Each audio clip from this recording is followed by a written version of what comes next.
a blind rabbi who would translate the Torah and the prayers Judeo-Provençal for the benefit of the women who rarely had literacy. Isso veio from the 18th century.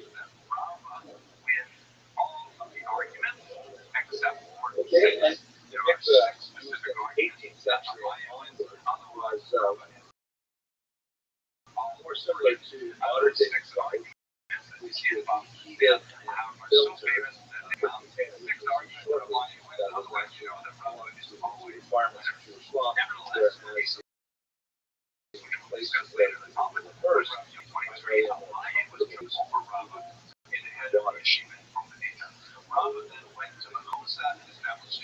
so what the 18th century water from the mikveh.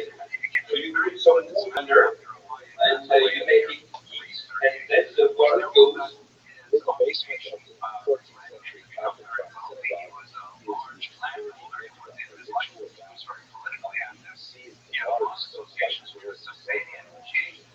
The light dust and the water reflects them from off the line, stands while it's reaching the person who is in chanting like this. Incredibly Jewish and so that the entire knowledge that we'll see Rob over and over again. For now, I hope this illuminated your job, and I wish you lots of luck in your learning.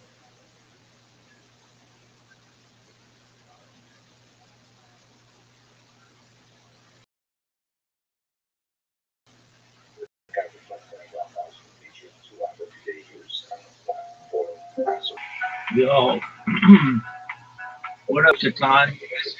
How you living?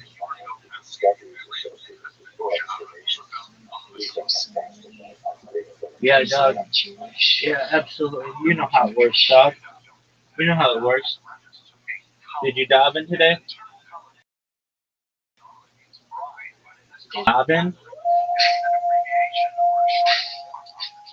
Did you lay to fill in? No, it's not all day.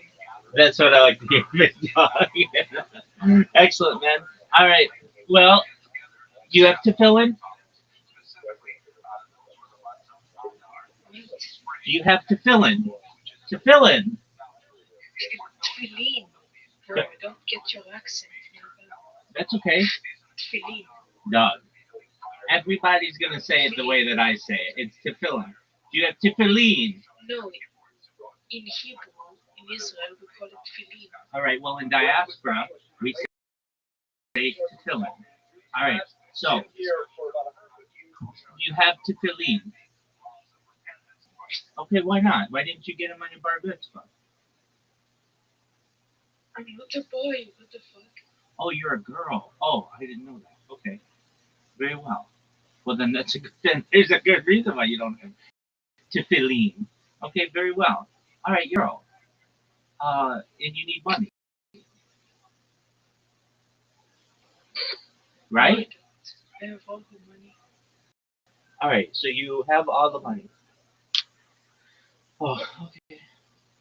In Israel, we say tefillin. Yo, girl, I'm going to give you a breakdown on this. I know like 8 words. One of them is tefillin. You're saying tefillin.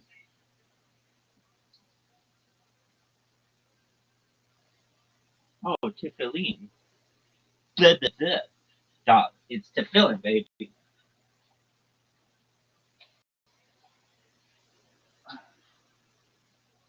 I have all the money that I need. Quit asking me for it.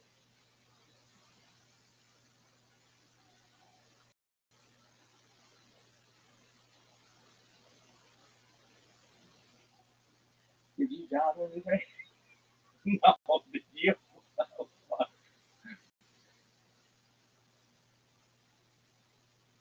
Girl, you know what Applebee's is? They have Applebee's in Hertzville.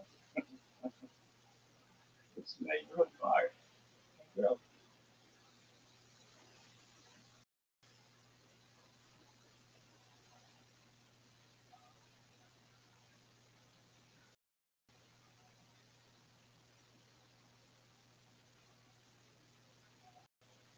No, Chip, I'm not a boy. Oh, well, yeah, me, boy.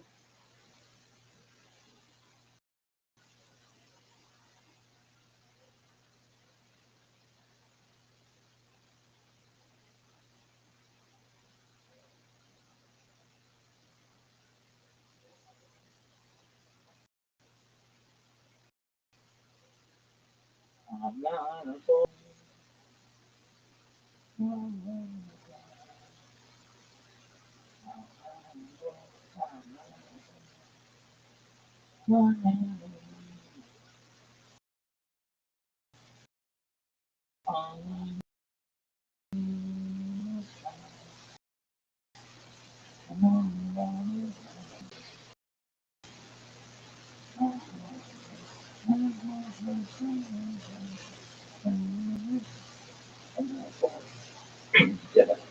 For Tiffany in Israel, we say Tiffany. Well, guess what, girl? On the west side, we say tefillin. We say Tiffany. Yo, I'm gonna give you a fucking breakdown. Everybody's gonna say it the way I say it. Why? Because I'm on camera. This would be like somebody writing the fucking Gemara. You're like, oh, I'm gonna put a J here. Okay, cool. Then everybody be saying shit with J's. Saying J's. They've been smoking J's. Oh, that shit is all fucking money. Off the chain. 2 chains. They're gonna need 2 chains in the smoke mode.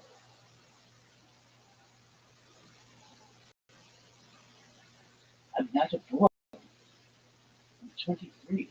Yo, girl. Let me just lay it on you right now. 23-year-old. Is your mom there?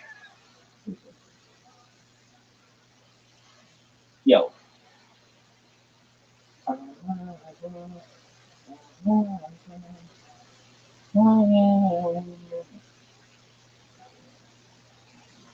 Those are money that I hit the line. You gotta see me, girl.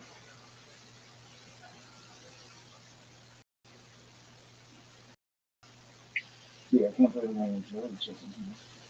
It's like a white whale with different zygotes, different xenotypes.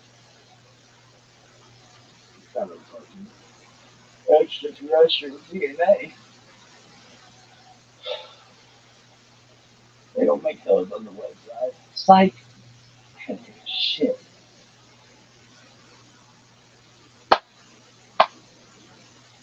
First. My little bitch. Is it working? Dude, I wonder if she has fantasy team. I'll be her fantasy team. I'm number one pick, girl. 23-year-old Israeli chick. I better be. Who do you want aside from this motherfucker? That Leo dude? He sucks. Look at these moves. That motherfucker was in a. Look at this move. Look at this athleticism.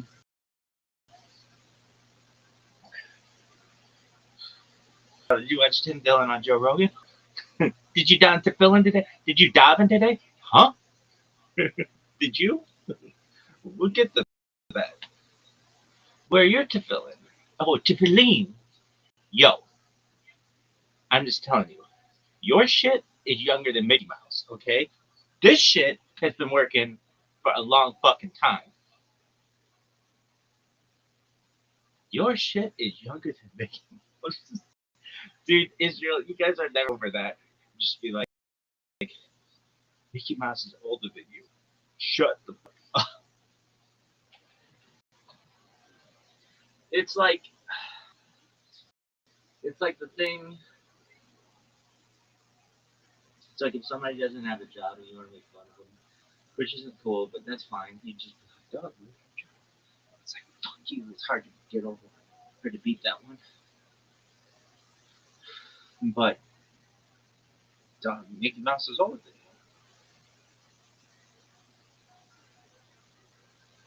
you.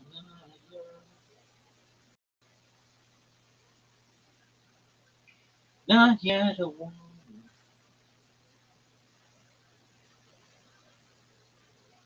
I like when this thing doesn't work. It goes. All I need is time. A moment that is mine. while I'm in between.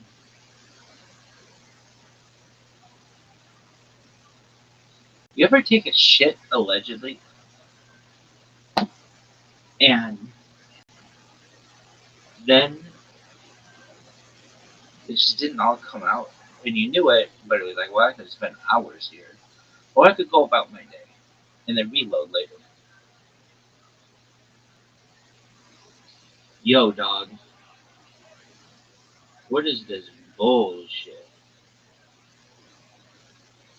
I'm not a boy. Oh, didn't you take them? I was so excited. I was going to rip into this motherfucker. It's like I was going to tee off on a par 5 on this bitch. Like, not let it do it. Oh, fuck. When's the last time you've been to a mikvah? That was the next thing I was going to say. Learning about them. I know you could use one in fucking Prague or some shit where these assholes are.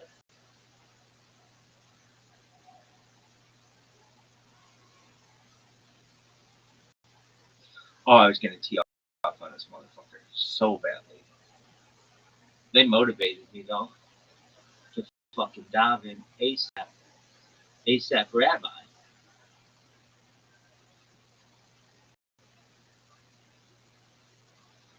I get confused. There's bad Barbie. No, it's bad baby, but it looks like Barbie, and so I think it should just be Barbie. Bunny. There's ASAP Rocky. And I'm serious, does that have anything to do with Rocky? Or is it like Rocky like the boxer? I don't know. I was gonna tee off on this fucking bitch. This fucking dude so bad, but so badly. I was just fucking winding up. Why didn't you fucking dive into with the fucking Oh, we say tefillin. Everybody's gonna say it the way that I say it. Got it? We say tefillin. Tefillin. It's like Nathan Fillin. I could have said, hey, did you use phylacteries?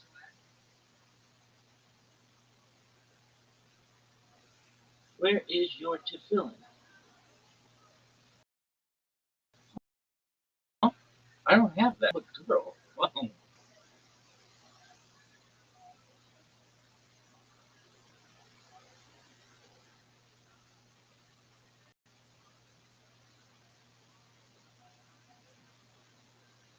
Not yet a woman.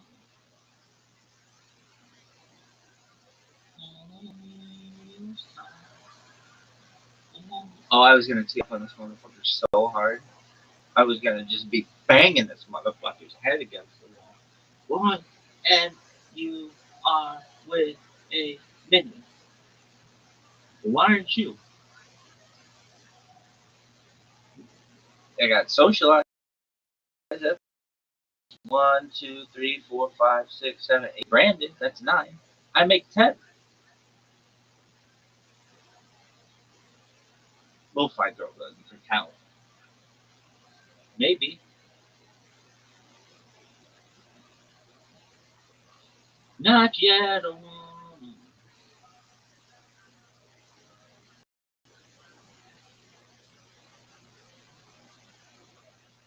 What is this bullshit?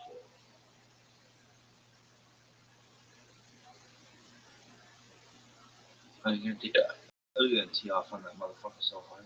I'm not a girl. Or I'm not a boy. Well, you had me fooled. Stream already. Please.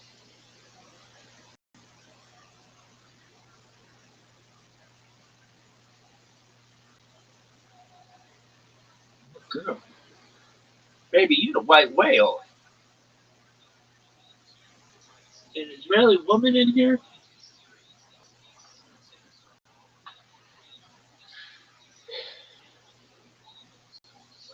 You're a sovereign girl. I mean, it's gonna be like you're a sovereign girl. And she'd be like, I'm not prickly. Fuck yeah, you are.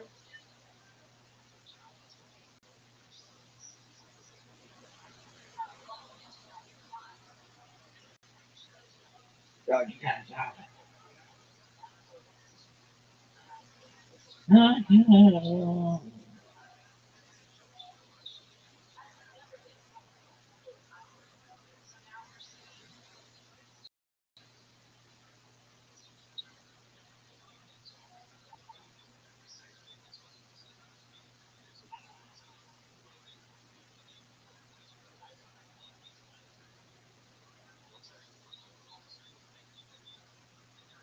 So I'm always gonna keep up on this bitch.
320.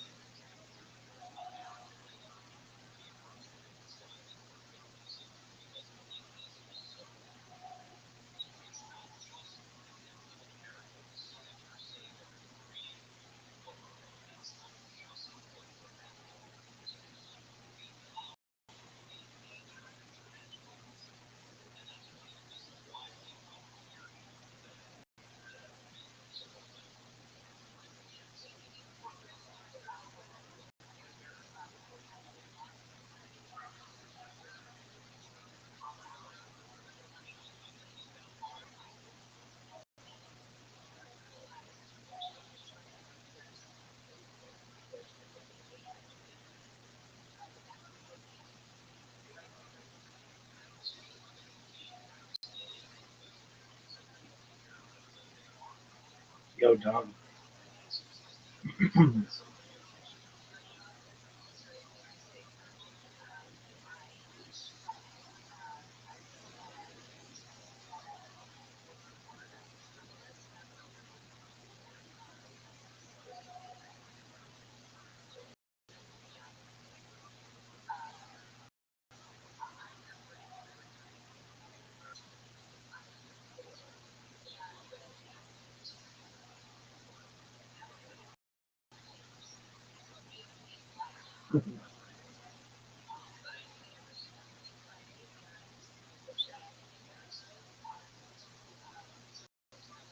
Dog, what is? Oh, that's okay.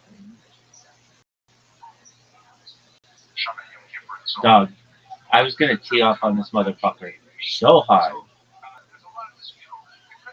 You're too busy. You reload that you should be down with the village.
We say tefillin.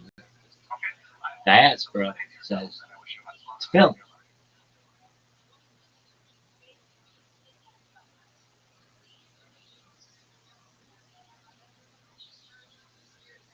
I didn't understand your accent. Well, start figuring it out. This video is dedicated by the Huberfeld family in memory of their husband Moshe Aaron Huberfeld, Alav Shalom. Hello and welcome to Jewish History and Documentary. Today's topic is a reference to Rabbi Dostai, who was a Tana who lived in 2nd century Israel. His first name was Rabbi Dostai ben Yana. Now, the name Dostai is unusual, and it seems to be Greek in origin, from the term dositeos, meaning gift of God, kind of like Matanya or Matanya. And it's possible that he is Greek. This is not entirely unheard of. Talmud that have Greek names from Alexandria, Soko, and so on. And it's something that continues to the present day. For example, my own name is Hillel. That's what my friends call me. But Henry is my non-Jewish, my secular name, and I tend to go by both of them. So, like Rabbi Dostai, people may have used more than one name depending on the context, and one name may have stuck more than another. But that's a little bit of speculation. At any rate, Rabbi Dostai was known in particular for his acerbic sense of humor and his profound sense of the absurd. We see this in particular in passages he's in Daf when he describes some numerous encounters with Babylonian people. But as with all the sages, humor is just one element of his personality. He's known much more profoundly for his deep and abiding moral sensibility. For example, one of my favorite passages in Basra here says giving a coin to a beggar makes a person worthy to receive the Shrina, to receive the very presence of God. Fascinating. Okay, that's a quick word on Rabbi Dostai. Century Tana, and I wish you luck on your learning. That's it? Yo, dog, if we're going to be reading this page, it's so boring.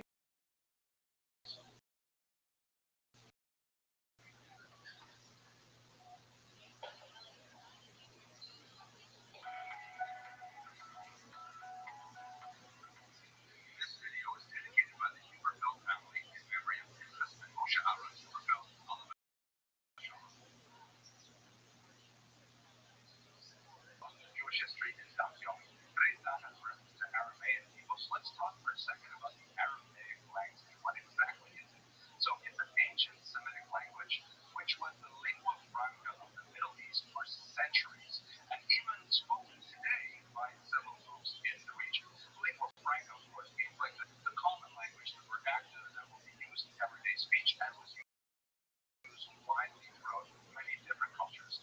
There are several different Aramaic depending on the region from which it derives, and also 5 distinct historical groups identified by scholars. They are, first, ancient Aramaic, which we have in inscriptions that go all the way back to 700 before the Common Era. We have official Aramaic, which goes from about the year 700 before the Common Era to about the year 300 before the Common Era. And we see that, for example, in Tanakh, in the books of Ezra, the book of Daniel. These are the books that have some remnants of official Aramaic. Then we have Middle Aramaic, which we see in the Targum, especially Oculus, and also in the Dead Sea Scrolls. And the fourth period we have what's called Late Aramaic, and that's primarily the Aramaic of the Babylonian Talmud. Finally, modern Aramaic, or Neo-Aramaic, which is the Aramaic and other peoples in the Middle East. There's the Some fascinating relationships to Hebrew, of course, it is largely written in the Hebrew alphabet, and some of the words have consonantal shifts. Like, for example, the word Zahav in Hebrew, gold, is Zahav in Aramaic. So Zion can also switch with Stalin. You have an article. If you had, let's say, Ha-Zahav, the gold in Hebrew, you have Zahav, the aleph at the end of an Aramaic word, replacing the hey at the beginning of a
to believe.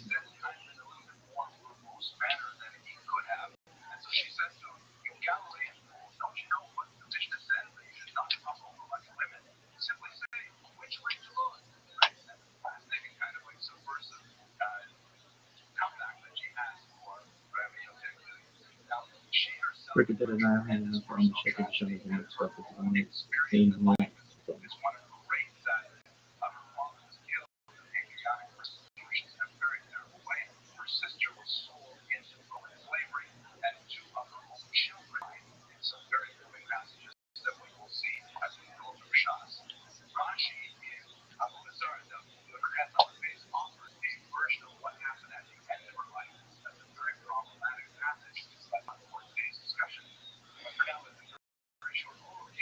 Cricket had an island on the second show and mixed up on the first one.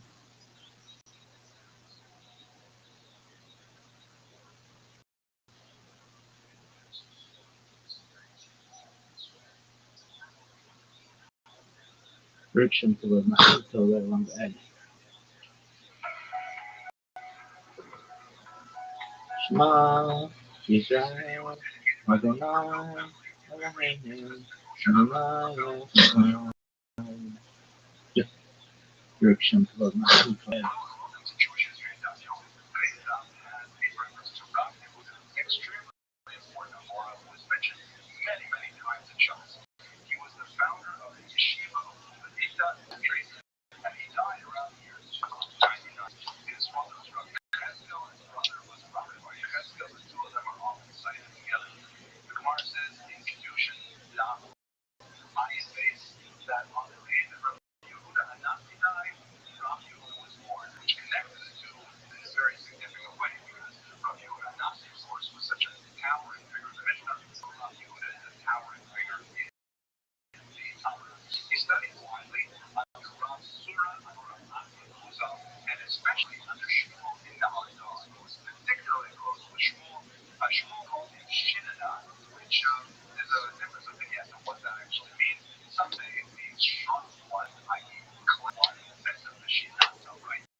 Je le dis en français. Oui, super.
On pense que c'est la guérison de la sclérose, parce qu'on a retrouvé, on a retrouvé les vieux, comment on appelle ça, c'est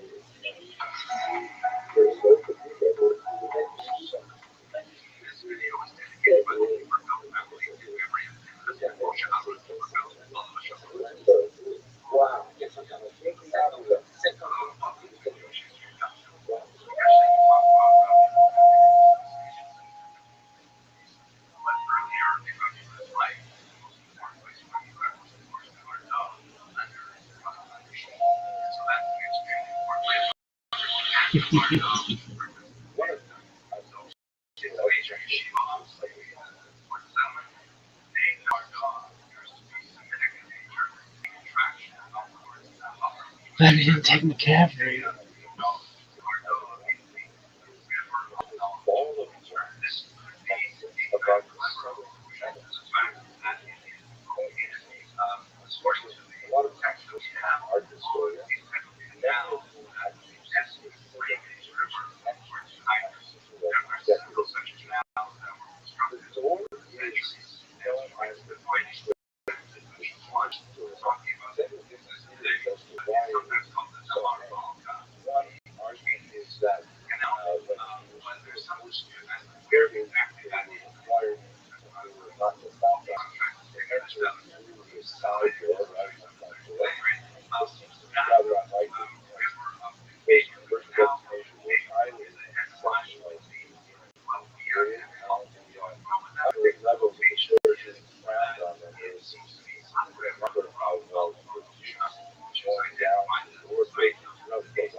Yo, what up, Abdullah?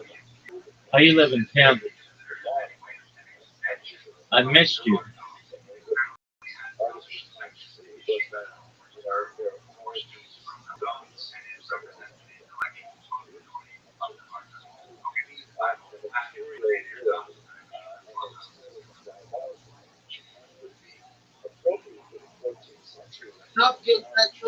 Hey, how are you, dog?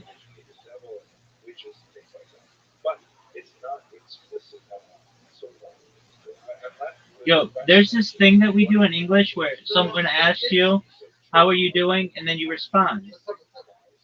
How's your day going? Thank God. That's wonderful to hear. Are you slaying a dick like it's going out of style?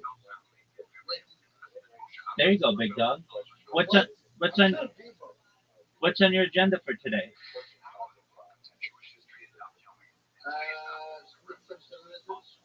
All right, that's cool. What else?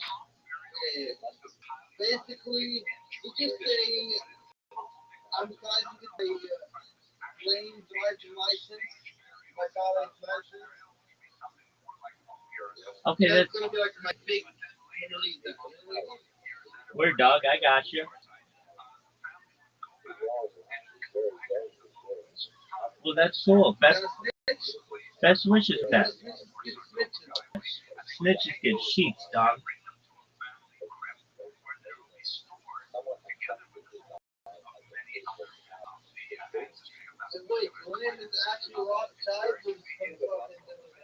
Word, dog.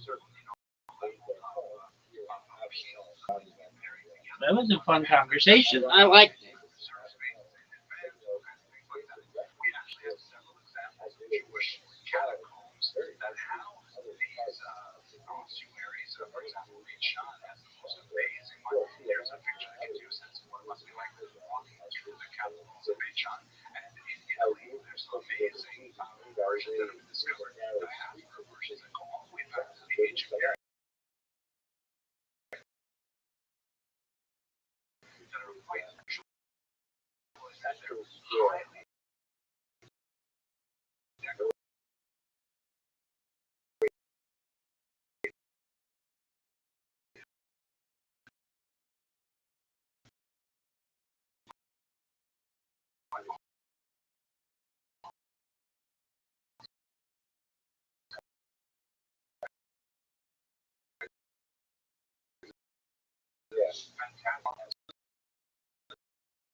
So obviously those reports are highly sensitive and they're most likely a sign of self-censorship.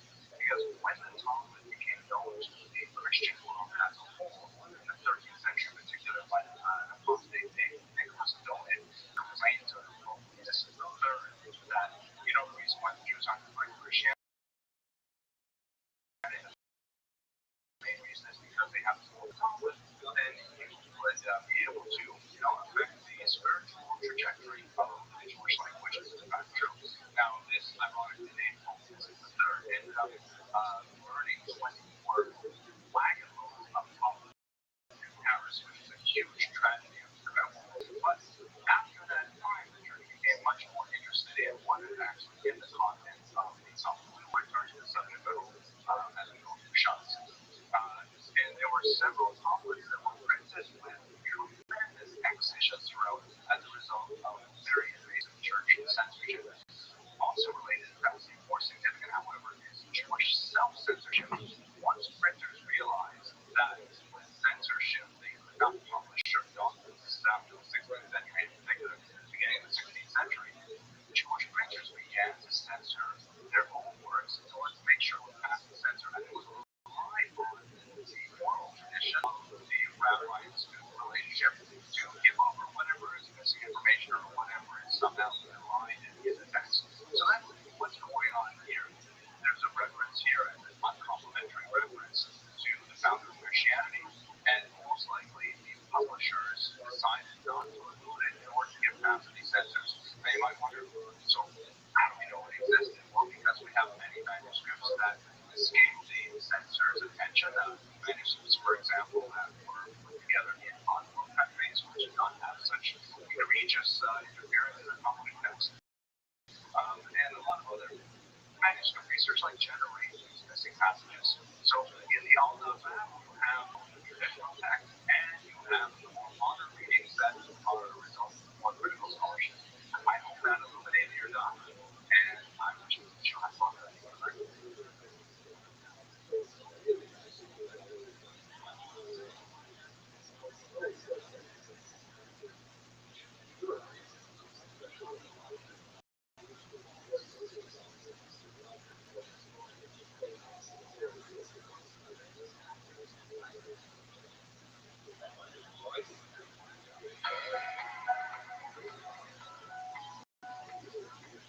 This video is dedicated by the Huberfeld family in memory of their husband, Moshe Aaron Huberfeld, Oliver Shalom. However, it's a Jewish history that we today found as a reference to the sons of Rabbi, and these refer to the twin sons of this late Tana, or early as a transition period from the late 20th century, Rabbi and his wife Eunice. They were Babylonians to Israel. The two sons were, of course, Judah and that were considered incredibly brilliant scholars. And the phrase Tana is taught in the house refers to his activity in collecting prices. So that's a very quick illuminating your done, and I wish you had fun with your learning.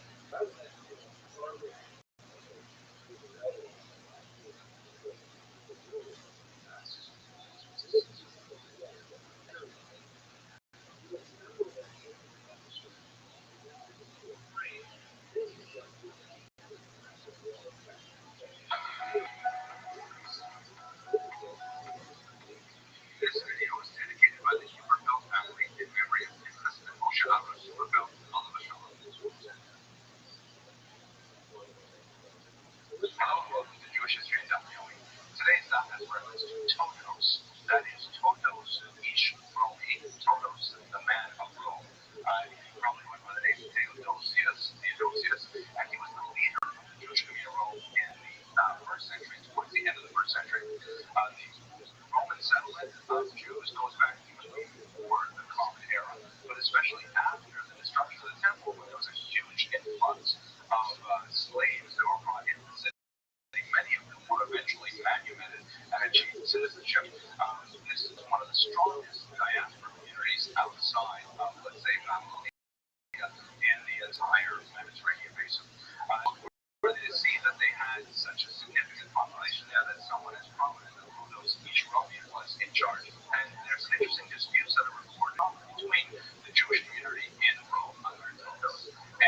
sacrifice may be prepared. It's also noteworthy to indicate that the dinosaur communities had some significant autonomy, and they did not absolutely rely on the authority of the rabbis in Israel. Okay, that's my note on those issues. This illuminated your done, and I wish you much luck in your learning.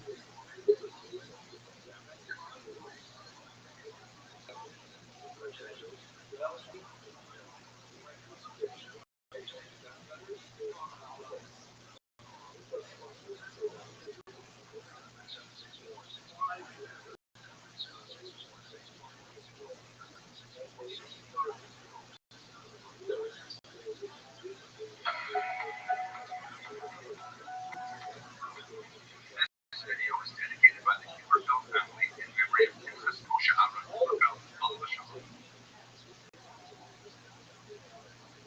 Hello and welcome to Jewish History W. Today's daf has a reference to Enoch. This is an abbreviation of the name Rabbi. Sages who go by this name. Sometimes they're used with patronymics, meaning they're common names, but usually not. And so they're often usually confused. Now, our particular card here is most certainly referring to Enoch, who died in the year 42. Who was a student, but especially associated with the Belgian college. We discussed this in context of some of the between Rashi and Rambam on one hand, on the other hand, who argue whether or not Ravina was involved in the closing of the Talmud, Ravina's Talmud. Another Ravina that appears in the Talmud, Ravina the second, his full name would be Ravina ben Huna, and this was most likely the nephew of Ravina the first. He died in the year 499, and he was a student of Rabbi.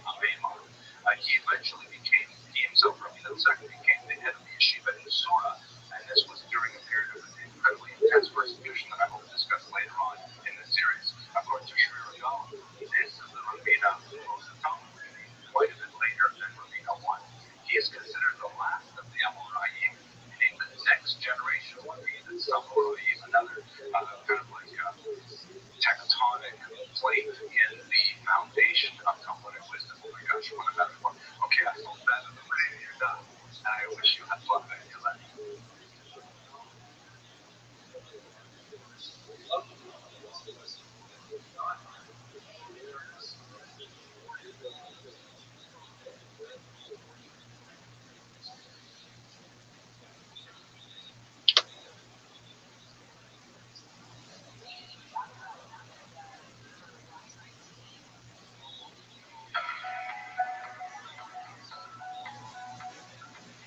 This video is dedicated by the Huberfeld family in memory of Pinchas Moshe Aaron Huberfeld, Alav Shalom.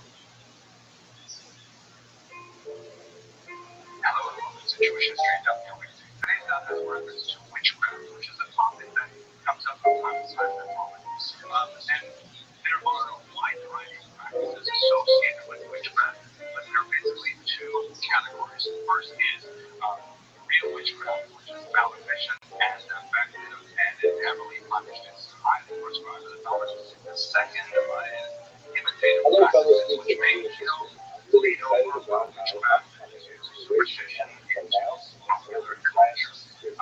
These include things like categories, techniques to summon the dead, various types of fortune telling, incantations, spells, you name it. There's a wide gamut of things discussed in the Talmud. There's a significant evidence that indicates that Jews actually practice these things outside of the Talmud. For example, the Dead Sea Scrolls has a certain amount of references to witchcraft, and there's some fascinating archaeological evidence from Babylonia that indicates that there are, wide use of amulets and mind readers, incantations. These are such cool things. The amulets would typically be part of it, would be like kind of like a ward off negative influences, things like that.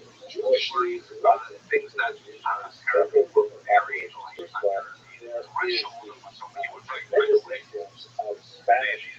Such pictures of them, they have like circular scripts on the inside in Aramaic. Sometimes some fascinating pictures in there too. And you would bury these under the threshold of the word, drawing the word on the script, perhaps maybe playing that or intentionally, or you go on playing goals. If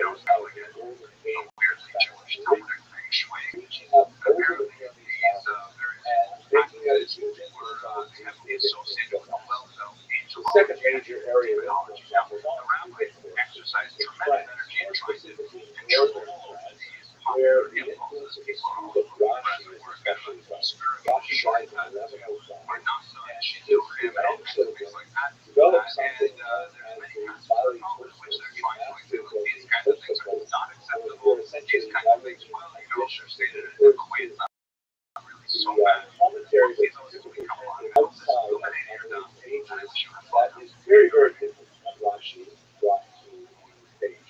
Rashi is especially known for his very pithy, clarifying comments that explicate the difficult phrases or ideas of the whatever he's commenting on, whether it's the Torah or whether it's Talmud, and it will also incorporate the teachings of the oral Torah into his commentaries. Tosafot is something totally different. These are basically a large school of scholars This video is dedicated by the grandchildren Rothschild of family the to every Rothschild'S, Rothschild. where they will look at a page of the Talmud and say, wait a second, how can it say this over here when way over in another part of the Talmud is something totally different, Which is apparently part of the different, process and of they making will it. live with How does this work? flavors. So you take these files beforehand, and and we're first you analyzing shave off questions of it, policies, right answers, and questions then and answers. you reuse that. It's a much more So, analytical for example, tool my wife, she and puts they're black approaching paint it in our in a house way, but of course they're having an influence I'm recording on this the share balance on of this success. today, It and is I'm important to wishing it know was that Friday the already. balance is But at any rate, practiced then once from the seed pods what up, we would you call dry out translate all those say, stalks, for which makes them reason brittle, they speak and then different you have language, to soak different them for a really long time. and they Your soaking maintain, as you is see, called very the strong regional fermenting identification. process. Now, essentially, you're allowing the decay in buckets of The third water, influence, which is in what I the get picture back here, today, where you is just all leave it happened in outside the late for 12th days at a century. time. It It's becomes, all the way out all in the cells Egypt, break down where you and have the start great to eagle, feed it everyone into left water. and the In some great cases, bodies you would stuff. use like And little it's ones are writing, standing water, first things of like all, that. And needless to say, for as we can see from our great Gemara, eagle mouse, it is and very that might malodorous. be I mean, effect. this But later, plant just sits there in the water, it's eventually Judeo-Arabic breaks down, decomposes writers to a point where you take it out, sometimes even weeks later, living in and then you Provence, feed it, very, and very make it important into cloth at that point. So let's Okay? turn now, But, though, however, to small the internal internal rivalry linen-making technology that was approached ancient and is in the present day. I hope this is illuminating enough, and I wish I was Professor Rothschild'S, who recently published this very nice book, God's Land, Jewish Life and Legal Culture in Late Medieval Provence. I found it really quite great. And the kind of examples he brings to bear, relying on the research of people like Professor Joseph Schatzner and others, is, for example, exemplified in one specific case where he describes This video a is synagogue dedicated by in the Rothschild Provence, family we actually to have every a date Christmas on it, Moshe where it happens to fall within the 10 days of repentance in this particular incident. Hello and welcome to That Jewish means History and it's Health. Today's the not Rosh just Hashanah what I Yom usual Kippur, figure. and Shas, apparently Rabbi, long after Yasha. midnight, We don't know Jews a are lot about gathered Rabbi in a Yasha, Provence famous synagogue, until and that's they're the time saying for Shas. special We know prayers for that that he is kind the of grandson of the famous Rabbi and Shulman Levi. French Shulman Jew, Levi not a was the Provence third century Jew, but rabbi a Jew who from France. transitioned point And he between the says, Tanaim I and the have Amoraim, to and he was bury extremely someone active in and need Shas. some help And with there's this a lot to say about him, but what and about his apparently grandson, God is Rabbi Yasha? schools of the back. He must have been a very young man when he is cited, because he's frequently citing his grandmother's teaching, and we know that he passed away very young in the lifetime of his grandmother. So this must be an indication of just how brilliant he was, that he could. But it probably means a young man,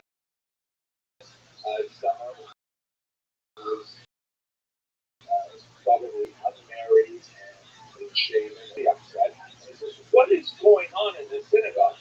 Don't we all follow the custom of my ancestors in France proper that says that these special prayers may only be led by an adult male with a full beard?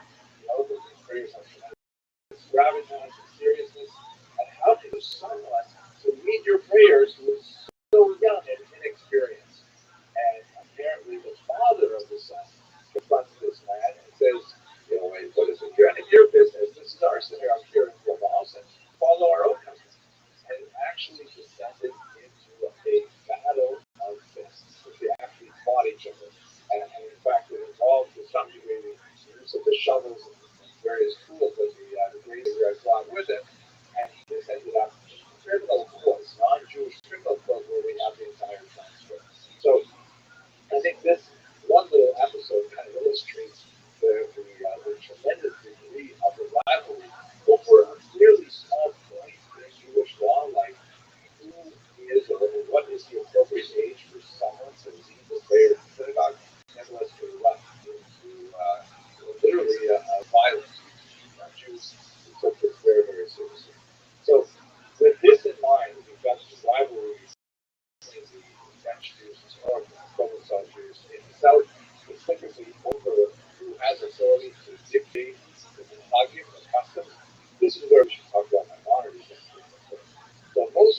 person of no small consequence and no small controversy either. His works were quite challenging. He took on massive tasks with phenomenal ambition and actually brought them to fruition.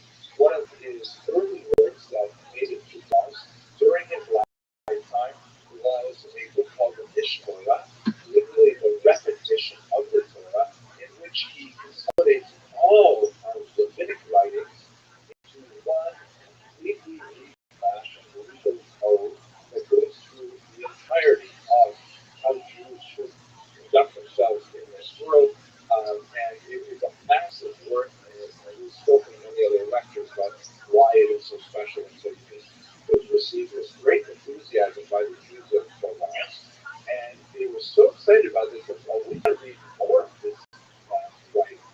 And they turned to the Ibn Tibbet family, who were originally from Spain, who were fluent in Arabic, and of course Judeo-Arabic, which is basically a version of Arabic written in Hebrew characters with a significant amount of Hebrew and Aramaic influences.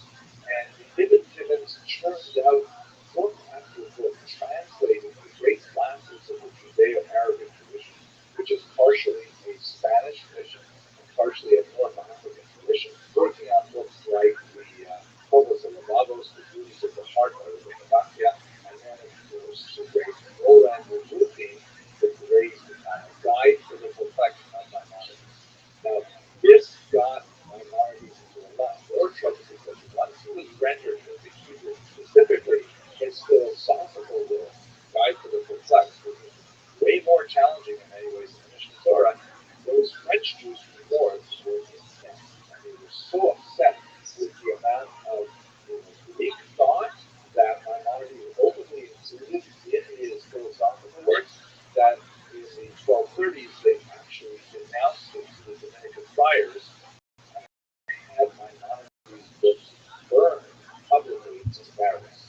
In France, that may have been the case, but to the south of Provence, even his greatest critics, such as the individual who is buried here, the Rabbi, Rabbi Abraham ben David, there are actually several Rabbis. This is known as Rabbi II. He wrote a commentary on the Mishnah Torah, which is sometimes small corrections and sometimes very harsh criticisms, but nevertheless embracing the idea of Maimonides' works. This is actually a waterstone at the site of his burial, along with his son, Rabbi Isaac Rabbi. That's about a Yitzhak Saki Rapport, where the phrase is full of light, but that is no different in his life. He was one of the great Kabbalists of the region.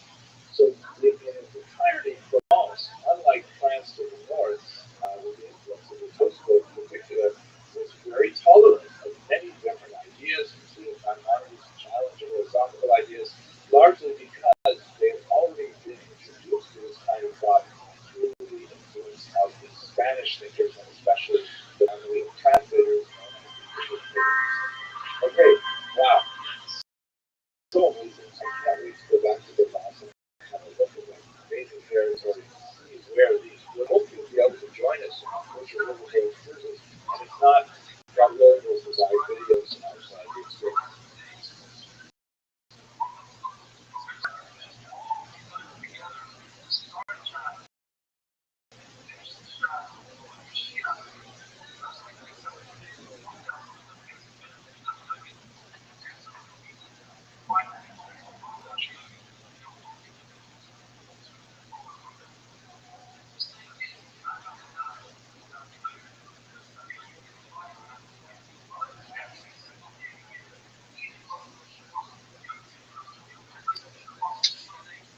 Yeah, you're going. How's it go?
Oh,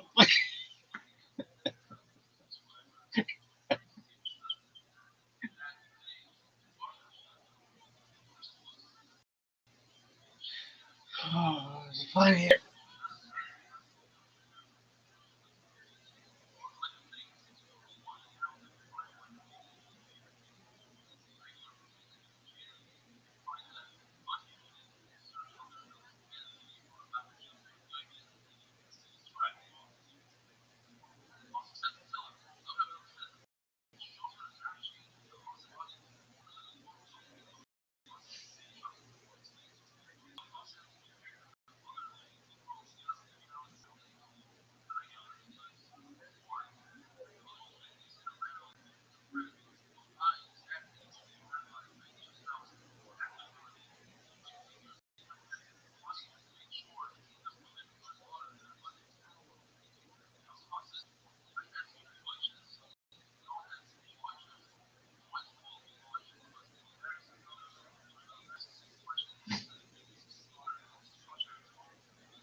Miss Aquarius, how you living, girl? What's good? Eating McDonald's, What'd you get? fish fillet and fries. There you go. Are you enjoying it? Yeah. Excellent. Eh? What about you? Did you eat all at the same time? Is it? So, oh, yes, it is. Yeah. Is it? It's like 11. Yeah, I had toast. Oh, okay. When's for 11? I had toast. Okay. That's all? It's toast? Yeah, some tomatoes as well. Some who? Tomatoes? Oh, that's Tomatoes. tomatoes and toast. There you go. Yep. And I'm programming robots. How was your doctor's appointment? That was good. Did they tell I'm you? a woman's doctor, so Oh, okay. it's a woman's doctor. I got you. All right. Well, that's good. And how are you Yeah. feeling coming out of your physical therapy now that you haven't gone in like 2 weeks? Feeling good. It's getting better. Still Excellent. taking my time. And my woman doctor, she's so nice. She understands and she knows. So Well, that's good. gets me in and out. Mm-hmm. Excellent. That's always good. And now you're just enjoying some food. What's on the rest of your agenda for today? Nothing really. Gonna chill out. Well, that's great. Very well. How are the Yeah. how are the discords treating you? Ain't okay. I was on chill early this morning. You were on what? My little told her she giving me problems. I was on the chill box. Oh yeah. Hey, how many Yeah. people followed you back on TikTok? I don't know. I didn't even look. I just got to my guy here. Let's see. You started Oh it. yeah, 58. Oh, so you got eight Yeah, more. 58 followers. You got 8 more people. Yeah. All right, excellent. You know what to do now, right? Yep. There you go. About some more today. Exactly. The easiest way to get followers is just follow other people, and especially, I would. I don't mean to say this in a. It's and girls like girls. Boys don't always like boys, and girls sometimes like boys. So a lot of times people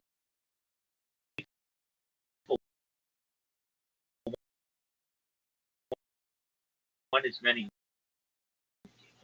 especially boys. Kind of like a thing, like you have going, you know, it's advantageous to you. I was watching this guy last night. I really like him. Great personality, and he streams on TikTok. And sometimes these NFL games, they're kind of. I mean, like I could go watch them on television, but I'll get copyright strike really, really quickly.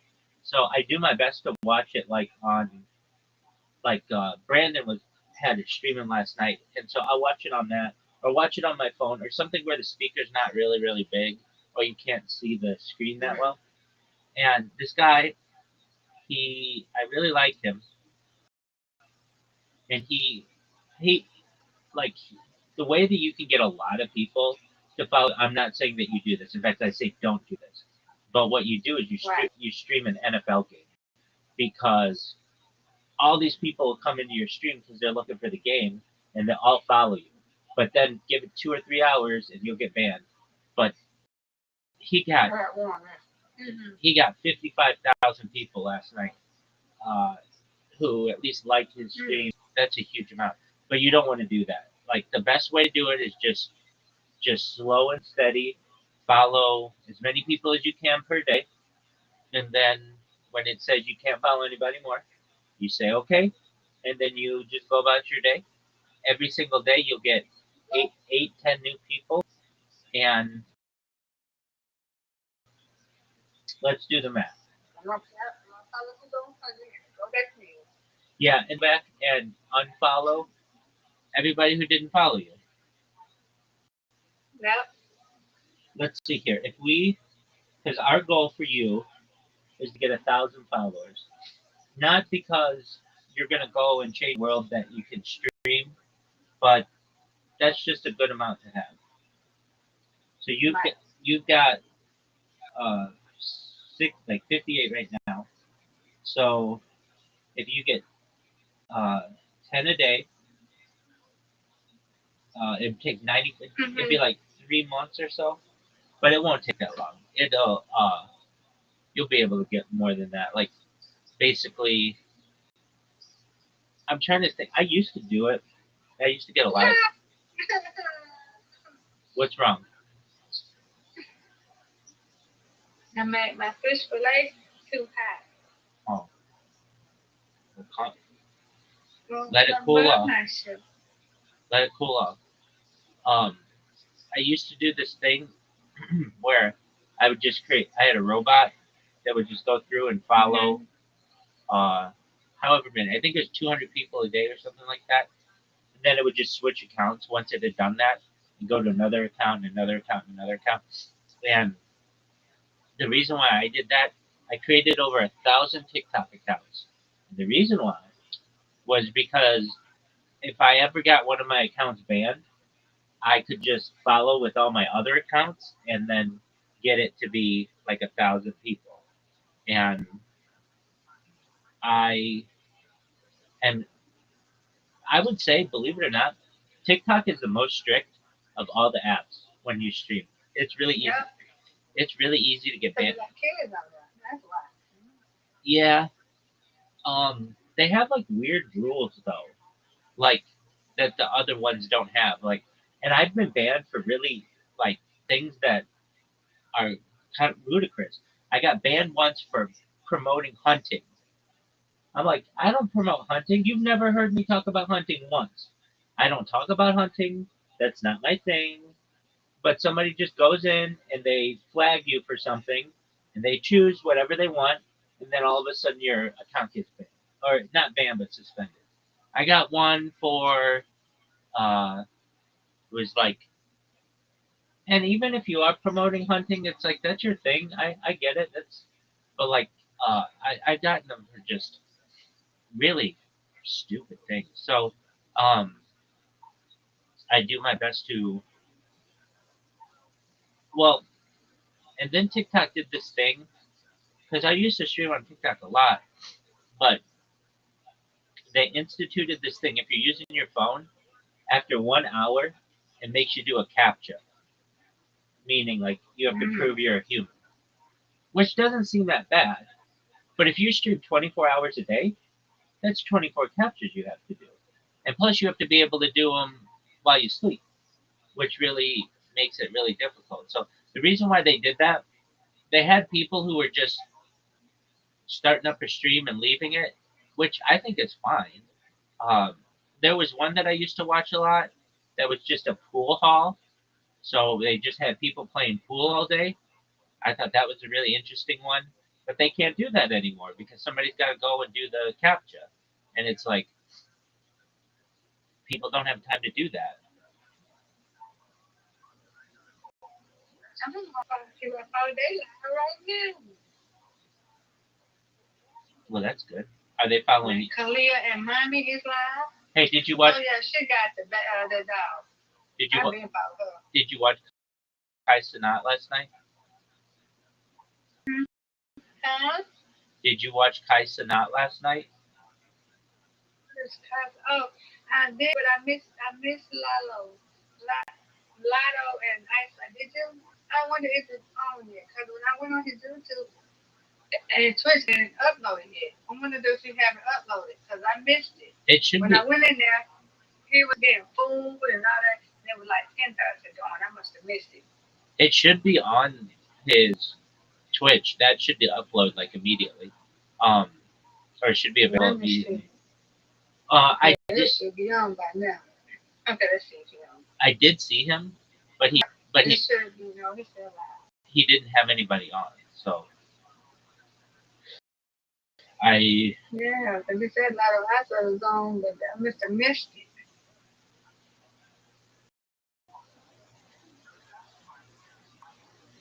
Yeah, okay, this might be the one. Yeah, 20 hours ago, so yeah, let's see. Maybe. I don't know. I saw. So what was it? Day 3 or day 4? It was day 3, yeah. This the one? Let's see. I saw Megan Thee Stallion on Big O one time. Huh? I saw Megan Thee Stallion on Big O one time. Okay. I can't even skip it. Come on. I'm gonna skip it. Don't let me skip it. I don't know. It may come on whenever it come on. It's got to be the one. Oh well. I don't know how to skip it. I ain't worry about it. It'll come back on. It'll do itself. I just have to watch the whole thing from the beginning. Yeah, I missed them. I missed Lotto and Ice Spice. All right, let's make sure you missed him because I think that you would think that they would put that in the description. He did, but see, when I got in there, it said Lotto was made for a good minute. I missed it. I missed them. They must get right on that team. Oh, they must have handled a 30-minute thing. Man, Twitch without advertising, it's ridiculous. I can't either. I can't do it. Miss Aquarius, I have ad blockers so that I don't ever generally have to watch advertisements, but for Twitch, I have them on the Because he online now. I have them on the computer, but it's hard. It's more difficult to do it on the app. Whenever I see an advertisement, I'm just immediately turned off.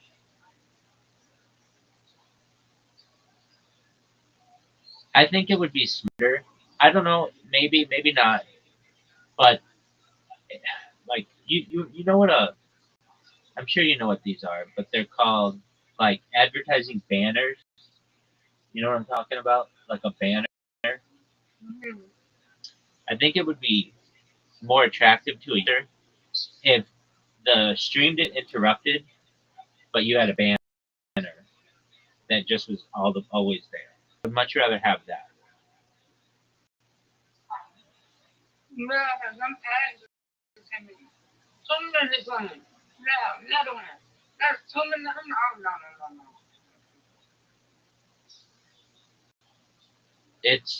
I'm not going to sit here. Right. Yeah, Pastor Nick got a school, I guess. They got people in the school alive or something. I don't know what they do. Yeah, but they're only giving 15% to it. That's nothing.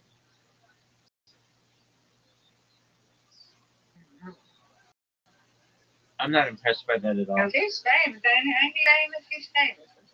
He got to be if he knows all these celebrities, right? Yeah, let me think if he's the same guy who.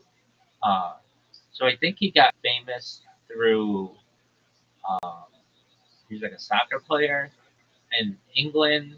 I was reading about him a couple weeks ago. His parents are from Nigeria, but he was born in London, and he started a drink company with Jake Paul, or loser dude, who called Prime. Have you ever heard of Prime? Prime. Mm-hmm. So they started a stream, and they got it to be really popular. But I'm going to tell you this, Miss Aquarius. I kind of so I'm the number one streamer all time in Kai Cenat's Discord, and nobody's ever in his VCs. Like I could be in there for a week straight, and nobody will come in, which tells me a lot of these numbers are inflated. They're fake. And I mean, but Miss Aquarius, you see how it is. You very easily, let's say we wanted to make Miss Aquarius a household name, and we had all the money we needed. We just buy you a bunch of followers, like a million followers on all the major platforms, and then you go live, you do something controversial, and then you get some people to write about you, and then all of a sudden you're a celebrity. It's literally that easy. It's just, you need. Where is all these people coming from, though, on Twitch? Where are they coming from that's watching him? And they're not on Discord. Well, so you buy viewers on Twitch. If you want to know how many of his viewers are real right now, I'll tell you because there are websites that tell you all the real numbers. So just one moment. The one that I go to is called Botted, Botted, and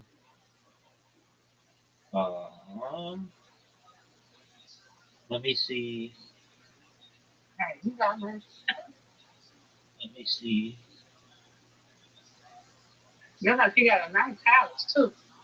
Yeah, I mean you'd expect that, but he doesn't own it. It's just they rent all this stuff. But I know he can get a house. I know he can get a house. Rabbi, right?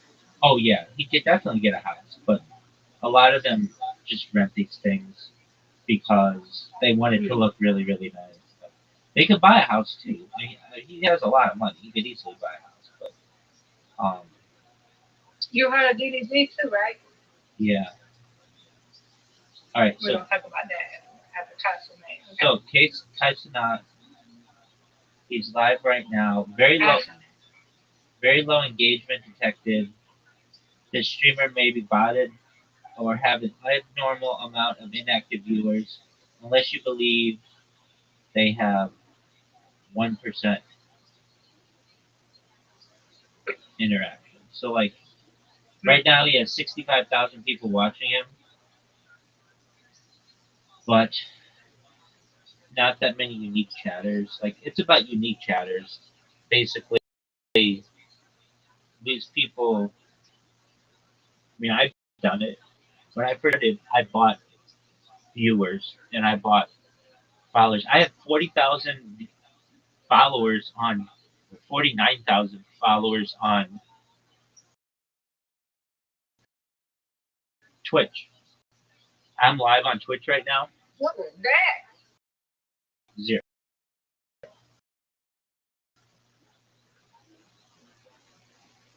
How many? Watch you? Right.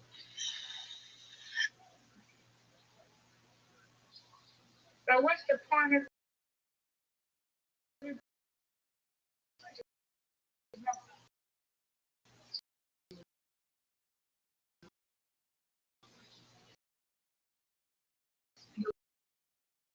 anybody? Yeah, they do. Um, streamer, 10,000 people, 10,000 followers, or 3,000 followers, or 150 followers, or what it is. And it's like, you want to have this, this, uh, this view to people that you are a big streamer. So a lot of these people just buy their viewers.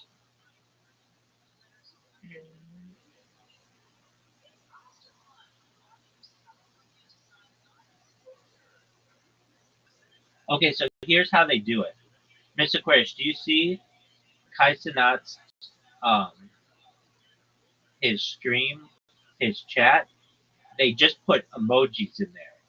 And the reason why they put emojis in there is you can spam emojis a lot and not get, like, it doesn't look like you are a fake person as much. So you'll just see it. You'll pay a service, spam the laughing emoji 10 times, and you'll just have them do that every 5 seconds.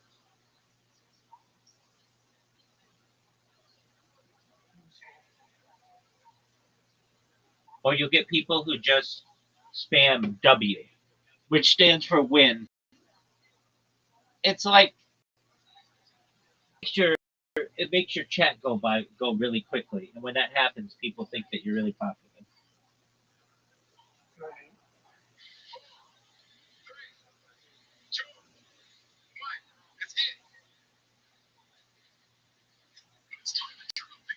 I can't stand how many ads are on Twitch. It to me is almost unusable. Like, it's so ridiculous. And maybe it's just because I use ad blockers, and so I barely ever see any ads. But it's too much for me. If anything, show me it in a little box, and so I can still see what's going on. But like, I don't. I almost will be like, I will use your product less if you have a bunch of bad ads.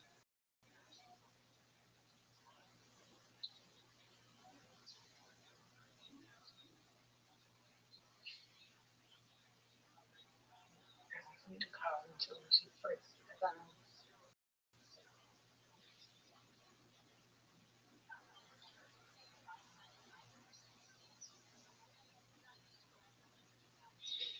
Yeah, it's crazy though.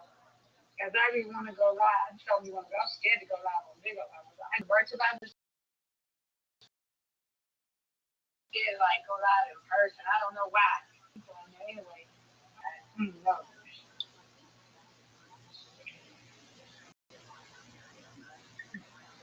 I don't know.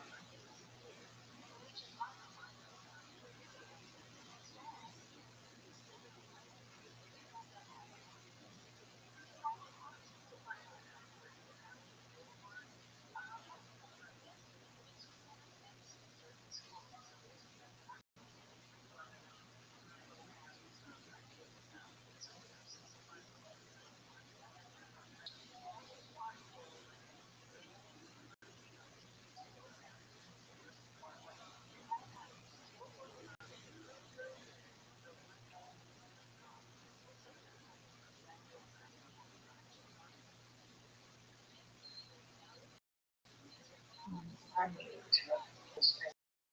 So yeah, you said the game was cool, right? You took a look at the show, Yeah, the paper, it was good. yeah. I saw one of them. I'm gonna watch another one later today, and um, it was good. It took it like was it like took some of the original Office and made it this new show. So I thought that was really cool. And I like shows that don't have. Well, let me say this: in the 1980s and 1990s, I liked when shows had laugh tracks. Like before then, I Love Lucy and all that stuff. That was fine with laugh tracks. But I don't like laugh tracks now. And this show does not have a laugh track, which I like. Like I don't know what it is about it. I guess they overdid it. Like before, they'd be like, "The Cosby Show was filmed before a live studio audience," and it'd be like real people laughing. But when they started just mailing it in, I did not appreciate that.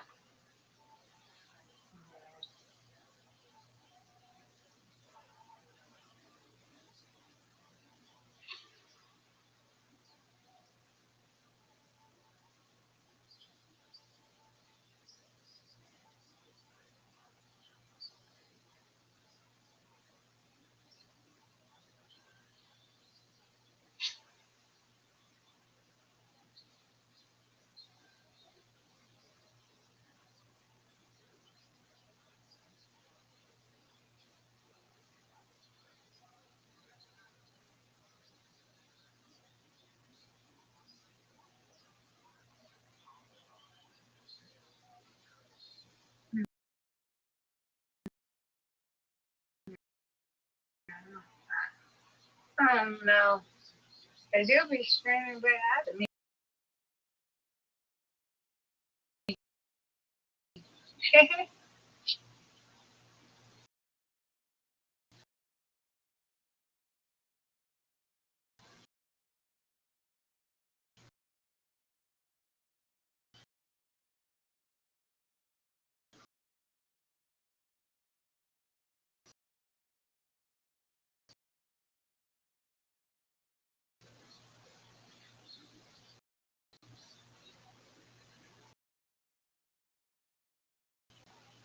why don't you start?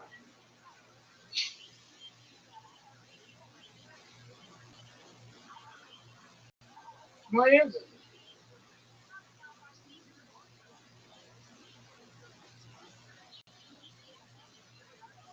I'm trying to figure out what this girl advertising on TikTok Live. Somebody I follow. What are you trying to do? I'm just trying to figure out what this lady is. Just trying to figure out what that was doing.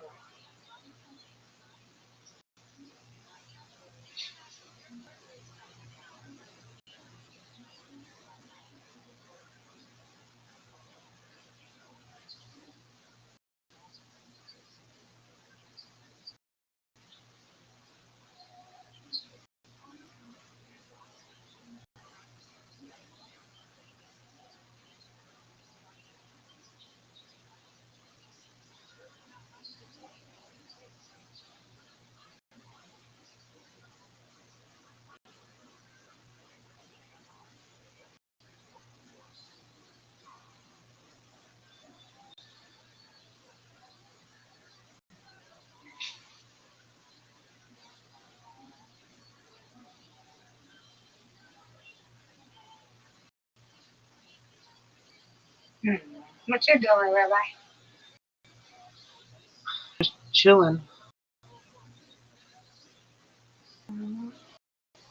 Just browsing the internet. We're good. I'm reading about Johnny.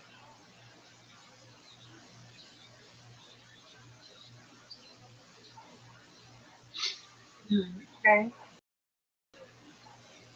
He died a few days ago. Who? Giorgio Armani. Oh.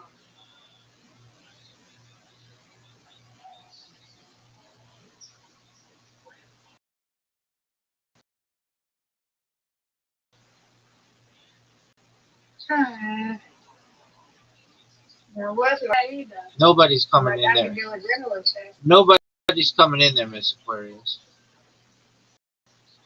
I know that. What about Vigo's your best bet? Big O. I know. Ain't nobody coming. I already know that. So why don't you do Big O? Nah. But I'm scared to go live like in person. Why? I gotta get out the theater. Once I get out that theater, I can do it.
Oh. Yeah, napping at the last.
Oh, I'll go let you take it back and I want to do it one at a time.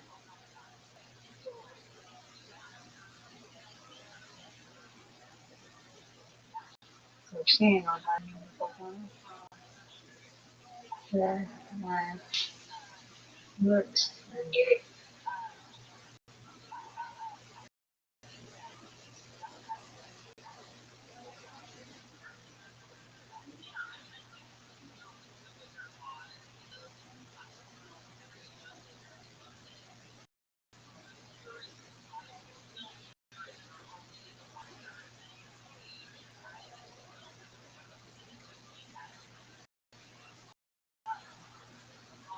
That is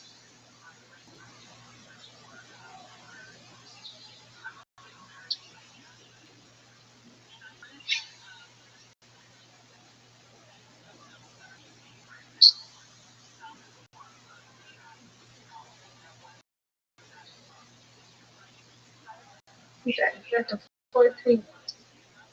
I think it's the 14th. It's all I know. So, yep.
Uh-huh. Believe that. I don't really care about being mad. Alright. I got stuff to do.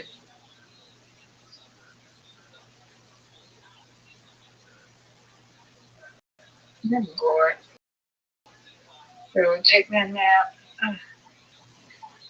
In a minute. Then start some other service. That's funny.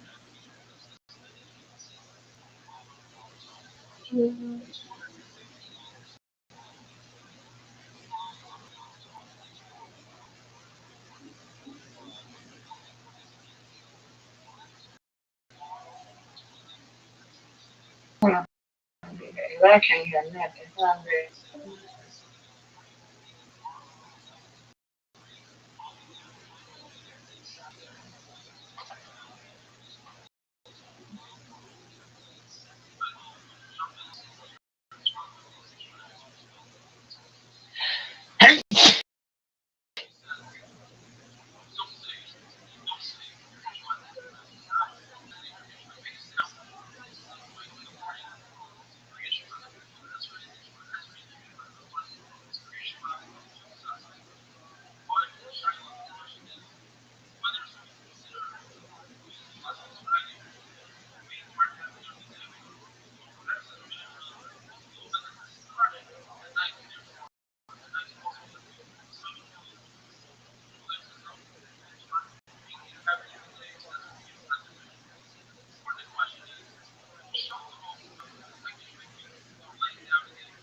Look at this embarrassing. Oh,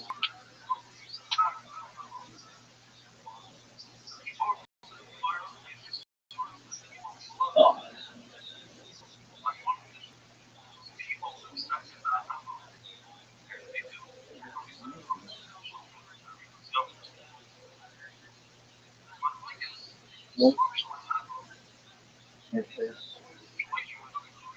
athleticism. Oh, I mean, yeah. Look at this athleticism. Look at this move. Look at this athleticism. Look at this move. But look, it says athleticism. Look at this move.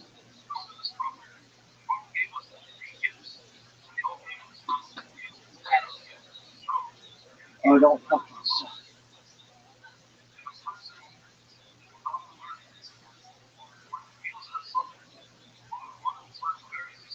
What is this bullshit?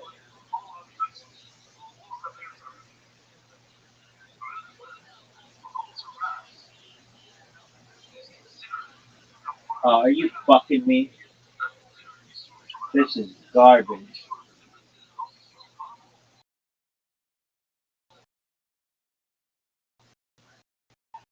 Worst dream ever. Yo, dog, no one gives a fuck.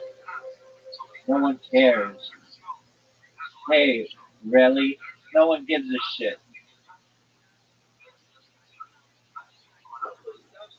Shut the fuck up. Dog, dude, shut the fuck up, man. Dude, no one gives a flying fuck. No one. Of all the people,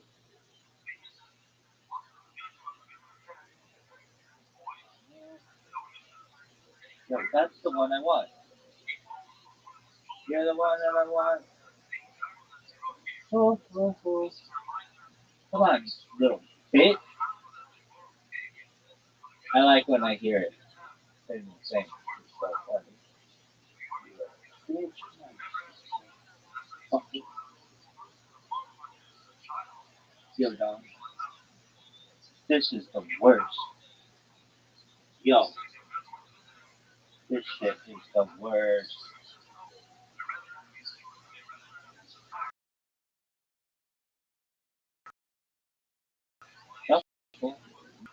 Dog, this is the worst.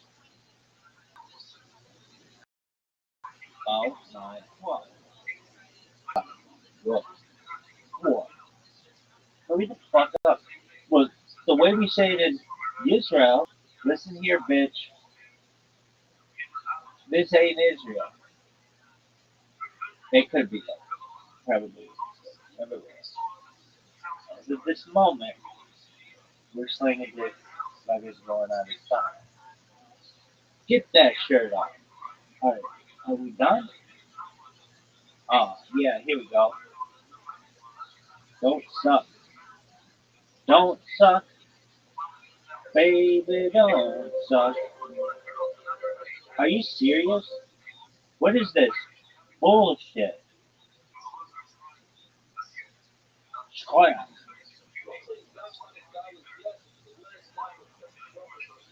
Boring. Boring. Dude, I'm not gonna do shit except make robots and pimp bitches. Dude, this is the worst. This is the worst. Dog, I'm telling you, there's a thing on here. And it's no longer here. Sign the copy. Dog, this shit sucks.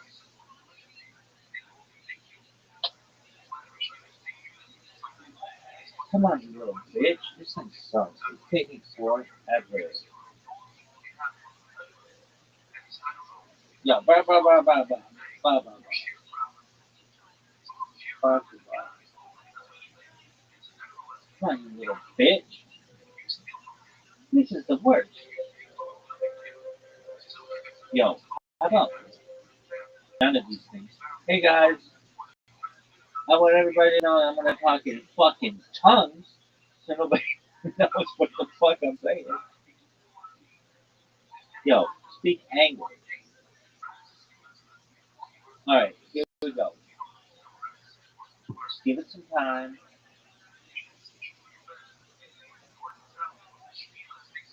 Okay, I just pressed it. Oh, tight. I got it. Why do we start on page 2? Because you touch yourself at night. Next question.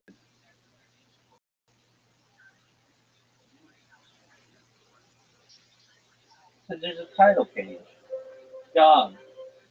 Why don't we read the title page? What I did, we were like, oh, dog, it was dragon and a fucking sword.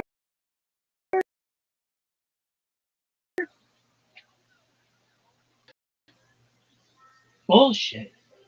Wait, it's the same shit? Oh, I gotta take a dump.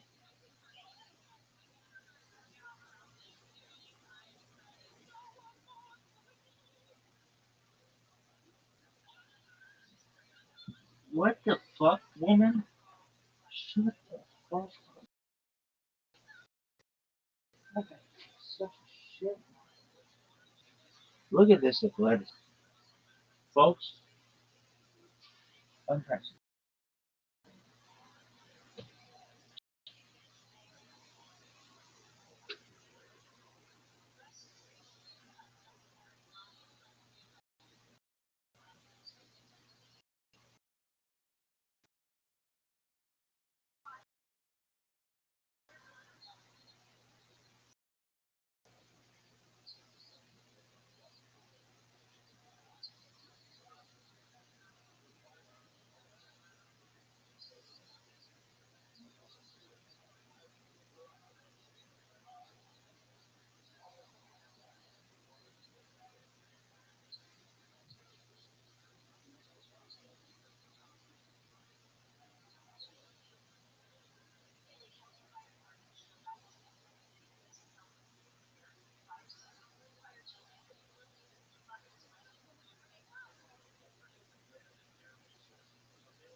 Rely.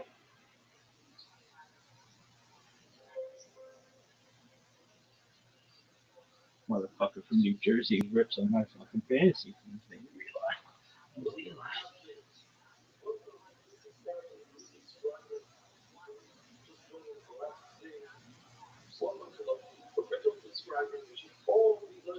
Where's your fucking beard, you cunt? I just like to take this opportunity to point out some of the amazing benefits that learning and some of the reasons why people fall off that learning and what they can do to overcome that. The saying is, it's not about the dot, it's about the learning. But the learning provides an opportunity to learn every single day of the year, even on vacation or during the Shabbos of Sunday vacations. That the learning parameters English. better person, better husband, better wife, better partner for a mother. That the United English. Rebellion to Hear Independent unites all of Israel. There is a special camaraderie between the people that come to share. There is a special invitation between you and the Tannaim and Amoraim, and especially with you and the Baruch. That the United starts that it encompasses all of Torah. You're not just learning halacha or avodah, you're learning it all. The places to apply. This one says Yashin Shalom, the person says Torah today, learning, the places says this is meaning wireless, Mishra, Torah being receiving Hakadah, Hakadah, Hakadah. Every day will bring a new concept in life on a million travels everywhere before. Each travel, you'll see people learning on the plane in the airport. 90% of the time, those are people who are learning that way. Nothing like starting off your day without tomorrow's 45 minutes, an hour of study. And finally, the size of time that it takes to have the upper control with the 2012. And now, some of the reasons why people fall off of that list. People say, that I'm the only we just quit. I don't hate much. I'm learning that I don't remember what I learned last week. Or to say, I'm just going to learn the Shiva. Love this. This is not the proper way to learn the water. We have to learn it slow, to love this. It's a little better point. And that can give you better. So there's a good start to learn. The company, one more thing. Are you looking at everything we're doing? I learned the problem. I learned the actual learn. Everything I got is going to learn all players, learn all types. What are you going to do next? And finally, the goal out there is to thank people who don't want another. The point of doing so in this world is to surround you with what you're about to do. What will you do to be better? What you want to do, you don't need it. You learn your life. What is going to be better? But if you don't learn it, you have to learn to do it. The nothing, it's the hardest subject. You learn it. You never had it in the gym. And finally, one of the pitfalls that people have is when they miss these out, inevitably you will miss out. There's sickness, there's symptoms, there's vacation, and a mistake that the smart people do is says you have to make it up. Don't go back to this year. Let's make this up first because I don't want to have home like tomorrow. So that's a mistake. Skip over this. Go back to this year. Go back to where the money source was. Write down what you missed. And don't make it up at a different time. So today, you must skip. Don't call for that. And don't be a perfectionist when it comes up to it. Don't say, oh, I didn't finish this chapter, I don't want to do this. I need to finish. Because at the end of the day, if you finish the star 7 months out versus 2011, nothing in the world that you got to do at all. And now, let's jump in. Begin the chapter. The Mishnah discusses three issues. First, it says, when you shop, you give your right to take 3 months twice. When you go to sleep, nighttime, when you rise, what is nighttime? The Mishnah is going to have 6 sheets. So the sheet that Mishnah says, and the Mishnah uses a Russian of the time for our time. So,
finish the start. Kriya Shema Meyer is not Kriya Shema Chakras. Two reasons we come up because the third is that we shut the book, and then only afterwards we come up and we give up. Or because by 3 times we say Erev, first at night, and then by 1 year, the day. So that's before we come in and eat Shruva, after he's Bible, after he says he comes, and even before he was a carbon, because the Torah says, "Well, Hashem is the Lord." Unlike the typical meaning of what is meaning, when the sun comes up, we go over when the sun goes down, the fire, and it takes the Republic the day the light is God. And now we go to this now, look at what it says. So, how do you say Krishna is Shkira? That's when Shabbos comes in.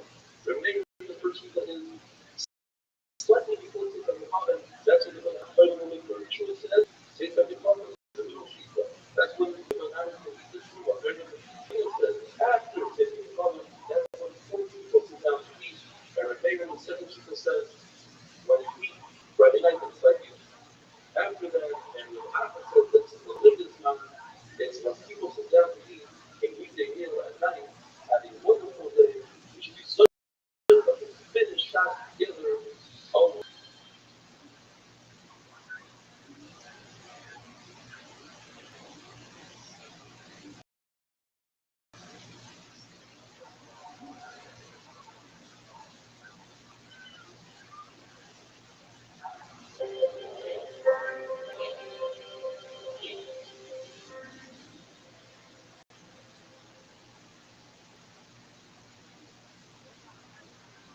Rabbi not given tremendous amount of that every single one of you who started shots, you should be so able to stay on board, stick it out, and finish shots with your Hashem.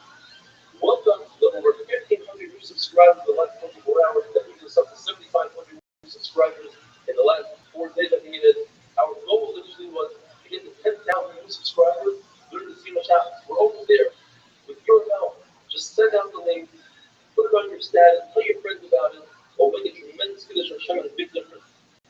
We looked at the mission that point over the answer. You can take Krishma and feel so much more to shine out through the head of the first 3 Mishmars according to one sheet on Shemayim, the Allah, Shira, and when one Mishmar and the next one begins, that's when you can take Krishma. The question is, if you divide the 9 into 3, it equals to 4 hours each. Why don't you just say, take Krishma for 4 hours? And it's to teach us that Mars and Shemayim coincide with the Mishmar here. We also have Mishmars. For instance, the first Mishmar, you'll hear the donkey saying noise. The second, at the middle of the second Mishmar, you'll hear the dogs barking. At the beginning of the first, the babies wake up the nerves. And when a couple wakes up, the wife starts talking to their husband. For another shot, all 3 of these sounds happen at the end of each Mishmar. And then the third Mishmar is already daytime. I don't need a sign, but to tell you that you, and your wife starts talking to you, or your baby wants the nurse, you know it's time to say, at the Lord, he roared like a lion 3 times a day. And then, same practice basis. Wow, to the nation that because of my sons, I had to destroy my house, I had to burn my vehicle, I had to send fights from the dogs. So, for Yosi, I had that, so I went off the path and I went into ruins. So, I found the Hakas in Shalayim. They're not even waiting for me by the door. And when I said, show it, I said, show me the level of Rabbi and Moira. What are you doing here? She had a job. She's down on the way. She's down on the sorrow. So you're going to have 3 things from this. First of all, you don't want to report them. If you're traveling, you're down on the way. So what are you down? You love having able to do the sorrow. And you know, continue to ask them, what did you report them? He said, I heard a voice that sounded like a pigeon cooing. He was saying, or the voice was saying, what is the voice like you have to be back in my house and burn my vehicle and be back in my house? Said the Lord, and a bunch of a shvur, a double shvur. I swear to you, son, that the Oracle says this every single day, 3 times a day. One of the Oracle sees lights from morning to children, they say, Omni Yishmi Ramah, down his head by the elbow, and he says, it's tired by the elbow, and he sent lights from the goes. Why don't you go into the 4 of us to ruins? There are 3 reasons we want. First is Hashat, the suspicion. That's a reason if you go still have the shot that a person will be with a Zion. People will say this with a Zion. The second reason is because we're worried that the ruin will cave in. And that's the reason if you're talking with two kosher people that you don't have a shot. Finally, the third reason is Mazik and Shayda. If it's a brand new place and two people that are kosher, but it's in their place that the Mazik like to hang it out, it's still dangerous even though you have two people. Or if you're just with one person, if you're by yourself, and you're in a field, so there's no women, there's no prashad. Yet, Mazik, Rabbi says that the night consists of 4 mishparim. In other words, 3 hours. The Rabbi says he woke up every night at sunset, and it says, Katu Indi Hashmeros. I woke up 2 mishmaros before that. Now, if you hold that there are only 3 mishmaros in the night, and you won't woke up in the middle of the night, that means there's only 1.5 mishmaros left. How do we reconcile this? So the Gemara, because the Rabbi was saying that he woke up 6 hours to the end of the night, plus 2 hours. His penis could sleep 2 hours a day. Basically, he woke up 8 hours before everyone else. 8 hours divided by 2 equals 4 hours. In other words, there's 2 mishmaros that he woke up before the other. Yes, it's only 6 hours of nighttime. 1.5 mishmaros was 8 hours before the king, which equals 2 mishmaros and 4 hours. But Rashi says to call 1.5 mishmaros, 2 mishmaros. The more than I love them. In front of the next person, if you're not fucking learning, because it's closing the road, the next person can't fucking learning, will feel bad. Unless you talk and learn that the said person was my passage. Brothers trying to learn to talk any shtuyot, shouldn't say anything in front of the maze, it still make you feel bad. Unless you talk about the maze itself. There's a contradiction seemingly in the Sugya. One person says that the Rambam woke up at Chatzos, the other person says they woke up before the night. The Gemara has future. Either the Rambam was saying, I never slept at Chatzos, or he said that I was learning Torah up at Chatzos, like before, that those is also was learning in his dozes. And then from that point on, he was David Kari, he spent himself at the line. Or the shot is on good Chatzos, and learned Torah, except from Chatzos on, basically, Shira, it's in buckles.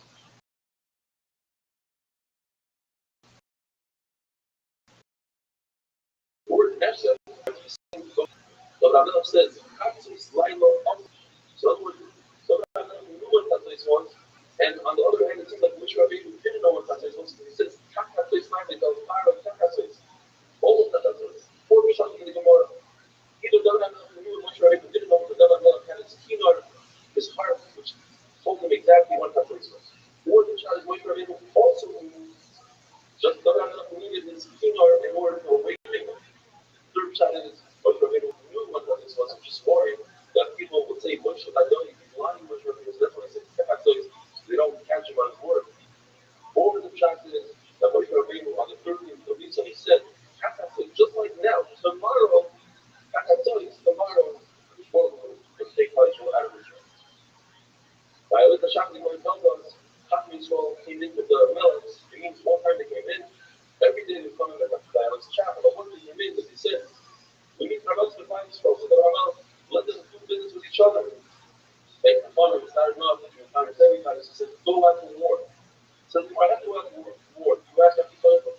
In other words, the strategy of war, you get from out to fight them. The Yom Yom means you ask for shus from the Sanhedrin. It also means you ask for food of the Tumim, and Yom led them to war, had a wonderful day.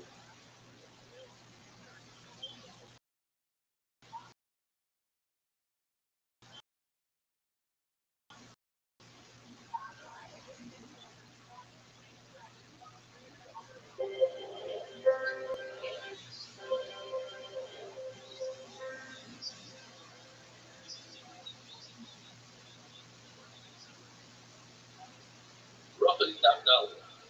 I'd like to thank each and every one of you. A few months back, I found out the system law. That's it. That day, I started thinking about it. Just recently, I promised her that we're supposed to refer Shlema and try to get 10,000 new subscribers through the Sima Shas. In fact, today, Baruch Hashem, we're supposed to achieve that monumental occasion, and Shoshana Bradley of Silva Shoshana is Jewish Shlema. I also like to thank over 1,500 people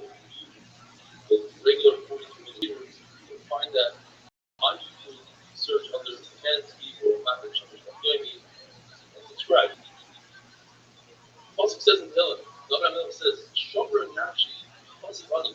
The Rabbi doesn't inform the only thing on the Pasuk, Shomer. The only thing on the Pasuk, appeared to the power of the day, and I get up like a dice, or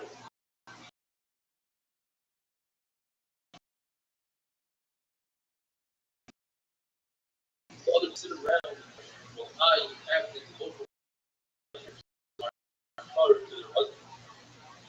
I will cause Boishes, known as Ishboishes. The reason why it's called Boishes because he embarrasses David Amelech. David Amelech asks him questions and he says, this is hard, this is kosher.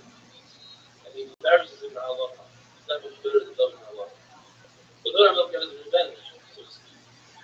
They had a son Daniel, who was called Kila because he was able to embarrass the Boishes in Allah. It says in the famous pasuk, Kulei Nimanti, Lira Yutu Hashem. The word Kulei has that sometimes, it's Kulei.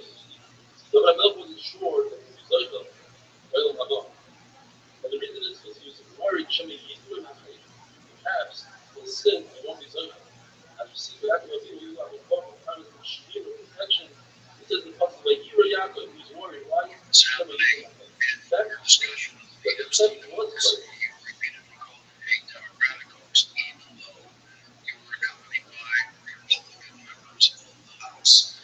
as you were standing there, how did you feel about that when you heard that word applied to himself? So I'm going to go off of my survivor sister, Haley Robertson, and I voted for him. I voted for Trump. And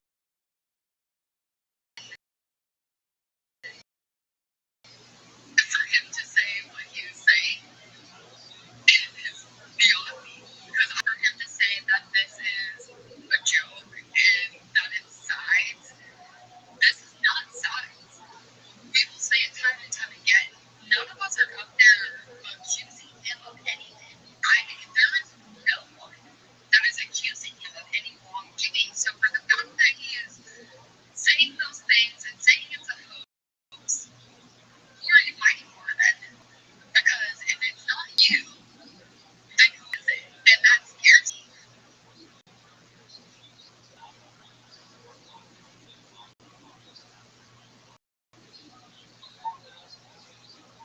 Trust me, I'm not down here to do the balls. I'm not. I changed my name. I got it. I suck. I'm Reeves guy.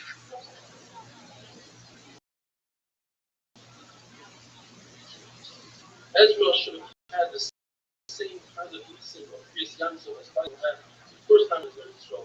And the reason why he wasn't Zoichel was Zorah. According to Eliezer, we know that the Shachtovas means when people go to sleep, the time that they go to bed, which is the 4-hour period from the time it's dark until the end of Ashur Rishon. According to Eliezer, the Shachtovas doesn't mean when you go to bed, it means when you are sleeping, you sleep the entire night all the way till Avodah Shabbos. But the Greeks are remembering that's what the word Shachtovas means. And he says that you only say Kriyash Mashal that the distance a person from an Avira. You are concerned that a person will come home from work, hard days, work on the field, he'll eat a little bit, and say, let me take a little nap. And he'll fall asleep for the rest of the night. And that will be a Chayav Beast. Why is the Torah so strong with its language? It's Chayav Beast.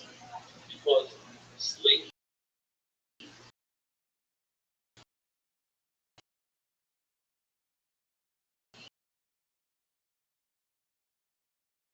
is very dangerous. You try to take a short nap, you fall asleep for the rest of the night. Another shot that I want to tell you.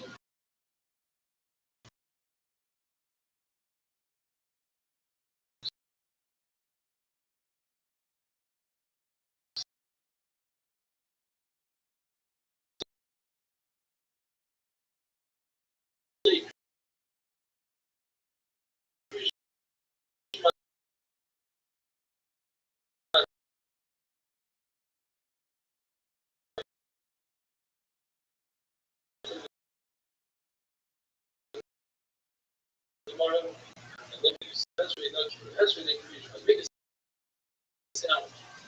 Wake up in the morning, see Kriya Shema. Esrei why the Shiloh question is whether we consider the Google as its writing the main part of the House of Minimum is a little bit that started at night and therefore the night also that we some of you he believes in love. In fact, the main thing happening every day and that's what we just have to do. Or the question is the shockable method is effective between laying down and getting up. According to your just like when you get up, you have to say Krishna and then that's why some people notice they say Krishna and then the lady says use the package. What we learn from the package is that when you get up, you say Krishna. In other words, Krishna is closer to the sleep. And also, first station that's where they say Krishna and Krishna is closer to the sleep. If you have to say Krishna and immediately Shema Esrei, why is it that during Myra you have approximately Shema and Shema Esrei? The answer is one tunnel with a socket and it's considered a full out here. It's a long expression of the existence, right? And the same reason when we say Hashem's Messiah is tough, we have to do a sepa, it's a full out here, but it's a part of Shema Esrei. Notice that Ashrei 3 times a day, the pain of saying is most definition of the above. Because Ashrei contains the Seder valid place every person starts out of the place given. The other reason is it's a combination of these reasons. The famous possible of you say after two steps of noticing the possible starts with the roots because that concept talks about a plant falls and doesn't get up. Very strongly during that that Aisha goes down and get up from the fall. And the Rabbi had to look at Friedrich and said right away, the following the letter Sama, Simon Hashem is going to the of those. Where it tells us that Mount Paul, he flies non-stop. But the real has a stopover. It makes so basically it has two flights. The Rabbi has 4 flights. In other words, there's 3 stops. The Mount Hamonis has 8 flights. The Mount Hamonis has 7 stops. We want the first to begin with. So when we make it hard with Mount Hamonis, arrive at a destination, you have to do my day off. Many people are not in the Mount Hamonis for the direct flight. Surely it says that there's a mitzvah to say Krishma because we see the possible mitzvah about the food, but not in our Mishnah, when we're laying down, you say Krishma. However, to the Chacham, the concept of mitzvah tireless, perhaps watch the in the dam, not really. The Chacham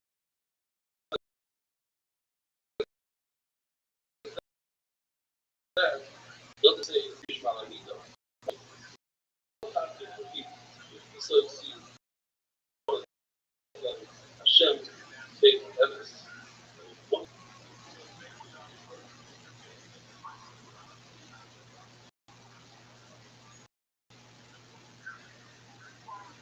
Most people think I'm lying when I say that. Like, why would I pick you? Like, who the fuck is lying about Mr. T, right? And I grew up in the 80s and 90s, so everyone believed me or no. There was no in between. I grew up in a very wealthy neighborhood, so everybody believed me there. And I'm like, why the fuck else? Like, it's your black ass here, right? Like, when I was a kid, visited the South Side of Chicago, and like, I get it. Like, I'm a black girl at an all-black school, and I'm trying to explain to my friends that the reason why they've never seen my dad before is because he's doing WrestleMania, Hulk Hogan, right? Like, everybody's like, shut the fuck up, Erica, right? And those were the teachers, right? So, I got this complex, and this is real. My friends will tell you, like, people like me. If I'm on stage, I'll talk about my dad, but I never tell people, like, who my dad is, or, like, stuff that's here, whatever believes me. And they, like, really don't. Like, I will give you an example. Like, because, like, when I was in kindergarten, first grade, like, kids kind of, like, ostracized me when they talked to me because I was terrible. You know, like, they didn't believe me. And so, this one weekend, all right, I'll tell you guys this, don't tell me my but this one weekend, went to this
simply overwhelmed by the vast amount of new subscribers that we just had today. And it's very difficult to get the video out to everybody. We're working on it with technology, and hopefully in the next few days we'll have it all sorted out. The Gemara says that a person should use his Yetzer Hara in a battle against the Yetzer Hara constantly. If that doesn't work, he should learn Torah. If he sees that he's not beating the Yetzer Hara, he should take Kriya Shema. It's still not working. He should remind himself of Yom HaMitzvah, the day of his death. This has come as a surprise to people. Even Shas, all of Shas, came down from Moshe Rabbeinu on Sinai. I remember the concept that Ed Lupais, so Evan, that's referring to Lupais, Zeres and Dibros, Bad Torah, the one that was waiting to learn Torah. Kamisha comes Torah. Bad Mitzvah is referring to Mishnayos. Asher Tosafti is a Nevi Mitzvah. If he writes up, how do I get halacha? From Gemara. You cannot derive halacha from a Mishnah, rather from Gemara, and all of these came from Moshe Rabbeinu. We want to discuss the Kriya Shema that Kriya Shema acts as a double-edged sword to kill away the Mazikim. And Rothschild says, get rid of the sword. He says, remember, I don't need a punch for that. Every kid knows that the punch says, if you do everything that your mom tells you from a machna for something that's trying to left off, Torah is something that gets rid of the sword. Since we go to not be don't learn Torah, then 1% is terribly destroyed. So the Gemara doesn't act like a regular person. Regular person who gives a present to somebody, when he sells something, he's upset. The Gemara gave him up to the Torah and he's excited about it. He says, the Rothschild'S, if a person has a surah, and this is the sight for life, a person should introspect, should check to see what might cause the surah. If he can't figure it out, you should assume it's because he's not learning words about the Torah. And if not, you should understand that Tzisur Shalahaba, the concept of both these Tzisurim, in order to double your Sachar in Olam Haba. Because both says in the Gemara, these Tzisurim to the people he loved.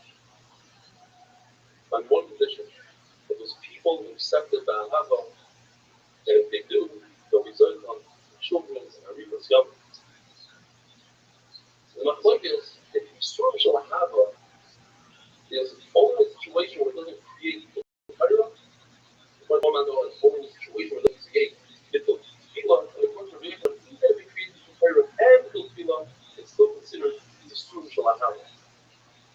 According to Kavachimer, if a slave leaves his master when his master knocked out his tooth or his eye, certainly Yisurim, which take hold of the entire body, they should give you like a heart of correct. So Shikha says that this is also a great insight for life. Anything good comes with a struggle. The Lord gave us 3 gifts, and they all came with a struggle. He gave us the Torah strong, and he gave us the Olam Haba. If a person is involved in learning, or if he has something, or if one of God buries his children, so the Gemara all have all of the marriages are real. The Rebbe says, although Tzaras is considered a kapara of the yet it's not considered Yisur Shalahava. Those Yisur, the difference is, those Yisur come to take away that time and a marriage. Yisur Shalahava, as we mentioned, means that it comes to Sahara. To make a distinction, says the Gemara, perhaps somebody has Tzaras, Eretz Yisrael, it has a lot of Pusha. It's very embarrassing, he has to leave the Machane, he has to leave the temple. Then that's considered not Yisur Shalahava, but it's in Florida, in America, in Bubbles, you have Tzaras, that's Yisur Shalahava.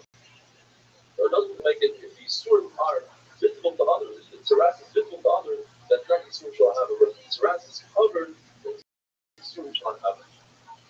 Famous Lashon of Rabbi had 10 boys that were Mitzvahs. They carried on themselves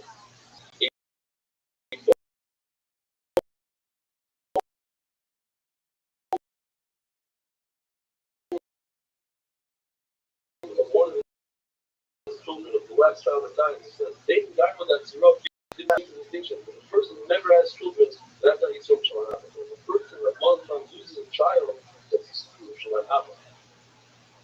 Here, but Abba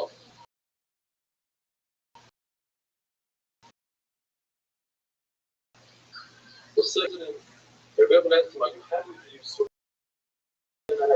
Rebbe said, "Give me your hand." He gave him his hand, and he killed him. Rebbe himself was sick, but he couldn't heal himself because a person cannot take himself out of jail. Rebbe did the same thing. He says, "I'd rather not have this room. I'd rather not have this time." And the kid Abba put his hand in him. Rebbe once visited Rebbe Lozer, who was also sick, and he saw that his house was dark. He rolled up his sleeve and came like his skin shining. And he asked him, "Why are you crying? If you're crying about the prayer that you didn't accomplish, the famous times that of the mind of the mind to eventually come to the Shemai, doesn't matter. The quantity, the quality counts. If you're crying because you don't have parnot, so not only you have crucial problems, anymore. You have prayer, you should be happy with that.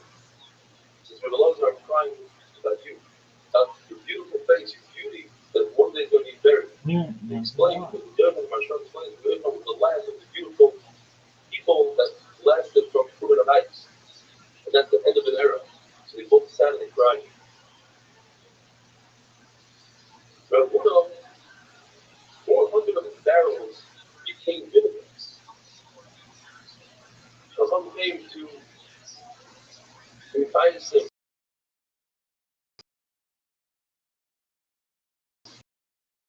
said, "Listen, you have to done. There's a reason." And he said, "Well, you question me."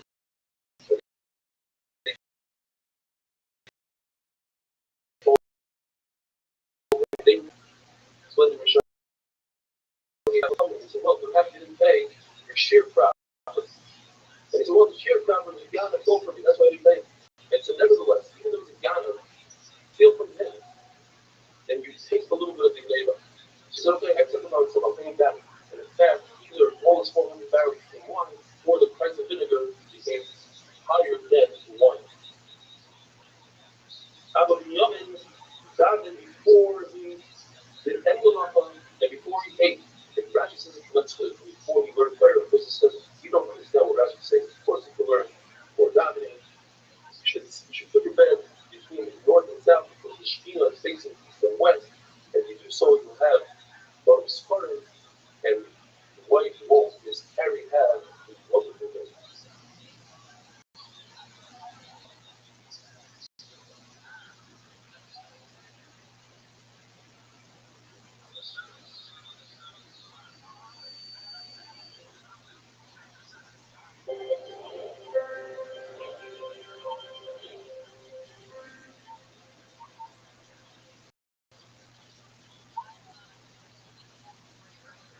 Rabbi's love.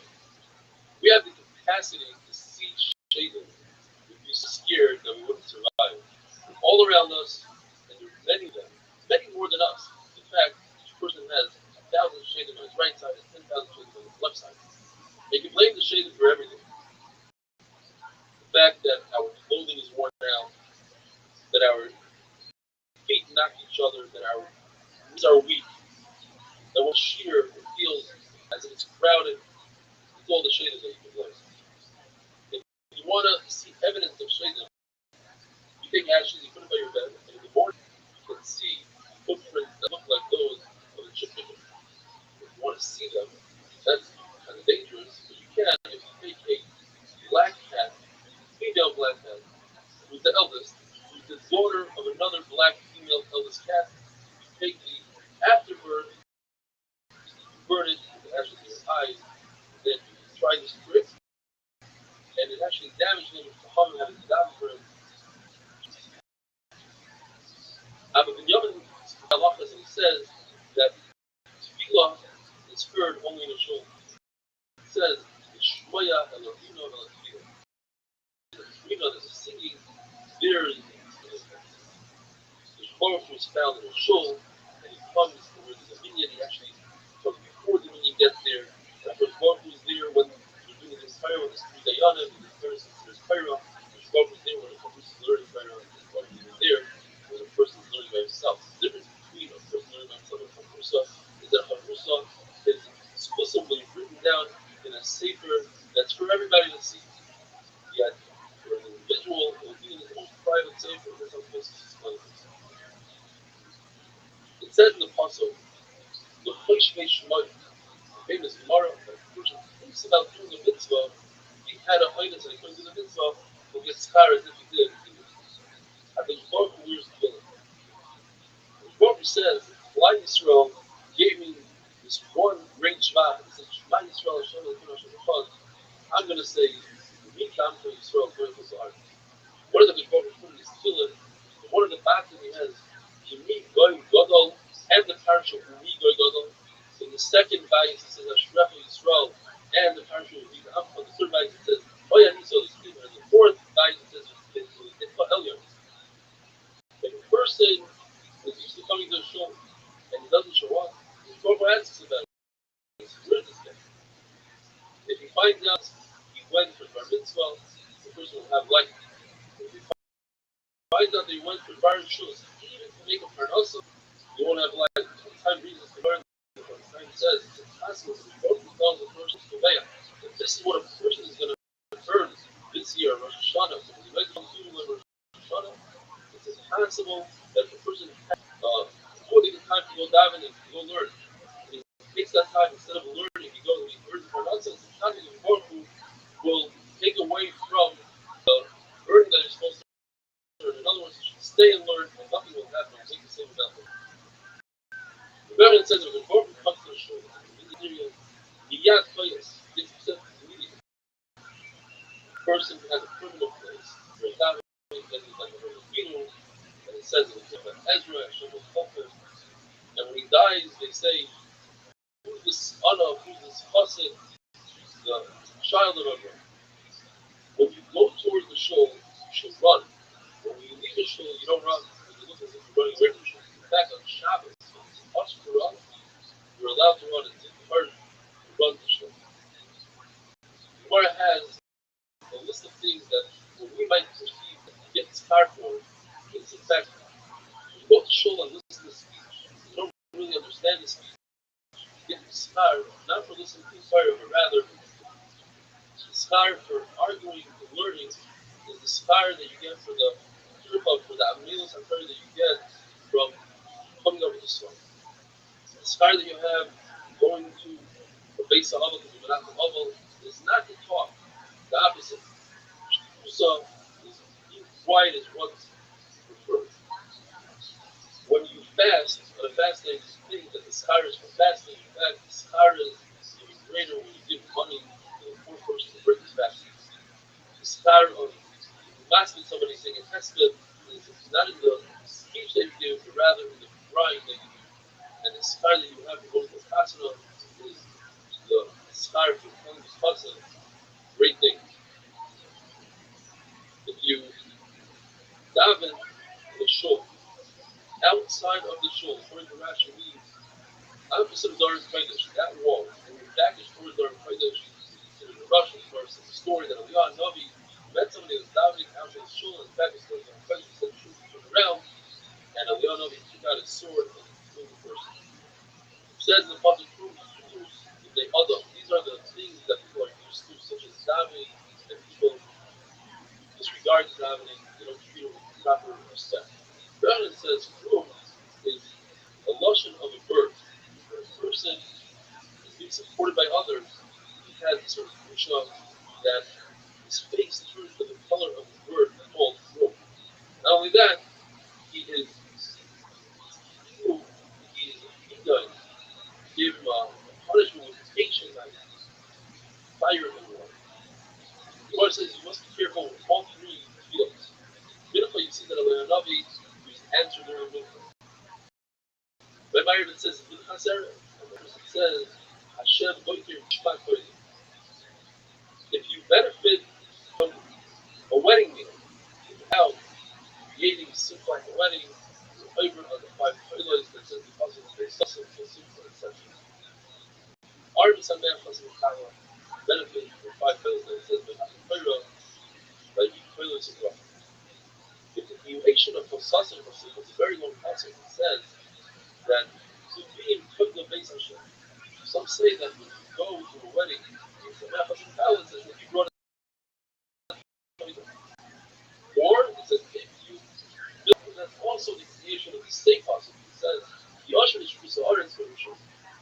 If your friend says hello to you, you should try to say hello before your friend does. It says in the pasuk, "Baki shoulder faith." You should seek out peace. Now, if your friend says hello to you, and you stop him out, you don't say hello back, you consider the God. It says in the pasuk, the lashon of zeilat aliyah. You're a poor person, you don't have anything. All you have is the ability to say hello, and somebody stole that ability from you, that other person is God's friend. That is a wonderful thing.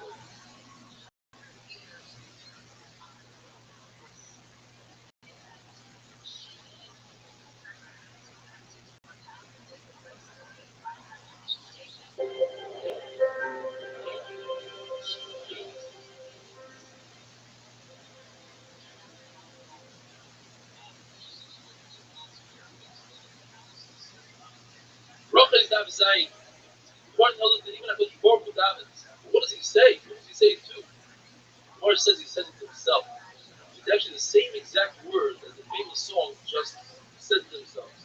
The famous song, Tanya, Omer, Bishmol, Ben Elisha, Amachas, Nazi, Lahakis, Akhtaris, the ones who went in into the Beis Hamikdash to serve Hakadosh Baruch Hu with Paris. The Reisi, Hakadosh Hashem Tzvakos. I saw Hakadosh Baruch Hu himself. When he's sitting, all my lead, and he told me, Baruch Hu, give me a bracha. Marty Lo, Rotzig, Ufonefa, Shikishu, Hanefas, Kasta. Your mercy should overcome your anger. The Lord is going to explain it. Before it's angry.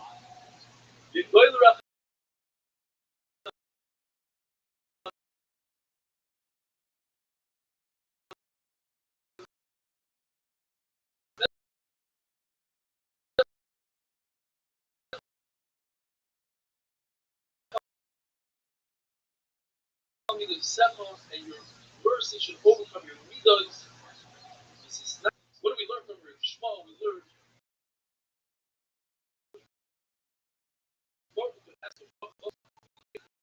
We're number one. Love them. Oh, that's my second favorite. person to give your bracha joy and benefit.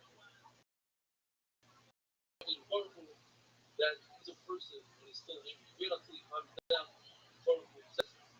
Wait until I'm not angry anymore. When does that get angry? Every single day for a split second, for a 16th of a second. The Gemara says it's 158,888. One part of that, which is a 16th of a second, or the amount of time that it takes to say the word rega. And Bilam knew that second. Bilam wasn't that smart. His whole donkey beat him in an argument. But he knew that split second, and when you know that split second, he used it to curse somebody in the first words. Back in the Baruch Hu knew that Bilam was about to curse Yisrael, so he didn't get mad those 2 days. But he got angry those 2 days. As a shown, there wouldn't be anything left. Roy said the story. Truman Levy was upset at a certain dude. He was bothering him. He wanted to kill him. What he did was, he took a chicken and tied it to his bed. This is simple. When the chicken's foam turned from red to white, that's the time that the Lord begins to set. And he waited there, and he noticed that he fell asleep. And he realized that the sign of Shemayim, that's what to do such a thing. It says, V'racham avakol ma'aseh, the Lord who has rahmanas, even on the bad people. Mr. The Trump. Lord will get angry when the kings of the world is people from the ground and they bow down to the sun. If a person has self-discipline, it comes from within himself, not from outside. It's a lot better than if somebody was hidden and given malchus. Because Rothschild is better than 100 malchus. God says in the Gemara that Moshe Rabbeinu asked for 3 things, and he got all 3 things according to one man. He asked that Klal Yisrael should have Shekhinah. He asked that Givon should not have Shekhinah. He also asked to understand why is it that sometimes Tzaddik Viralo, the good guy, sometimes has a bad life, and sometimes Rothschild'S, the bad guy has a really good life, supposedly. He was told that one shot is Tzaddik Viralo, we're talking about Tzaddik, it's not Tzaddik Gomer. Tzaddik Gomer, you wouldn't have Tzaddik. What's the shot? Both who want to give person the Surah so that the Tzaddik is not Gomer, should be Gomer. So the other Russia, the third leg, whoever wants to grace, all this physical in this world, even this entire this world, so when it comes to the oil above, he shouldn't have better. The mayor says that Moshe Rabbeinu said, I want to see what it looked like. The Moshe said, I offered you by the snake, and he was, I'm not interested. Says the Lord said, this is hard. That Moshe Rabbeinu covered his face. He was so committed to Negativo that his face glowed. This is hard. That Moshe Rabbeinu was fearful of Hashem, so humans were fearful of him, but humans would get inspired. He didn't look at the Baruch showed him his Achira. What does Achira mean? In Gemara, he showed him the Nas of the feelings for Rosh. When the Baruch says something, he promises something, even if it's connected to the condition, if the condition doesn't happen, the Baruch still will fulfill his word. For instance, the Baruch said, I want to kill all of Israel. And don't worry, Moshe Rabbeinu, I'll make you a great nation. And then kill Israel, and he made Moshe Rabbeinu a great nation. In fact, Moshe Rabbeinu had, as the Torah tells us, 600,000 descendants. We're going to send the name of Rabbi Yochai. Rabbi was the first one to call Rabbi Shlomo master, other. So when Daniel was saved, he was the parent of Rabbi was calling Rabbi Shlomo other.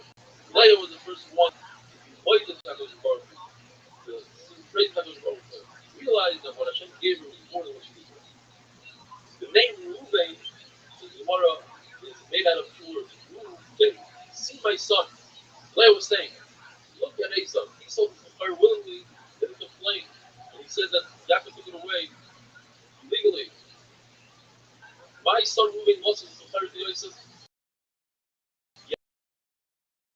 Yes, he didn't save Yosef by blaming the other.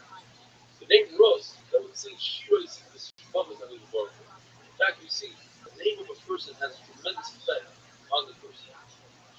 A son, a kid who's rebellious is worse than the war of the mother to his parents. And the Gemara asks the question, when David HaMelech was running away from his own son Absalom, should be the worst thing in the world, yet David HaMelech says, Mizmor LeDavid, saying, praise HaKadosh Baruch Hu, should be Kina LeDavid. David HaMelech was relieved, like a person taking off a big debt, setting, but it's a relief. He's relieved that if you go home, you're going to have a rebellion from within your house, and you thought perhaps it's a monster or an Evan, he's relieved that it's his own son is not going to kill him. When are you allowed to start up with a bad guy, with a Russian? There are four ways. Either when it's either the Shemaya, it's the Shem Shemayim, it's not a name there. Otherwise, it might be dangerous. Or if the Russia is not having a good time, it's not a good time for the Russian in his life. He's on the down. So on the down, you're not to go after him. Or he's on the up. He's doing really well. But you're a Tzaddik Gomer. Tzaddik Gomer, go after him. The other thing is, even if he's not a Tzaddik Gomer, in Russia, if it's not a good time for him. If a person sets a permanent seat in a shul, then his enemies fall within him, in front of him. And finally, the Gemara says, it's better to serve as Hamid Chacham than to retire from it. Have a wonderful day.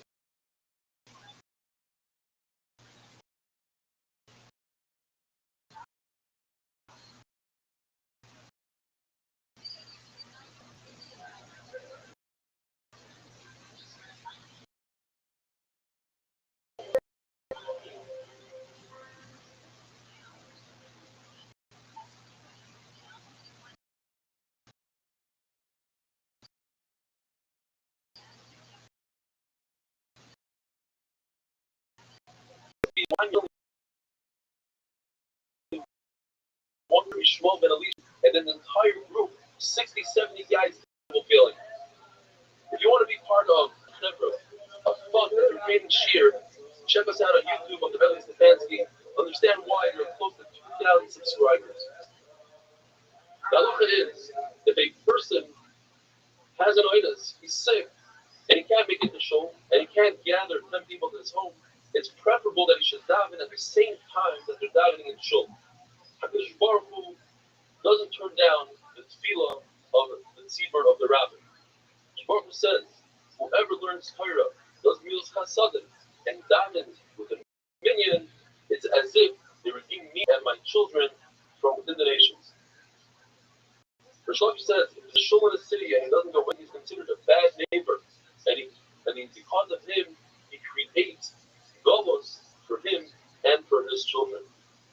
Rabbi was under the impression that there are no extremely old people in Babel. Because it says in the pasuk, that's referring to Israel.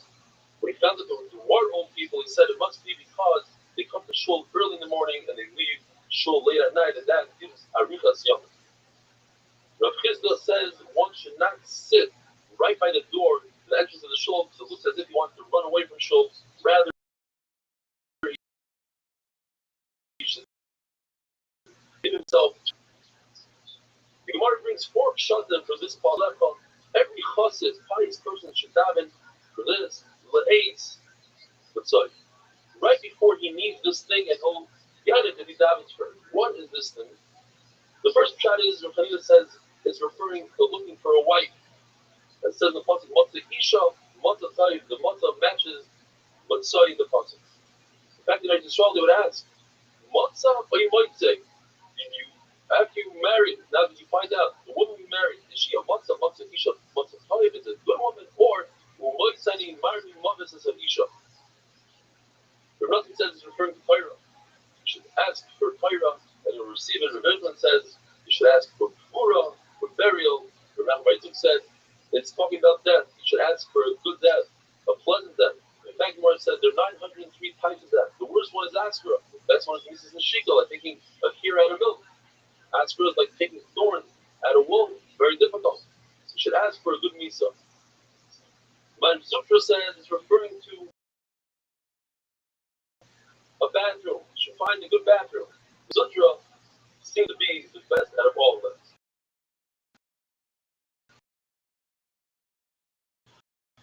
Says Rabbi, the pasuk, Oyav Hashem Shari Tzion Michol Mishkanei Yaakov. What does Hashem love the most? He likes the places that they come to the bottom of the halacha more than shuls and bati medrash. The halacha is one should daven where he learns.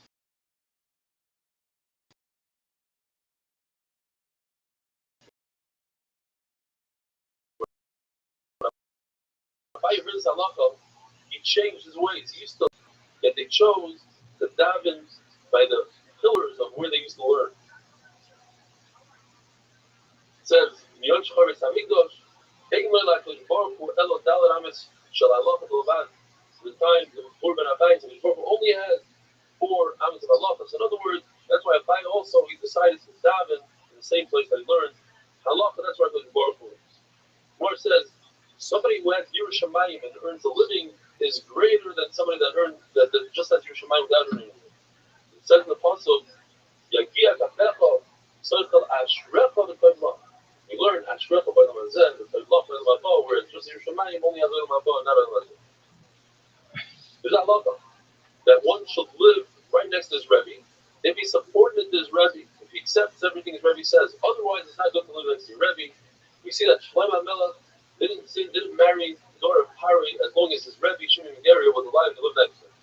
So the pasuk, there's a halacha that if the Sefer Torah is open in shul, you're not allowed to leave the shul. The Rabbi would leave the shul between Gaber and Gaber, between Alims. The Rabbi asks, what about between Psukim? There's a pause, and you sneak out, and he remains with the table. Reb Shimon says, I turn my back to the Sefer Torah and I learn they're doing what they want to do, and I'm doing my thing. The halacha of Shnai Mikra Targum brings Arichas Yomim. You should say two Psukim and one Targum. One day, there's no Targum on the pasuk. Like Teres Dibar, Atros Dibar. Says Rashi. In that case, the Gemara says you should still say it, meaning you should say the pasuk 3 times, once instead of the Targum. One should not wait until Yom Kippur to say the Shnai Mikra Targum, because every Yom Kippur day that we eat is as if you're fasting, and do not say Shnai Mikra Targum earlier than the week that you need to say that. Shmuel Levi told his children, first of all, when you shut the bird, be careful that you shut all the breathing in the veins, make sure that all the blood comes out. Be careful with the Talmud Chacham and Zaken that had Torah, even though he forgot it now, he put the Babaynas, just like they put the broken Mukhais into the Aron. This person is a broken Sefer Torah. Rabbi told his children, do not cut meat on your hand because it's a sakana, you might cut through, you might slip, you might cut your hand, or you might nick your hand, some of the blood will go into the food, and it'll disgust everybody. The halacha is you're not allowed to sit on a mito aramis. But better with guys, one shot is, it's referring to going to sleep without taking Krishma al mito. The pshat is Rabbi was telling his children who were Kohanim do not marry a Gioret because you're going to Tazim. And some say that it's a Goya Mamish. Why? Why can't you sit on her bed? There's a story of Rabbi. A woman told him, a Goya said, sit down. And he said, let me see what's underneath the bed. And she lifted up the bed and there was a dead baby there. She wanted to blame him for his death. Love is, one should not go behind a shul. It looks as if you don't believe in the shul. Moira says there's a number of conditions here. If a person is carrying something heavy, it's obvious that he's not trying to avoid the shul. If he's wearing tefillin, it's obvious that he's Yerushalayim. If he's running, it's also obvious that he's trying to get somewhere. And if the shul has another door, then people will think he's trying to go to the other door, and instead of going to the shul. Rabbi Kiva loved three things about the nation of Lodai: that they cut their meat, they don't cut their meat on the table, and they would kiss each other only on their hands because of germs. And when they discuss private things, they would go into a field so nobody else could hear. Rabbi Kiva says, I like three things that the Persian did. They had sneezes in three areas: when they ate, when they went to the bathroom, they had relations. Nevertheless, the Barsim are ready to go. With all this sneeze, they're ready to go straight into Gehenna. The halacha is like when we in the Mishnah, that you can say Kriya Shema all the way up till Amud HaShachar. Rav Shimon Bar Yochai says that there's a possibility of saying Kriya Shema one after another. One will be for the night, one will be for the day. That is, if you say Kriya Shema right before Amud HaShachar, and right after Amud HaShachar, the one after Amud HaShachar will count for the daytime, even though halachically right after Amud HaShachar is considered night. Since people get up then, your Yotzah, Kriya Shema Shachar is having one whole day.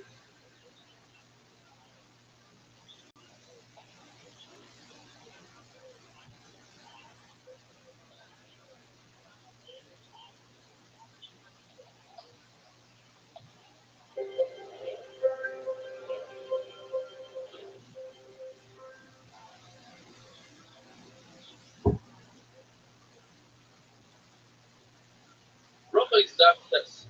Where tells the story, tell me that they came home from a wedding drunk. And they didn't say Kriya Shema. They asked Yeshua, the lady, the father of the apostle, whether or not they could say Kriya Shema, even though it's today's a problem.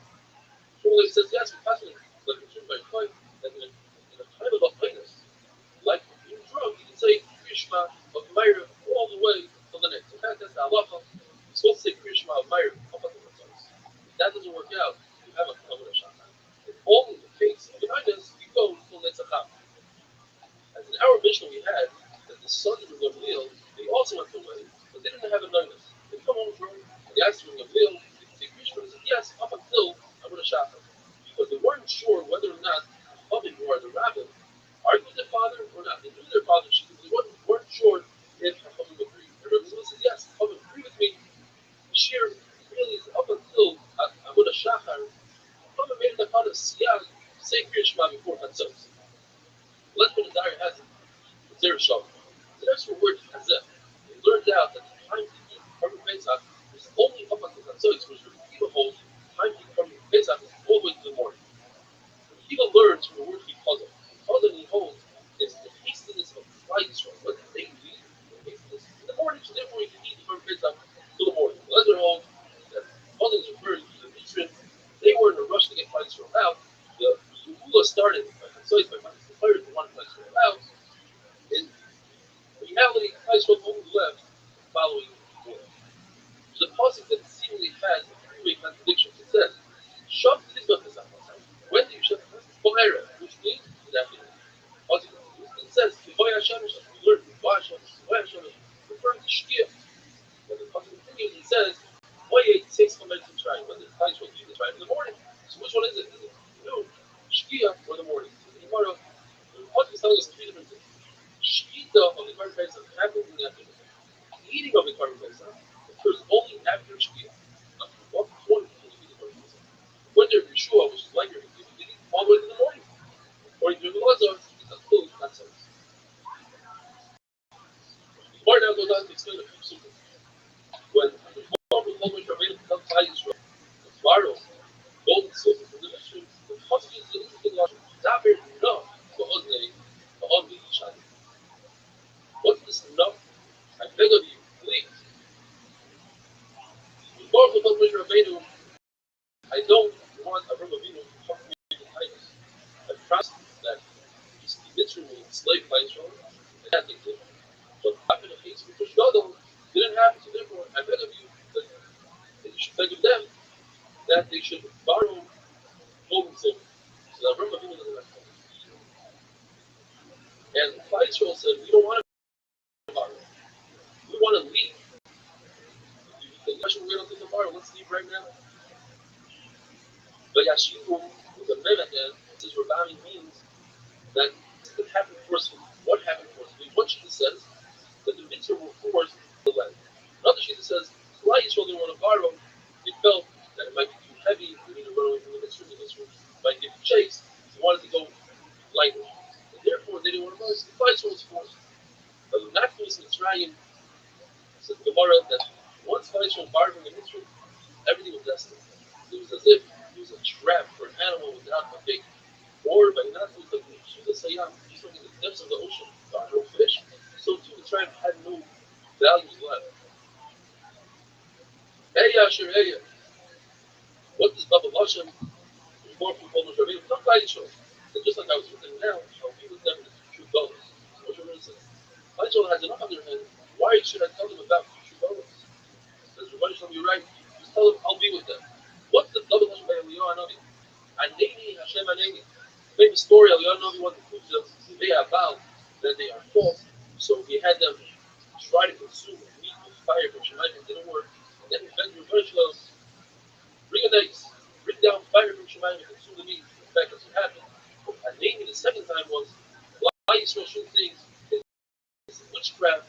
They should understand that it's going to happen. Says the Mishnah, Yishma, the warning was said when differentiate between Chelas and Lava.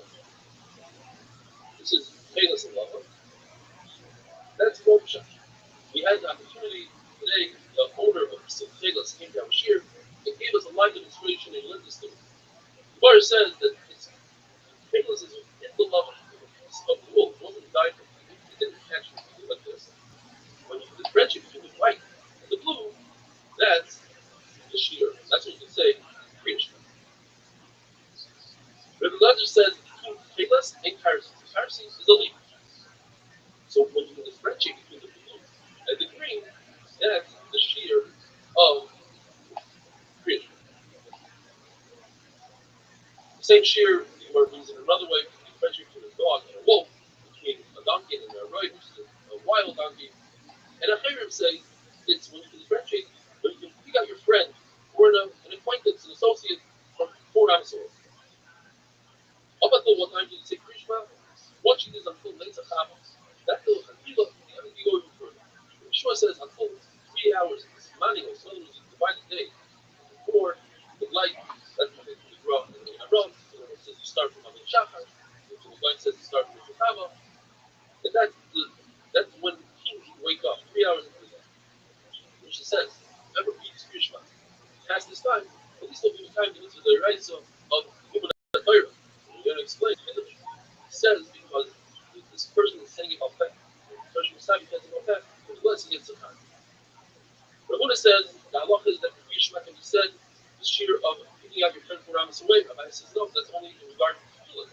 But Kriyashma, the Kivasiki means the type of a person that's a chassid, and a chassid would say Kriyashma immediately before night, and that was right after night, because it's reason why doing mitzvahs, you want to say Shemona Esrei the earliest possible time, but if you sort of doing Tefillah, you have to do Kriyashma right before, and therefore, in order to time you have to say Kriyashma at the last available moment, right before night. It says, how do we know this concept? It says, you should have fear right when the sun comes out, that's Kriyashma, Olach Shemayim. But continue, it's talking about Mincha should not be said after Shkia. Yoisi, Yokim, said the name of people in Shalayim, that whoever says Kula, right? The Kula won't be damaged that day. Rabbi Zera says, what's damaged that day? The says, why? Because he had a monetary law, he had to bring a tax to the king. You don't pay money to see a king. You're supposed to see even Gentile kings. You see the difference between a Goy and a Yid king. Rabbi Runa says, Gemara, he did, he was so Kula, and he was happy the entire day he had him, he smiled on his face over. Hashem's false I did that we say, he Gemara in one shot says that you only say that a mincha, otherwise it's a hefsek between two and two. Well, if you have the beginning of the septum, it's the hover with the day, and in the fila is like part of the Shemona Esrei, like the Shemona we said is part of the body. Shemona Esrei is because of the 18th of the beginning of that. But I'm not had the corresponding to the 18th. Yilu Ratzon is the capital Yud-Tes in the 19th. That's why we say Yilu Ratzon after Shemona Esrei, if not before. Have a wonderful day.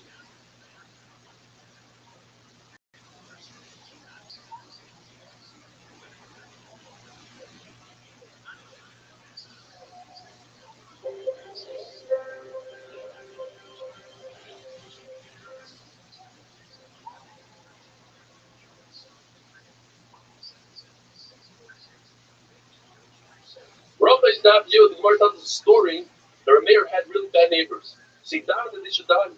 Ruria, his famous wife, told him that's not the way to do it. You're probably thinking, you should get rid of all the chatayim. Yes, get rid of the sins, but don't get rid of the sinners. We should do it.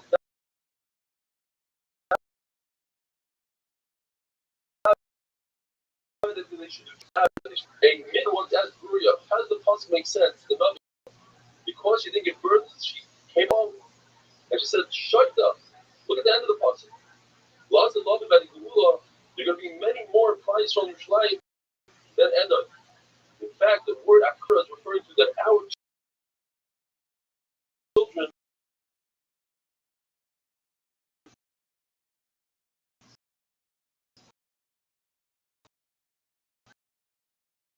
don't go into Gehenna like your children do. And show is all the way as Perikman Zayin of how it happened. So he told them, we believe in a concept called Smuchim. What a Perikman Zayin, we learned from the Perikman Zayin.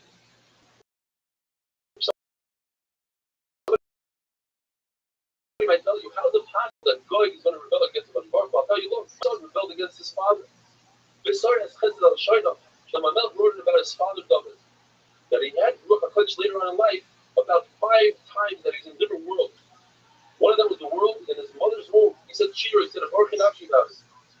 When he came out and he gazed at the stars and the Mazalas, he said another Baruch Nafshi. And when he nursed, he also said a Baruch Nafshi. Shot that's either because humans are different than animals.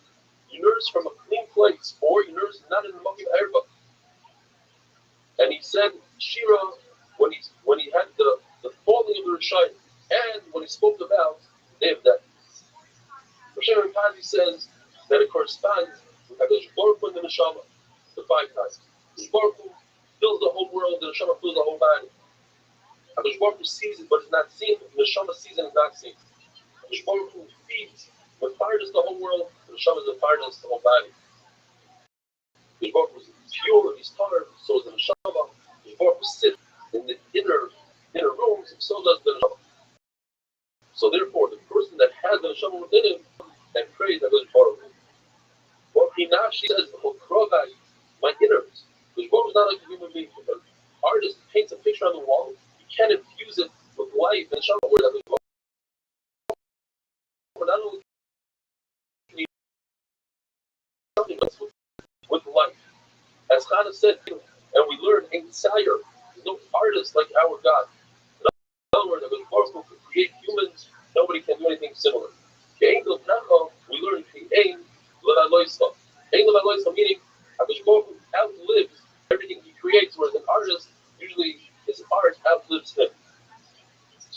The Lord tells us what happened in the story between Chizkiah and Yeshayahu, who were both tzaddikim. Chizkiah was the king, Yeshayahu was the Rabbi. They didn't want to visit each other. Each one held that they had more honor, the other one should come to them. So Hakadosh Baruch Hu made a compromise. He made Chizkiah really sick, and he told Yeshayahu, go visit Chizkiah. So he went to visit him and he said, he makes Ato, you're going to die, the Lord did him, you're not going to live, which is a double logic. What explains, you're going to die in this world, and you're not going to have a Rabbi because you didn't do Kuru, you didn't get married. Because he said, like Surah HaKodesh, that I'm going to have descendants that are not worthy. So, Yeshayahu told him the famous line, why are you getting involved in the Rabbi Shalom's business? Let him do his thing, you do your thing. So he said, okay, so give me your daughter, and our 2 schusim will be such that I won't have bad descendants. It's too late. Because it already happened. So So Chizki got upset. He said, even if a sharp sword is on your neck, you should never stop davening. And the Gemara tells us that immediately Chizki put the musr, he got up and he went to the wall. What's the wall? The walls of his heart. He said within his heart. Or Levi says, he said something that had to do with the wall. He said, if Isha Shunamis, with the story with Elisha, that Elisha did kiss Amisis her son, in the schus because she built him a wall, as Gemara is going to discuss later. So my grandfather, Shloimon, he built an entire Amisis that shouldn't have deserved a schus.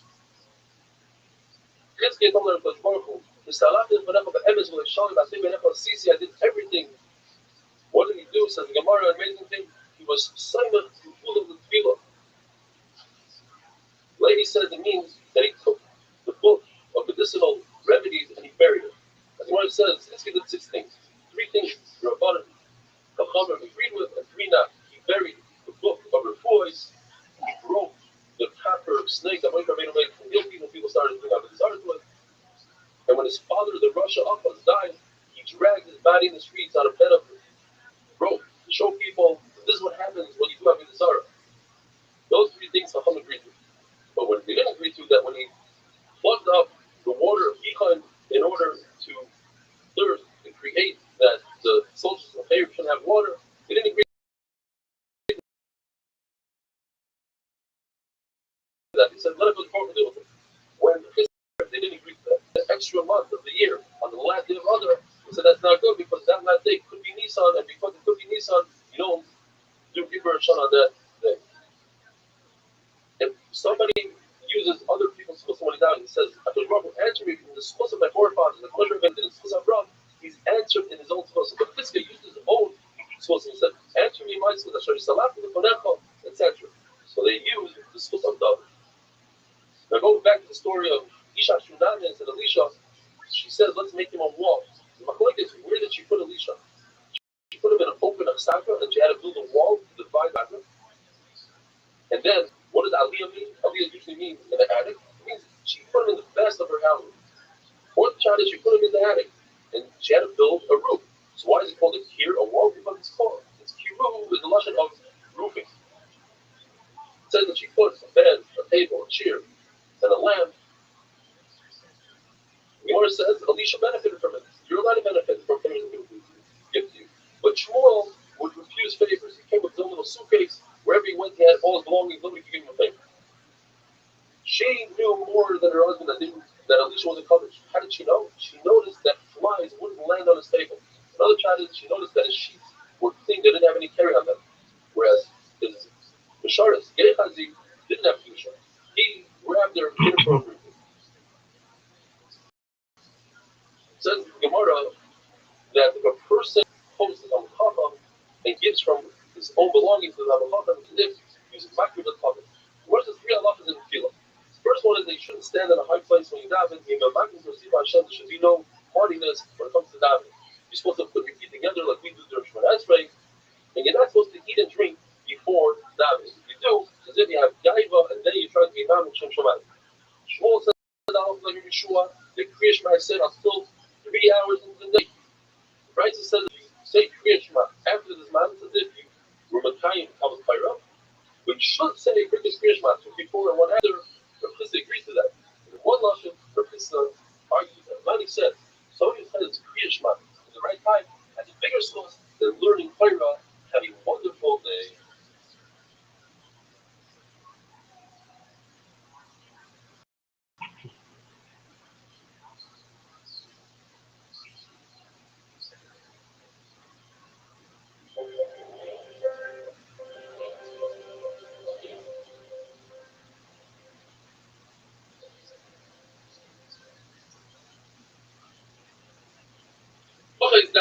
As we learned, the Pasuk says, you must say Kriya Shema when people go to sleep and when people get up. We try to take it a step further and they say, just like when you go to sleep, you're laying down, so we say Kriya Shema Shel Arvis, you have to be in the laying position. When we say Kriya Shema Shel Shachris, you have to be standing up. Otherwise, the Pasuk would say, they still say, wait a minute, the Pasuk says, over there, you must say Kriya Shema even when you're walking on the way. Walking is not laying down, it's not even standing. Therefore, saying still, you can say Kriya Shema when you're sitting, standing, laying, and even while you're working.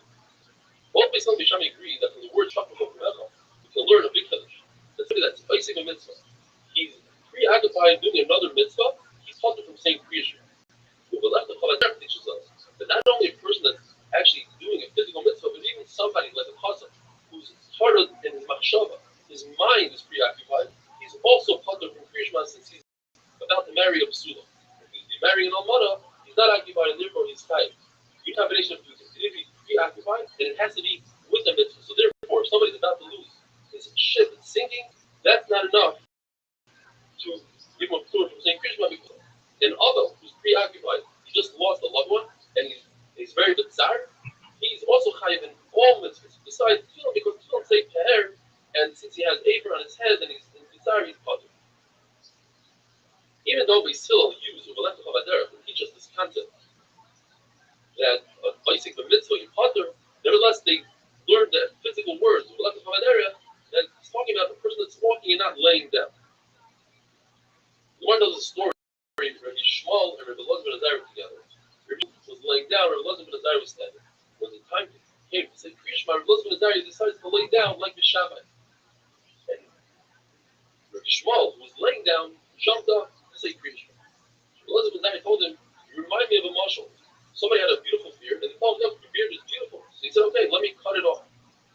I was standing up and I laid down, and because I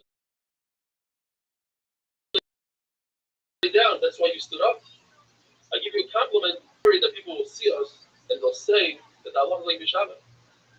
What's the difference? Because we still say you can also lay down. But since you were standing and then you lay down, so it looks as if you passed like Shabbat. So what is the halacha if you do like Shabbat? According to Rabbi Cheskel, it's okay, you're Yaitzer. But according to Rabbi Yaitzer, you're not Yaitzer at all. Similarly, we have that if somebody does a sukkah like Beisila, most of his body is inside the sukkah, but his table's inside the house. According to Beisila, it's fine. So if you reverse that, you say if you do like this shaman, Beisila will hold you to do it. And according to not only did you not do it, but you're chayav misa. You see the Mishnah Targum says, I once put myself in danger in order to be yaitz like the shaman. I told him if something would have happened to you, you would deserve it.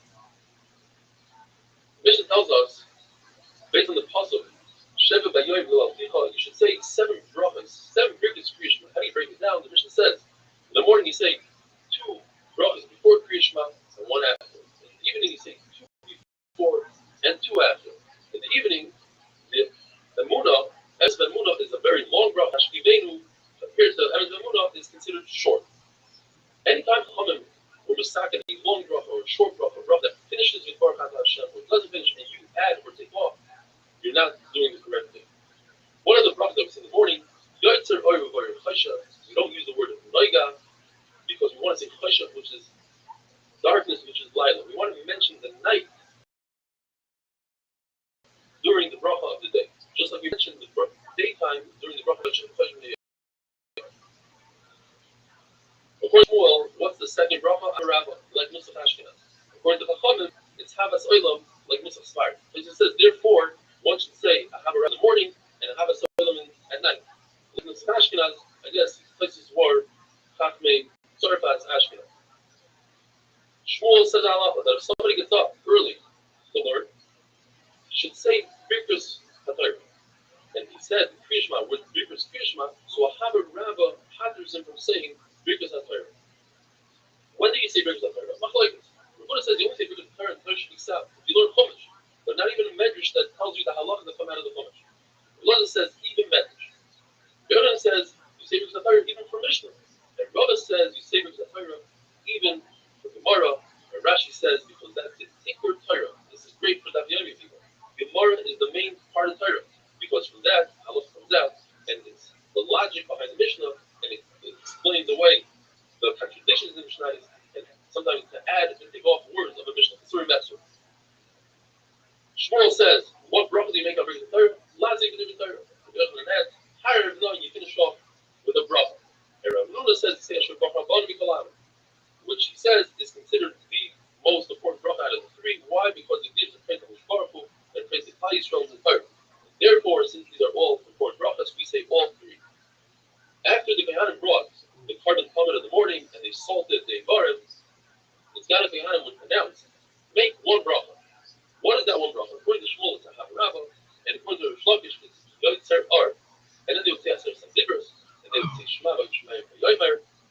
then they would give 3 brachas to Klal Yisrael.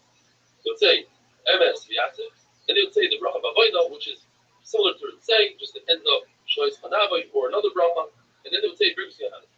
Rabbi Zrika proved that you say Yotzer Ar and not Havarabah. Because Rosh says, from here you see that brachas are not mad. In other words, if there's 2 brachas together and you say one out of the 2, you guys are not one. Similar, let's say for tefillin, you say just a bracha on Shul Yad and not Shul Rosh. You only have 1 pair, or you can't put on the other one. You guys. How does he prove it? The fact that they said 1 bracha, and if that 1 bracha, for instance, was Yotzer Ar, then it's a great proof. Why? Because why did they say Havarabah? Havarabah you can say all night long. There's no zman for it. But if they said Havarabah, then there's no proof. Because perhaps they said it when it was 2, or the Yotzer is only when the light comes out. And maybe they said it later on. The Gemara says perhaps they said both brothers. We meant to say that it's not ma'akim, that the Seder is not ma'akim. You say one before the other, it doesn't matter if in one order. Wonderful thing. I also don't think I would cut myself off in that. So if you are worried about it, why are we not talking?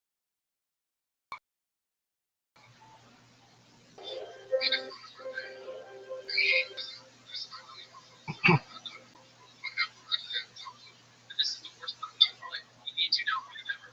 Bracha is not good thing. Although the Beis Hamikdash, they would say Aseret Sadibros, the problem is happening that after the Beis Hamikdash, we shouldn't say Aseret Sadibros because the meaning would say that's the only part of the Torah that we have. Ishmael Aseret Sadibros. Today, Aseret Sadibros is so important that one should say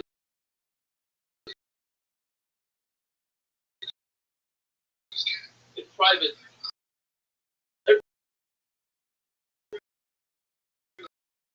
A different mishmar would take over the Beis Hamikdash. When the incoming mishmar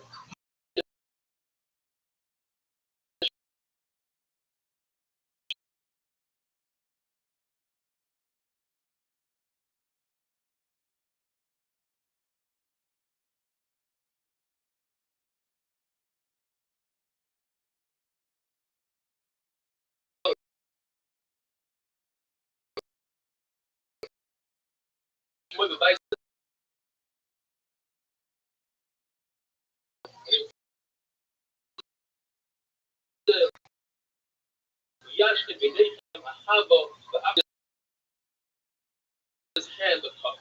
And he thinks that it's beer. So he starts saying shahako, and he finishes off. He's young.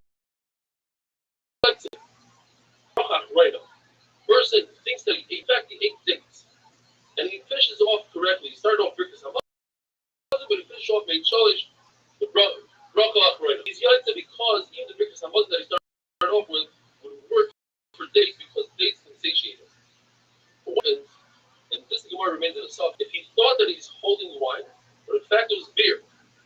So he started saying Hagafen.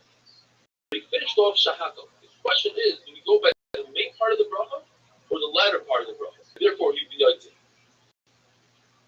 If a person thought that he ate dates, so he started saying bracha, and then he realized that he ate bread, and he finished with Birkus Hamazon. The Gemara remains in itself. The Gemara says you can't prove anything from the halakha that we said by Kriyash. Because according to Rav,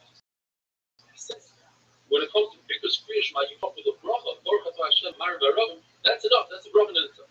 According to Rabbi, Baruch Atah Hashem, Ma'ariv Aravim, or Yotzer Ar, it's not considered a bracha because you have to say Baruch Atah Hashem, like Kevin Melech Ha'ilam, in order for it to be considered a bracha. Nevertheless, you can't prove anything from Birkus Kriyash, because Birkus Kriyash, when a person starts the bracha, he intends to mention the day and the night in the same bracha. So every bracha really is a bracha for the day and for the night, and therefore he's Yotzer. The person does not say V'Yatziv in the morning and Emun at night. He's not Yotzer the mitzvah of Kriyash Kula. It says in the pasuk, you have to give Shvach HaKadosh Baruch Hu in the morning and the evening. When you say Shemona Esrei, the first 2 brachas, and by the last bracha, you bend your knees by Baruch, and by Atah, you bend your spine and your head down. All your vertebrae have to bend, and then by the word Hashem, you must start coming up. It's important to remember that by Baruch Hu also, we say Baruch Hu es Hashem, you start coming up. Rav Sheshes would bend his knees and bow down quickly, but when he said the word Hashem, he'd be like a snake, he'd pick up his head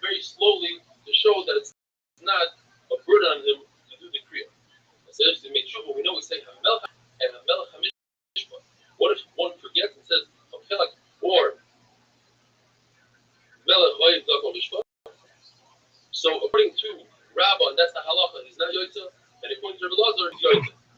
If a person has the ability to daven for his friend and he doesn't daven for his friend, he's considered a sinner. If he has the ability to daven for Talmid Chacham, he must do so until he feels sick, literally sick. He has to fast and daven until he becomes sick. If a person is over an Aveira and he's embarrassed by the Aveira, an amazing thing. Not only are they Moitlim on that Aveira, but they're Moitlim on all these Aveiras. And how we know this? We know this from Shaul. Shaul brought down Shmuel from Shemayim through the Oyu. And Shmuel says, why did you bring me down? So he says, I tried this, I tried that. But he never mentioned I tried the Urim and Tumim because he's embarrassed by the Aveira that he committed, that he killed the knife with the Urim and Tumim. So I didn't know that Shaul was forgiven because Shmuel tells him, tomorrow you'll go to battle. You go to battle, you'll be killed, you and your children. You'll be with me. So Gemara, with me means my mechitza. In other words, Shaul was zoicha to be in Gan Eden with Shmuel Hanav, which is a tremendous matter. Or because they said they'll forgive Shaul if Shaul gives them 7 of his sons that they can kill. Obviously, they hated Shaul. And the pasuk ends off saying that Shaul was a Bechir Hashem. So the Gemara, that it wasn't the Gemara that said it, was Hashem that announced it from Shemayim, Bechir Hashem. In other words, he forgave Shaul. The Gemara tells us that they wanted to institute that we should take Parshas Balak. In Kriyash, Parshas Balak has the pasuk Parash Shofar Aryeh U'Chilavi. It's a beautiful pasuk, but it also includes the lashon of B'Shachtocho Kumecha. The reason why they didn't institute it because the Tzibur is very long. And to say one pasuk, you also can't say because you can only say a full parsha from a pei to a sama. Why do we say parsha of tzitzis? Because it includes these amazing concepts. Include the concept of all mitzvahs. We started with all mitzvahs. It includes the parsha of tzitzis, also tzitzis. Yitzias Mitzrayim, Asher Yitzias Mitzrayim. The words Akri Lavachim come to tell us that you shouldn't think about minos. Akri Anechem comes to say that you shouldn't think in Averis. Akim Zoinim comes to tell you that you shouldn't think about Avodah Zarah. Says the Mishnah, there's the famous Mishnah we say in the Haggadah, even though nighttime is not a time to put on tzitzis. Nevertheless, Rav Elazar ben Azariah holds that you should say the parsha of tzitzis. Why? Because it says the pasuk of Antizkor, and so you Tzizcha, Mitzrayim, Kol Yimei Chayecha. All the days of Yimei Chayecha are the days you made. Kol Yimei Chayecha, the extra Kol means the night. So you should say parsha of the night. Some say no. Kol Yimei Chayecha comes to include the time of Mashiach. We're also going to say the parsha of tzitzis. Have a wonderful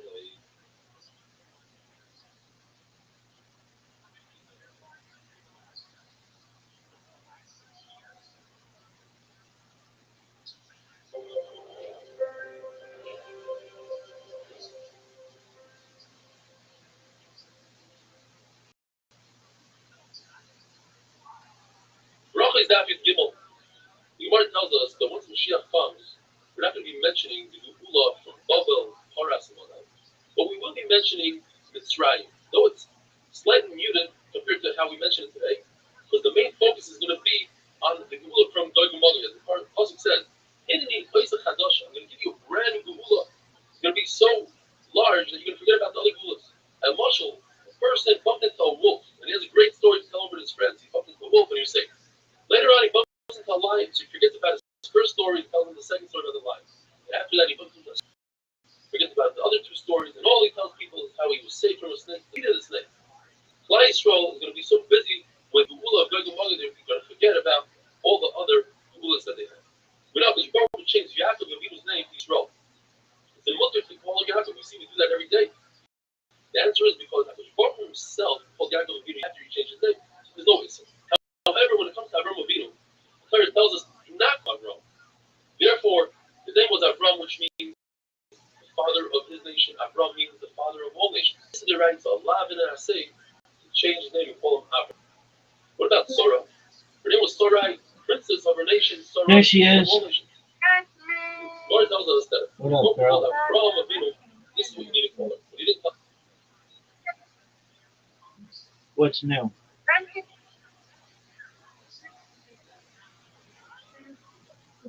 Find somebody, and I can't find nobody, and I'm trying to find people that's interested in talking to me. I'm there, go, Rabbi. Okay, so are you able to find anybody? Everybody wants to be host on here. I don't want to be no host. How did you get to top somebody? Where you go to Papa or Explore? I forgot. On Pico? Yeah. Alright, just for a moment.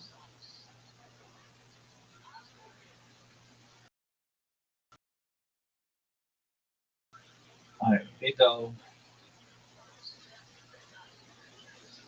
I don't even have it downloaded anymore. Let me download.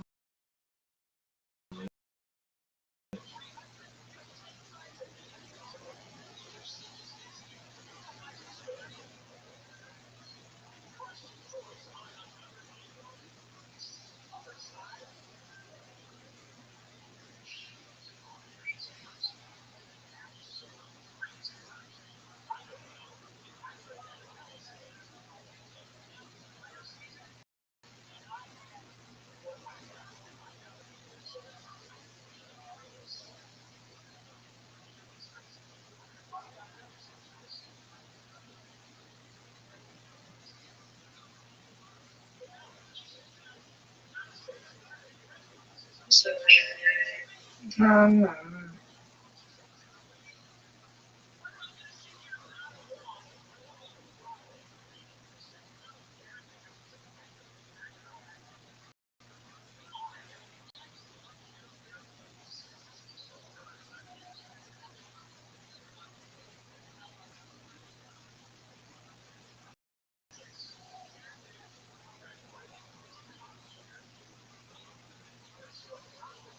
Alright.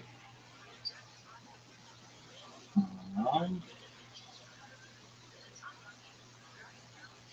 mm-hmm. Alright. So,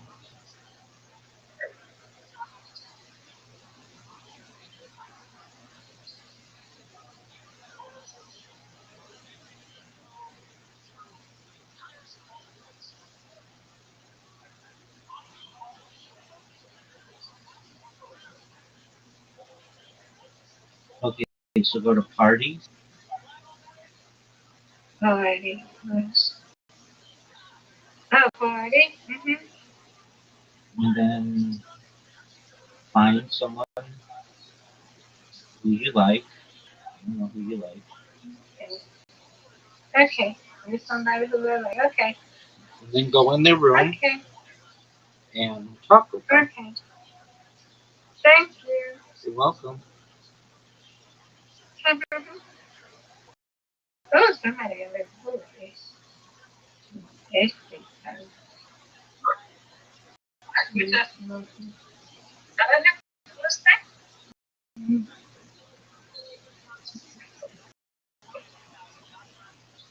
You said, yeah, spirit is God, and that's the Holy Father, right?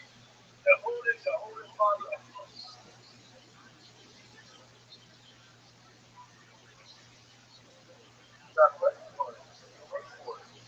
No, no, no, no, no.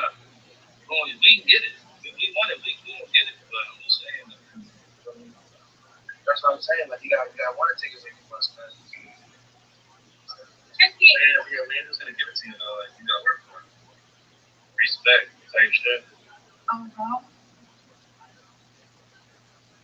Type shit. Okay, then you got the ladies over there backing y'all up. Like, Okay. but we're sitting at this table and the letters back and forth, and he's just smiling. And I'm looking at him like, what's going on? He chanted these letters, and then at the end of the dream, said 2 Corinthians 2:15. And then I woke up as fast as I could and started doing it. Like, oh my goodness.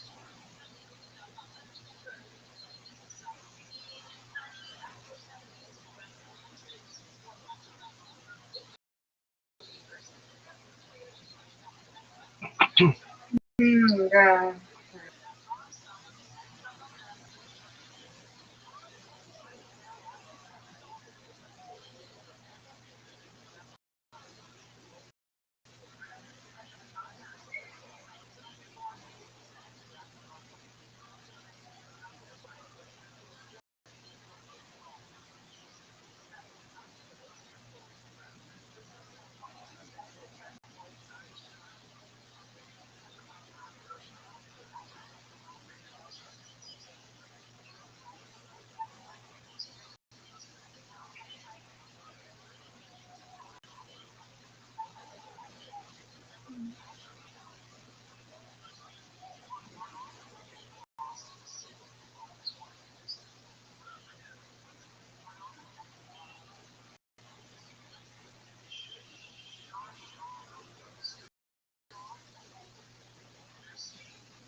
Arai, we're not over.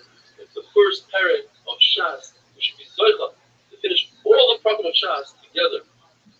Said the Mishnah. If a cipher was fixing a Sefer Torah, and the way you fix a Sefer Torah, you say the words to yourself, and you fix. Now, if he had no intent to say the words, then he's not going to Kriya Shema at the time of Kriya Shema. But if he intent to read it, he knew he was reading it, unless you hold like the Manora that says, mitzvahs tzrichos kavana, and then you would have to have kavana to be used to the stuff of Kriya Shema. What is going to be discussing the Mishnah then different cases of somebody stopping in middle Shema to say hello to his friend or to answer. Everybody agrees that the guy's not his friend, the guy is a bad guy, that can kill him. Then obviously you got to say hello to him and answer him smack in the middle of creation. If it's out of honor, kavod, so if it's between prakim, and we'll see what that means, then you're allowed to, according to Rabbi, and according to Rabbi, not only that, you're allowed to answer somebody, anybody, even if there's no honor involved. In the middle of the parak, the middle between sukkim and the middle of the parak, according to Rabbi, you're not allowed to answer, and according to Yehuda, you're allowed to answer. What is bein prakim? Bein prakim means between the two brachas of Kriya Shema before Kriya Shema, between the second bracha of Kriya Shema and the pasuk of Shema, between the parsha of Shema and the Shemaya, between the parsha of Shemaya and Vayomer, between Vayomer and the Yatzim. According to Yehuda, you don't stop between Vayomer and the Yatzim. Why is the parsha of Shema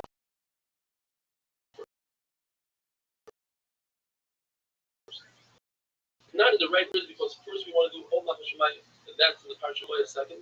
Vayomer should be second. The answer is because Vayomer Shemaya is talking about Torah, and Torah is day and night, whereas the parsha of Vayomer is only during the day. Rabbi holds that Kriya Shema must be said only in Lashon HaKodesh because it says V'chayu as is. Although we already know that you can't say Kriya Torah in any language, it has to be in Lashon HaKodesh. But there's a Havamina that Rabbi was darshan like Chachamim. Chachamim say the word Shema. Shema is the Lashon of hearing. Any language that you hear it in, Chachamim hold you can say Kriya Shema in English. Rabbi says no, Kriya Shema has to be said in Lashon HaKodesh. So what does Rabbi do with the word Shema? He says the halacha is that you must hear the words coming out of your mouth.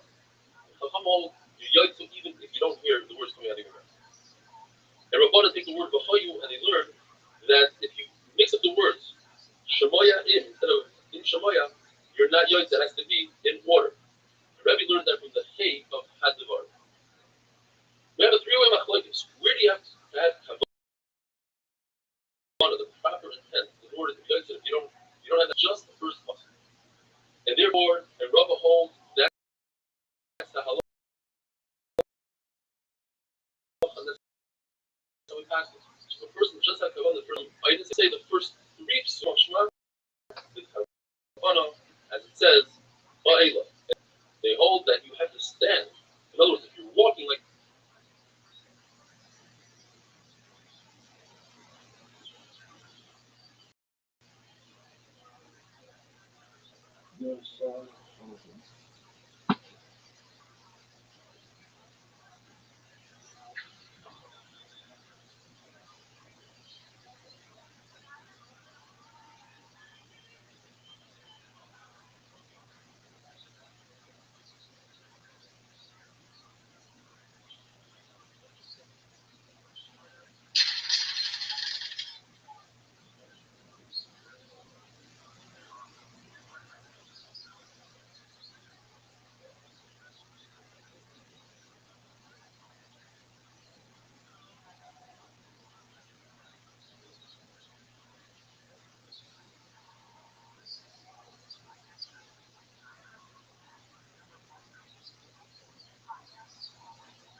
Barbie.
Let me know.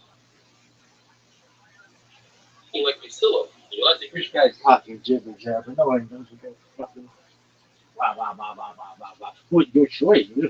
You're awakened. You're awakened.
What is this?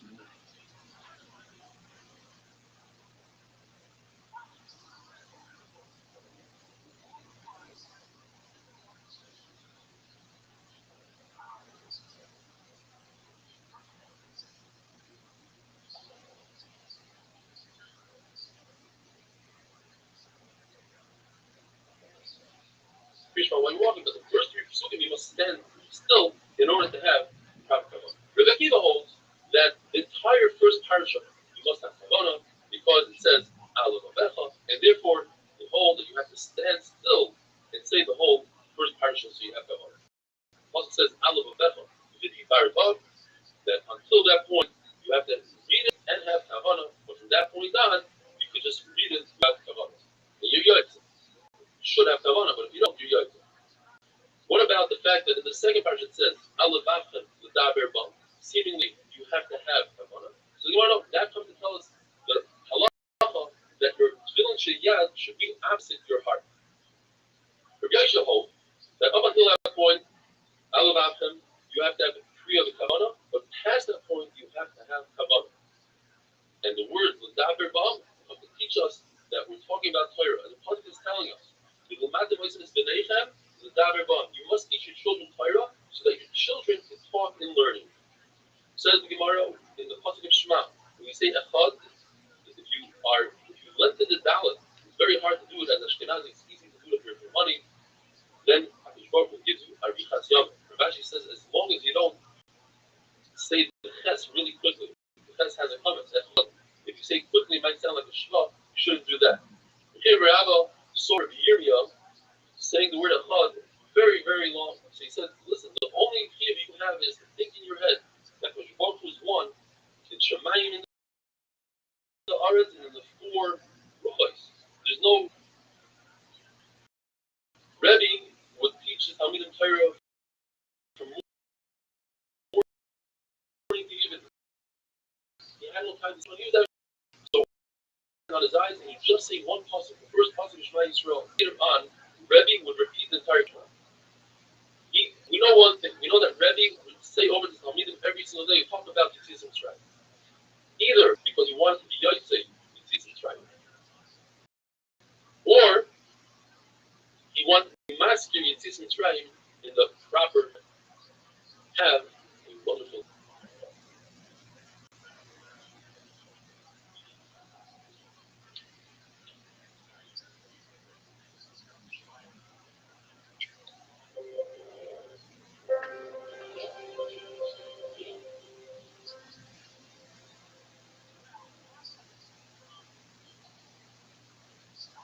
Bracha is Daf Yudalid.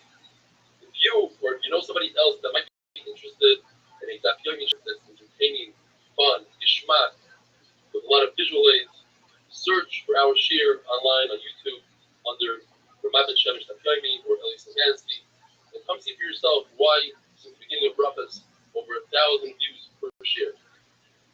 We learned in the Mishnah that there are certain situations where you're allowed to ask or tell somebody hi, say shalom to somebody, and answer him.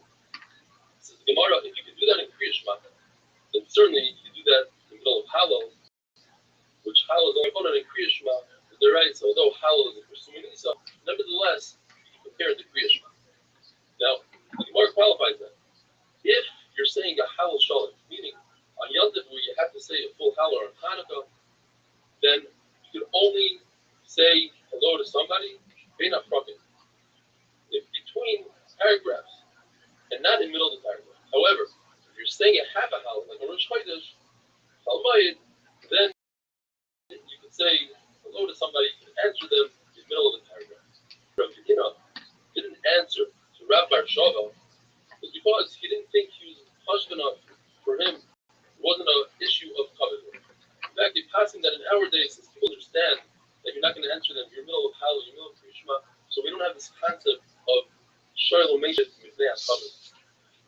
Two halachas in regard to tasting food. If you're tasting a food and it's less than a revius, and it's on a tightness of clicks, we're showing what tightness we're talking about, you're allowed to taste it on a fast day. Since you accepted the fast, that you won't be eating, you didn't accept the fast, that you won't be benefiting and having enough. And also, if you taste food, you don't have to make a bracha for it. It's usher to get up and go to your friend's house to say hello to him before you daven. That would be a piyah on HaKadosh Baruch Hu. If you go visit your friend, or you happen to go to your friend for something else, then it's okay to say hello to him. Or your personal thing before davening. Now, I venture to say, and this applies to me as well, and WhatsApp, etc. before davening. The Gemara says an amazing thing though, that if one has been talking to HaKadosh Baruch Hu, he says, you know what, I'll take care of my business after davening. HaKadosh Baruch Hu isolates Rafa. HaKadosh Baruch Hu takes care of his business. The Gemara says that if somebody sleeps for 7 days without having a dream, he's a rat. He's considered wicked. From the same concept we learned that if somebody satiates himself with Torah, so full of Torah, that they won't tell him any besut during that day. We had a machlokes in the Mishnah. What's considered bein HaPrakim? The machlokes between the end of Shema, Emes, and V'yatziv. Is that considered between the Prakim? Rabbi says that's not. You're not allowed to stop there and say alone. Why? Because you bring the pasuk Hashem Elokim Emes, so it's one continuation. We have machlokes. Once a person says at the end of Shema Hashem Elokim Emes, does he have to repeat the word Emes again? According to Rabbi, you must repeat it again. But to Rabbi, you don't repeat it. The Gemara brings a very interesting lashon. Rabbi heard one of his talmidim say, "Shem lekechem emes, emes v'yatzel." She said, "Kol emes v'emes tafsi lahai." This guy is grabbing onto every emes doing the wrong thing. Now, look at it. Once you start the third parsha, that is by my reading, you start, you must finish. According to Rab, what does it mean to start? That barely is the main goal, but you have to continue the whole parsha. Yo, what up? What's good, son? How are you?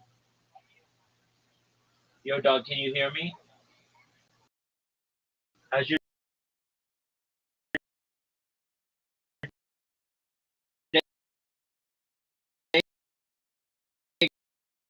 going? Do you speak English?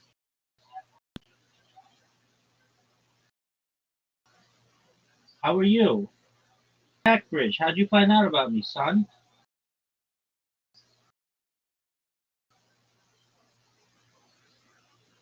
Fantasy football team going. Who's your favorite Supreme? Let's find out all about you, big dog. What's good, son? Do you speak English? If you don't, I can translate. Just let me know. Yo, dog. Yo, dog. Sackridge. Sackridge, you slinging dick like it's going out of style, son? What's good, dog? Sackridge, we've been waiting on you. Everybody loves you, dog. Sackridge. Sackridge, are you there? Sackridge. Sackridge. Sackridge. Sackridge. Dog. Sackridge. Everybody's been waiting on you. Dog. Sackridge. Sackridge, how you living, pimp? Did you dive in today? Did you study the daf? That's okay. No one cool did. Psych. I did both because I'm sick as fuck. Yo, dog, how are you? Sackridge. Remember that time they taught you in school? They're like, if somebody says hello to you, it's polite for you to say hello back. Is your microphone not working? That's cool. If it's not, blink twice if you need help. Are you slinging dick like it's going out of style? What's good in the hood? Are you damn well near perfect? Dog, what's good? Sackridge, I like how you're like this in your picture. It's sick. Sackridge, did you know that I had an Israeli woman in here today and I thought she was a man? And I asked her if she had davened and she didn't know what I was talking about. And then I asked her where her tefillin was. And then she said, well, in Israel, we say tefillin. And I was like, well, that's cool, woman. Everywhere else, they say tefillin. And I was like, did you, where's your tefillin? And she's like, what tefillin? And I was like, the tefillin they gave you on your bar mitzvah. And she's like, I'm a woman. See, if you didn't know, we don't give tefillin to chicks. Anyway, I didn't know. She had a deep voice, but not so deep that I thought this woman was a boy, and I was going to throw her out because I didn't think she was 18. But then it turned out that she was a 23-year-old woman. Anyway, Sackridge, what's good with you? I like your picture. You're like, hey, everybody, my name's Sackridge. I found out about Rabbi from Twitch. Did you find out about me from Twitch, dog? Sackridge, I'd love to tell you all about myself, but I'm not going to do my spiel unless you tell me that you're like there. Sackridge, are you there? I'll send you a message. I'll say hi. I'm sending you a message, Sackridge. Hi. I just sent you a message. Oh, dude, you're real. How are you? How are you? You can speak. Okay, I hear you. Okay. Well, here we go, Sackridge. Well, let me ask. Did you find out about me from? How did you find out about me? How did you find out about me? Oh, you found out about me from Kick. Okay, very cool. Do you not speak on a mic? Do you not speak now? Okay, I totally get it. Let me tell you all about myself. Firstly, apologies for any spam that you may have gotten. Are you a streamer? I take it you're a lurker. Is that correct? You lurk, like you're just a viewer. Okay, I'm Rabbi Rothschild. My life 24 hours a day, 7 days a week, 365 days a year for world peace. I've been doing so for more than 3.5 years. My streams go back to the pandemic. We've seen the death of a queen, the birth of AI, the coronation of a king, and everything in between. I am someone who thinks that data is very important, and I'm not the only one. The Economist magazine stated that data, specifically human data, was Earth's number one resource, more valuable than food, water, gold, air, everything. Data overtook petroleum in 2018 as Earth's number one resource, and I have more human data archived on the internet than any person ever, which may make me an influential person someday. And if that happens, my friend, I'm going to make you, your friends, your family, all very wealthy. I'm going to make sure that you become independently wealthy if you're not already. I'm going to make sure that you have generational wealth, and I want you to be able to start charities and philanthropic organizations of your own. How does that sound? When will that happen? Sooner rather than later, perhaps by the end of the year. I have over 20 simultaneous YouTube accounts going right now, and I've got a whole bunch of robots, some of which you've encountered. And the more and more people find out about me, the larger and larger my reach goes, and the more people who think what I'm doing is really cool. This is like a time capsule of human society.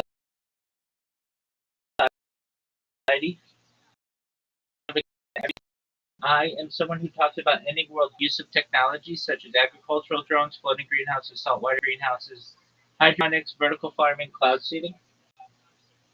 I talk about ending world thirst. I'm sponsored by cryptocurrency that's worth about $100 million, and one of the things that we do is we build wells in developing nations like Nigeria to be able to help the less fortunate. I am someone who is an advocate for the LifeStar program and most importantly, desalination technology, where we pump Earth seawater onto land to make it drinkable. How much do I make in a day? It varies. It's not a whole lot of money. How do I make money? I'm a certified project management professional. I've launched apps on the App Store and Google Play. Made some income from that.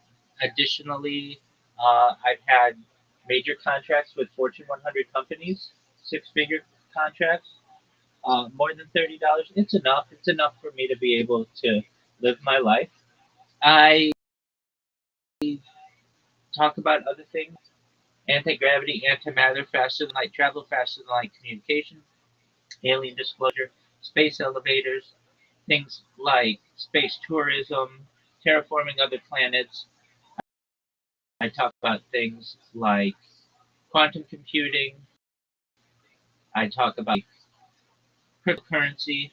I talk about artificial general intelligence, artificial superintelligence. Uh, to be honest, it's good. I would like to lay like you and get money. Yeah, dog, it's the dream. Absolutely. Everybody just wants to be able to sit and do nothing and make money off of it. And also, you get to meet really interesting people. I could teach you how I do everything. You'll start earning money today. Not a whole lot, but you'd make at least a few cents. And like the extinction technology, people don't know this, but the first successful de-extinction took place in the year 2003 with the plane Ibex, which is a goat located in Spain, southern France. Fast forward year 2021, a company out of Dallas, Texas, is founded known as Colossal Scientific. They've made it their goal that within the next 3 years, or by the year 2028, to reintroduce the woolly mammoth into the Arctic Circle utilizing Asian elephant hybrids. Asian elephant surrogates. I think this is mind blowing. I think that it's really cool. And they also want to reintroduce the Tasmanian tiger, followed by the dodo bird, which I think would be really interesting as well. And I look forward to being able to document. I talk about other things that may affect you, your friends, your family. When you were born, the average life expectancy for you or someone like you was about 80 years old. I want to increase that to age 100, 120 through the use of technology, such as peptides, oxygen therapy, human growth hormone, testosterone replacement therapy, things like cold shock therapy, ambrosia therapy, things like perhaps cryogenics, things like, if you want, nootropics. But eventually you're going to be 120 years old or so if you want, and you're going to say, Rabbi, everything that you said came true. It's been really wonderful, but my body's starting to break down. What's the next plan? And again, this is, if you want, this is with your consent. You can utilize something known as mind uploading, where, again, with your consent, we scan your brain into a computer like a CAT scanner, and knowing where every atom is in your central nervous system and your peripheral nervous system, we later download as an android, an avatar, a cyborg, a cybernetic being, a clone of yourself, a robot, an ethereal being, whatever you want to be. But what I'm saying to you is that you may have a future of digital immortality. How could you make money working? Well, it's really multi-streaming, and so you need internet, which you already have, and you need like a computer or a phone or something, and then you need to create accounts.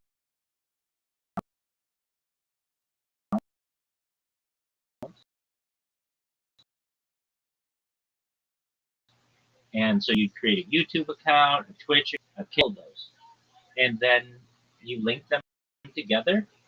And then when you go live on one platform, you go live on all of them, and it allows you to, instead of communicating on just one platform, you communicate on up to like 33 different platforms.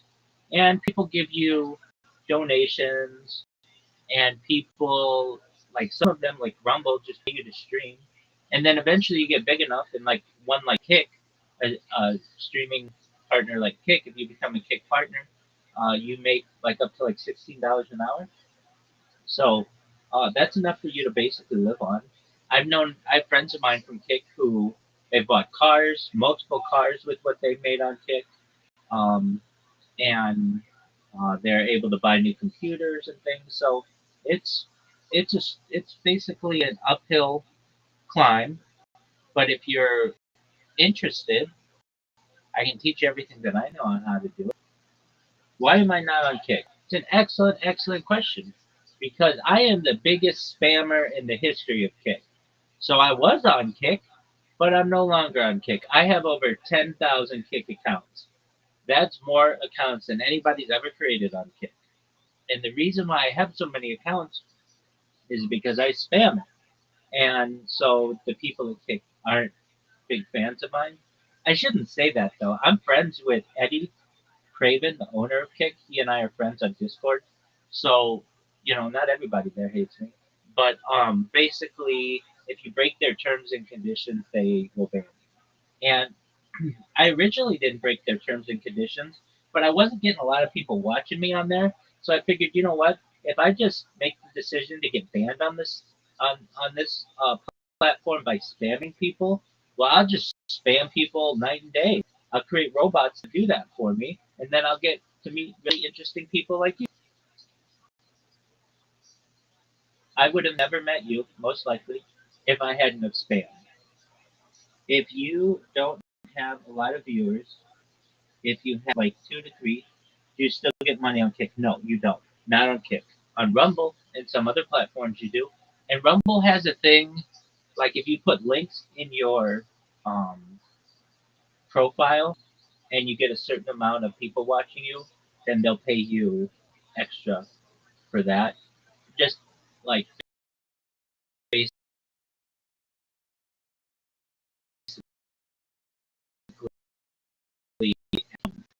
things have changed, may have changed, but basically you need 75 followers, which is really easy to get. You need like 30 hours a week or something like that. And overall, like something like 120 hours a month, and you need, this is the hard one, 100 simultaneous viewers. That's the tough one. So sometimes people buy the viewers when they're first starting out, so that they create a little bit of buzz and more people find out about what they do. You don't have to, but if you want to get known much more quickly and get to be a kick partner, that's what you would do. And on YouTube, you needed, years ago, you needed 1,000 followers, then you needed 2,000 followers and 4,000 watch hours, which is really difficult. And then I think that it's at like 10,000 followers now. But you can make money on YouTube. It's not easy, but you can do it. Rumble will start paying you right away. So there are some others as well. If you're interested, Bigo, also known as Bigo, they will give you a little bit of money to start streaming on there. They give you like little points, and then you can cash those points in for cash. Um, what else pays you to stream?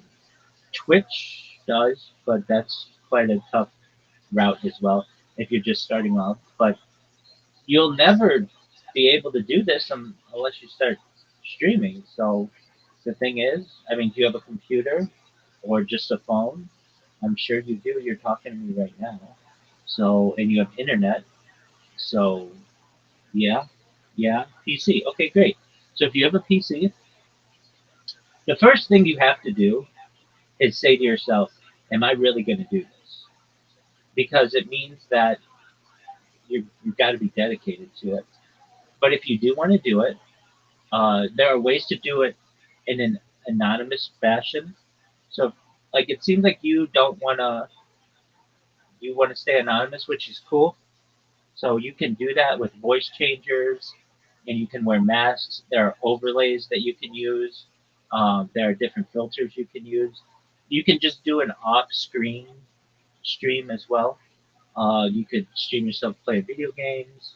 But if you want to have the biggest impact, you're going to find all of the big streamers generally are characters, and they're real people. But there are some that use that are off screen, and they use like avatars. So you could do that. Um, and then if you want to talk, you can use voice changers. Or if you're fine with talk, like some people are fine having their voice on, but they just don't want to have their face on. That's absolutely fine too. You got to figure out what you want to do, and then you've got to say to yourself that there's a there's a future in this. The more and more we allow AI to grow, the less and less positions that there are going to be, including doctors and lawyers and all of those things. And once robotics get involved, mechanics and technicians, all of those positions are going to be taken. So influencer is one that can be done.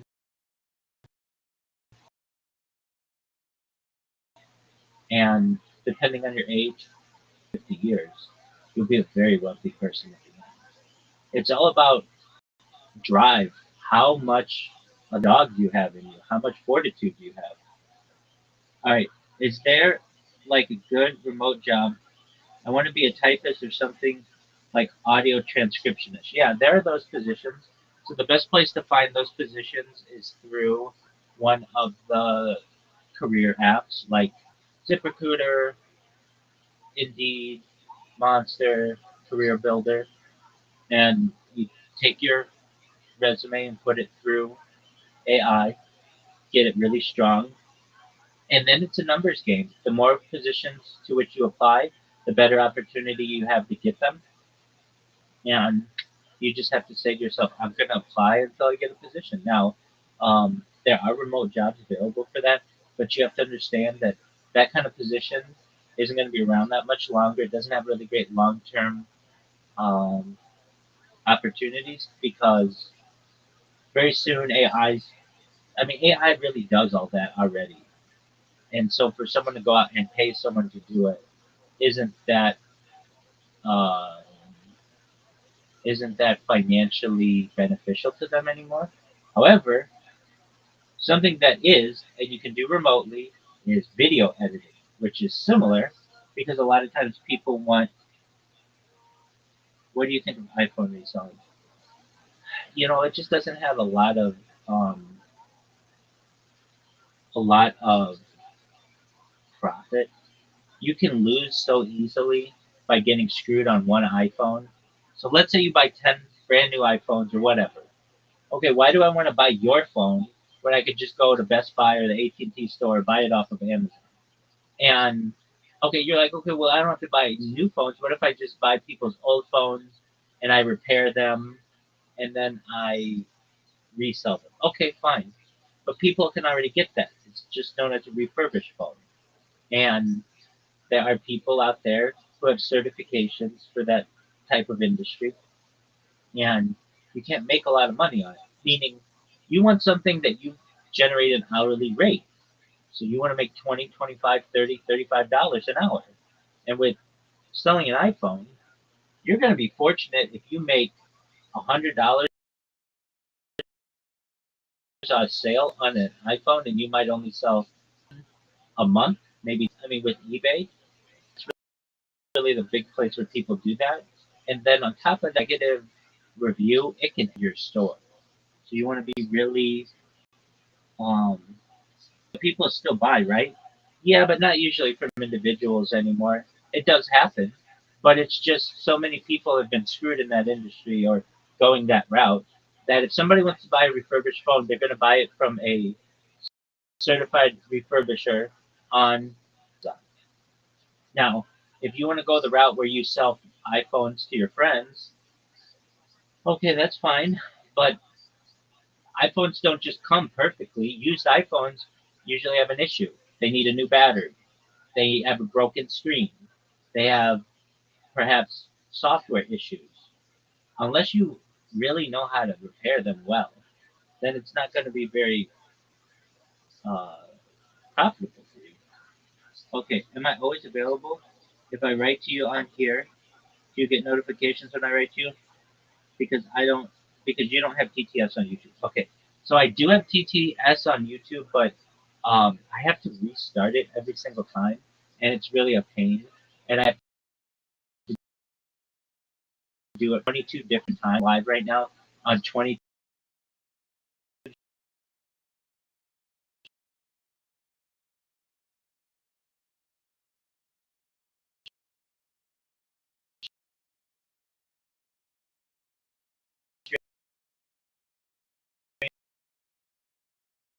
streams. So it's just too much pain for me to do it every time. You always send me a message. Again, it's like, it's a real pain, uh, and it doesn't always work. So just come in here. When I see you, I'll know to check my messages.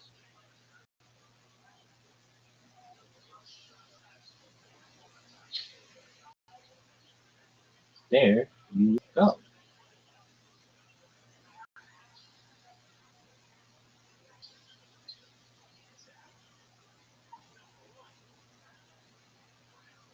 Do I play video games? Absolutely. Miss Aquarius, the other person, and one of the others in here, she and I play games every night. A lot of mini games. Uh, I play Fortnite. I like Grand Theft Auto. I like Civilization. I like Age of Empires, Age of Kings, Age of Mythology. I like Sid Meier's Civilization. I like Madden. I like FIFA. I like college football. I like all sports games basically. Um, what else do I like? I'm really excited for the new Grand Theft Auto. It'll be out in like, yeah, FIFA's amazing. It'll be out in like 6 months, well, less than nine, between 6 and 9 months. So that's a big deal. That's going to revolutionize things.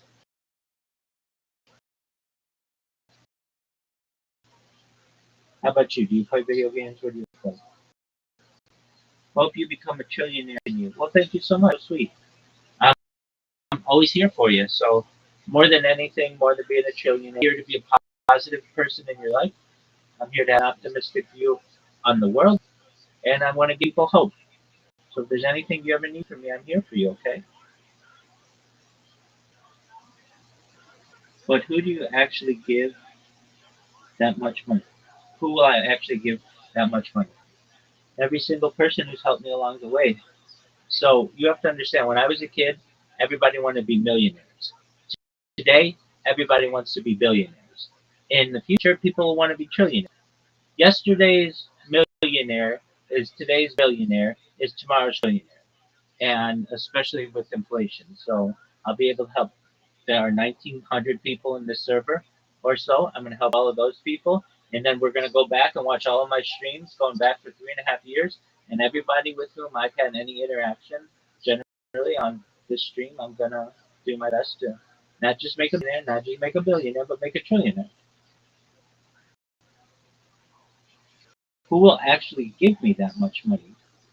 Well, you have to understand, data is the number one resource. So basically, I'm sitting on a gold mine or a petroleum mine of data. So basically, all I have to do is just wear a shirt. People pay me to that's I get sponsored to just wear cryptocurrency shirts. So I'll be able to wear Coca-Cola and Marlboro or Zins or Walmart or whatever. People pay me just to do plugs for them, to do ad reads, really endorsements. And I'm a different endorser than anybody else. I literally am live all the time. So no other company will just always have like a walking advertisement like they will with what I do.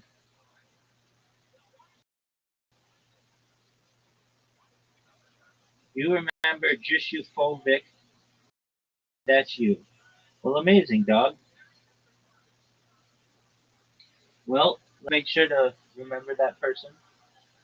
And yeah, it was a long time.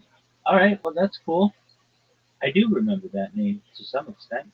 So you should know that you're on the list, my friend.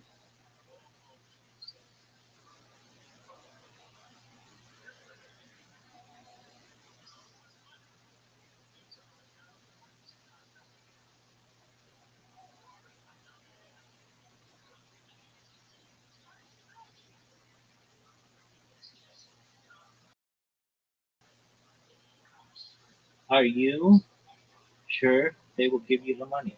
Absolutely. All I do is watch podcasters who do live ad reads for people, and they tens of thousands or hundreds of thousands of dollars or even $1 million a year from that. Travis Kelsey, whose podcast New Heights no one listens to, I've never met anybody who's ever listened to it, made $90 million just in ad reads recently. It's very easy to just sit there and be like, Walmart's the best place to buy all your stuff. Next. Honda cars are amazing. Next.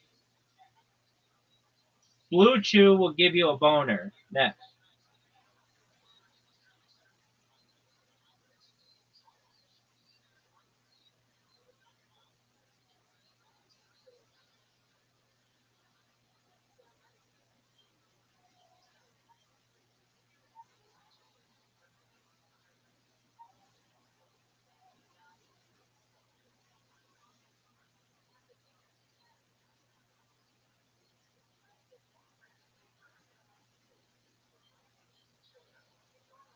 Where are you from? Yeah, I'm from the U.S.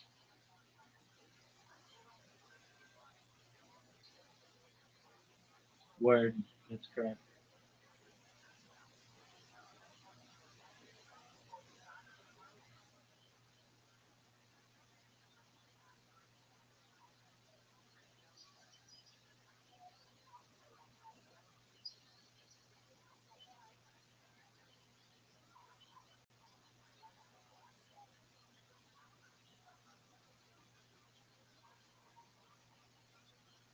Hope you get the trillions this year.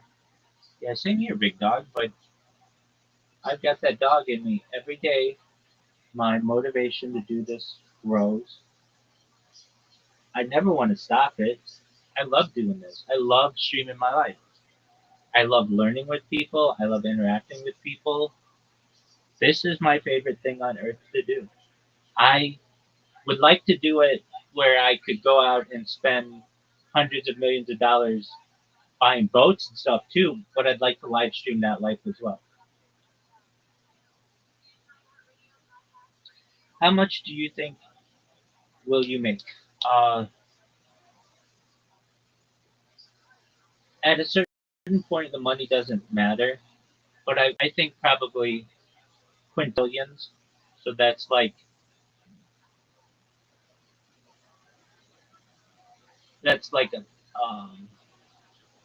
a million trillions.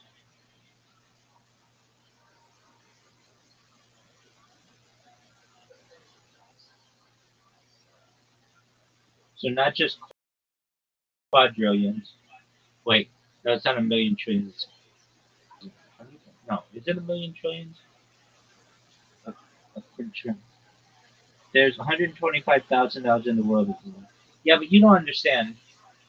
That is not with inflation. With inflation, then that means that that's just like a quadrillion dollars. And if inflation gets to be runaway, especially when you get in the world of cryptocurrency, it very easily can happen. Then you're looking at quadrillions and quintillions. And that you know about as 125 trillion in the world. That doesn't include perhaps the price of real estate. Like no one owns the bottom of the ocean floor. There's real estate out there that is just still up for grabs. Man, I wish I bought Bitcoin 12 years ago. Yeah, I understand that. And then also, you've got to understand that there are other planets to explore.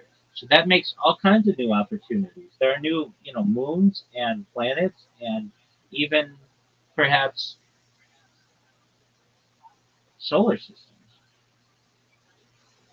So, like, if you want to think that there's 125 trillion dollars in the world, that's cool. I just think of things being in like a bigger world than that. Like, it doesn't just have to be here on Earth. Just like one asteroid, if we just do asteroid mining, could perhaps have more aluminum on it than all of the Earth.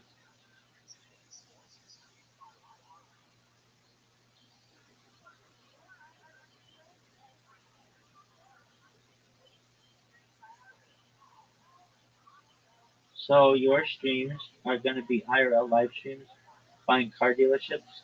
Yeah, basically in yachts and traveling the world and giving away money to people and building schools, all that good stuff.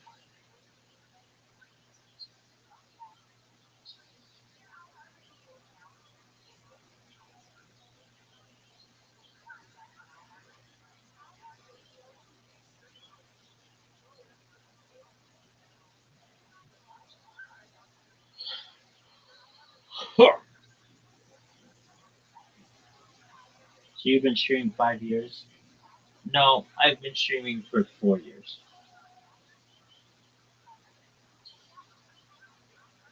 Although I have like 4.5 years of content, so almost 5 years. But I don't say that because that's a little more than I want.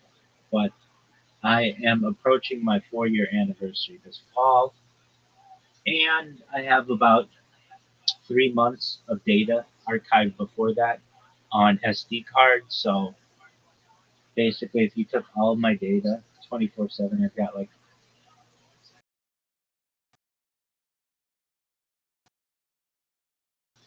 a little more than 4 years.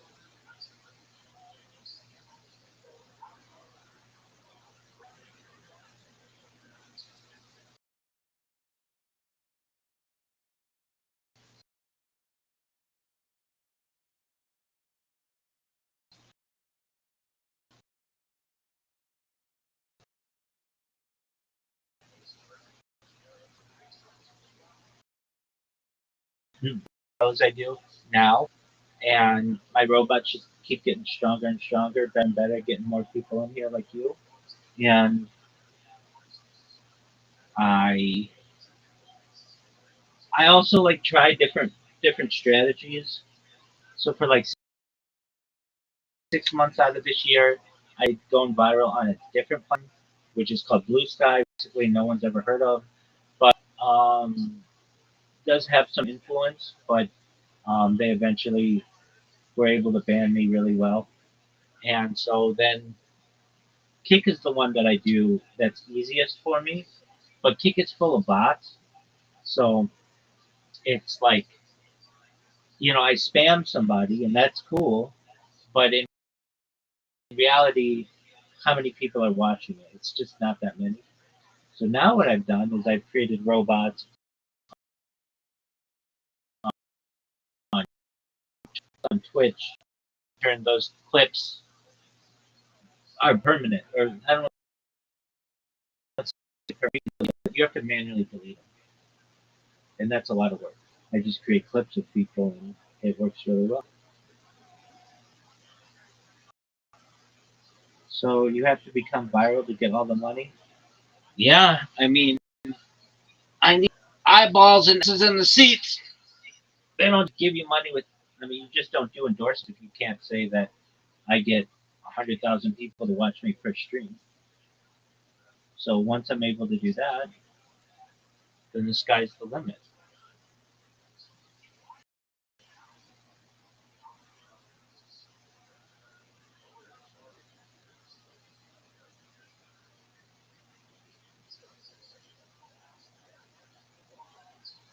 Yeah, I think you're right.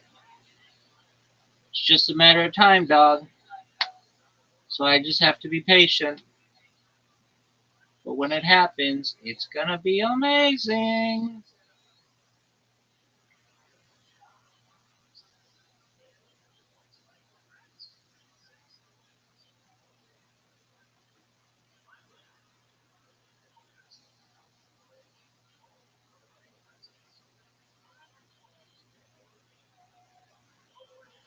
I won't forget you, big dog.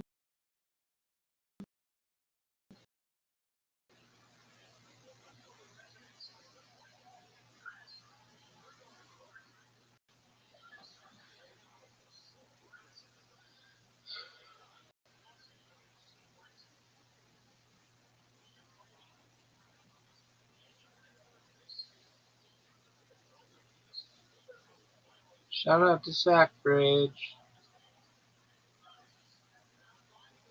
Yeah, no, I understand. So if you want to do remote work, a really good place to do it or find out information about it is the subreddit remote jobs. They just post them there, and you'll be able to get any that you want basically.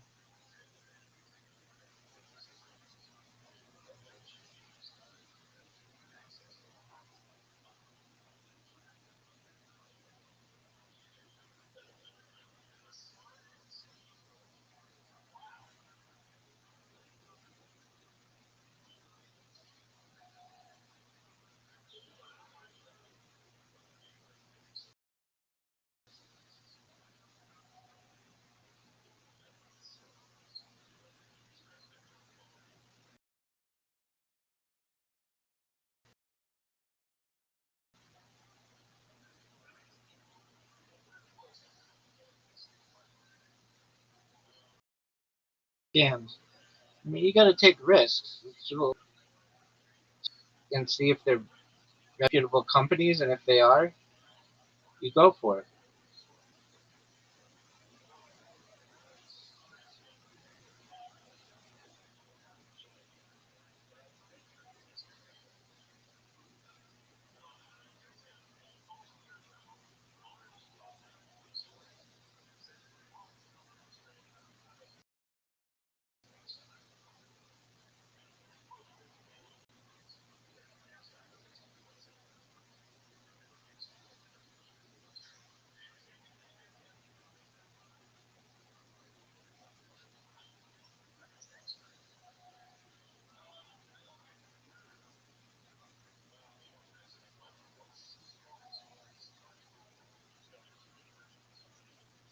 Love you too, big dog.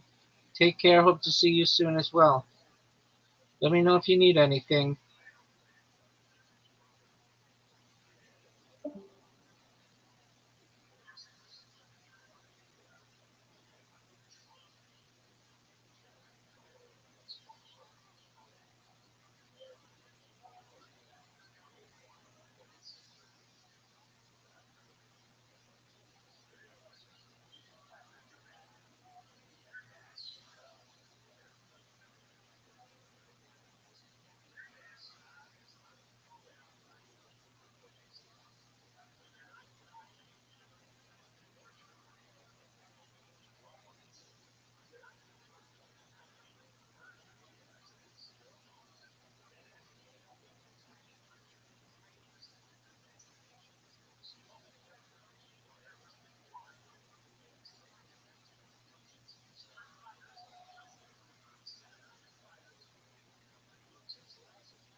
Athleticism.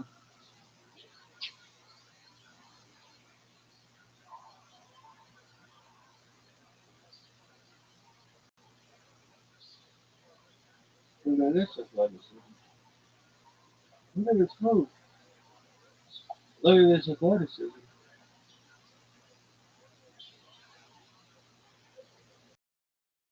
Look at this move. Look at this athleticism. Rabbi says that you start, you say the beginning of the pasuk, and therefore that creates a chiyuv for you to finish, and that's why you finish this entire parsha of Vayom. Rabbi says that if you say the third parsha, then you're going to say, Wait. but if you don't, and this is a Ma'ariv, then you have to say, instead of the third parsha, you have to say, Moedim anachnu lov, Hashem, Shektitzenu me'eretz Mitzrayim, you took us out of Mitzrayim, so we you redeemed us from slavery, and you did tremendous things for us on the water, and we sang to you, what did we sing to you? Micha Moicha B'Elim Hashem, and then you continue from that point on, all the way to God Yisrael, and then you say Shemon Ezra. Sheva Yochai says, not only is the parsha of Shema, O Malchus Shemayim, that's why we say it first, but the parsha Shema has three concepts. There's athleticism. The Lamed, the Lasos. It says in the pasuk, the bomb that teaches us you have to learn Torah. The Lamed, that they teach others, and Lasos is to do, to take action, Shartam, put on tefillin, Usaftim, you write mezuzahs.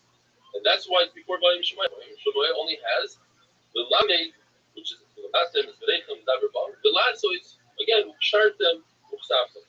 And finally, the final parsha of Vayomer is only to do, take action. But also, Lam Tzitzis, to make Tzitzis. One must put on tefillin, and only afterwards say Kriya Shema.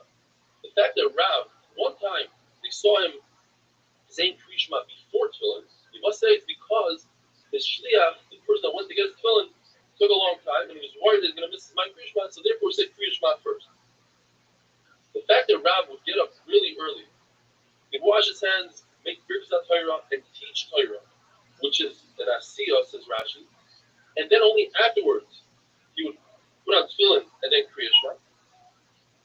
You could say there's no raya from there. That's because the reason why he did Torah before Kriya Shema is because it wasn't the time of Kriya Shema. So why we bring the story? We bring the story for a different reason. To say that you had about 4 great machlokes. When do you say birkas Torah? From here you see that Rav said even Amishnayos. If somebody's digging a grave, he's replacing the mitzvah. He's part of the moment, including Kriya Shema, tefillin, they can switch off. One can come out of the grave and he'll say, put on tefillin, Kriya Shema, and tefillah, and then he'll switch with his friend. Rabbi Shmuel ben Karcha says that in Kriya Shema, when it comes to reading, you say Ol Malchus Shemayim, which is Shema, and then you do Asiyah. But he admits that when it comes to physical Asiyah, tefillin comes before Kriya Shema, which is Ol Malchus Shemayim. The person says Kriya Shema without tefillin on, according to Ula, he's made in the Shekar, he's testifying both because in Kriya Shema it says you should wear tefillin. And according to Rabbi Yochanan, you're not performing the mitzvah, which is Ketuna. You're not doing the mitzvah as it was meant to be. It's a mashal as if somebody brought a carbon oila without bringing the mincha that's associated with it, or zvachim, without the sachim. Have a wonderful day.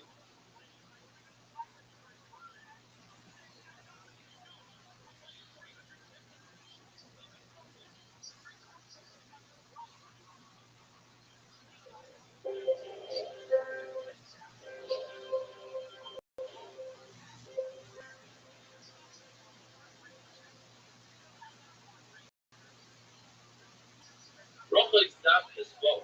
The Rebbe says if one wants to complete the process of Ol Malchus Shemayim in its entirety, he should first clean his body, in other words, go to the restroom, wash his hands, say Kriya Shema, put on tefillin, and then daven Shemon Ezra. Do all that as if you built a mizbeach, and you were mindful of the carbon on top of the mizbeach. Says Rabbi, not only that, it says that you're titled in a mizbeach. This takes the first those who search for water before saying Kriya Shema. Kriya Shema has a zman, and you might miss the zman. Shemon Ezra, on the other hand, when you look for water, the zman is much longer. You should look for water up until a parcel, which is approximately 3 miles in the direction that you're traveling. So that go in reverse, make a U-turn and look for water. When you know there's water, you only need to go up until a hill, which is approximately 4,000 feet. The Mishnah says that if a person doesn't hear the Yishma, his own ear, he wasn't mashmiya la'adam, Tanakama, which is Yehuda, says, Yaitza, Rabbi Yaitzi says it's not good. It's a very long sugya. It's almost complicated and brings in 5 different prices and rights. And I'll try to make it very simple. With Maspana, we have Rishitas, we have Mayor, who's the most like. He said, don't hear what you're saying, whether it's Krishma or different brachas. It's a Lechatchila. In other words, you could start out initially saying it without hearing it in your ear, and you're good. On the opposite side, you have Rabbi Yosef, who said, Yosef, even with the evidence, even after the they have the middle sheet, which was Ben Azariah, who happens to be Rabbi Yehuda's Rebbe. Ben Azariah says, you are Yosef, only to the other. If you want to be Yosef Hafilo, you should hear it in your ear. You have these 3 sheets. How do these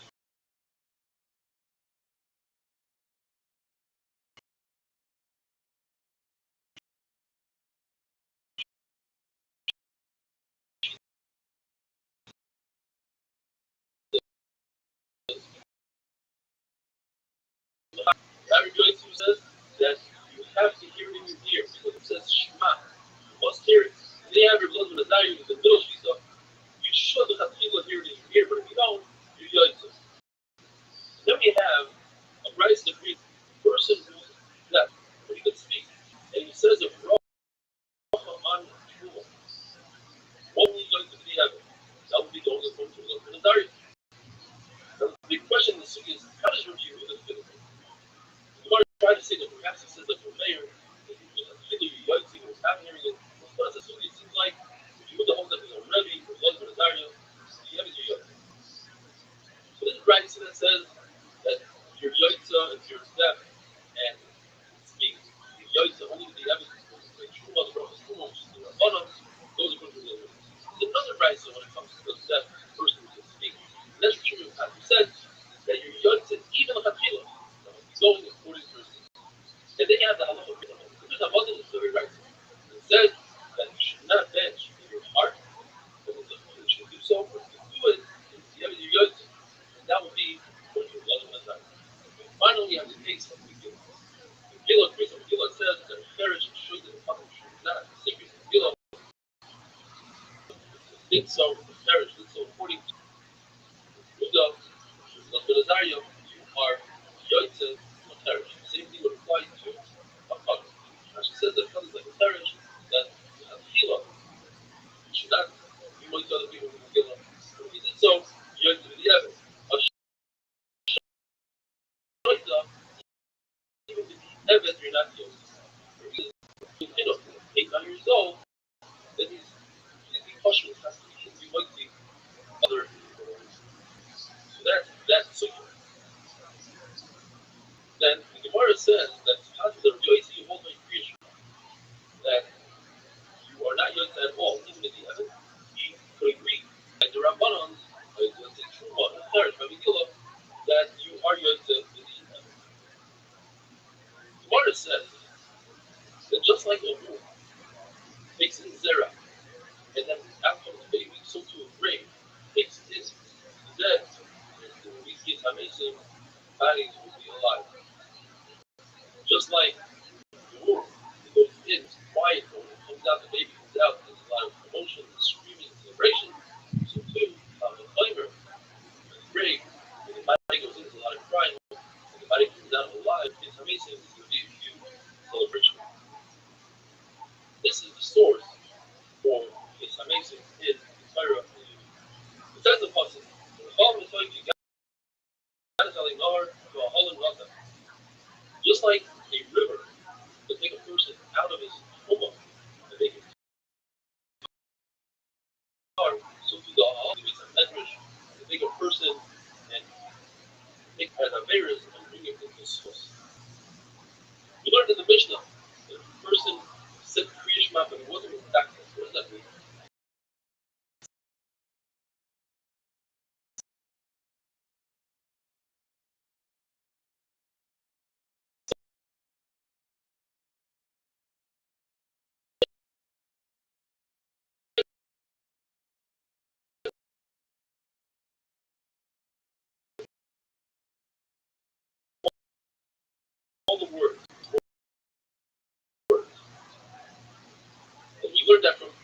he would have.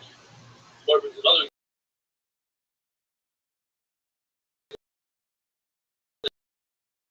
example, he said brings down also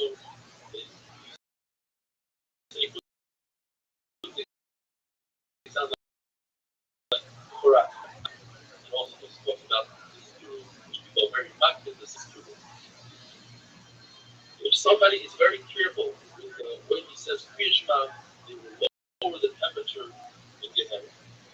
And the Gemara finally says at the end, Safto, Sivo Tamo, with the Havamina that perhaps you shouldn't have to say the instructions regarding Kriya Shema. How to put on your tefillin, how to write, how to do the mezuzah. Maybe you should only say the psukim that have to do with your Shemayim. Where it says, no, that's only by a site that we take out all the instructions and just for the curses. So it says colors.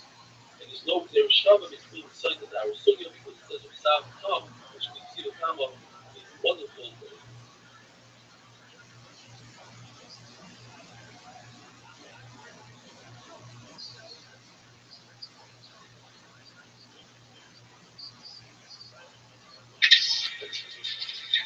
Place in the game to be standing over your clothing.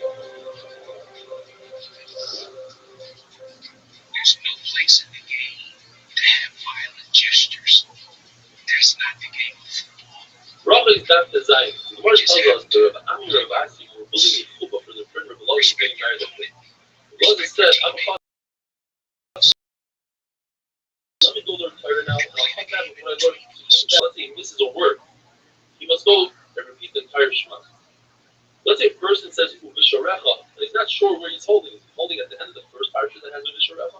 Perhaps he's holding at the end of the second parasha. He must go to the first parasha.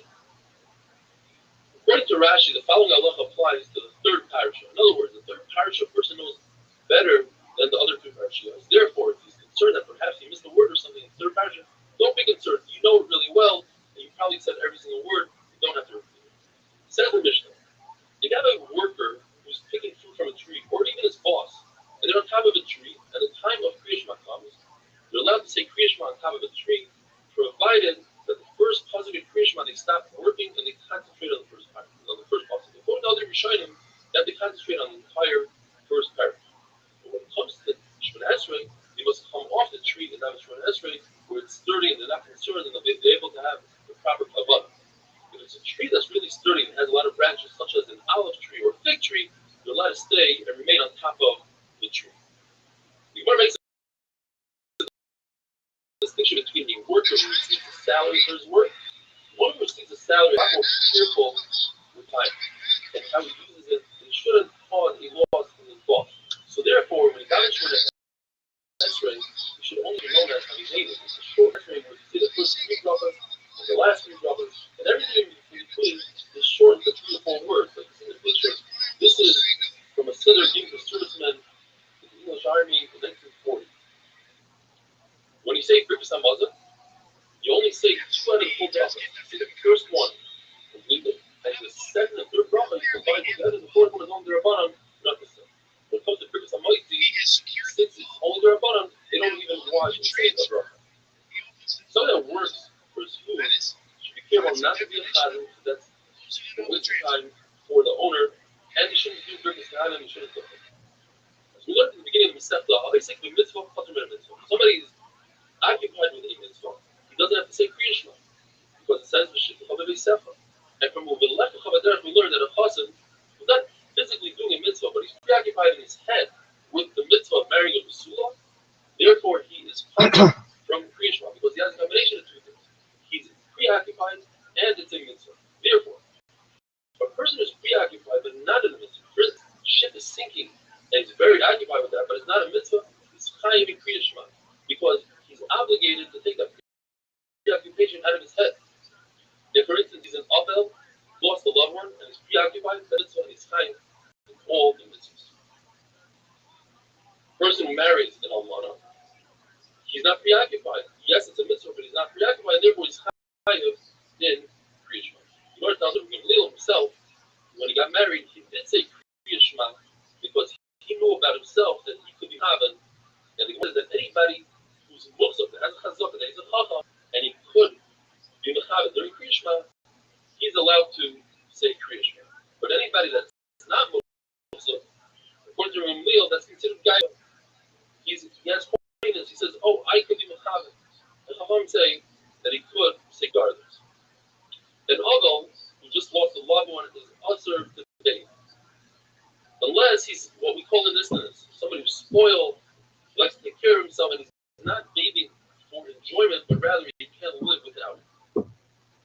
That is in a time that the Isser of Chitza, of bathing oneself, is the Rabbanon. The first day is an Isser Deraisa. But the first night, according to some, and after the first night, according to everybody, it's only Isser Rabbanon or Makbid when it came to an Isness.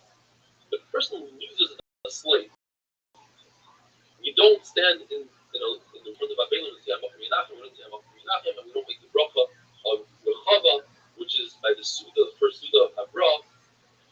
What do we say to somebody who loses a slave? We say, Hamokim Yimalach Esroicha, like we do for any other object that one might lose. There's no espada that you give on a slave. According to Rabbi Yossi, if the Eved, the slave, was a kosher, he was a Talmud Chacham, then you could say, Oy ish toiv v'neman v'nehenem yiyoy. Wow, what a great person he was, and he was trustworthy, and he was nehena. He worked hard, and that's how he earned the living. Chacham disagree. They say if that's what you say about a slave, what is left to say about any kosher Jew? And therefore, you don't say any hesped on a slave. You don't call a slave Mister or Abba or Ima, which was in those days a way to call somebody in a nice way, unless this slave is a chashav slave, and then you can give him that kind of. We only have 3 avos. Avram Yitzchak Yaakov. We have 4. We don't have any more. In other words, you can't call the Shvatim Ruvain one of her, but the chashivas is up to 3 avos and 4 imos. We're as careful with Kriya Shema. And Shemona Esrei says the Gemara will have Olam Hazeh and Olam Haba. And now the Gemara brings many different tefillos that the Amirayim and the Tanaim would say after Shemona Esrei in order to make the Shemona Esrei their own. And the time permitting will go through most of them. Rabbi Lazar would say the following: that we should have a hava v'achva reis v'shalom. In other words, we should have peace and harmony, and we should have many talmidim, and that the future should show a lot of hope.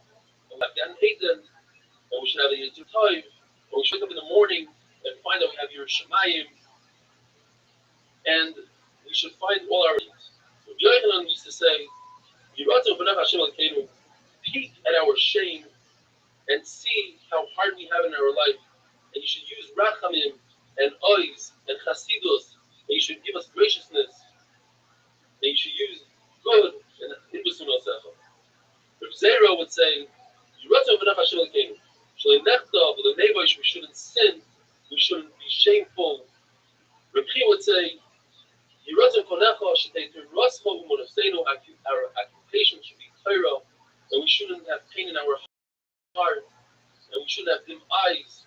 And Rab would say the thing that we say,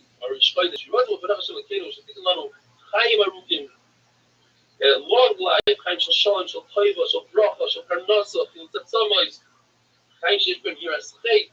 We should have Kushuchima, we should have wealth, we should have Ahavas Torah, Yerushalayim, and Chaim shel Malalonas, Kol Shalos Levin on Toiva.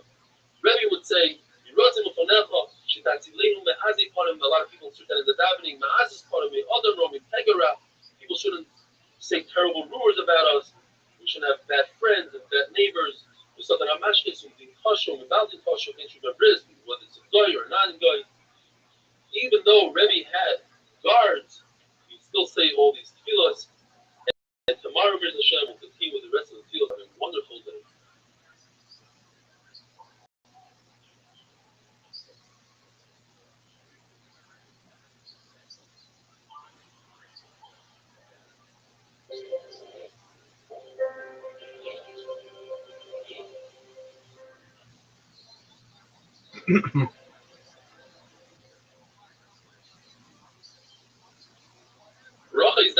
We're going to continue with the special davening that Anoim and Amroim inserted at the end of their Shemona Esrei. Safra would say, please put peace between the Malachim and Shemayim, because when they fight,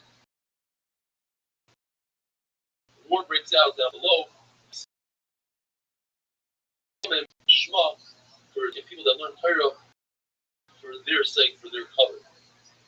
Those who learn Torah Shalei L'Shema, they should have the same Torah L'Shema. According to one of the Alexandria used to say, Hashem, put us in a corner. If you're already putting us in a corner, make sure there's light in that corner. Don't put us in a dark corner, and our heart shouldn't be aching, and our eyes shouldn't be dim. Or another Shad Alexandria said, it's our will to do your will, but what's preventing us? So the Sahara and Shubit Malchiyah, the fact that we're in Gulf, please take those two things away and we'll behave properly.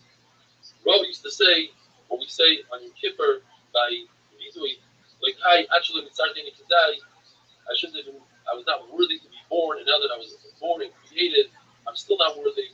I am dust when I'm alive, and certainly after I'm dead, after I die. And the Yerotza that I shouldn't sin any longer, and whatever I sin, please erase completely. My brother Rabbi used to say, basically when we say every day after Shemona Esrei,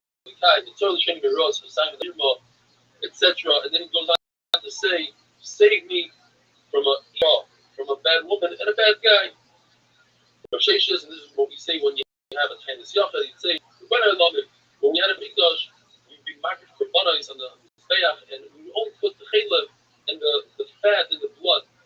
This Tainus that I'm fasting, now I have less fat, less blood, that should be as a carbon. Then the Gemara goes on to say beautiful sayings that Anoim and Amroim used to say. Rabbi would say, when he finished Yoy, he says, everybody's destined to die, whether it's an animal or a human being.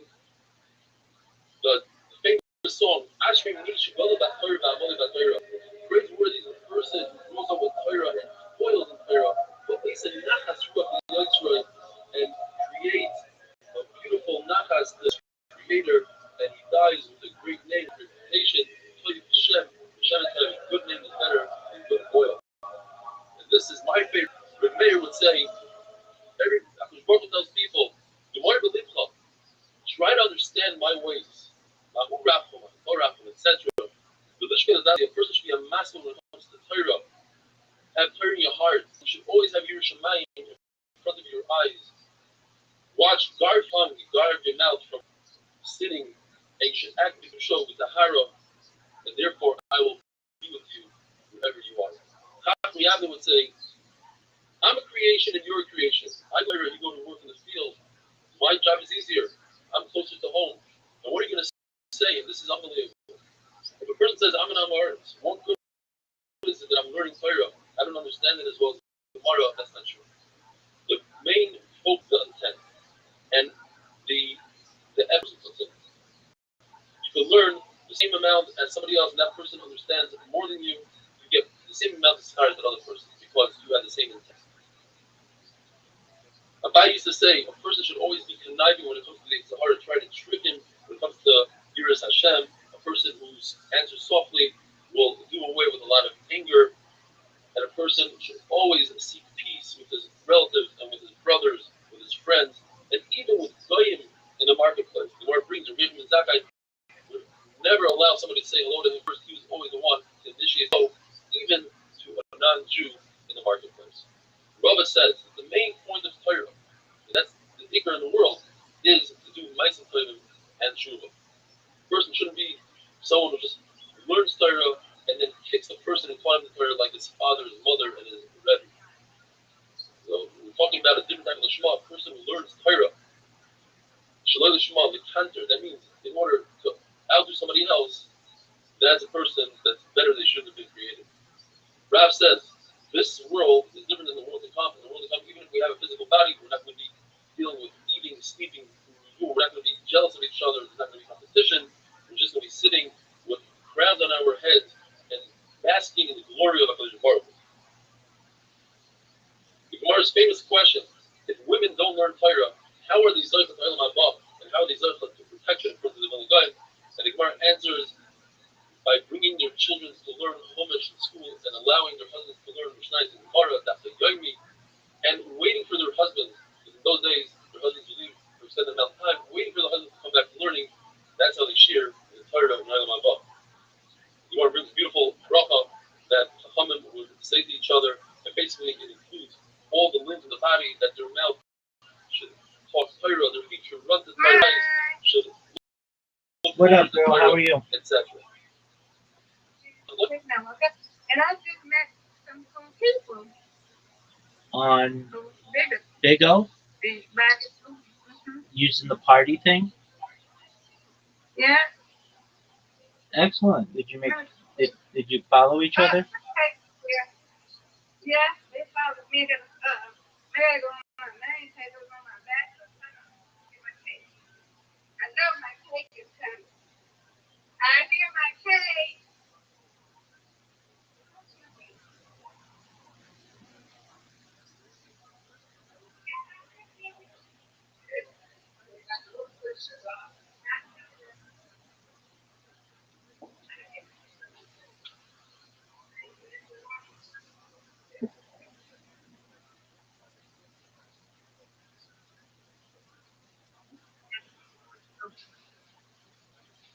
Somebody called me. It hurt. Oh, God, I got to feel about that damn toe. Okay. Okay. Yeah, I got to go on my name. I got two. I got a back of the name. Down the name because one of them people in the spot had gifted me. I ain't have none. I got a gift her.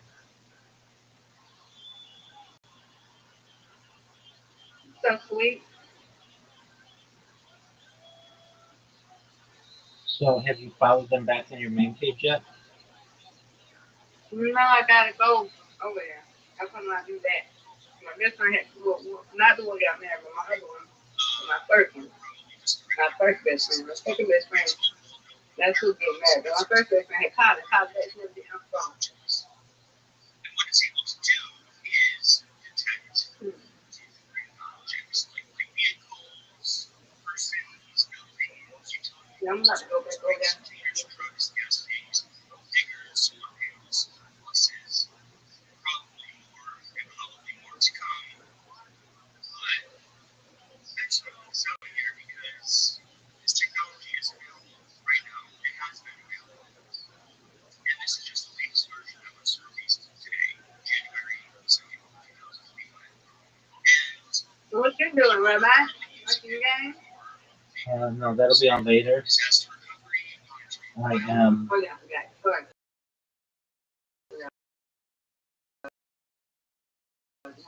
You're good. I'm watching. I'm also perfecting my robots. And I had somebody come in earlier today. They were really nice. All right. Did you follow those people back? What people back? The people from Vigo. I just told you, yes, I followed the host. I followed the people that followed me. But that girl didn't follow me back. Yes, I followed them back. Yes. I followed them, but I got to follow them back on my name too. Okay. On my Have you followed anybody on TikTok? I know you said that you do it, but I don't know if it banned you for 24 hours. Not banned you, but like delayed you for 24 hours or just a few hours. How many people can you follow at once? No. Because I haven't been on TikTok. I've been on Big O. All right, we'll try it on Kink now. You got work to do, girl. No.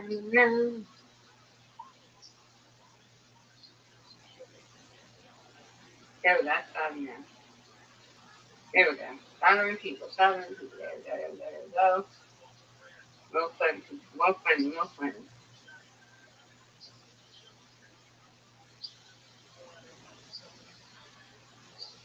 Mm-hmm.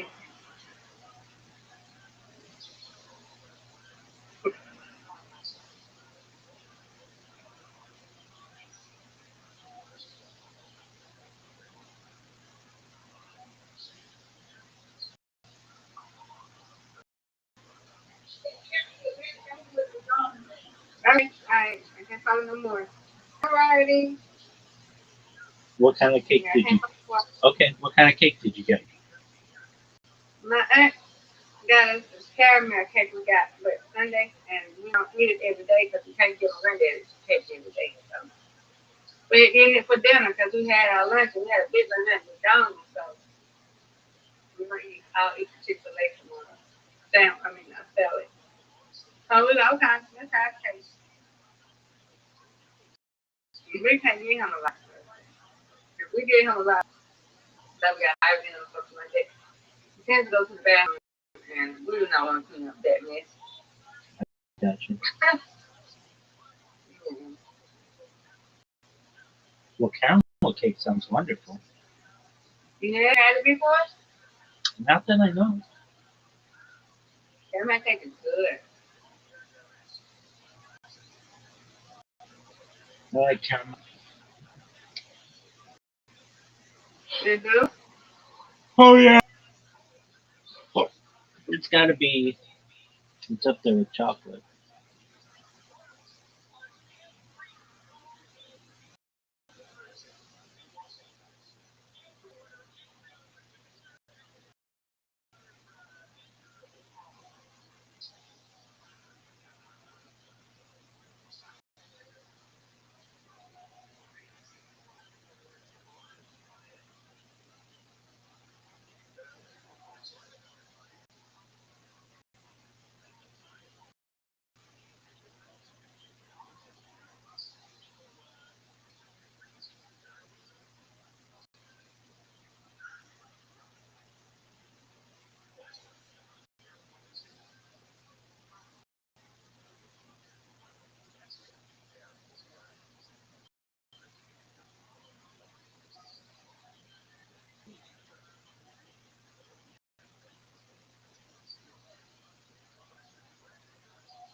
That's right. Get some more, yeah. Let's go get you some more. How many have you got now?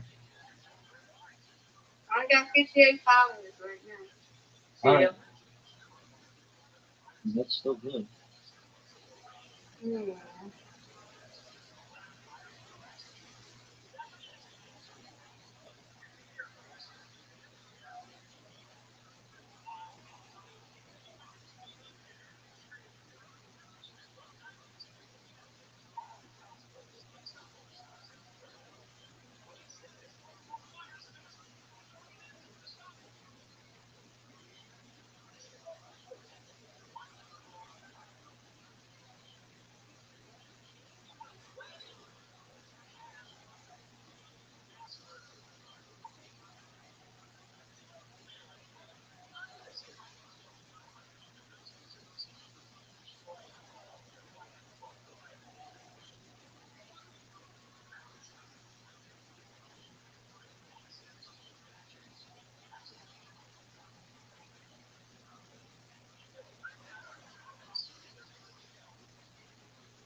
Right.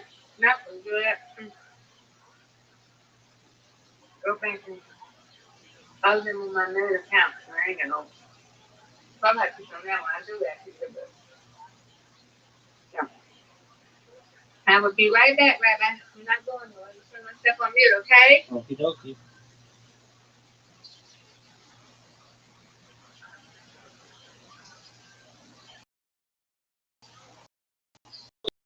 So Alufenu Subalam, Alufenu means our leaders assume the burden. One man says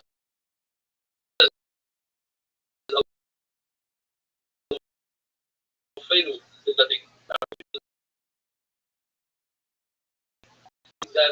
we make a bracha that be like David and show that they had bad advisors like Oitel and Doyeg, and we shouldn't have children that go up to their Machlek the Pasuk. Abirei Leiv or who are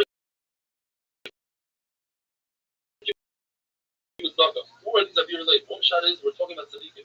They themselves, they don't need to come on Kaviyot because the world doesn't come on Kaviyot. Or that the Khalina, the famous pastor, would come out and say anything but some boxer, some haruvim, where the entire world is sustained because of it. Another shot is that Abiri Leiv is referring to the Rishayim, like the Gevinim that lived within the midst of Klal Yisrael for many generations and they never became Gerim. They didn't see the beauty of Klal Yisrael. Or the people from Machasio, who they saw Klal Yisrael gathering together before Yom, 30 days before Yom, before Pesach, before Shoshana, brings that a form of fire would come down from the sky, a pillar of fire, and they still didn't do true, they didn't become Gerim. The Gemara goes on to say that there's machlokes. Well, we know that you're allowed to do malacha on Tisha B'Av, and in a place that you don't do malacha, you should do malacha. But if you're coming to Chacham, you should never do malacha on Tisha B'Av. The question is whether a person could act like Talmid Chacham, is that is that considered or not? The Gemara goes on to say that if it's obvious that you're doing it as you are, such as a chassid, it doesn't say Kriya Shema, everybody knows that he doesn't have kavanah. Why is he saying Kriya Shema? He shouldn't do so. On the other side, you can say, well, nobody knows what he's doing. When it comes to Tisha B'Av, maybe he doesn't have a job, that's why he's not working. Or on the other hand, you can say, everybody knows that he has a job, the reason why he's not working is exactly as a Mulgaiva. And basically that finishes, now we finish the second parak, and the Mishnah says in the third parak, Mishnah Mesa, if you have a deceased one, a loved one in front of you, you're called from Kriya Shema, from Tefillin, from Shemona Esrei, and there's machlokes in Gemara whether the body has to be right in front of you, or even if it's not in front of you. And we'll go into it a little bit more tomorrow. Have a wonderful day.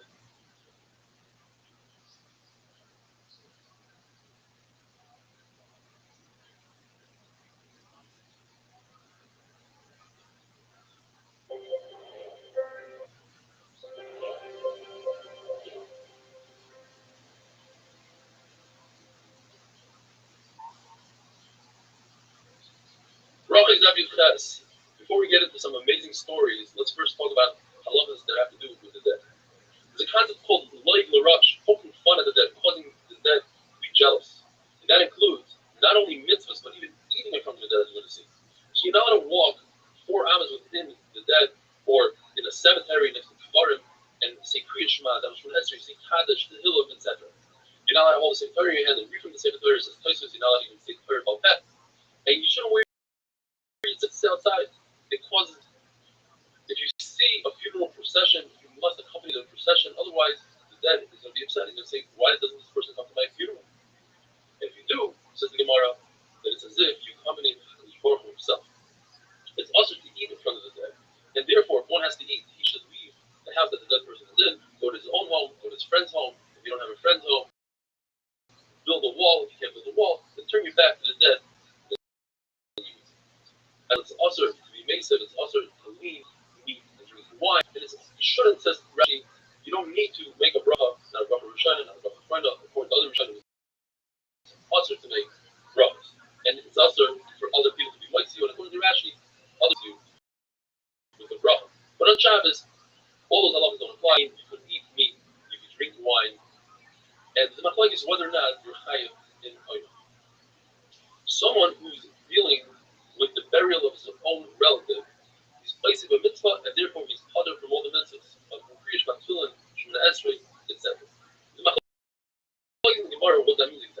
Rabbi says that it's only if the dead is right in front of him, then he's Oisig Mitzvah. But once he leaves the house, he's not there, then there's no longer a chiyuv to, there's no longer a plur to do other mitzvahs. When the Ravashi, you see by Avraham Avinu that even though he was dealing with Ephraim and sorrow was no longer in front of him, the Torah considers it as if sorrow was in front of him, he's still dealing with it in his head, and therefore he's called from all mitzvahs. What about the people that carry the Arai, the pallbearers? They are all Potter from Shemona Esrei. The ones that are in front of the Arai, they haven't had a chance to hold the Arai yet. They are Potter from Kriyashma. The ones in the back, they already held onto the Arai, they want to hold it again. They must say Kriyashma. Those people that come to comfort the Avelim, that's also mitzvah. They're also mitzvah. If they have a chance to say the first pasuk, or according to the other sheet of the first parsha, they should say so. If they don't have a chance, then the inner ones standing in the inner rows, that they are the ones saying directly to the Avelim, Amakim Menachem, and using the words of comfort that don't really say directly to the Avel, they are chayiv in Kriyashma. What about those shomer, the people that watch the body, like the Gemara, that they're watching them from mice? They are also considered Oisig Mitzvah. If there are two of them, then one can go to the side. And I get to them back and I'll follow them back on whether there are mice or not, that's concerned. According to one man, it is, and therefore, one should watch the body. Another man, both of them should go to the side. Once my Kriyashma comes and say Kriyashma. There's an Isser to treat bones of the deceased without respect. You have to treat them with respect. And the same Allah applies to Sefer Torah. Therefore, you don't take bones and throw it in a sack and throw it on a donkey and say to Sefer Torah, unless you're concerned that people come and steal the Sefer Torah or do something to the bones, you can throw it on a donkey. Now, the Gemara discusses, and here are all the beautiful stories. What exactly do the dead people know? What do they hear? What do they understand? We're talking about Loig Rush, now they're fun of a dead person. What does he understand? Comes out of my sponsor that a dead person can feel pain. Some say this is neshama feels the pain, but if an insect is eating the body, he feels that pain. If there's a mouth called Zuma, he's in charge of the dead, he announces that a certain person is going to die soon, within a day or so, and the other dead people, they know that. They know that he's coming up. Dead people can get information and news from visitors. Other dead people come up and tell them what's going on down below. They can get that information. And in a situation where the person who's nifter is a great Hashim person, they will in fact announce that his arrival is nifter, as the Gemara discusses regarding Shmuel. Said the Gemara, the sons of Rabbi were wondering if their father, who already was nifter, does he know about their pain? Because they forgot their learning, they were busy working, and they forgot their learning, and it bothered them a lot, and they were wondering whether the father in Shemayim knows about it. One of them said, what do you mean it's a positive? That people don't know anything. The other one, you didn't learn right shot. Mason is referring to the Rishayim. They're in this world. They're not concerned about that. Tzaddikim, even when they're dead, if they're still alive, but Tzaddik is always concerned about and what the future holds for him. Mar talks about Neom and Yoyada, that there's nobody like him in the first week of the second week of. The Mar says perhaps he's final in the ice, he cut open the ice and was inside, or it means that he went through the entire Sefer of the Beirav, which is the hardest Sefer, says Taisus, in one day, in one short winter day. Says the Gemara, an amazing story. There was once a chassid. Usually when the Gemara says chassid, it's referring to review the Barilai or review the Baba, that his wife really bothered him to the point that he had to sleep in the cemetery. We're talking about Rosh Hashanah night. He was sleeping in the cemetery and he heard two young girls that were living there. They were talking to each other. They said, let's fly around the world, let's see what's going on. Behind the says one, I cannot fly, I'm buried in Machzel Shekhanim in reeds. But Tzlach explained, since her body didn't decompose, therefore she couldn't fly. She tells her friend, you go out there and tell me what you hear. And she went out there and she heard that whoever plants for Rabbi Rothschild'S in the first, says Rashi, he's talking about the 17th day of Cheshvan, the 7 days, and then comes the second Revi'ah, and then comes the third Revi'ah 7 days later. Whoever plants then, hail is going to come and destroy the crop. So this chassid did not plant in the Rabbi Rothschild', he planted in Rabbi Shniyah, and he made a lot of money. The following year, he decided to do this trick on his own. So he went and he camped out in the Vizafars, and sure enough, he hears the two Rufai saying, let's go fly, I can't fly, I'm in Machzel Shekhanim.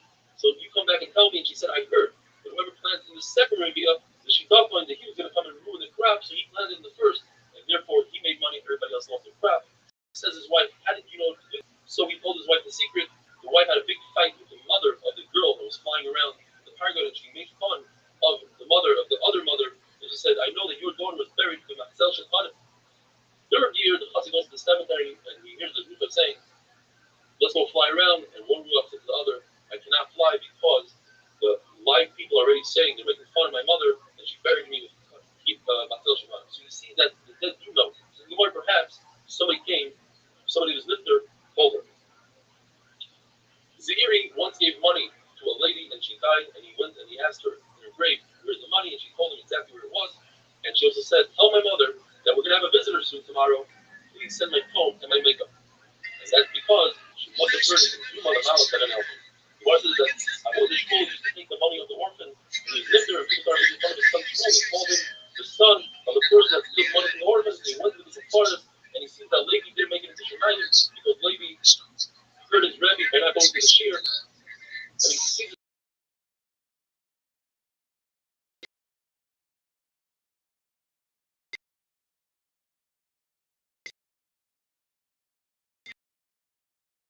father as far as crying.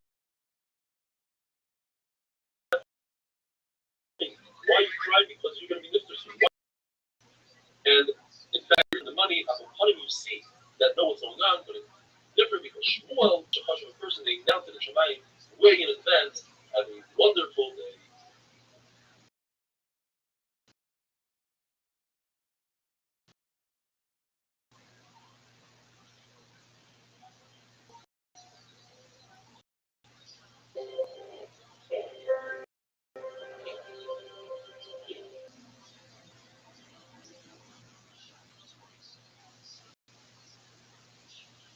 Racha is David Tess. We had the other day that Rabbi was walking in the cemetery and was dragging on the graves and he was told, like the rush, you're putting fun at the dead.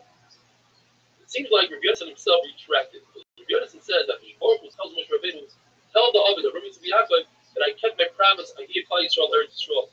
You see that Rabbi Yaakov care about what's going on in this world. Moshe says, really care. Because Baruch Hu wanted Moshe Rabbeinu to speak to Rabbi Yaakov, so that Rabbi Yaakov could have a curse that took to Moshe Rabbeinu for everything that he's done for their descendants Klal Yisrael. The halacha is, if you speak about a mace, it's as if you speak about a rat.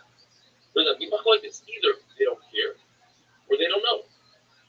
However, if you speak about a other chashul, like somebody spoke about Mar Shmuel after he died, and he pierced his head and pierced the membrane around his brain, that's because the Baruch himself cares that he spoke about the chashul person, but not necessarily that the person heard it and knows that you said something about it. Shmuel Levi says that if you speak about the chacham, even if the chacham is in peace, in Gan Eden, nevertheless, the person that speaks about him will fall into Gehenna. Speaking about Shmuel Levi, the Gemara says, Shmuel Levi says that there are 25 instances in all of the Mishnayos where somebody said something about Baruch Hu or other things that they could have been needed. They could have been inherent excommunication. Rabbi says, I only found 3. What are the 3 instances? That a Kabbalah b'Mahalo says that the concept of Saita, if somebody has an affair and the husband suspects her of having an affair and they give her to drink Maim HaMa'arim, you don't do that to a Guyaris and a Shukraris. That's what Kabbalah b'Mahalo holds. The fact that Shemayin who were Gerim did it, gave Maim HaMa'arim, but Guyaris says in Kabbalah b'Mahalo that was fake water, Sibon. And for that, says the Gemara, that they could have been muted. Says Rabbi Yehuda, that's not true. Kabbalah b'Mahalo was a great man. There's nobody like him in Chachma, in Tahara, in Yiras Hashem. Therefore, could have been a Kabbalah b'Mahalo. It was, in fact, the Elazar ben Chanoy, who made fun of the concept of Netilas Yadayim, and they put him in his Nidui. In fact, when Elazar ben Chanoy died, they put a stone on his coffin to show that even to the dead, you do skila, you throw stones at the coffin. There's a concept called Negus Daitui Kabbalah. Speaks probably towards the Rebbeinu way. Life such as Choni Mahago, his name is Choni Mahago, because Choni sat and drew a circle around himself and he said, Hashem, I'm not moving from the circle until it rains. So it rained lightly. He said, no, I don't want this rain. Wrong rain. So it rained really strong. He said, no, that's too much. Give me the proper rain. Shimon ben said, if you weren't Choni, that's not how you talk. You're speaking like your son speaks to a father, and it's not correct. Titus, who was from Rome, instituted Zecher LeKarban Pesach, take a goat and put him on a spit, on a skewer, and roast it. And Shimon ben says, you deserve Chera because people are going to touch him outside of Beis HaMikdash. that's a brisa. The famous story of Tanur Shalachnoim, where the Lazar held, or everybody holds, that in order to take a ticheres, earthenware stove, and make it not tummy, if it's tummy, you have to break it into pieces. So let's say you chopped it up into pieces and you want to put it back together with the sand. The Lazar holds it's tar. Some say it's not tar. The Lazar tried to prove it them with the tree, with the wall that bent, the water stopped. A pastor came out of Shemayim and said, the Lazar is right. Nevertheless, they didn't accept his words, and not only that, they put him to Nidui and he died in a chayrim. So we have 3 places in the Mishnah, but why did Yeshua Levi say 24? Because there are 21 other situations in the Mishnah where very similar to these 3 times, where the Talmud Chacham, who was a single person, an individual, went against the Rabbi, the majority, Yachid against the Rabbi, and he fought really hard, and that is deserving of chayrim. And in some instances, it was a person who wasn't as great as the other, and he fought hard against a greater person, and that is deserving of neither. Says the Gemara, you don't take out the dead when it's close to my Krishma. People might miss my Krishma, unless it's other Pasha like your Yosef. They took him out right before my Krishma. People listening to a hesped or Isaac mitzvah, it's like the rush. They go out. They should leave one by one. In other words, one person goes out, says Krishma, comes back in the next one. If the body isn't in front of them, then they could all say Krishma together. And the Aval sits there quietly and he says, he accepts upon himself the terrible tragedy that happened to him, and he says, I've sinned a lot. And you didn't even give me what I deserve, 1 out of 1,000. It says about you don't speak like that. You say I fell assault. I think that fell assault, you shouldn't talk like that because that means that you're saying you're deserving of a greater einish. We discussed the other day about people standing in a row and saying, I'm not going to to the other. The outer row is not fucked up for Krishma. However, the more qualified is that the outer row can see, it can be heard. The other can hear him, so this part of the Nikum Avelim, he's called for Krishma. The Lord brings the pasuk, Ein Chachma, Ve'ein Tuna, Ve'ein Eitel, the negative Hashem.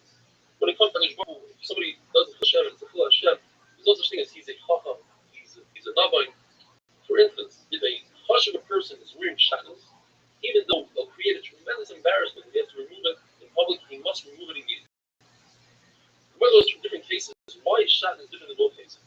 Well, as the Gemara, when it comes to the Rabbanim were not guys or their Xera when it comes to human dignity.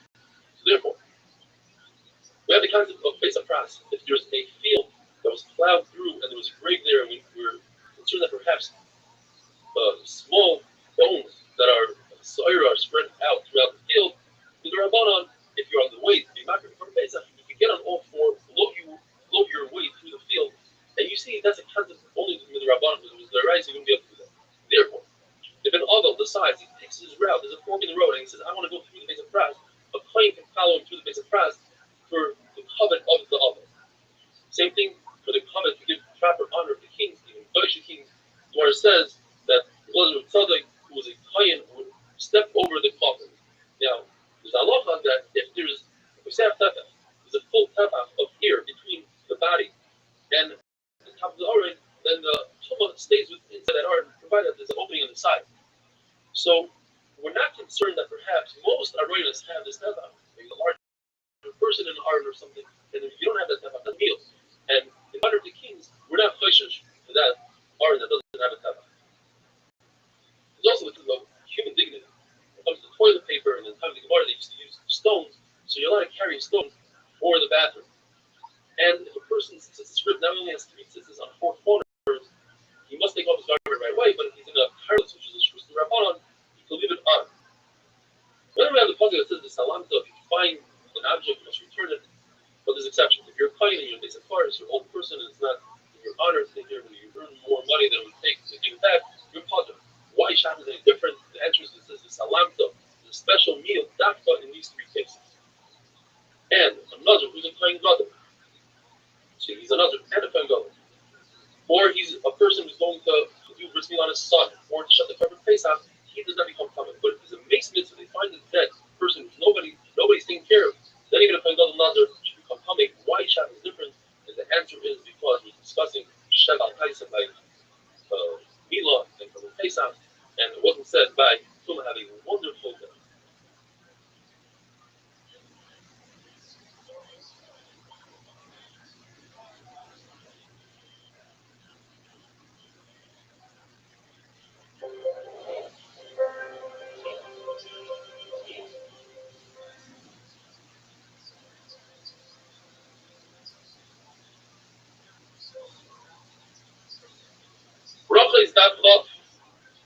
Rabbi, why is it that the previous generations they had so many nisim? For instance, if they needed rain, Rabbi Yehuda would just take off his shoe and start being bitzar, and immediately it would start raining. And us, we scream and we cry and we daven and nothing. And don't tell me, says Rabbi, because they were greater than us in learning. In fact, we are greater than them in learning, says Rabbi. They, Rabbi Yehuda, only learned Nizikin, says Rashi, Vakama, Vahutiva, Vasra. We learned Oshisha, says Rabbi. Rabbi Yehuda tried to learn Uktzin. He had great difficulty. He said it's like all the questions that Rav and Shmuel were baby status. When we learn Uktzin and Yadais, how a branch transmits tumah into the fruit, but if the branch is really wet and soggy, it doesn't. We have 13 shatim in that. So what is the shot? Shot is that in the previous generations they were moiser nefesh with kiddush Hashem. The Gemara brings a very interesting example of what it means to be moiser nefesh with kiddush Hashem. Rabbi Barahava was walking the street and he noticed a woman wearing a red scarf, a karbalta, that he felt wasn't appropriate for a Jewish woman to wear. So he ran over to her and he ripped it off her head, only to realize that she was a goya. She could wear whatever she wants. And he was fined 400 zuz, which he said is because her name was Muslim. It sounds like 200 times 2. You see, that is Mesiris Nefesh. He put oneself in a position where he owes money to make him a chav for Torah. The Gemara says, Rabbi Gibel would position himself by the entrance of the mikvah, so that women going to be toilet and asking questions about feelings. They ask, what about Yitzhara? The women appear to me like white geese. I don't have a Yitzhara. Rabbi Yochanan would also position himself by the entrance of the mikvah for a different reason, so that women can stare at his beauty, and they can have children that are as beautiful as him. And as the Gemara B'Matzia says, they could be daily in Torah like him. They asked Rabbi Yochanan, what about Ayin Hara? You're not worried about Ayin Hara? He says, no, I come from Shevet Yosef. There's no Ayin Hara. Why? It says by Yosef, Ali Ayin, he's above Ayin Hara. Or Yidbul Aray, he's like a fish. Fish don't have Ayin Hara. There's the water covers Ayin Hara. Or the eye that didn't go after Aegis by Kefar will not be Nizai from an Ayin Hara. Says the Mishnah. Kanim are potter from Kriyishma and Tefillin. Even if the Kanim is the age of Tefillin and Kriyishma, because we don't want this father to be worried about his son's Kriyishma. He has to go to work early in the morning and can't schlep him to shul that early. Tefillin, the Kanim, we're concerned, won't have a good lucky, a clean body. Women, as we know, are potter from all mitzvahs as seisha as mangram. Anything that has to do with a specific time. Therefore, Kriyishma is a specific time, in the morning, in the evening, they are potter from Kriyishma. Women are potter from Tefillin. And the chiddush is that I would think that they'd be high because there's a hekesh between Tefillin and mezuzah. And in the mezuzah, they are high. For mashmalon, women are potter from Tefillin. Now, they are high in the mezuzah. Why? Because in the mezuzah it says, "The man year we make a mezuzah brings longevity, and women need longevity." I would think that in the mezuzah it would be positive. It says, "The matter is placing v'neichem," and then right afterwards, there's a hekesh, just like they are potter from Torah. They should be potter from mashmalon. They're high in the mezuzah. A woman is high in Shmona Esrei because Shmona Esrei brings rachamim, and women need rachamim. Even though Shmona Esrei is erev, like it's arayim, it's man grama, nevertheless, because of the rachamim they're high.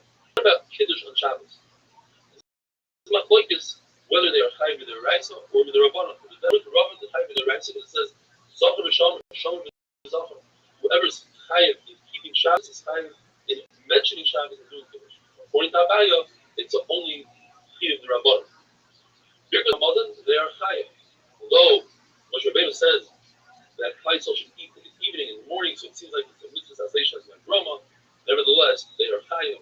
You more wanted to prove that perhaps because the mother of a woman is of their raisa because she can be like to your husband. So the Gemara that's not a raya, because in the same place it says that a chadad could be like to his father, and a chadad certainly the rabbanon. We have to say that the father only ate a shear of the rabbanon, less than a severe satiating achila, and therefore the father can be mighty. So maybe that's what it means that a woman can be mighty to her husband in a situation where he ate a shear derabbanan. The Gemara says the Malach Ashar told her bunch was not fair. You said that we shouldn't act, we shouldn't take pride, but you show favoritism towards Klal Yisrael. Says I told Klal Yisrael say great Hamazon when after the Samazon, if you're satiated, and they will map on themselves, they say great Hamazon even on a kibetza like Rabbi Yehuda or a Kizayis like Rabbi Meir. That's why I show favoritism. Like this, the Ezra was Masaka that happened to be Koiva.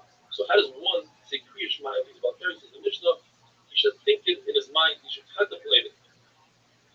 And therefore, he doesn't say Birkus Kriya Shema, and when he eats, he doesn't say Hamoitzi, and Birkus Hamazon, he says it in his head. He contemplates it, he's Maharif. Rabbi Yehuda says no. About Keri, he must say Birkus Kriya Shema, he must say Hamoitzi, he says Birkus Hamazon out loud, he says Kriya Shema out loud with his mind. Machlokes from Rabbi and Rav Chisda, whether Hirur is Kedibur. Contemplating something, thinking about something in your head, does it have the same effect as saying it with your mouth? According to Ravina, it has the same effect. So why does about Keri only think it? It says that he's saying it because when you're saying it like Har Sinai, not say it with your mouth, think it in your head. When there are Chizda, Hiru lav Kedibur. So if so, why is he thinking about it at all? It has no effect. You have to say creation. And the answer is, you're right. It doesn't have that effect. The issue is, if he's sitting in shul and everybody's saying Kriya Shema, he's going to look as if he doesn't care about Hakadosh Baruch Hu, and we want him to be Isaac, and if he's doing the same thing as everybody else is doing, it'll be a wonderful day.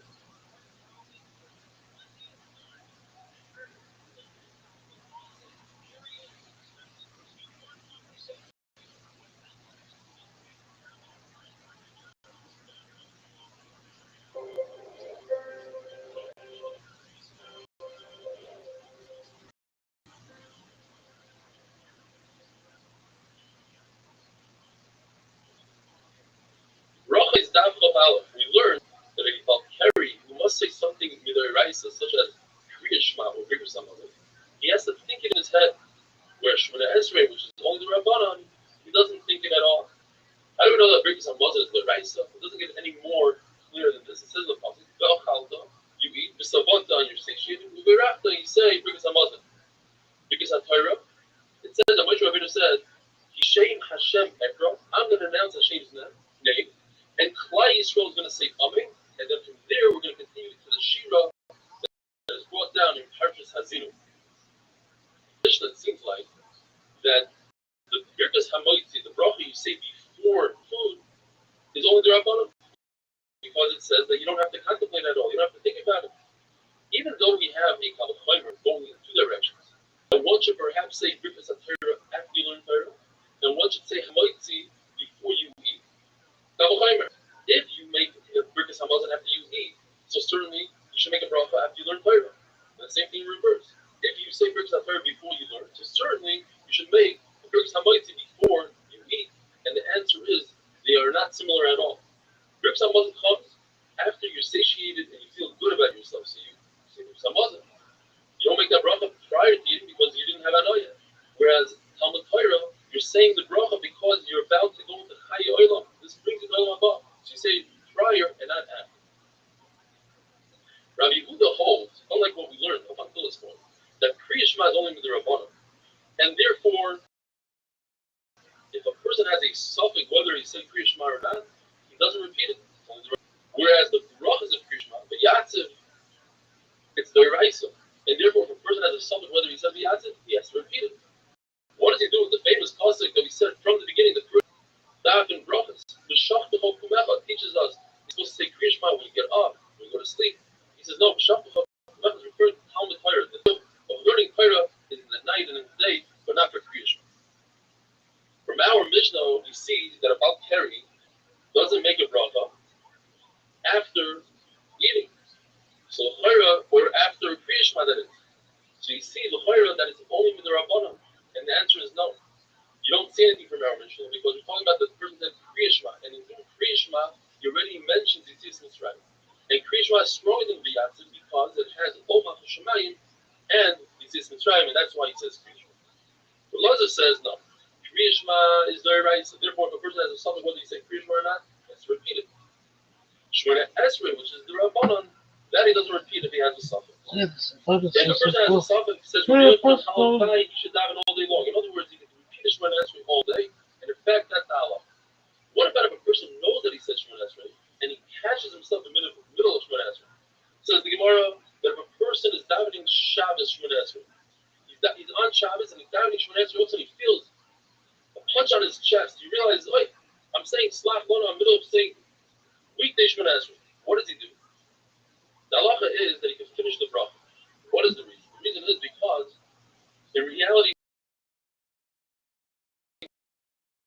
we should be saying Shemona Esrei. So therefore, if he finds himself saying a bracha, a regular weekday Shemona Esrei, he finishes. Whereas a person who realizes that he read the second time, if he's in the middle of a bracha, he stops right there where he is and he doesn't finish because he has no chiyuv to say. How about BK? Nevertheless,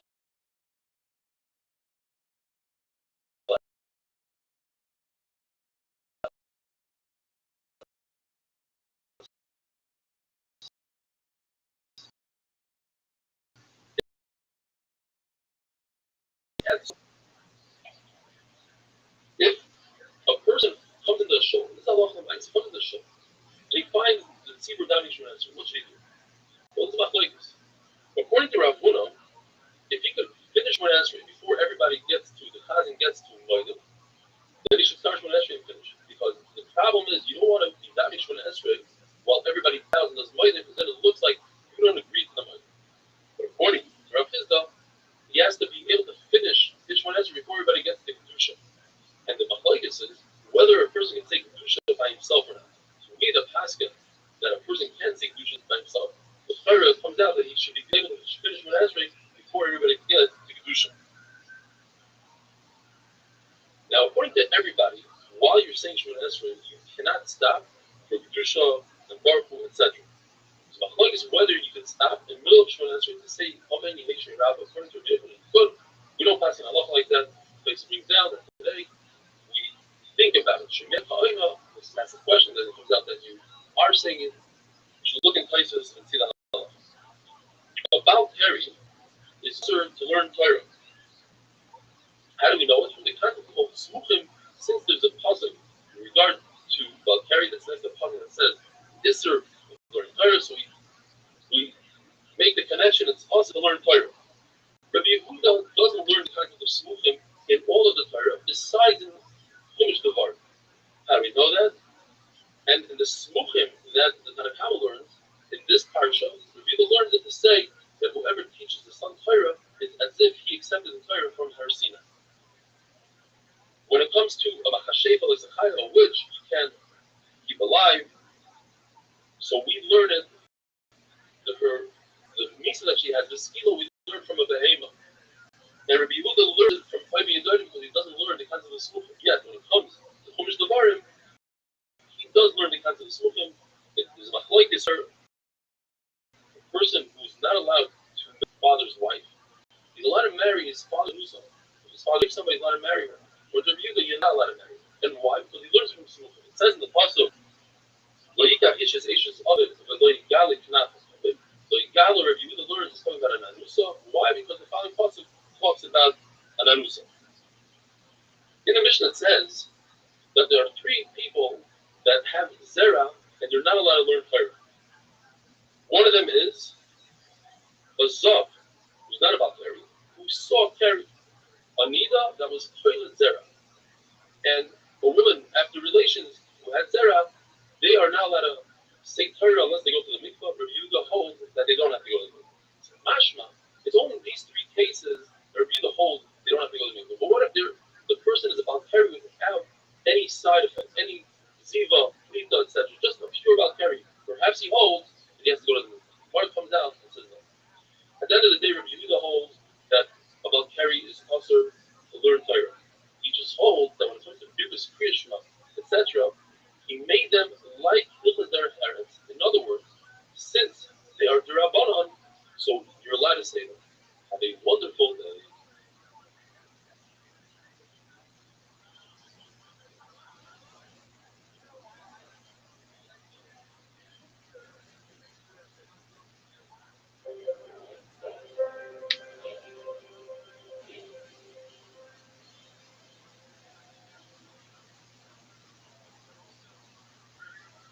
Rachel Daf Chavei, the Gemara tells us that just like Matan Torah was given Be'imo, Be'ira, Be'resis, V'zeya, so too when we learn Torah, we should be in fear, trepidation, trembling. Therefore, if one comes about to become but it wasn't his fault, he became a Zav, a Mitzayra, while Anida, a mistake, he could learn Torah. However, if a person becomes Tamei through Keri, which is an issue of Halus Roy, explains this here. The Tanakh says it's also for him to learn Torah at all. It came from Kalas Rosh, and Torah is only the rest of the On the polar opposite, we have Rabbi Yehuda ben Beseir that says that Torah cannot become common. Therefore, you can learn Torah in any state, even in the state of Tumah Kari. Torah is like fire, says Rabbi Yehuda ben Beseir. Fire is not Mekabel Tumah, Torah is not Mekabel Tumah. And then you have 5 sheets in between. Rabbi Yossi says you can learn Torah, you can learn Mishnayos, and say them quickly, don't go too deep into them. Then you have Rabbi Yossi that says you could go deep into Mishnayos, and Parish Mishnayos, you can learn Gemara. They have nothing but Hashem says you can learn Gemara, just don't say the name of the Baruch when it brings a puzzle. Rabbi Kiva says don't learn Medrash. Some say in Rabbi Kiva he meant to say don't go into a base Medrash. I'll carry it possibly go into base Medrash. Rabbi Yehuda says, and this we had yesterday, Balkari can learn Hilchos Derech Eretz. But he on himself was machmir when he taught his Talmidim, he was Toivel first, and then he taught them Hilchos Derech Eretz. Rav Nachman Bar Yitzchak says that there's a minhag in the world, passing like the 3 skated, like we just said, like Rav Yehuda ben Beseir, that when it comes to Balkari, you can learn Torah. The other one is like Rav Yosi, that in order to be over on Kalayim, he's makel. You have to plant 3 types of plants. You have to plant pita, wheat, soy, barley, and hartzan and grapes. Otherwise, you're not over on Kalayim. Whereas Chacham say only 2 is the Isser. And like Rabbi Loi, who says that the chiyuv of Rashis, I guess, to shear your sheep and give the first shearings to a kohen is only in Eretz Yisrael. Zibiri said, either he said that they were mevatel the tefillah of a Balkari, or he said they were mevatel the tefillah sidayim. Like we learned, Rav Chizah said, you shouldn't go looking for water. It's better to wash your hands before davening, but don't do it on the account of not davening Shemon Esrei Mitzvah or in time. The word tells us that Nocham Ishgamizu whispered to Rabbi Kiva this coming out. Rabbi Kiva whispered it to Ben Hazai, and Ben Hazai either announced it in public or he whispered it to his family. What's the halacha? That this new concept called Tishu Kavim, when one is toivel for a carry, he doesn't necessarily have to go into a mikvah with 40 saw. He can pour upon himself 9 kavim, like a shower. Just pour the water on top of you. That's what Siddur on the upper hold, that when it comes to Tishu Kavim, it must be poured. You can't go into it like you go into the mikvah. The mikvah is dafka going into the mikvah, and you can't pour the 40 saw on top of you. So Tishu Kavim is dafka pouring it on top of you and not going into it. Now, why would he announce it in public? The tzad that it was announced in public. Because this tefillah of carry caused a lot of business Torah. It takes a long time to go to the mikvah.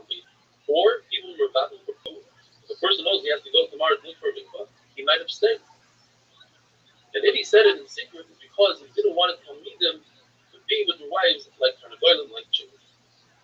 So Yanni says when it comes to halacha of tefillah of carry, some are mekel, some are machmer. Those who are machmer, they are going to have arichas yavim. The question is, if you could get away with, so to speak, 9 cups of water, why would one go to the mikvah with 40 sauce? So the water was Chachamim made it together. It was a story. It was about to be over Navera, and the woman told him, if you're over Navera, we're going to have to look for a mikvah for 40 sauce, and that made him stop. And therefore, Chacham instituted, you have to have arba'im sauce. But Buddha holds that about carry can be labeled the common meaning in Mayim Shuvim doesn't have to be rainwater. A business says it has to be just like a regular mikvah, 40 saw of rainwater. But Nachman had a special vessel that held 9 kavim, so he could use it for carry. So he told him, what do you mean? Rabbi Kiva holds that only somebody that's sick and the carry came against his will, he could use 9 kavim. But you're telling me, yes, I'm talking is considered like a sick person. He wasn't like so he was martyred. He brought the carry upon himself by being with his wife. Therefore, you can't use the Gemara halachically. Nachman's plea was broken. So, according to people in Musha, his vessel was repaired. Why? Because it's the exact opposite. A chayla who brings upon himself carry, like an Chacham, could use 9 kavim. A chayla that the carry came against his will doesn't even need to be toivel at all. Ezra was masakin the tefillah for carry, and he said you have to go to the mikvah with 40 saw. What about somebody, a regular person, a bari, that the tumah came against his will?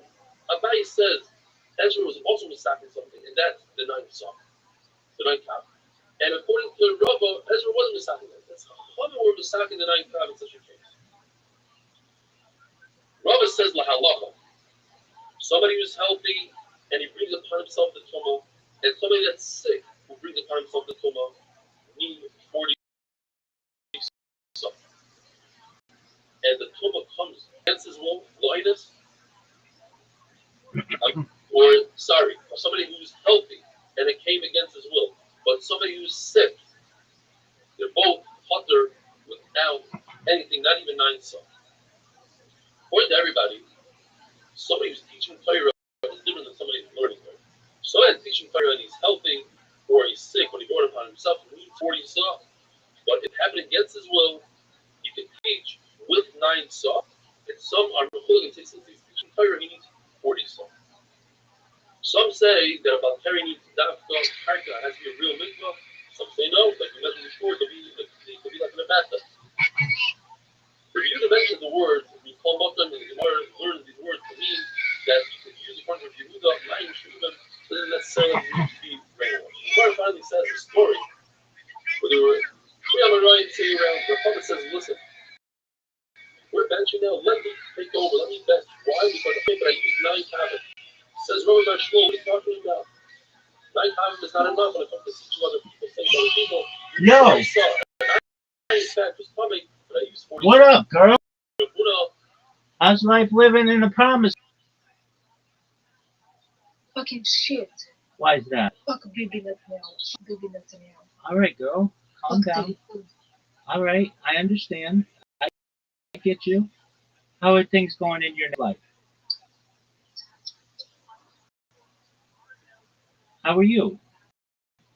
Great. Very great. Excellent. What are your hobbies? What are your hobbies, girl?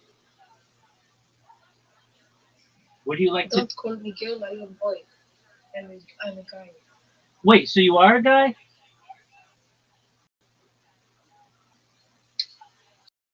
Yes, I'm a special kind of guy. All right. Did you have a mitzvah? No, it was mission. Okay, so you didn't have a bar mitzvah. All right. Are you in transition? No, I am trans. I'm transgender. Okay, you're transgender. Okay, I gotcha. All right, so that's a hobby. How's that been? Great. Okay, excellent. So were you a girl and now you're becoming a guy? Yes. Okay, well then you need to fill in. Tefillin.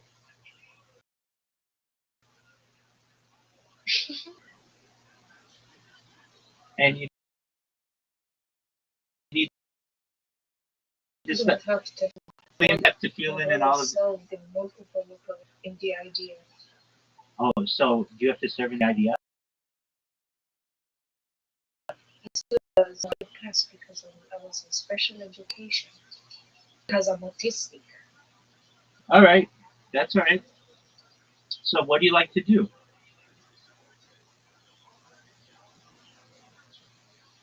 I love to draw furries. You love to draw furries. Okay, that's cool. So do you want to learn how to become a man? I mean, I already know how to function, fight, and beat up whoever I need to beat up. Do you know how to don tefillin? Tefillin? When you're bar mitzvah. So if you really want to be a man, then you get some tefillin, some kosher tefillin. But that's okay. Actually, I'm a secular Jew. Yeah, but that's cool. We'll let 5,000. Are you actually Rothschild?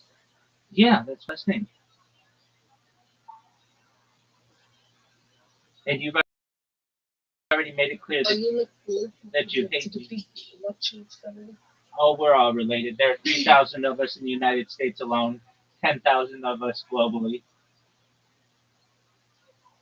Can I have money? Can I have money? I thought you Please didn't. and hold. I thought you didn't need money. I thought you had everything that you needed. No, I need money. Okay, very well. So, are you on? You were a girl. Now you've become, or you've become a boy. Do you date women?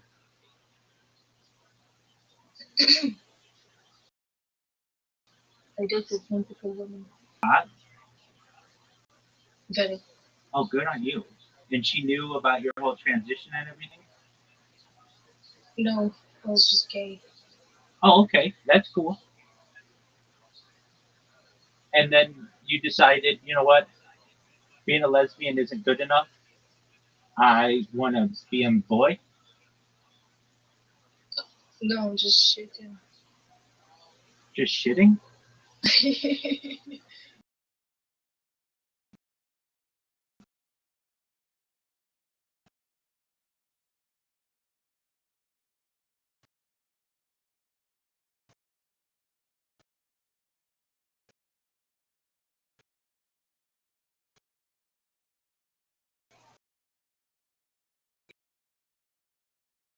Yeah, I'm just talking shit. Okay. So you snuck in there and you stole your friend's high school girlfriend. All right. Well, there are a lot of layers of this onion. Let me solve this for you. I wasn't coming at all. Let me bench. Says one more Allah, Rabbi. Right. So I will enforce people. This who want Allah, is not fuck. like him. This motherfucker says you got to do one thing and another thing, and then you guys are all over there, bathing in rainbows.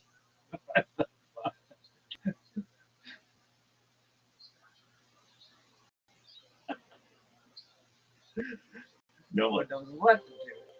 I'll keep everybody in line. So, hey, Rabbi, in your halakhic opinion, what should this person be doing? Well, they should do whatever they want to do, but if they need to fill in,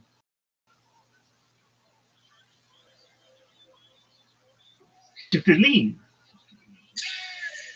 Rabbi's not going to do it. The person in the middle of transferring, you realize he forgot he's about 30. Doesn't just walk away from Shemon Esrei. Rather, you should finish off Shemon Esrei, but be the captain. You should show every single beginning and the end and take out everything between. If a person is about firing, he's learning from a fire, and he realizes that it's about firing, he should say everything really quickly. A mayor, he can only say, and that's it, and then he has to let somebody else know. It's also Kedaven in front of waste excellent.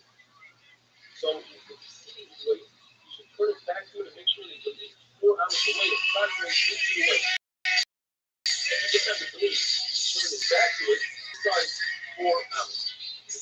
First thing about it, you realize that Kedaven while there's waste, you consider the point down center.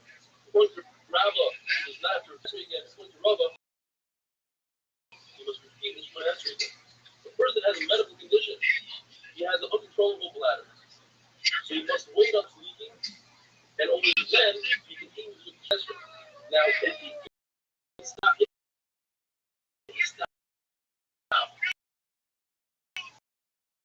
for the total amount of time that it takes him to say the entire semester, but let's say he didn't stop long enough to fill up this rate.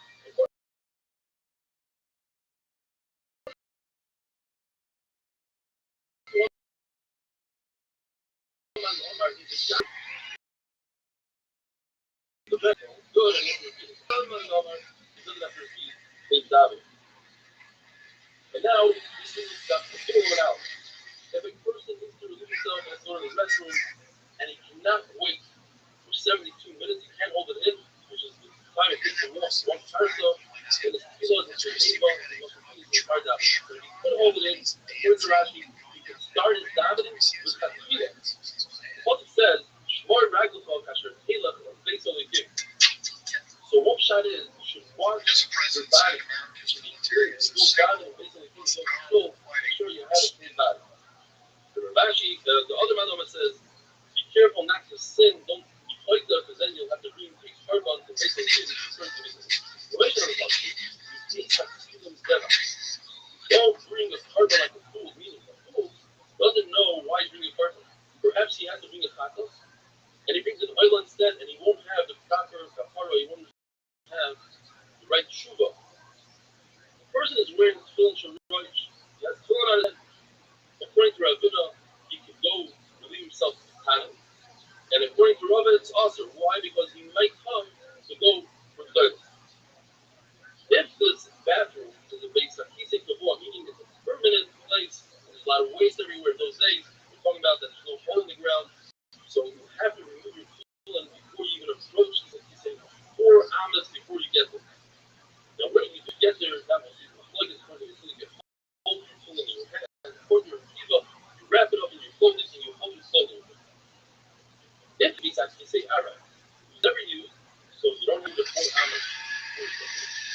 Then once you relieve yourself, now you just create a piece of this before, now you have to do it on a move away, 4 amas to that place.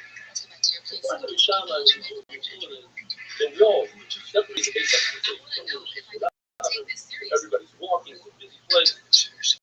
But chilling on the shelf, facing everybody else, the issue with that is snatch his book. He starts telling the story of what the son of one final traffic goes directly because he told people, where's this boy that owes me money? That boy, obviously, he wasn't earning that very much. He died. He's so embarrassed that he threw himself up. Then on, he said, not to concern, Robin, becoming my cousin. And she put me full of house. Inside part of the wall, fun, inside is quieter, and there are a lot of rooms, and they might think you today, right?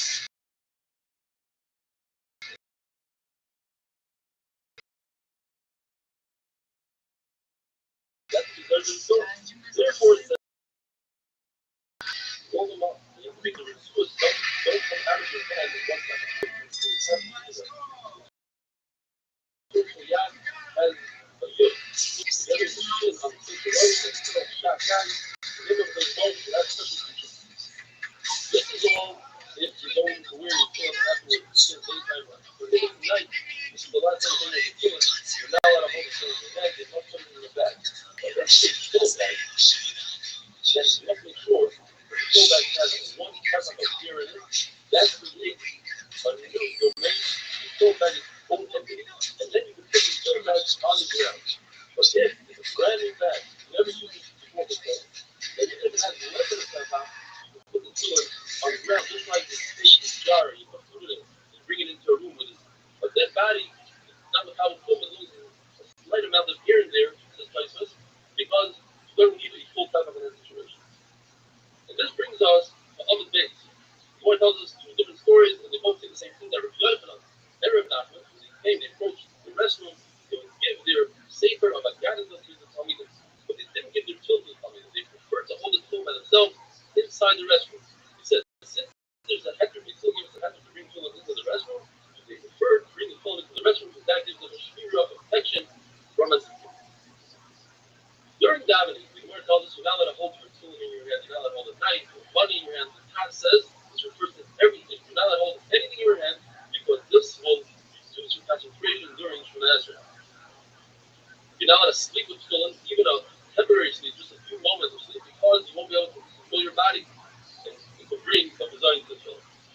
The concept of tznius, when one goes to the bathroom, even though nobody's in the room with them, if it's a man, he's allowed to expose himself to 12 times in the front and 1 time in the back. A woman, only 1 time in the back and nothing in the front.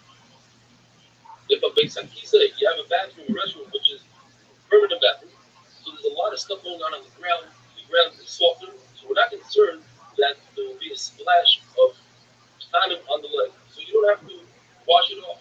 And therefore, you may hold your children in your hand. Whereas if it's a big sakisa, alright, it's more harder than a big sakisa because the ground is very hard.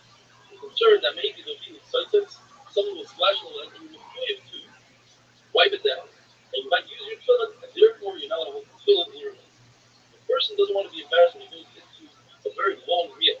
That's what this is about. He doesn't want to a meal, you go to the restroom, you have guests and it's embarrassing. What should you do? You should walk 10 hours, approximately 20 feet. And every time try to go to the bathroom. Do this 4 times. Do it 10 times, 4 hours. It's much like this, whether you remove your tool before you get to the table or you take off your tool by the table and put them on the table, that's the fun for the tool. Everybody agrees though, that for Griffiths Hamazon, you should wear your tefillin. Those days they used to wear the tefillin all day, especially during something like Griffiths Hamazon. If every person designated how to tefillin back, and he also puts tefillin in it, so that's 2 things. It's also to put money inside the for the Bible, even if you never put a tefillin in it, as long as he thought that it's for his tefillin, it's also to put money inside your tefillin back. I mean, wonderful thing.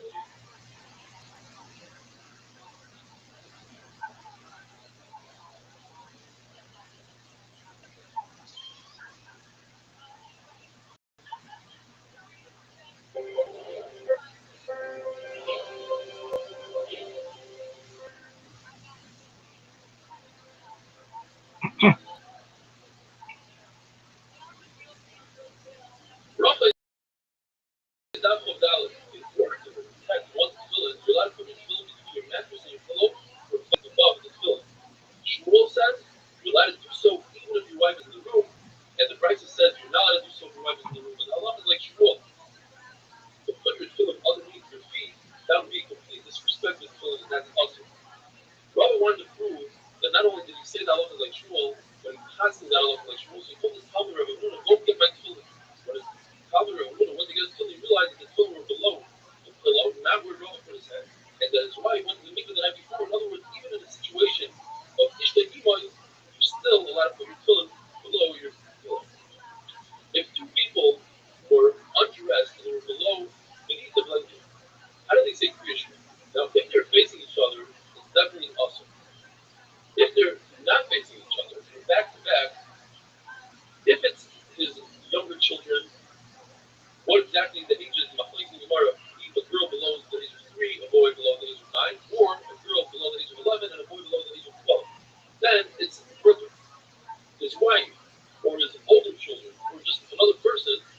According to Shmuel, it's Machlokes in the price of whether you have to put a pizza with a talus, and he passes Shmuel that it's a mutter without the hefsek.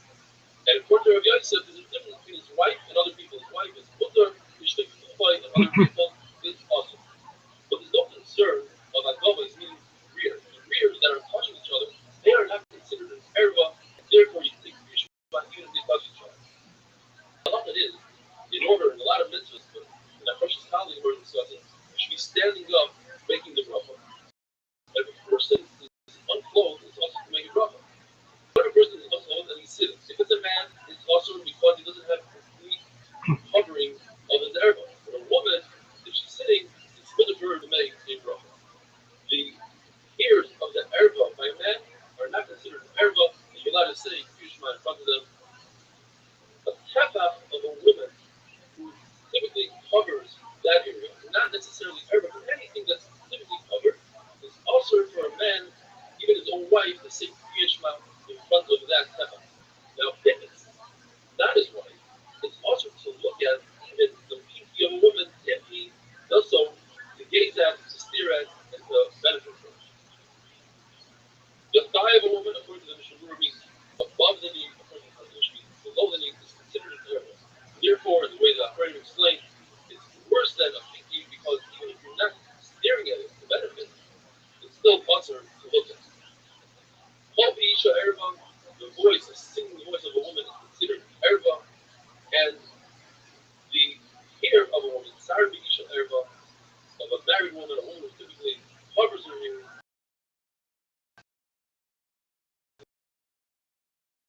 That hair is considered, the word says it's usher to hang your tefillin, either a two is on a peg, you're allowed to hang it by the actual peg, even though a single Torah would be usher to hang by it.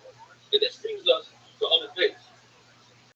If somebody is allowed, if during Shemona Esrei, allowed, well, if he just is trying to show Hashem that he's davening, that's also that shows that he doesn't have a runa that Hashem without it being loud. But if he's doing so but that's how it's kavana, then it's provided that he's not in public because other people have Shemon Esrei and he's disturbing them. That is also that's turned into secret. If somebody really raises his voice during Shemon Esrei, it's considered a Navi Shekel. If somebody burps or yawns during davening during Shemon Esrei, it's considered Gase Yeruah. He's a gross type of a person. If he sneezes from his mouth, then that's good. Simon, Yaakov, the Gemara brings a story that Rabbi Zera, who had a sneezing issue, he had an allergy, and he sneezed a lot. He was very happy to hear this halacha that if somebody sneezes during davening, it's considered Simon Yaakov. He said this is worth more than all my Torah. Rabbi Hanina saw, witnessed that Rabbi burped, sneezed, he spit during davening, he yawned.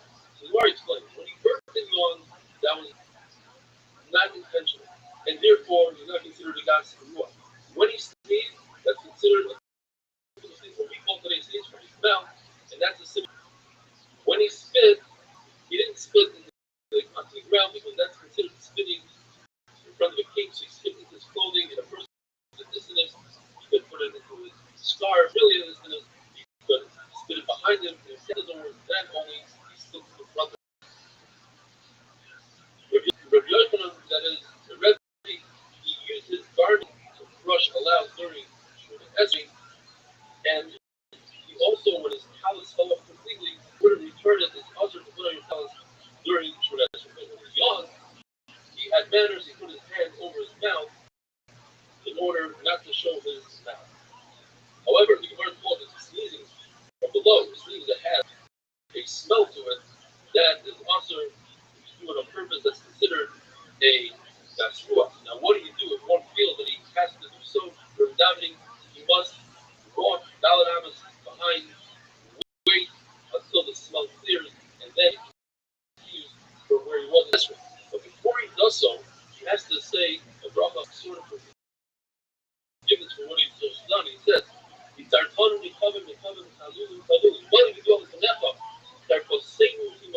understand that how embarrassed we are with Hayenu in our life.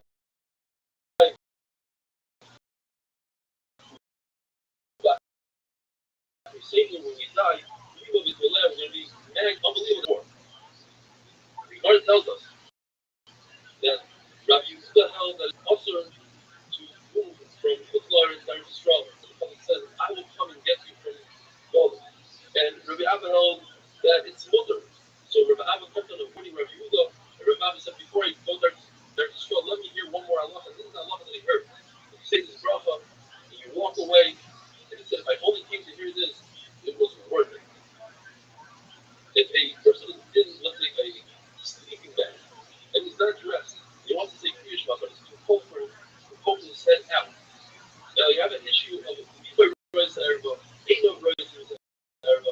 eyes see Erba, his eyes see Erba, so you make so you put some sort of cloth between your neck and the Erba, and that's enough.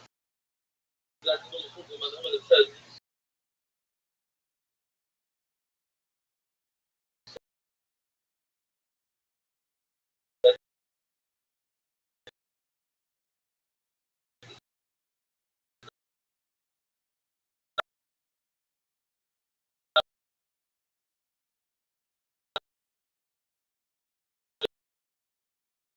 the issue for terrorism. That's an issue. But it doesn't work at the wonderful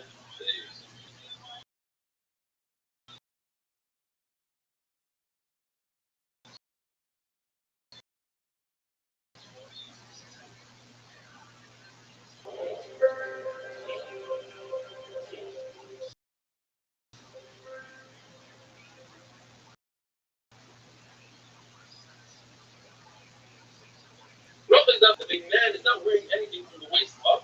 You may say Kriya Shema, but it's also for the station like that because it's standing in front of the king. You have to dress properly.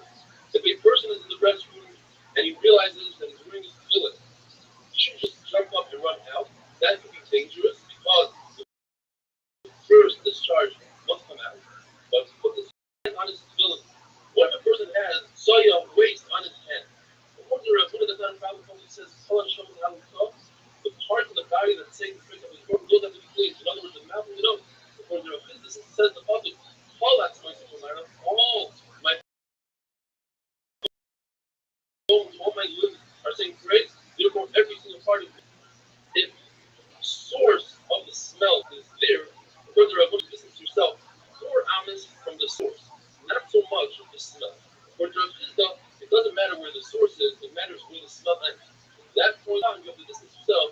for in the Brisa, one Brisa says, what kind of waste are we talking about? We're talking about human, dog, pig, and chicken waste.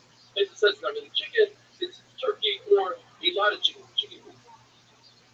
According to Rabbi, the only time dog and pig waste are often from them is when they are used to tan hides and therefore it's a very foul smell.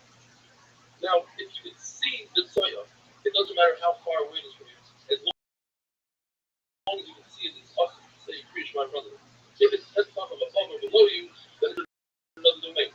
If it's inside a glass jar, it's the same Kriyash right in front of it. But when it comes to erba, if the glass separates from there, that doesn't give you a head there, because over there, it's still an erba. If you have a very small amount of soya kosher, all you do is cover it, is you spit on it with a thick spit. If the soya is in a hole in the ground, you just put your shoe on top of the hole, and that's okay. What if the soya is stuck to the bottom of your shoe? That's a take to whether or not you're allowed to say Krishma. Now the halacha is that even soya who's coming is underneath the tree. The tree is like the tent of the cover. So anybody that's further wants to leave the tree becomes covered. But if somebody that's far is underneath the tree, and the Mitzvah walks by the tree, the person that's far is far because it's not his domain. Says Abaye, if so, the same thing applies to soya. In other words, if soya is moving by, then you are allowed to say Kriyashma. Only if it's stationary, it's also. Rava says no. When it comes to soya, it comes to you are need to be the proper place to Kriyashma. If it's by you, then at that moment, what the Kaddish is supposed to say Kriyashma. A reyach, a smell that doesn't have a source. For example, that the Shiva Bakr, they would sleep on toilets, but their friends would learn next to them. Now, when a person sleeps, doesn't really have full bodily function control, and it's possible that there's some sort of reyach smell that comes from the Bakr. Nevertheless, you're allowed to learn Torah. However, you're not allowed to say Kriyashma. The person himself is the one that created that smell. He's not allowed to learn Torah. He will distance himself from that smell. What about if we don't know whether what you're looking at is Meraglayim or let's say apple juice? It's a suffix. So even if it's in a heap of trash, where typically there's a lot of soya and a lot of Meraglayim, it's good because this from the Raisa of the same Krishma in front of Meraglayim is in front of a stream coming out of a person. But once it hits the ground, it's not under the Raisa. So therefore, a hundred wiring geyser if you have a suffix. However, when it comes to the suffix, you don't know if you're looking at chocolate or soya. So in that case, if it's in a pile of trash, it's awesome. Why? Because in trash usually you find soya. If it's in the house, there's not like because the Bible says typically don't find soya in your house. What is the shear? How much Mara's line is it that it makes it awesome? One of them says it's bad on the outside. If you touch it with your hand, you can make something else awesome. The other one says all you need is to pay out. As long as it makes your hand awesome, you're not making something else awesome. And finally we have Eva who says that you just see the outline of it on the ground, even though it's not moist at all, it's still awesome. What's the shear in soya? You have a number of shears. One shear is that it becomes hardened on the outside, so long as it's soya. The other shear says up until the front where there's cracks in it. The other shear says that it's hardened furthermore, and it breaks. The halacha is, Rabbi says that it has to be as hard as furthermore in order for it not to be soya, in order for you to be able to say Kriyashma. And this brings us to our debate. There's a mission of that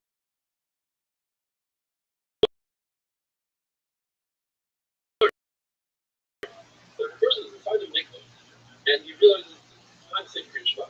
He goes to the Yeshua that says that. So let's see, they were not going to say Kriyashma. I know the Chama, but other people can say it for 3 hours. The other point in the Mormon is, what kind of water are you talking about? Either was the one on the Rama.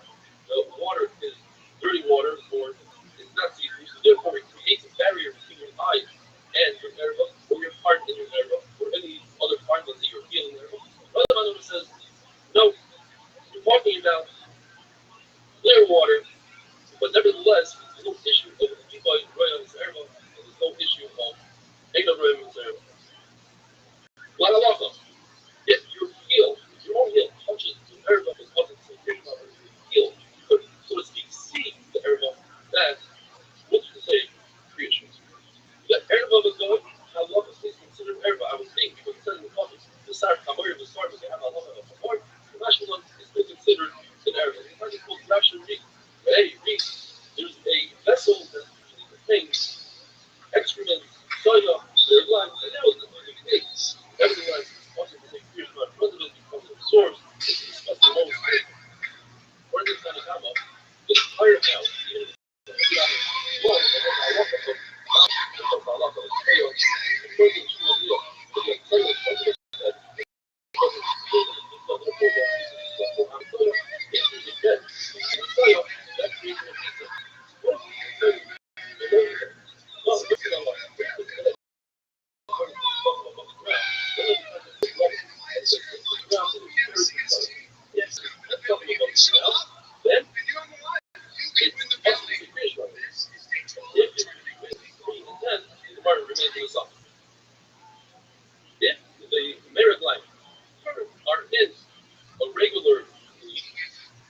surprising the bottle with water, well, that's a machlokes whether culturally works when you need a reason.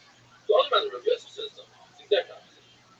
If you put it in water before the mirror line, then the machlokes whether you need a culture or a reason. But if the mirror line were in there first, you certainly need a reason. And finally, for today, there's an Isser Tashmish that a house has, Sephira and Phil. You either remove the Sephira and Phil from the house, or you build them with the Sephira that's with the high or put Sephira and Phil in a double wrapping, having a wonderful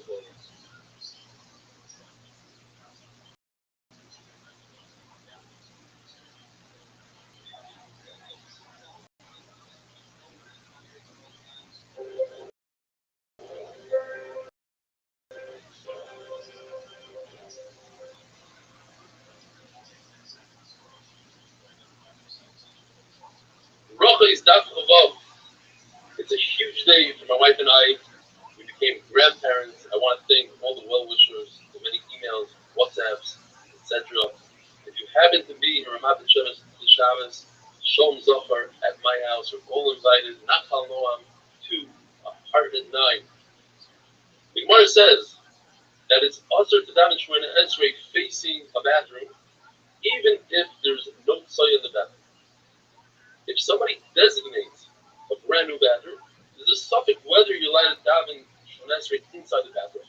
But outside facing the new bathroom that was never been used, it's mutter. There's a type of bathroom called parsim, similar to what we have today. It's where the tsoya falls out. It has some sort of pipe that removes everything.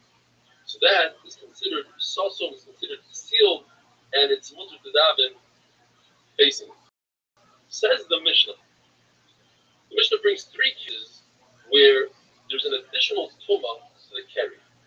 Ezra was misakin, they have to go to the mikvah in order to say the Torah if a person is bakar. So what happens if a person is a zav? And we had this sugya earlier. A person is a zav gomer. He saw 2 re'iyos even in one day. Now he has to wait shiva nekiyim 7 clean days. During that time, he became a balkari. Now, if he goes to the mikvah, it doesn't really help much because he's already coming. Same thing. If a woman was a nida, so she has to wait 7 days, and she was toilet, she emitted shishma zera. So she also has the tumah of carry. And then the case that's interesting is where she was mishamish. So the tashmish became tamei to carry, and then afterwards she became a nida.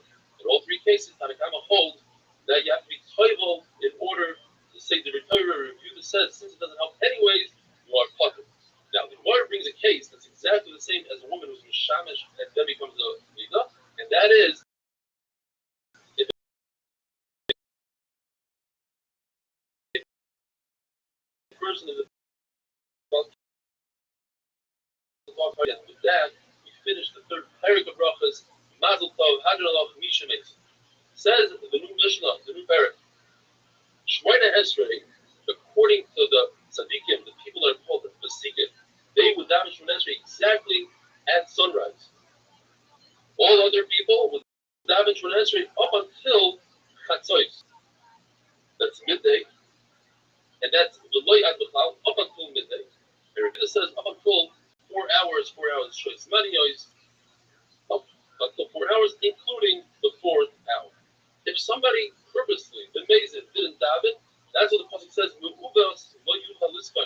This is something that he can never fix.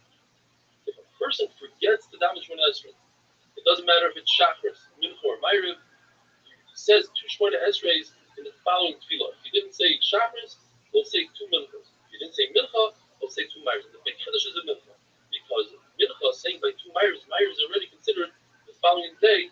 Nevertheless, you think Omer's Manoi, Batal Korbanoi. No. Since it's davening, it's Rachamin, you could say 2 Ma'ariv because you missed the Mincha the day before.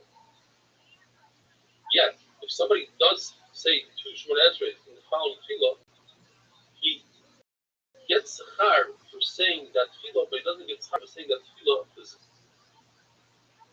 the continuation of that pasuk of Mu'uvas Le'uchel Liskoin is the Chesaron B'Cheduchal Limanos. The Gemara says that's referring to when people can say, let's do a mitzvah, let's go be Mevakar Choyle, let's go give tzedakah, and you refrain from going with them, that's Chesaron Le'uchel Limanos. And with this, we come to Omid Beis. So above Omid Beis, if a person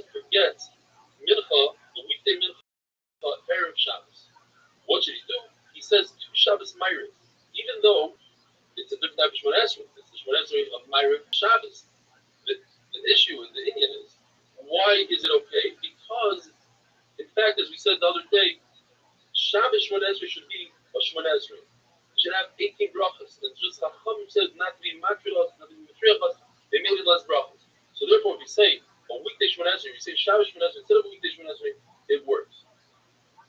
What if somebody forgot the mincha of Shabbos? The following tefillah is Ma'ariv of Motzei Shabbos. It's a weekday Shemon Esrei. What do? You say 2 Shemon Esreis, 2 Ma'ariv, and the first one has Abdullah in it, and the second one does not. But you're saying first should be the one who first one is Ma'ariv. Say Ma'ariv. The second one has Tashlum. Right. What if you reverse it? It's like a motherfucker like this. How would you do that? Wait. Well, isn't it Torah? Only if you're a jackass. Toya. Toyraa. Kiss. Oh, fuck you all. Fucking losers. Only person who loves me is a transgender woman in Israel. Yes, it's a transgender man. Whatever.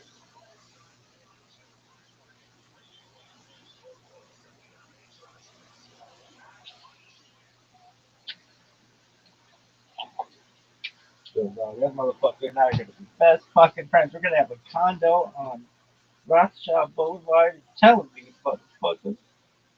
I gotta take a weird. Yo, do you know how to be a man? You already know how to be a man. I can win the fight, dude. That's not what it's like to be a man. So fucking hating Dominic. That's what it is. I gotta piss, motherfuckers.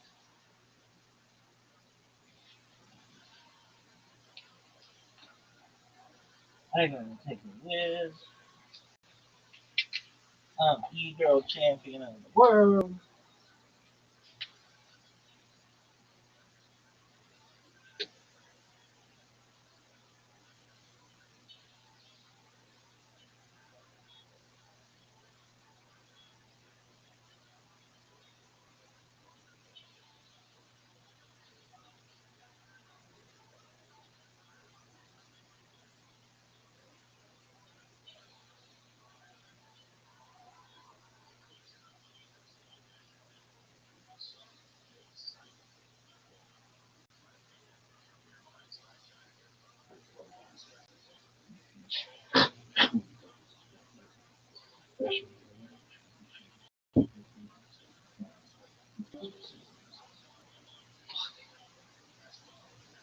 I was here.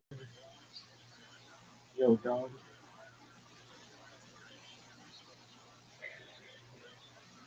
Psych. Just did it. Who's this motherfucker?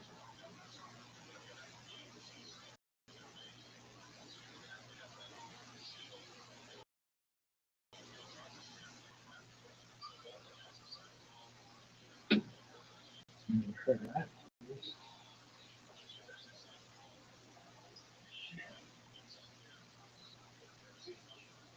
Ma'ariv. Lacha is he has to say a third one because he's not Yotzim. The kasha is that the Gemara brings down. We say that if a person says how he forgets to say Havdalah, he doesn't have to repeat Shemon Esrei at all. The Gemara says it's a kasha, but the halacha is you have to say a third Shemon Esrei. In that brayso we learned that if somebody forgets to say Mashav Baruch or the same Halal Water, he must repeat the Shemon Esrei. Now going into the davening, why do we have Shachris Mincha time? The first sheet is Rabbi Yossi. It's based on Elvis and Dutch. Rabbi Avinu, he instituted chakras, as it says, Vayashkim, he got up in the morning. Yitzchak was Mincha, as it says, with Noisarim. And Yaakov Avinu was Ma'ariv, Vayolin Sham. Now, Rabbi Shmuel Levi says that it's based on the Avos, but they were so much they compared it to the Karbanos. Chakras is up until it's like the carbon cover that you bring in the morning, and Rabbi says up until 4 hours. 1964. Mincha is from the time of Mincha Zoyla, meaning 6.5 hours in the day until the Erev. Rashi says Atasheicha. They learn in Rashi means until it's Chavim. Other trying to say until Shkia. In fact, the Mishnah Berurah says that Mincha should be said and finished with the Chazon Shishnas and everything before Shkia. With the Evid, you have up until 15 minutes before Tzedek Yechavim. But the Mishnah Berurah points out that it's better to daven b'yechidus before Shkia than to daven with a minion after Shkia. Mincha is like the tamid of the evening, which goes until the evening, which Yehuda says it's until Flag Mincha, halfway to Mincha, meaning 10 3/4 of an hour into the day. Ma'ariv is because of the varim of the oilah that you're marking on the mizbeach all through the night.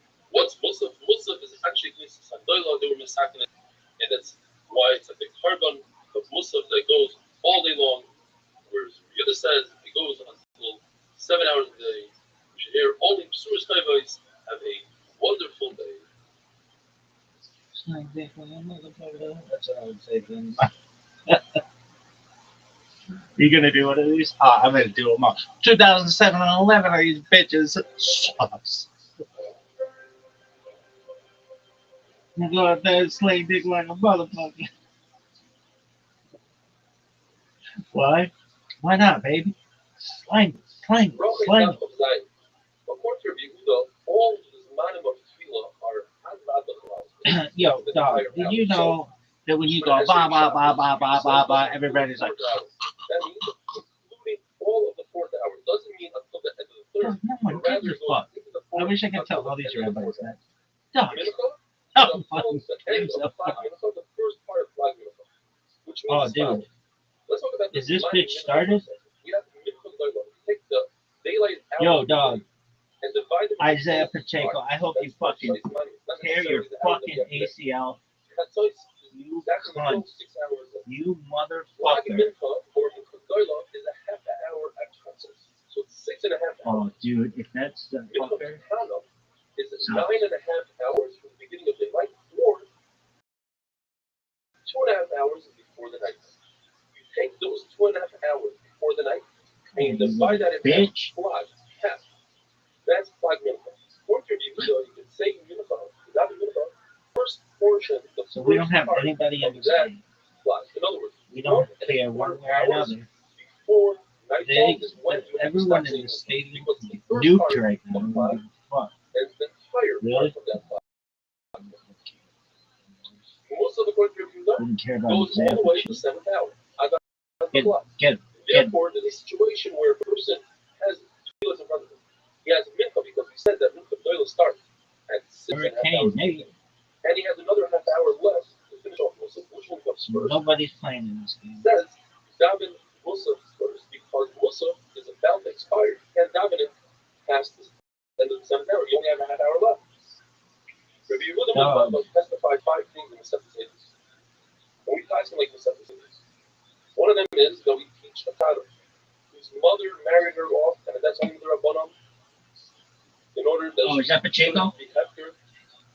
In certain situations, we teach her to do meal. That is to say that she wants to engage the marriage, and therefore there's no marriage. In a situation where 2 sisters, including this Tana, married to a brother, and her older sister was married to another brother.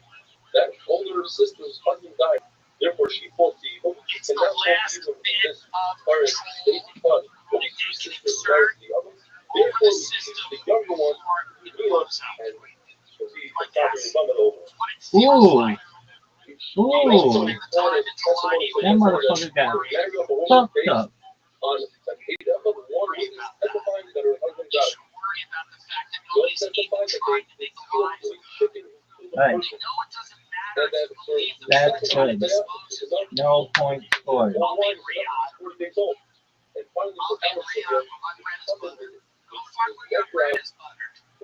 Slide. Slide. That's why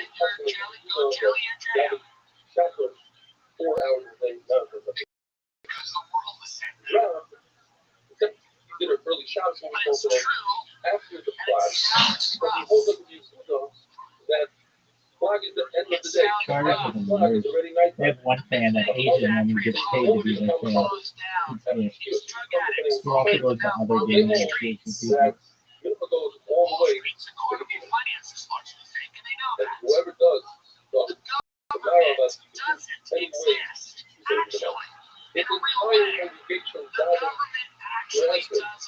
Okay.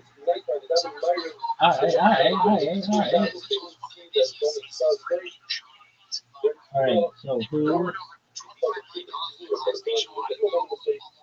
do we want? We've got a lot of players in this game.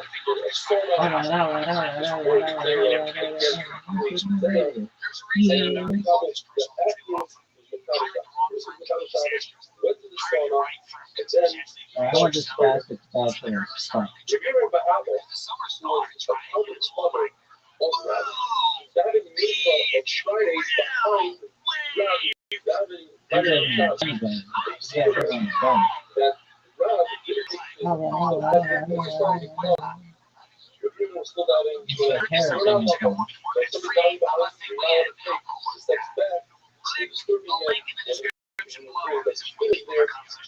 Wow, that guy's hot. I didn't even let that guy look at my phone.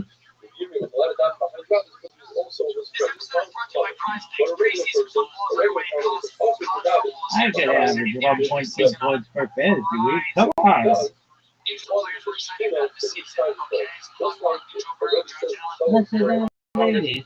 Yeah. I said what? I said not that. Yeah. But it was cool. Then being cool. Alright.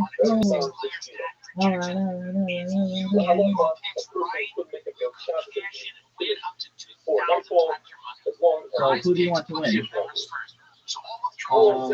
I just actually want low points.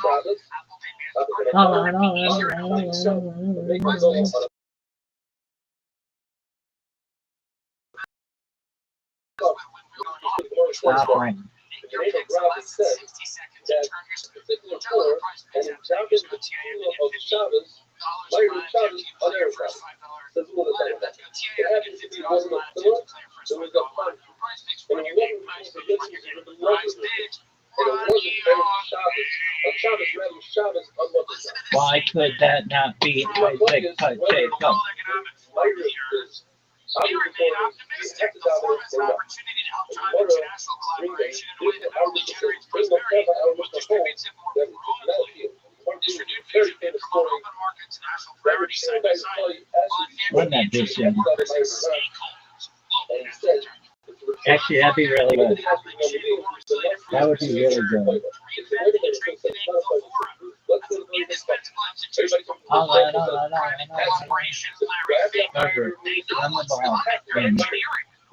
Oh, I would have thrown. I would have scored. I could have scored by throwing or running. But these bad boys do that. Right. I can't argue with it. He's alive, I'm alive. I can argue with it. Third mate. Run ball. Run, just in hurry. Run it into the fucking end zone, dog. Run it. Run. Jesus. A going pass would be fine. Flag. That he made when Yeshua stands up and he's still good. You have to get rid of the guys. Who's going to lose that? Not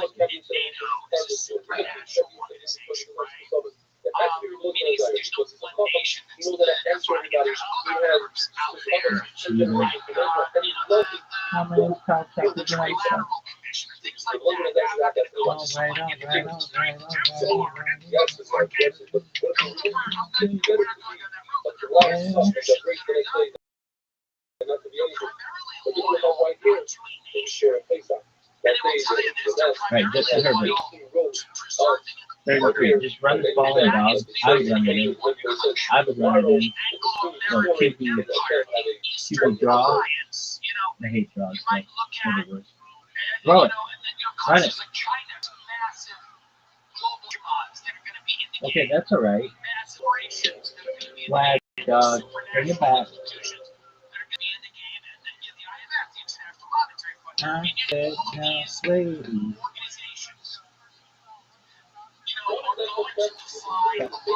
Peter.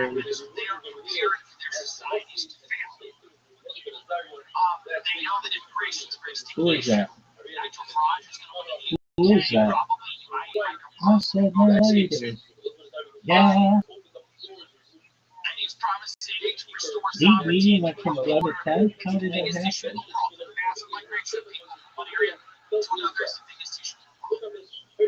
Climate is out there as well. Here's the biggest migration. Climate causing summer migration. More cause of most of it. Instability in the region causing most of it. And natural resources.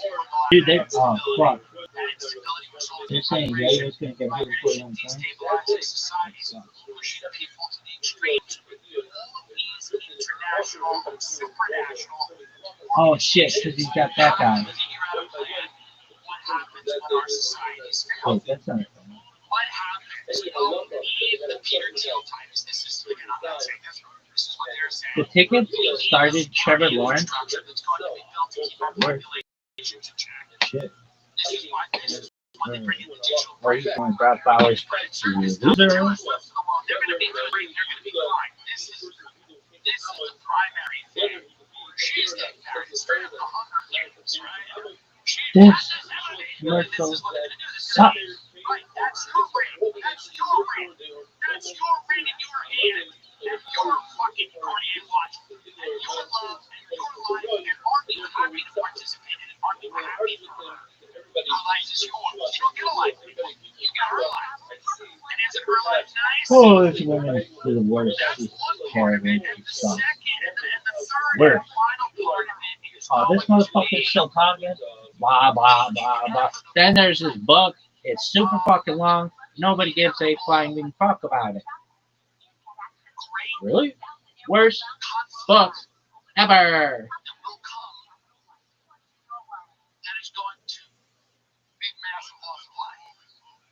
It's just one book. Fuck no. Should be like this.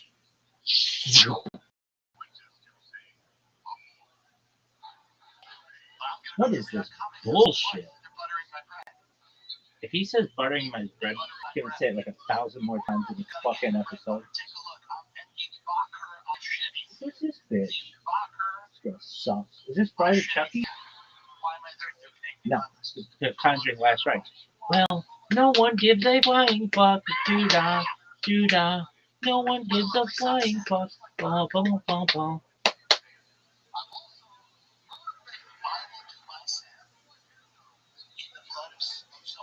Yo, dog. Save that clip. Motherfucker, West Side. Content. King of content. King of the internet. Cody. Come on, you little bitch. It's the worst. Hey, we're in South Hollow. No one knows about football here. Sucks. This motherfucker's the worst. I've seen this stream. It's terrible. Absolute dog shit. Worst stream ever. Worst signal is dick, girl. Just hear the fucking clip. Just 1 second. Why don't you shut the fuck up? Don't tell me what I need to watch. Mahomes, your wife is a pushover.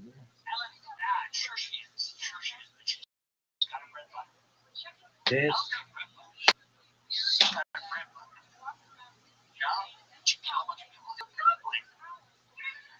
Dog, they should have a thing.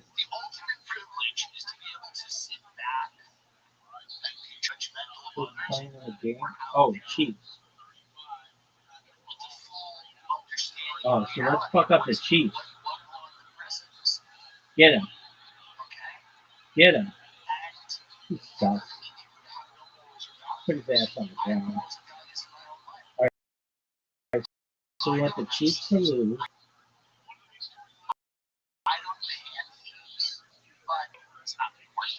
We want the Chiefs to lose by a lot. And then we want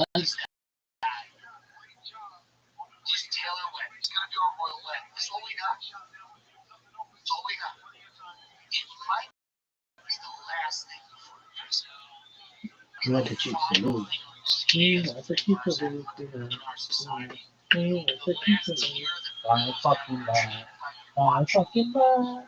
Why fucking bad? We want the Chiefs to lose. Why fucking bad?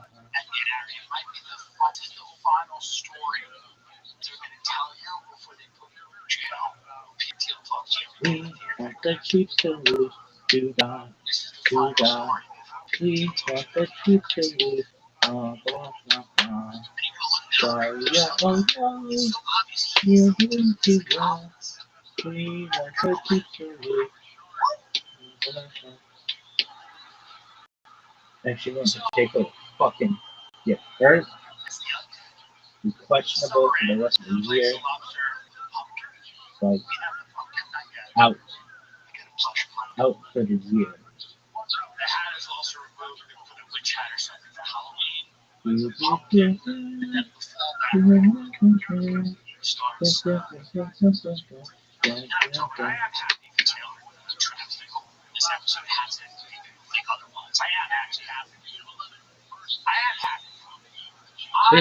This is the worst.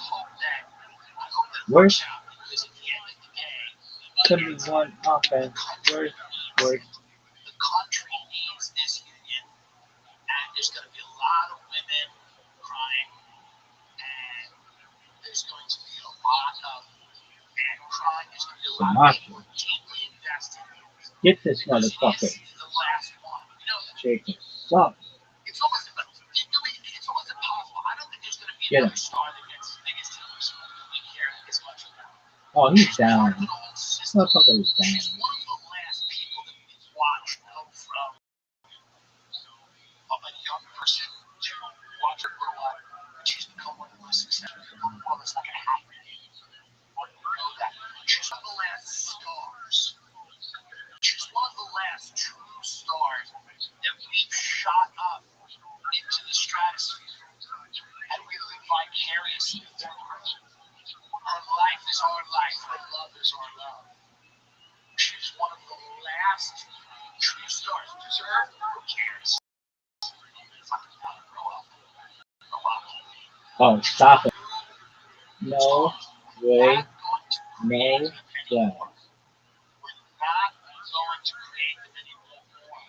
Worst as ever.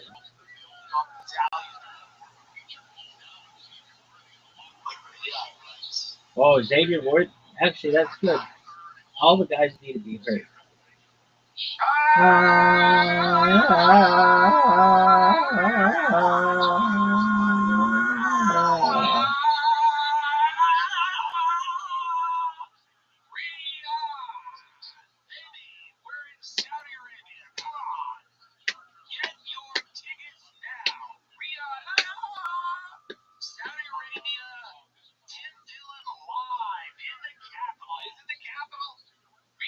Saudi Arabia, October 8th. October 8th. The day after, October 7th. Which is funny how it all works.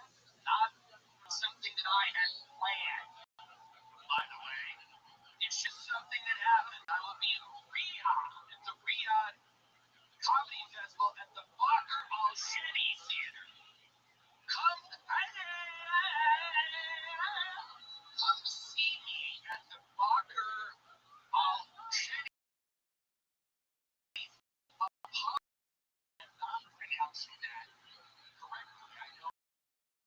I imagine I'll be doing more in the Middle East. Excellent job. Let's go Chargers. So this is the first time everybody ever said that. That was terrible. Let's go Chargers. Let's go Chargers. No one's ever uttered those words, kids. No one's ever cheered for the Chargers, the Texans, the Panthers, Jacksonville, the Browns. No one. Worst ever.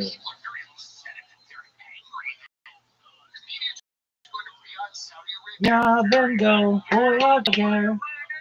Worst dream ever.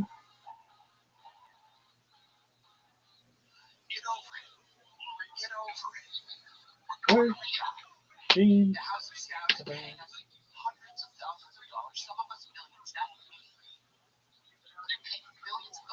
Where's Street Cover? We're taking the money. How about Where? that? How about that? Stream Sorry, oh, you weren't invited. Ever. Got nothing going on. Boo for you. I would never do it. You weren't offered. No one invited you. How you like it now? How you like it now? How you like it now? A lot of people are doing it. They bought comedy. So what? Listen. What's your problem? Well, they have slaves and they kill everything. Hey. Get over it. Get over it. So what? So what? They have slaves. So what? My friend, I'm not a friend, somebody I don't even know, bumped into them in Tribeca. And he goes, I would never do that because I don't want to interact with slaves. I'm like, well, why not? It'd be deferential, right? I mean, I imagine the slaves in those countries are good at what they do. Well, I wouldn't want to interact. And when you meet there's a slave, that's what they said. Everyone that works for the hotel, they take their passports. They're not allowed to leave their slaves. Hey, is the hotel nice? Is it nice or not? Is it nice or not? I'm not here to be a spoiled sport. Look, I'm a sport, and I'm going to tell him it is because that's not what I'm here to do. What it is, folks? I'm not on this earth to do that. Spoil sport. A person who lives in a way that spoils Are you fucking others, serious? especially by not joining in an activity. Yes, correct. Alright, go at like 1,000 I'm not here to be a spoil sport. I'm not here miles. to Throw ruin it. the good time that everyone's having. Do I have issues with some of their policies towards women, towards the gays, towards the towards the freedom of speech? Well, of course I do. Of course I do. Of course I do. But I believe in my own financial well-being.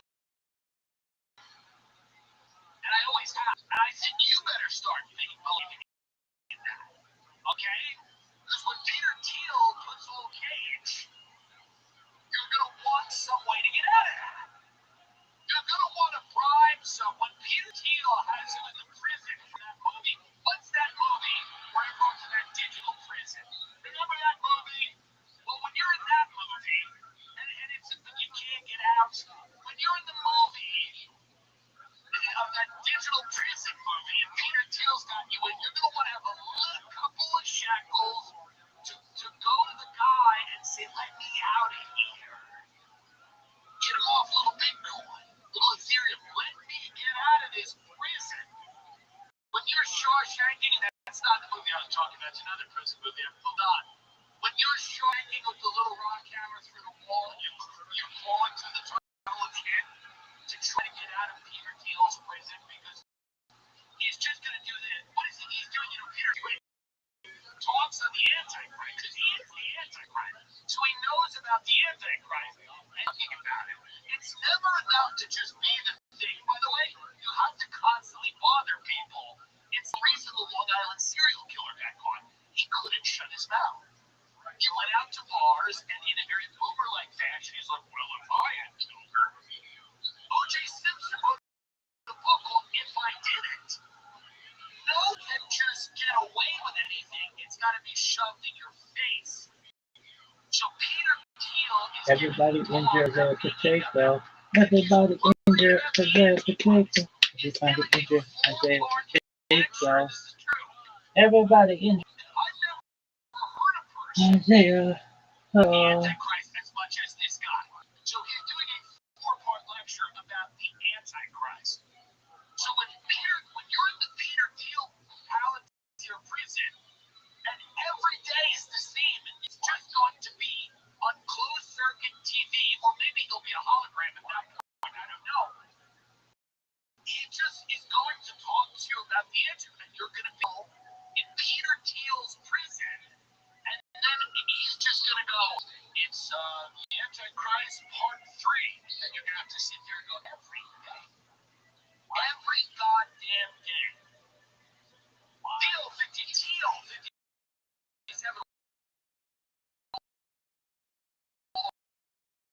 thoughts on how his Christian faith and understanding of the world, including areas of theology, part of in San Francisco. Well, doesn't that sound swell?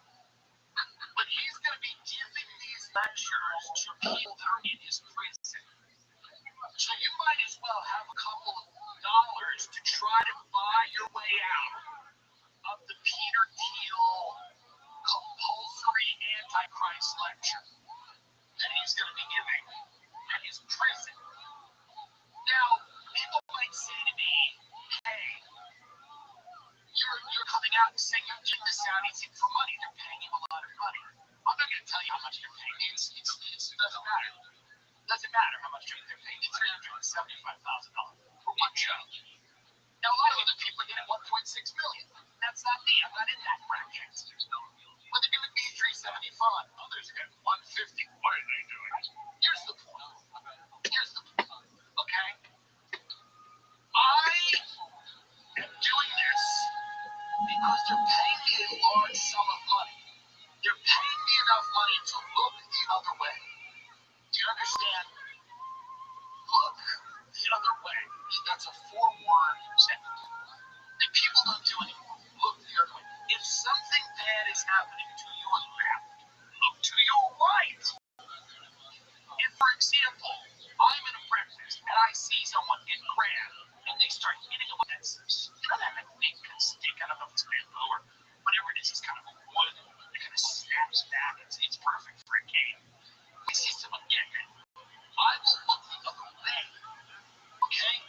If I look the other way and I see someone being behanded, meaning they're chopping a hand up, I might be interested in just kind of see actually how they do it. I know what it was in the section. Kind of sanitary way, but for my courage, you know, if they're chopping it up, I might look down. And if I'm looking at the floor and I see some eyeless beggar grabbing it, that's a live ball. I will look up to the heavens. And if in the heavens I see a drone flying over, I would challenge it. The other way. I would challenge it. Because I'm being paid That money bitch. to look the Are other you way. fucking What serious? don't you understand? Jim What is so Harbaugh complicated? sucks. I'm the only honest person that's going to do it. Everyone else is going to have a million. They're going to go, well, actually, the Middle East is more progressive. That's a fucking catch, dog. He's trying to make some change. No. I'm being paid a lot of money to care about what they do in their country. That's a catch. It's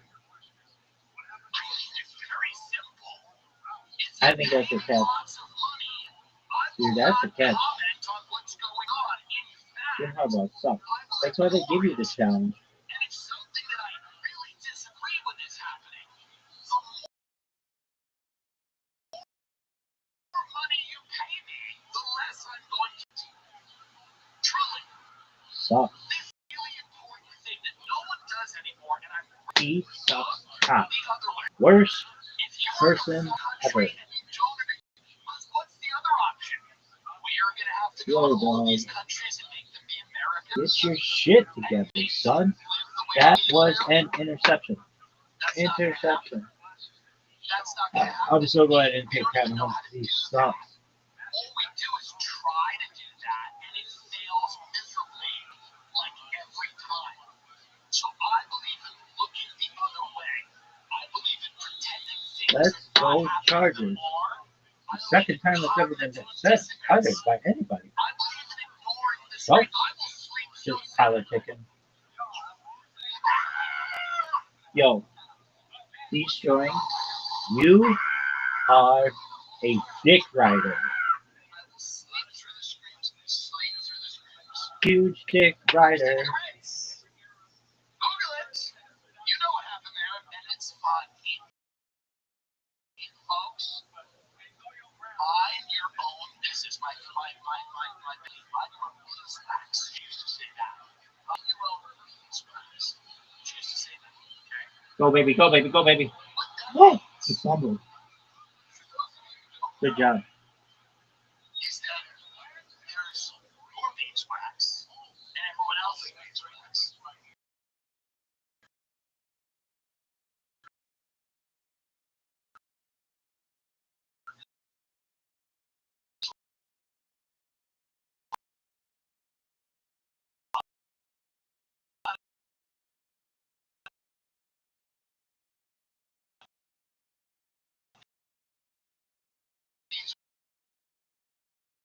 Jackson said, it's not my problem. If you want people to like you, you give them lots of money.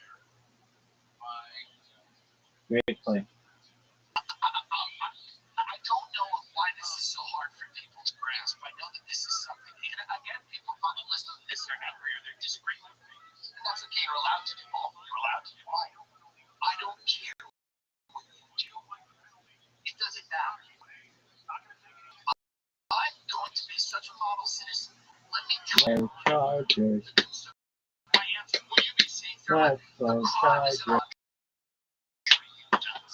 Let's go Chargers. Terrible thing. I will feel safe and wrong. I believe in luxury. A lot of people Dream. and I always have. I Ever. believe in the ability of the society to treat me. I'm going to say something and people aren't going to like it. If you think that's okay. Everybody sucks. proud of what they built, Come on, Chargers. Boy.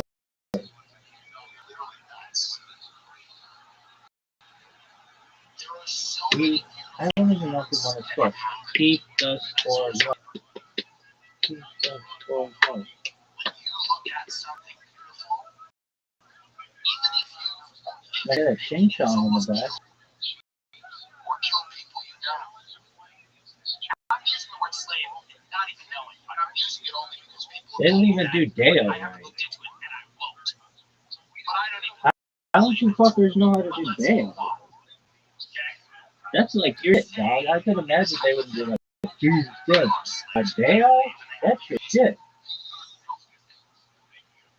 Throw it. I don't even. I think, I don't know. I guess it's good if we do. Right. I don't really know. I don't think it matters all that fucking much. So what do you want to happen, big dog? I want to have the best chance of winning, so let's have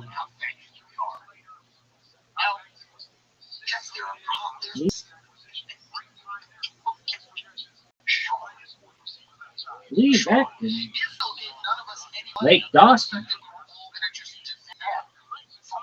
Oh, are you fucking serious? For $0, the threat that I won't get a sitcom on ABC Family. What is this I'm bullshit? supposed to go out and defend this genocide because maybe I won't be on ABC Family. I won't get to play a gym teacher on a network that won't be in business, and I'm supposed to care about that? Who gives a fuck? Where's the money, you bum? Where the fuck's the money? Of course they go through the horrible thing. Okay? And I'm going to call it out no matter how much Chargers. because you're genociding people in front of my face. Yeah, nobody really stuff like that. Okay? But what these people are doing seems to be less public. So, my friend's mother used to sell us drugs. Why do all these referees sort of have southern accents? Oh, but I'm afraid that they're all playing 15-yard penalty, first down, fourth down, repeat, second down. She was a young girl. She never shared her drugs around. She would buy a blues farm. Think of wine, very high tree. So this motherfucker get me oxygen? And then she'd go and get this blues farm wine and drink.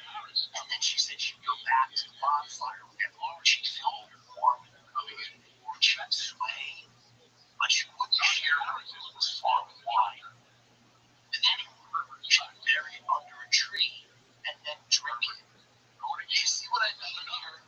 Do you get it? You see what I'm Go, baby. talking about? Go, baby, go, baby, go, baby, go, baby, go, go, go, go, go. Oh, it's flopped. My point is, yeah, they got blues farm wine under a tree. But I'm not seeing it. I'm not seeing that. They're digging the wine up. They're drinking it. People getting it. But I don't see it. So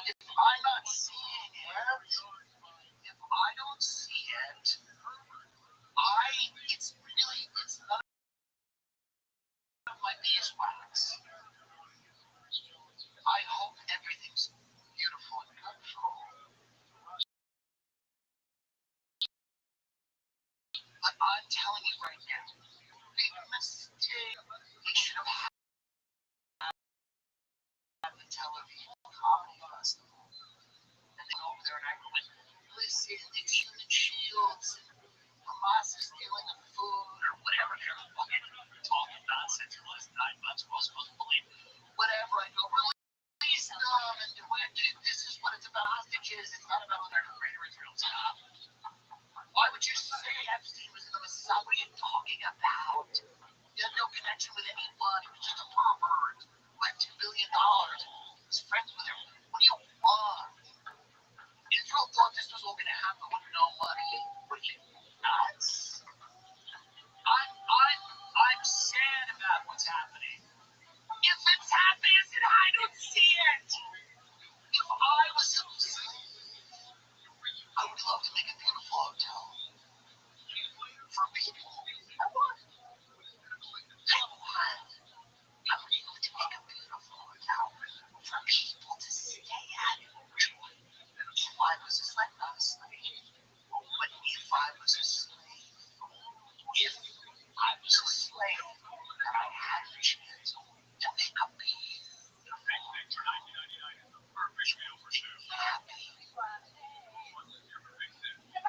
Life is a whole thing. It's a whole thing. Life is a whole thing. It's a whole thing.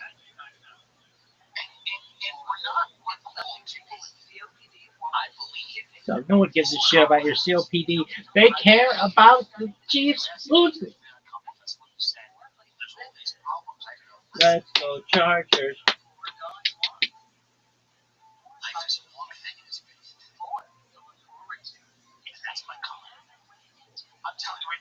Oh, what is this bullshit? Incredibly soft, breathable, and temperature regulated. It doesn't matter where you are or what you're doing. You are going to love the Everywhere pan. It is my go-to for everything. Travel, work, chasing the kids, or doing absolutely nothing. You don't have kids, dog. Clean cut, stretch. With you, and so comfortable. Everyone I know who's tried these is completely hooked. Guys, there's a risk-free trial, 100-night sleep trial. Take your warranty, try and wear them up. Or send it back, but trust me, you won't want to. Go to CozyEarth.com. Use my code TIM for 40% off the softest bedding, bath, and apparel. And if you get a post-purchase survey, tell them you heard about Cozy Earth right here. Made to keep up with yours. Cozy Earth. Cozy, and it's here.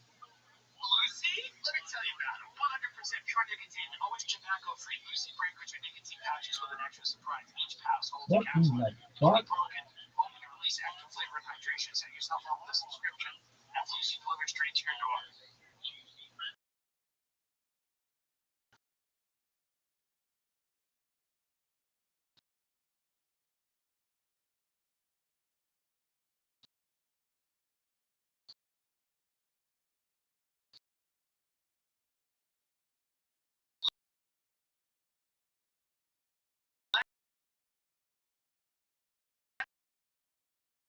Let's level up your nicotine routine with Lucy. Go to Lucy.com. Age verified. That contains nicotine. Nicotine is an addictive chemical.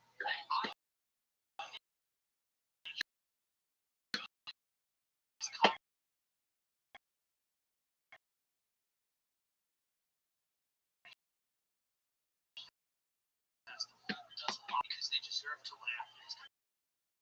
And somehow make it the license worse, which is very possible. Might be the worst draw I've ever seen. I could throw it better. What route are you running, son? Actually, problem. If we got the license to treat people even worse, who knows? But the reality is, it's a good amount of money, and sometimes, unfortunately, like, you gotta take the money, and I know young kids don't want to hear that. They don't want to hear that. I know they don't want to hear that. Sometimes you gotta take the money. You gotta take the money and look the other way. Take the money and look the other way. Sorry. Sorry, folks. Sorry. 9/11 was a long time ago. Dicker the kicker. Dicker the kicker. Amazing. Make your fucking kick. Make your I'm not fucking saying they kick. weren't involved, but there was a lot of people involved, okay? So that's my comment on the Saudi Comedy Festival. I just want people to know that. And I want people to know that I'm doing this because What is this bullshit? Dragon me Sky. Cool. It's like, fuck off. Because no one cares. And aren't you the people that love all the migrants anyway?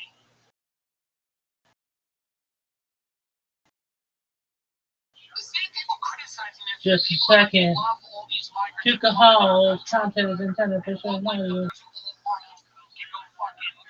No one gives a flying fuck about me. Did he fucking make this? Yo, how you living, man? My point is this. Omar Fatah or whatever. My point is this. So you're Black okay cat? with all these people coming into America, but Yo, we can't go yo. entertain them where they live? Does that make any sense to anyone? Does that make any sense to anyone? That we're supposed to just open the borders for everyone in the world, but we can't go entertain them where they live, especially if they live in a luxurious place? Why would I subscribe to that whack? Or you're just jealous that we're getting money? Sorry, Bubba.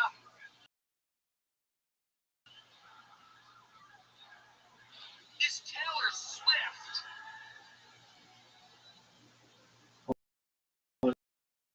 They got a sports fumble. So many people are excited about this wedding.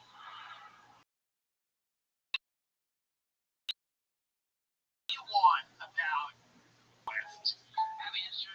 Say what you want about this woman. What human being can have.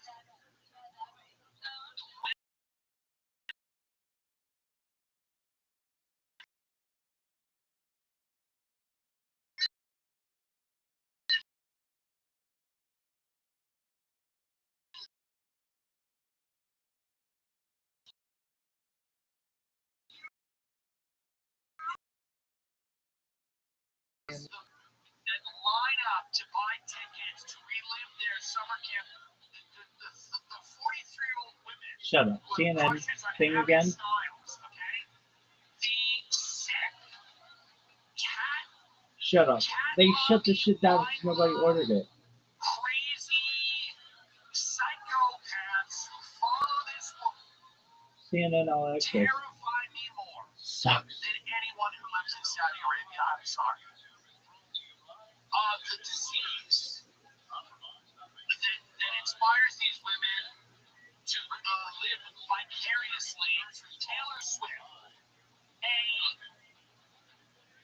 nice Duncan. gal, Sucks. probably not. Sheldon High School I've actually heard she's sucks. not as nice as you come to believe. But by the way, no one who gets to that level is nice. No hate. Everything No sucks. one gets to Taylor Swift's level. Get him. Anything is nice. How dumb are you? That would be cool if he took it all the way. Nice. That'd be good to go though. What I'm saying is this. Yo, YouTube flashback. The people that have chosen to make this woman's life their life, her engagement is their engagement. Her success Guys, is not their success. sucks. The soundtrack of her life Hey everybody, is I the am Prime. soundtrack to their life. Cool story, bro. Those women need to have burkas on them now. Hollywood Brown. Sorry. He's not starting for anybody. If you believe Isaac the Taylor Pacheco. Swift song is talking to you, Sucks. you need a burqa now. You need a burqa now. If you broke down in tears because Taylor Swift got engaged to that vaccine shill, you need a burqa draped on you now. Acid in the face. Acid in the face, religious police. And by the way, He this has is Pat only Mahomes for and Isaac Pacheco. They gave me 5. I tried to get 5. I had an agent trying to get 5. Imagine what it would have done for 5. But let's be serious for a minute.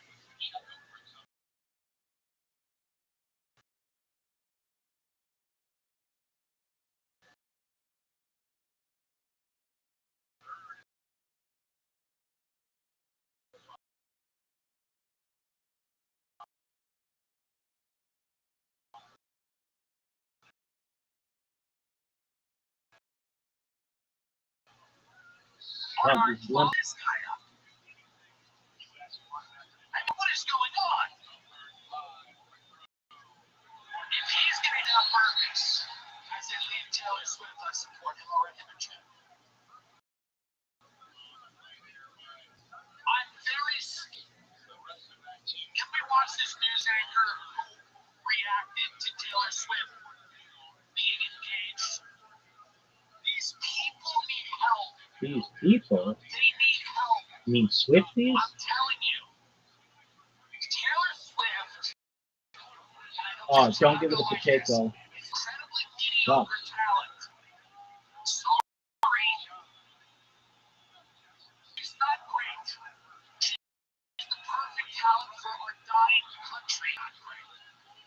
We've fallen far from greatness. We see greatness occasionally in this country, and we're mystified by it, we're angry at it, and we try to get rid of it. We don't even know how to handle it anymore. We can't metabolize greatness in this country. We thrive on mediocre bullshit, full of nostalgia, because we pray every day for karma to wipe us out, because we know it's over. So there's all these people trying to figure out how to feel like they did when they first had a score. It's sick. It's sick.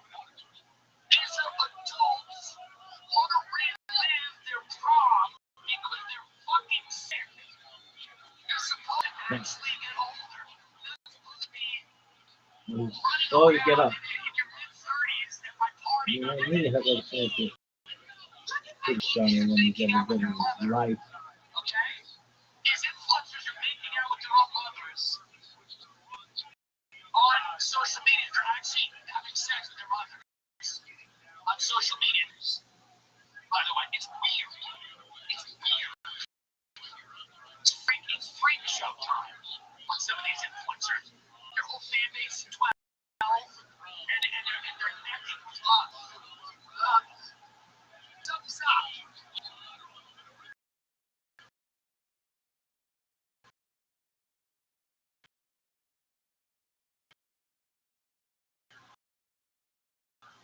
CBS News here. Okay. Virtual police. Oh my God. Virtual police. Burka. In the house. Burka. In the house now. Out of the house, back here, jail. Burka. Jail. Oh my God. I feel like all here right now. Stoner honor killing in the town square. Burka. Alright, I get him out of here. I can't even watch it. I can't even watch how sick this country is. I'm supposed to be scared of Saudi Arabia. This is the news. Burka. CBS What is this News. bullshit? They're giddy over Look at it. this Taylor legislation. Swift. 3, 4. Scared of Saudi Arabia in the future.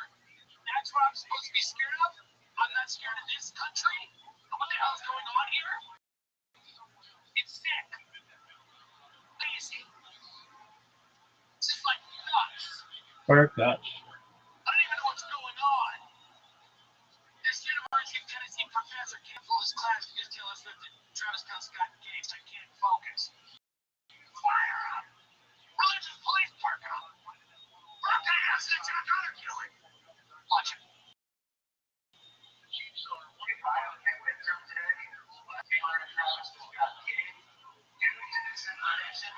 Religious police. We are done. Shut it off. I am really now. How done we are. Burka. This is crazy. What was Peter Thiel's reaction?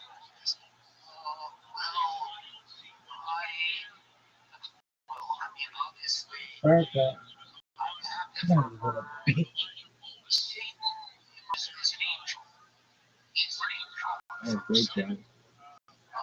That, so we have God, this thing needs to fucking that update. Palantir will do is look at all the angels and see who's going to be. There's a little Satan.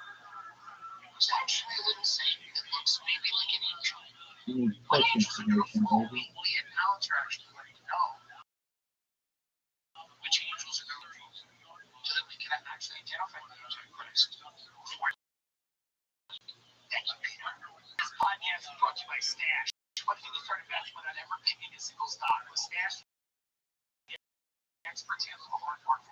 No, let us see. Your expert guidance, you don't have to worry about figuring it out on your own. You can choose from personalized investments or stash award-winning smart portfolio to work for you. The stash investment doesn't feel like gambling; it's simple, smart, and stress-free. So your money can start working as hard as you to get access to world-class financial advice and personalized guidance for just $3 a month. Stash has already helped millions of Americans reach their financial goals. Don't let your money sit around. New times financial. Go to get.stash.com/TAM to see how you can receive $25 toward your first stock purchase and any important disclosures. Stop him. Get.stash.com/TAM. Stop him. Non-client endorsement, not representative of all Dude, that's not a thing. investment advisory services offered by Investments LLC, an SEC registered investment advisor. Investing involve risks, terms and conditions. You've probably seen a million ads for hair growth products until I'm sure that actually works until I found out that Nutrafol is like the rest of Nutrafol's physician formulated clinically tested dermatologist recommended. Nutrafol is the #1 dermatologist recommended hair growth supplement brand trusted by over 1.5 million people. You can feel great about what you're putting into your body since Nutrafol hair growth supplements are backed by peer-reviewed studies and NSF content certified gold standard reporting certification. Get him. Oh. End his career.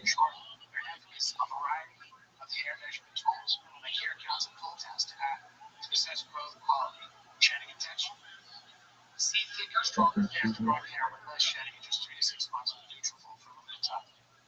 Nutrafol is offering our listeners $10 off your first month subscription and free shipping when you go to Nutrafol.com and enter the promo code TIMDILY. Find out what Nutrafol's best-selling hair growth supplement at Nutrafol.com. Spelled Nutrafol.com, promo code TIMDILY. That's Nutrafol.com, promo code TIMDILY. But I just think there's something deeply rotted and wrong with pop culture. He's got your brain, and this is why Bill and Man in the Crack Barrel logo, because there's truly nothing interesting culturally when our country, because everything has become so bland and corporate that our only gods are the chain restaurants and places that poison us. Should we actually only have ownership over the poison slop that we put in our body? We want to make sure that the values of the slop line are ours. Stop him. Because there's nothing culturally in this country anymore that we've destroyed it. Daunting. It's, gotten to the point where, like, this woman, who, again, I don't begrudge her any of her success. Nothing makes more sense than her success. Not one thing that makes more sense. Order McDonald's West Times on Broadway. Who no one really knows this one actually. Does something on stage every night, 8 times a week that cannot be replicated. Absolutely amazing. Shows closed if you're missing it and seeing so. She does look so spectacular.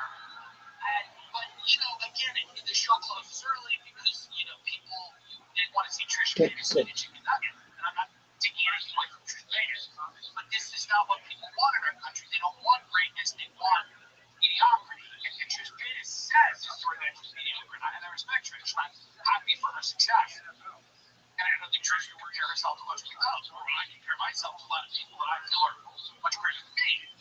What I'm saying is, like, we've really made a decision culturally in this country to completely abandon the idea of excellence and reward familiarity and comfort.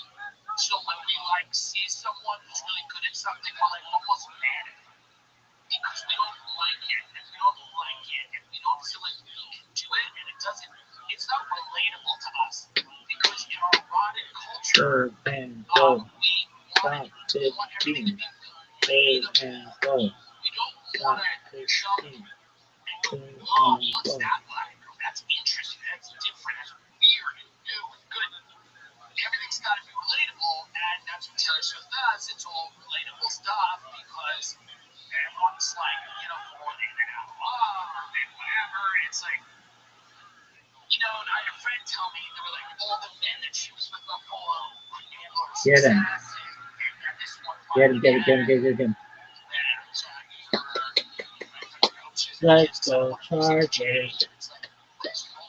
The third time it's ever been said, kids.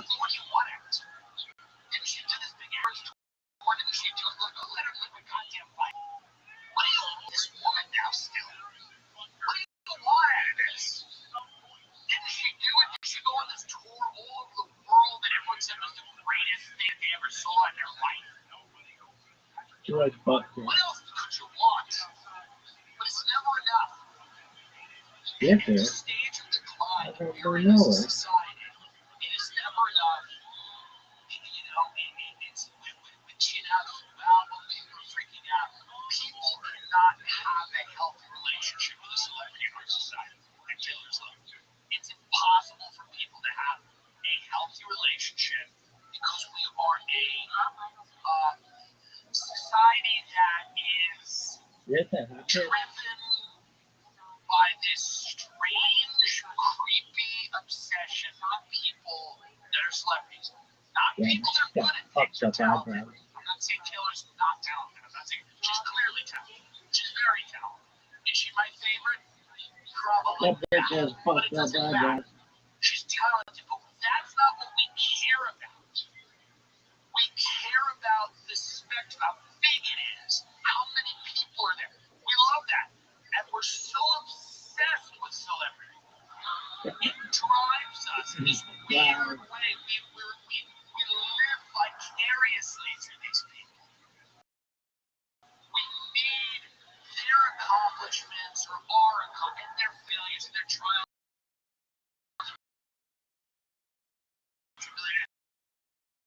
It is really something I never understood. I've had friends who go that route. What I'm saying is that I never understood it. With someone while you just don't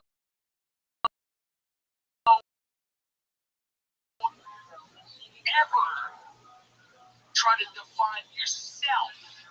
Shouldn't you care about you a little bit?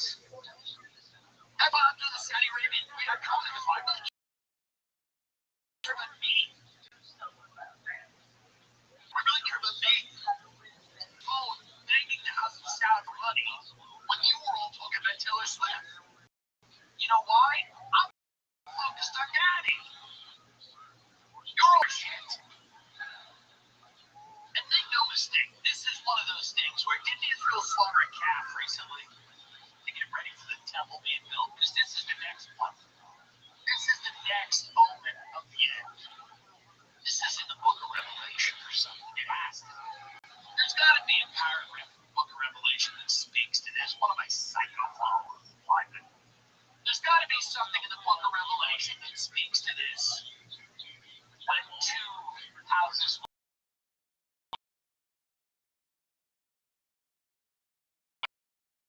and the sea turns red. But that's the whole thing. We need as society.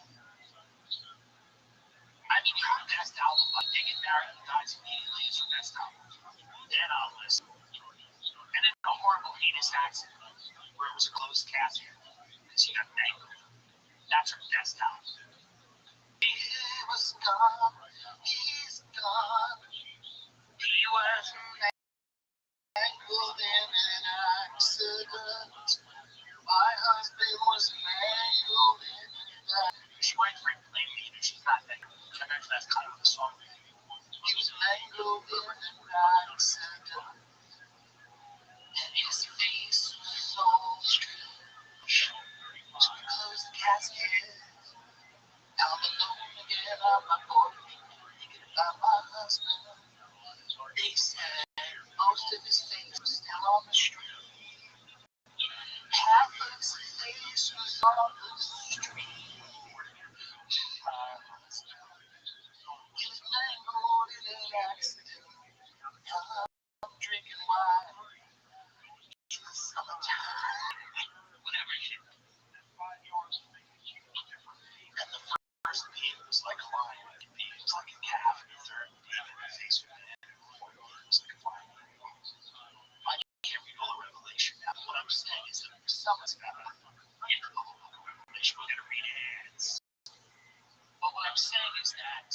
this is huge. I imagine it's armed drones to be deployed in schools in Florida to stop mass shootings. I like this. More militarized stuff to stop the kids. Let's watch a little bit of this. Drones love to fly through hallways, raging through fake school shooters. Phenomenal. Wow. Founders of Texas-based company Campus Guardian Angel. This is the future of school safety. This is how it would work. As our drones for school alert the company and drones for teaching basics on campus get deployed. These drone pilots would navigate remotely from their headquarters in Austin, translating the school and police. But do not pretend it's just suspect or dummy in this demo. Pepper rounds and directed at smartphones on the ground. Yeah, so you imagine, by the way, these three guys in Austin, VR goggles on, directing drones to kill a school shooter before. We will do anything in this country to just not get something like, registered guns. Which I understand people that don't want it. I mean, the tech's coming anyway. If this video tells you one thing, the tech is coming. And I know it's nice to have your gun, protect your family. You think you're going to resist the government, but Peter Thiel and Donald Trump have decided that maybe they're gonna get the tech to the point where you can't do much with the gun. But who knows? Could this guy shoot the drone? Who knows? Just soldier. Now you need two school shooters. You need one to shoot the drones, and you need one to get into the school. So now it's got to be a collaborative effort. So you have one school shooter shooting the drones, and then you have another school shooter who's actually, and by the way, it's horrible what happened in Minneapolis, and it's disgusting, and that person obviously should be put to death. And I'm not saying you should give up all your guns, but I am saying there's got to be a better way here.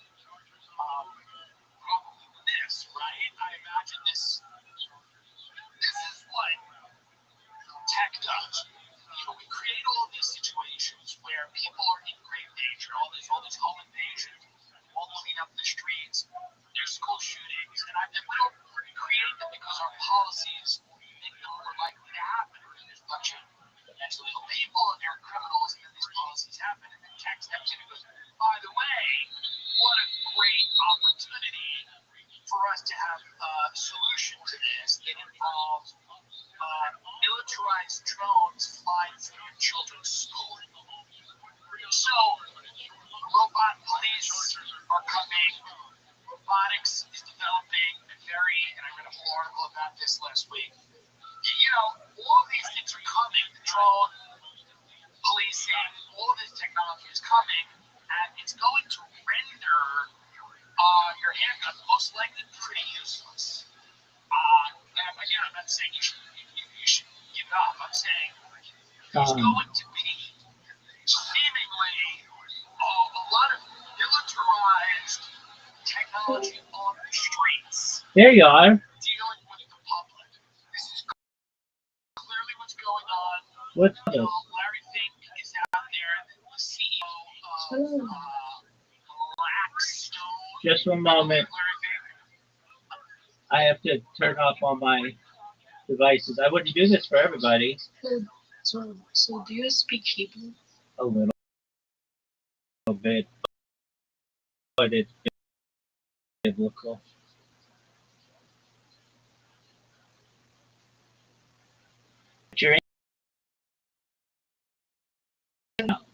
All right. So, do you celebrate Shabbat at all? Celebrate what? Do you celebrate Shabbat at all? Do you like candles or anything? What do you call it? Shabbat? Shabbos? Shabbat? Yeah. Shabbat? Yeah. The Sabbath? No, I don't keep Shabbat. That's okay. No, Actually, no big deal. So what do you like to do? I like evoking demons. Okay, I have a question for you. Do you know the planet Saturn? Yeah, I know. Of course, yeah. Yeah. Do you think there is something special about Saturn? Yeah, I do a lot. What's special about it? Well, I think it has more moons than any other planet, which is important. It's got the ring, which is important. Historically, it has been seen in the light of being evil, perhaps based like traditionally in some types of beliefs like Satan. That's But kind of has a hexagon, yeah, right? absolutely. Yeah, you're 100% right. Yeah, at the top, exactly, which is quite. It's very interesting. It is. Let's learn all about that hexagon on Saturn. It is very interesting. So I like to use artificial intelligence to enhance my knowledge on things. So just one moment. Please give me a rundown, bullet points as to everything that's known about the hexagon on Saturn. All right, here we go. It's a persistent hexagon-shaped cloud pattern located at Saturn's north pole. It was first discovered by NASA's Voyager spacecraft in the early 1980s. It was later studied in detail by the Cassini mission from 2004 to 2017. It's roughly 30,000 kilometers or 20,000 miles wide across to fit about 4 Earths across, large enough to fit about 4 Earths across. Each side of the hexagon is about 14,000 kilometers long. Nature of the structure. It's not a solid object, but a jet stream in Saturn's atmosphere. The hexagon is formed by high speed flowing eastward around the pole. Winds reach about 320 kilometers per hour, 200 miles per hour within the jet stream. Why a hexagon? Fluid dynamics models show that when atmospheric jet streams interact with slower moving bands at different latitudes, they can form stable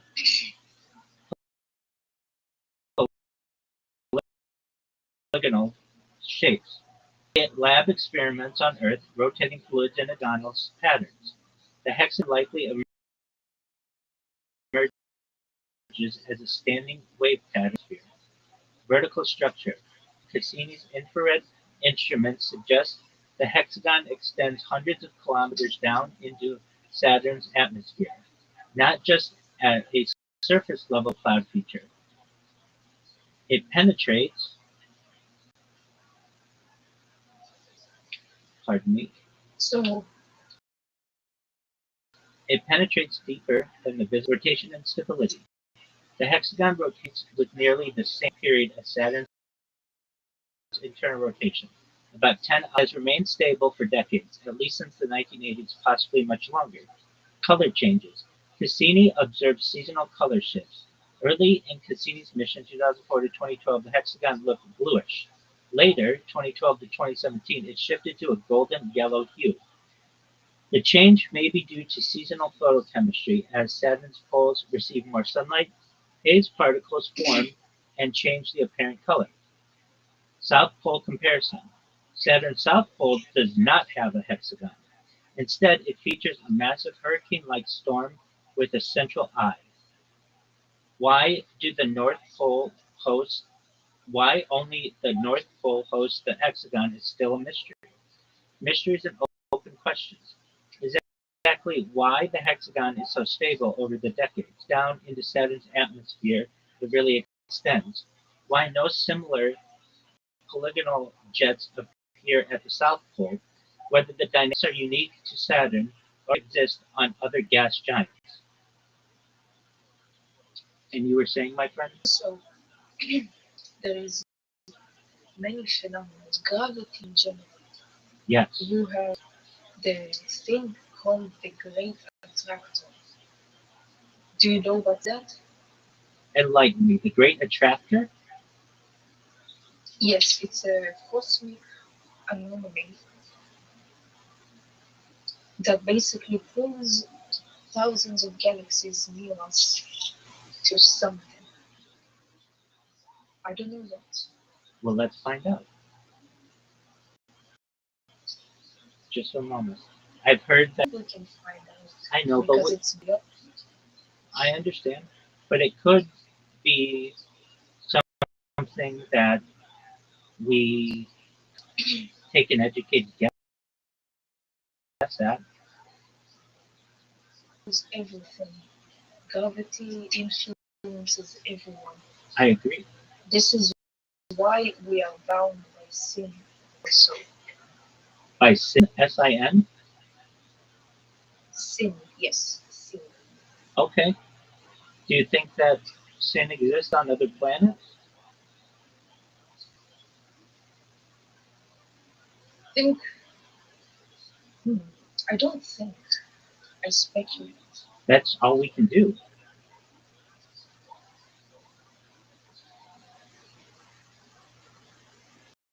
From what it seems like to be a perfect being is to be not affected by gravity. To be a perfect being is to be not affected by gravity.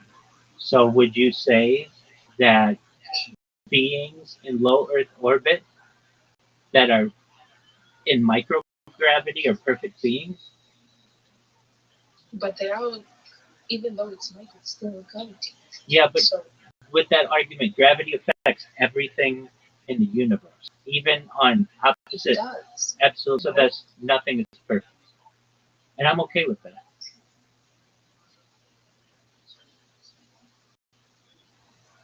Give me 1 second, I need to do something. Take your time.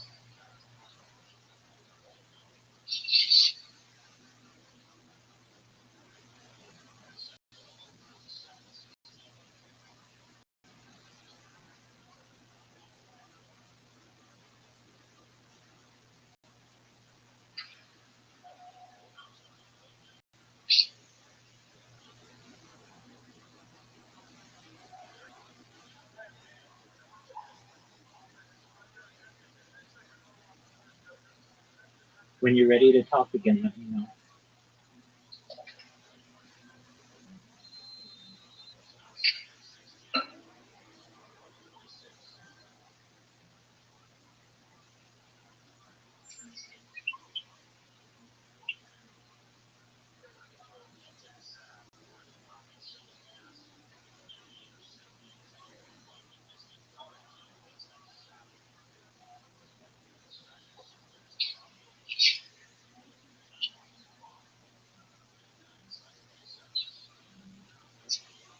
All right. Another thing. Yes, ma'am. Tefillin, right? Tefillin. It has that black box. Absolutely. Right? Yeah, absolutely. What else has a black box? Saturn. Yeah. Also that. Saturn. So let's learn about it. The, Tell the me cover everything is you a know black about the box. black box of Saturn.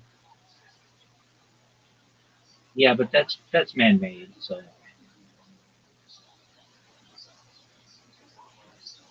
no, if you know what it contains, it's arguably a meteorite, which is not man-made. Have you ever seen it? No, what's made out of meteorite? So that would be something from space, basically like a lot of carbon, but we'll find out. So just a moment on that question.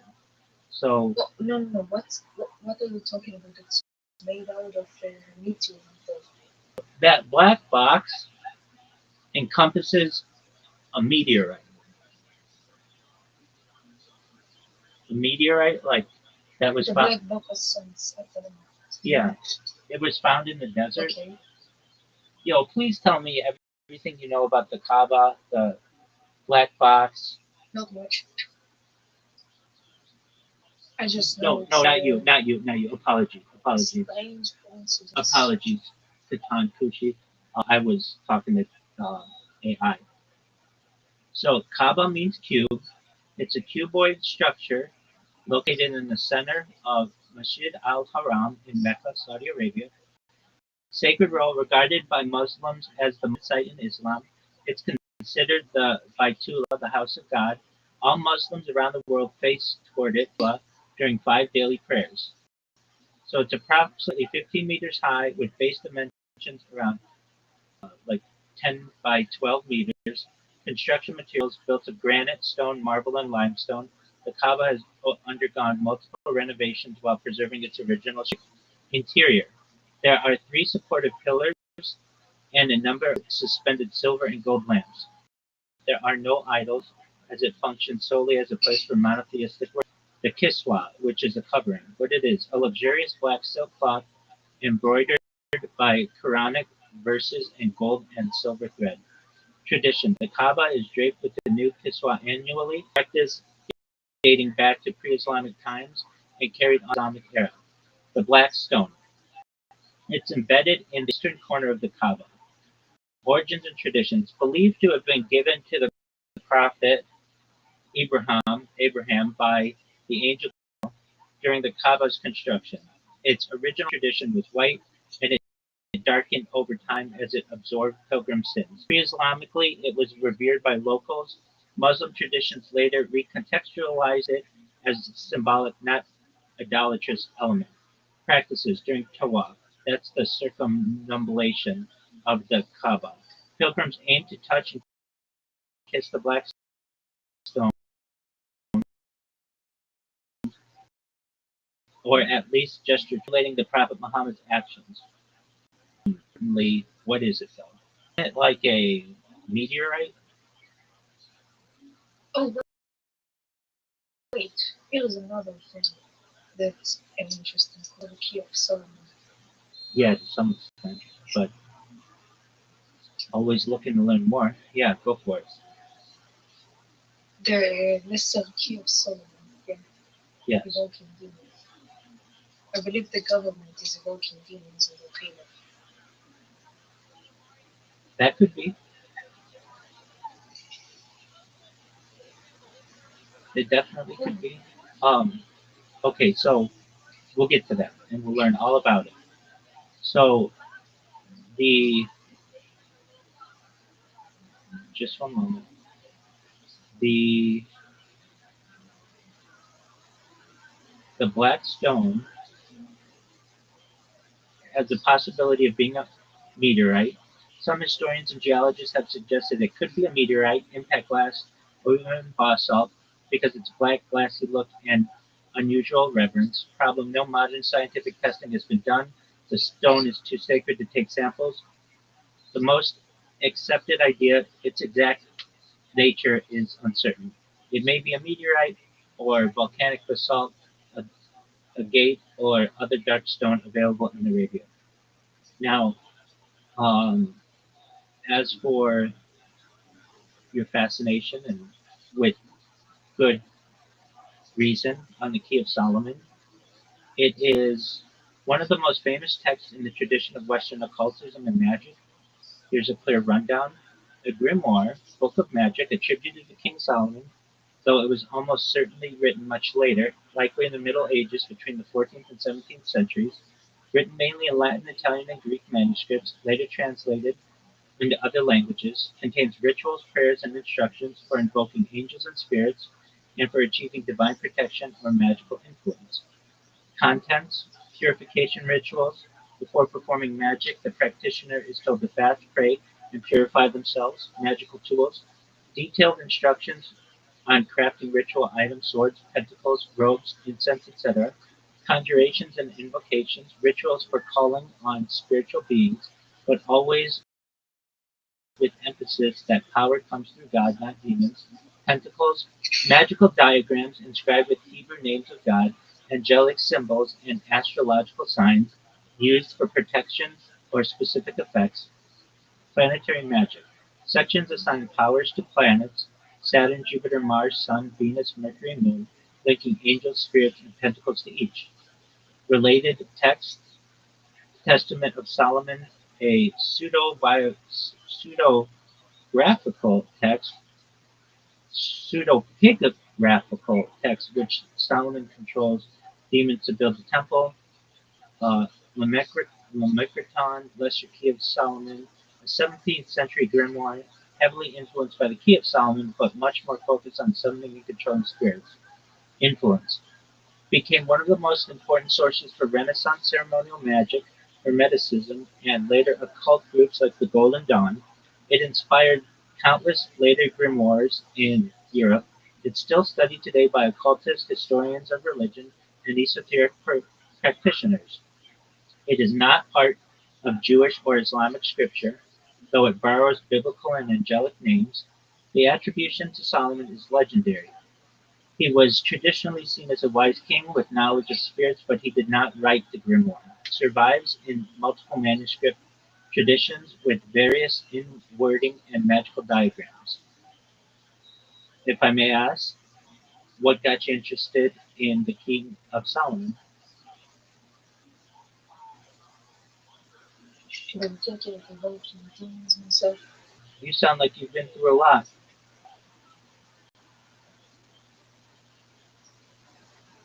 Do you have lots of friends? I actually don't have friends. Well, you have me, so that's one. Do you have any other friends?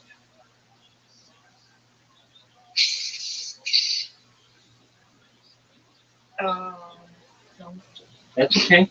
You have one, and that's all you need right I now. mean, I have internet friends. I got many internet friends. Absolutely. But no, I have a lot of friends because people here are kind of bitches. I understand, and you guys are going through a lot, and you've been through a lot personally, so I get that. All right. Do you date? Do what? Do you date? Do you go on dates? No, fuck no. Ew. Okay. I'm Well, a lone wolf. okay. Calm down with the N word. Oh, all right, lone wolf. There you go. So you have a male like sex drive, right? You like to hook up with chicks?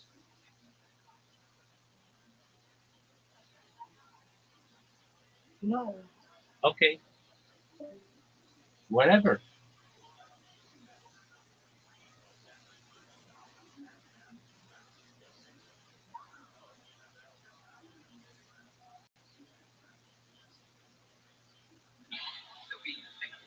I think this person's going through a lot.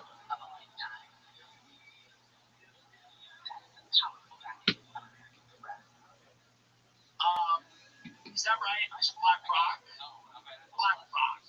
I always mix them up. And he's now the interim president of the World Economic Forum. He's like, we're getting rid of cars. We don't need it. We're getting rid of single family homes.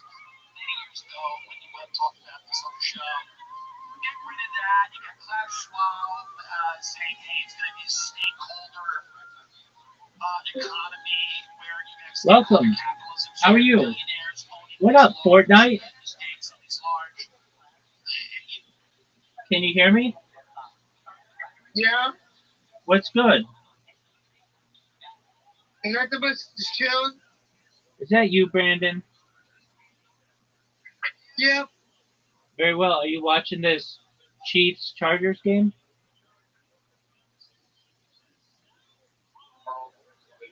what channel is they on? That's a good question.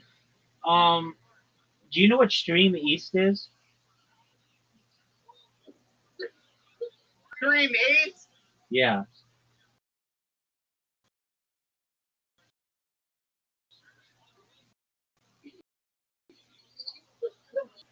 Oh,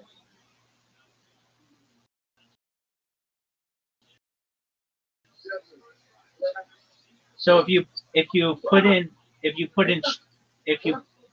.sk, you can get it.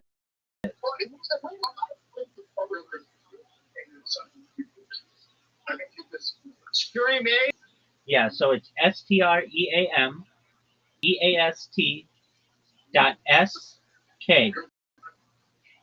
like super kangaroo.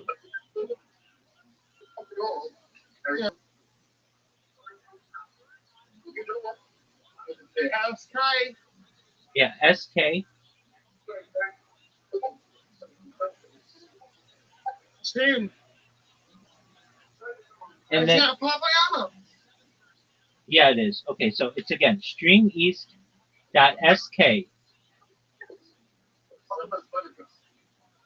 Stream in. Sky, huh? Streameast .sk. Okay, stream is the S. Okay.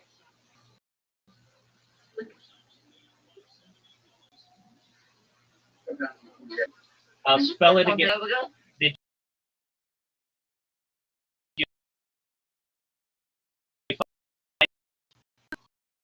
Yeah. Take the seed. Chargers? That's correct. Let's go check. Let's go test today. I can't. That's not what I mean. It's a post cannot be found. Hold on. Now at the top, do you see it has server 1, server 2, server 3? Yeah. So click on one of the servers.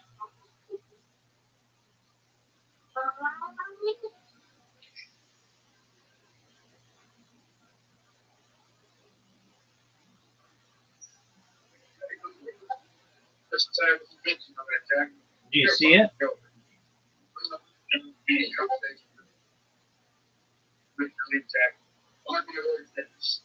Alright, I'm getting it. All right, let me know if you need help.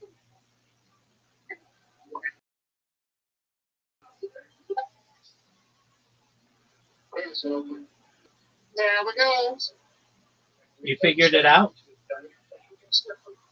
Go take my other device in here. All right, big dog. I'm sorry about it. No need to. No need to apologize. That's why I can't just.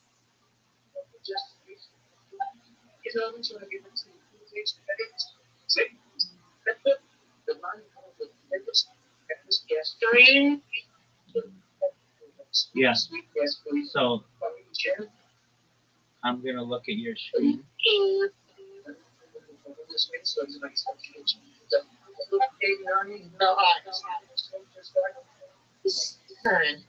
Okay, but you want to put it in a browser. So go above that, where the browser bar is, and type STREAMEAST.SK.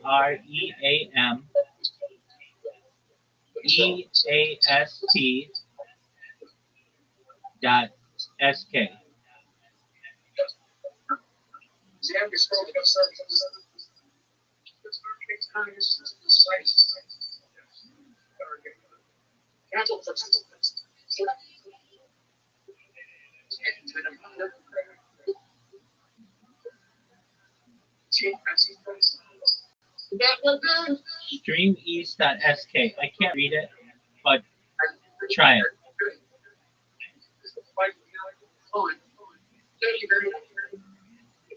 No, okay.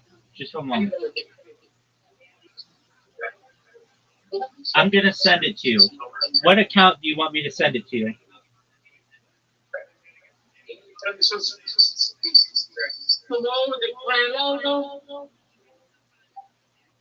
The one with the train logo?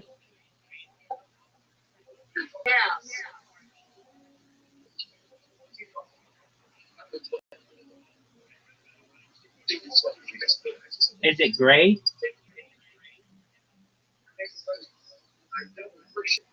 It's got Northern Pacific. Southern Pacific kind. Oh, okay, I see it.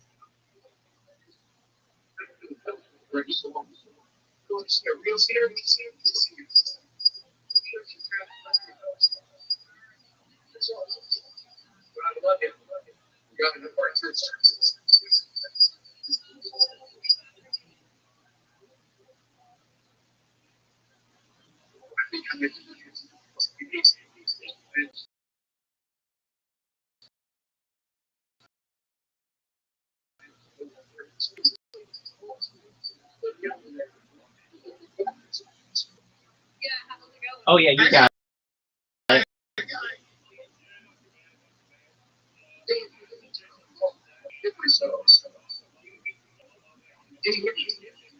Okay, so now do you see? Go back to it.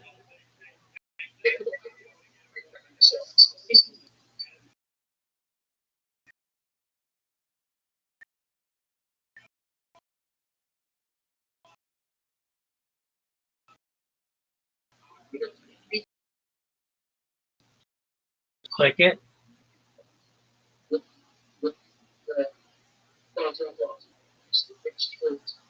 There you go.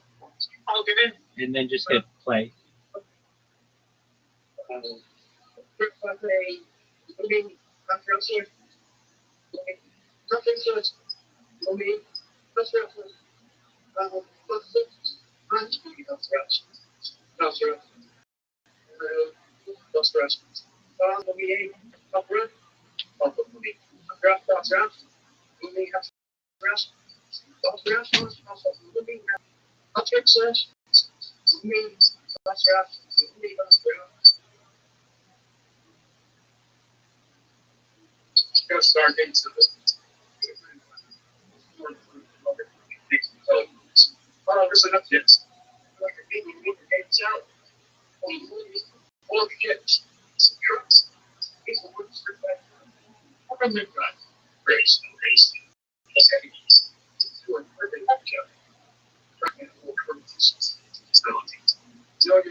Brandon, can you hear me? Oh, you got it. You're amazing. Brandon figured it out. He's smart.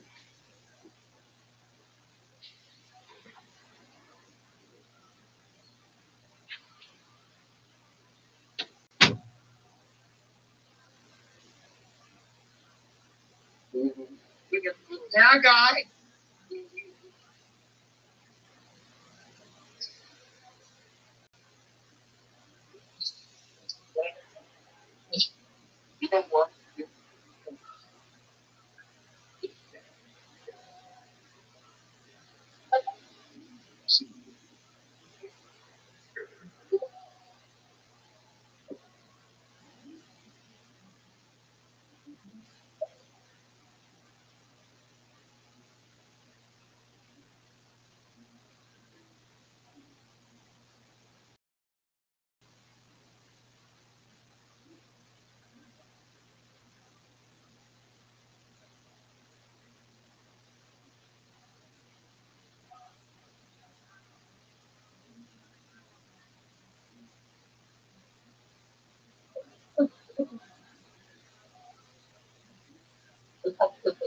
Yeah.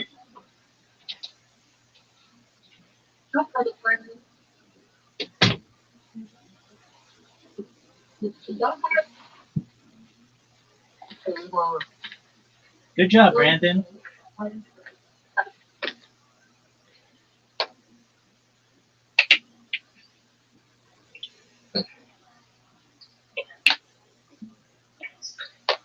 Hey, Rabbi. I see you figured it out. Good job. Apologies. I got a baseball game going. I got a football going. Look at you, man. That's a cool website, isn't it? I got the St. Louis Cardinals. I got a football game. Are you watching them on Stream East? Yeah. Amazing. What you eat? I have some potatoes. Oh.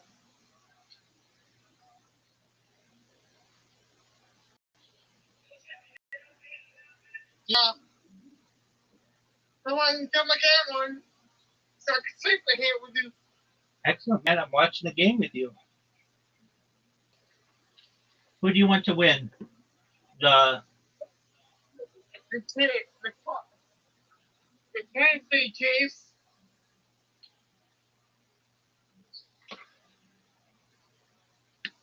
Can you hear me? Yes, sir. Are you a Chiefs fan? Yeah. There you go. That website has all the games, like of any sport.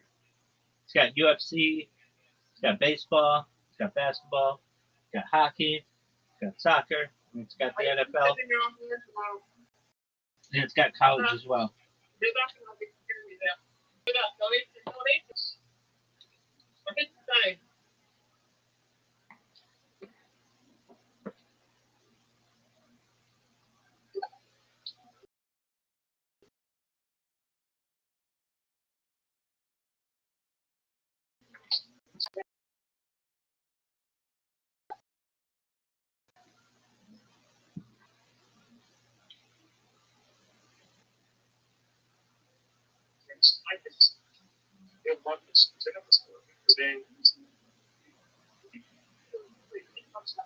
Yeah.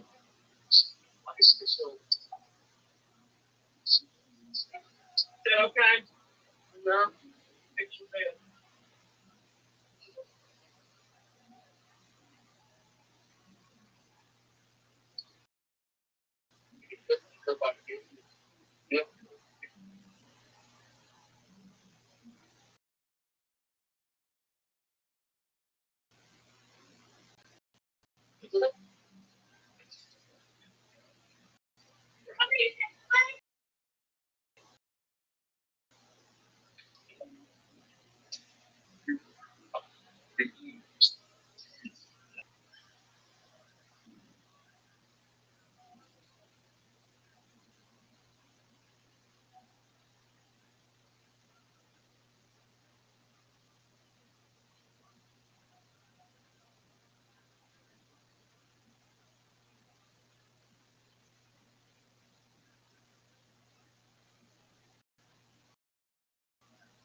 government-private public partnerships with all these governments.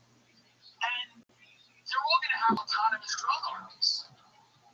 All these billionaires are going to have autonomous drone armies. They're going to have enough money and enough resources to have their own militarized drone army. And it's going to be a world where feuding oligarchs, more than countries, more than corporations, feuding oligarchs with their own militaries, kind of like the Pod Atlas Shrugged in a weird way. They're all going to be, they're all what to do with the population. That's pretty obvious. They're all basically figuring out what exactly are they going to do with all this hundreds. How are we going to handle all these people? What's happening? And they're all basically going, we got to figure out a way to deal with them. And that's what they're doing. They go, we got to deal with these people.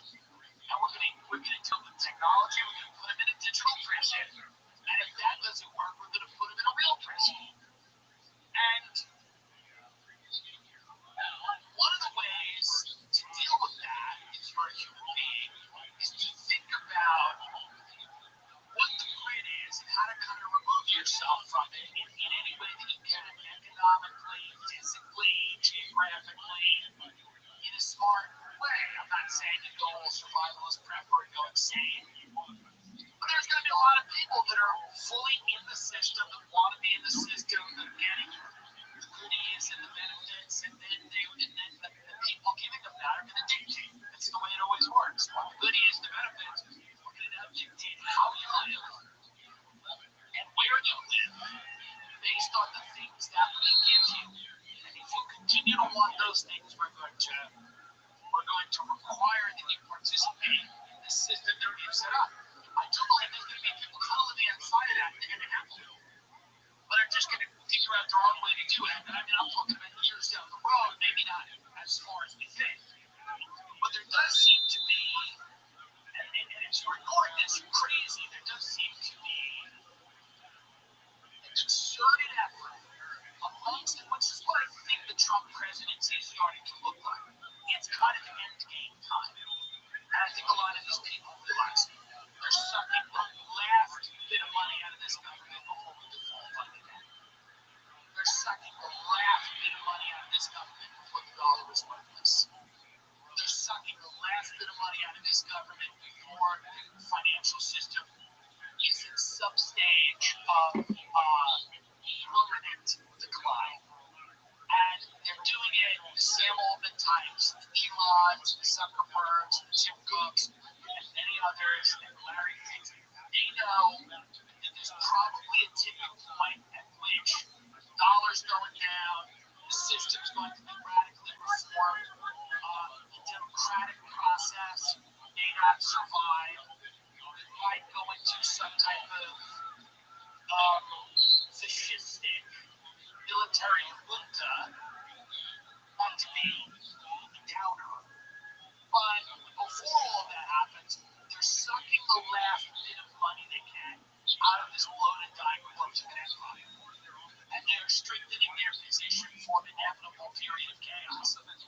This is my guess. It's well informed. And if you say this to people, I love how they end this. I'll say things like this to people. I go, okay, well, it's been traumatic. You don't say no. Meaning like 90% rich people have no idea what's going on. They're just born, they're rich, it's good, life's good. You go to the beach, you go on a boat, you jump off the boat, you get married, you drink wine, you die, it doesn't matter. 10% of them, and those are the ones I don't really have access to because they don't enjoy me. But those are the people that are really behind the scenes getting ready for something.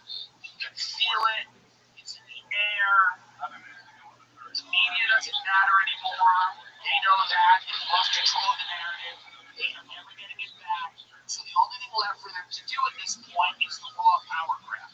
Raw power grab. The niceties are gone, the pleasantries are gone. Israel's not disguised what they want to do. The motives are not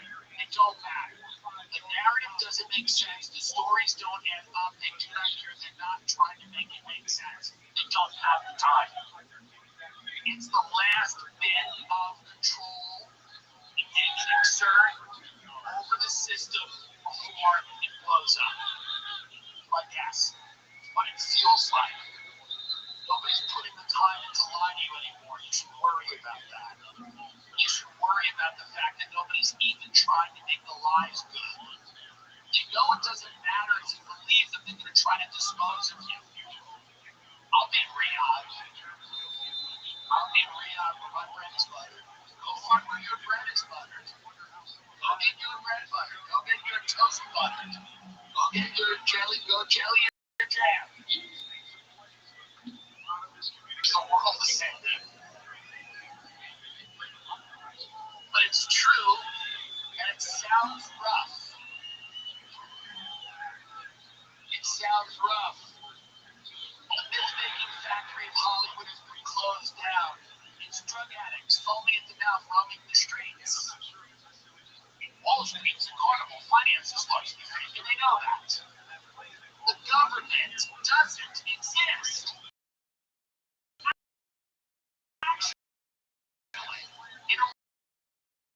We're supposed to go about such a good vibes, but the truth is, it's also one of the busiest seasons for insurance. It's a bummer.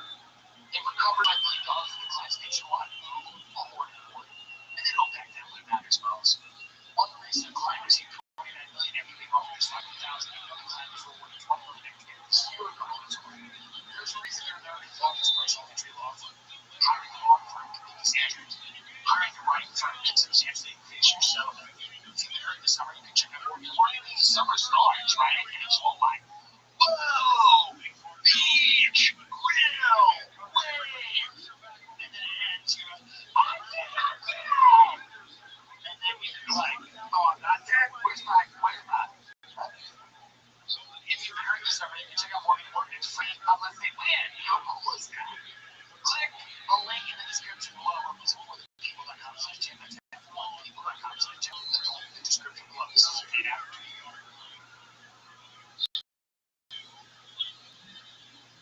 It's brought to you by Prize Picks. Preseason football is underway in college football this year, so don't miss any of the action this season on Prize Picks.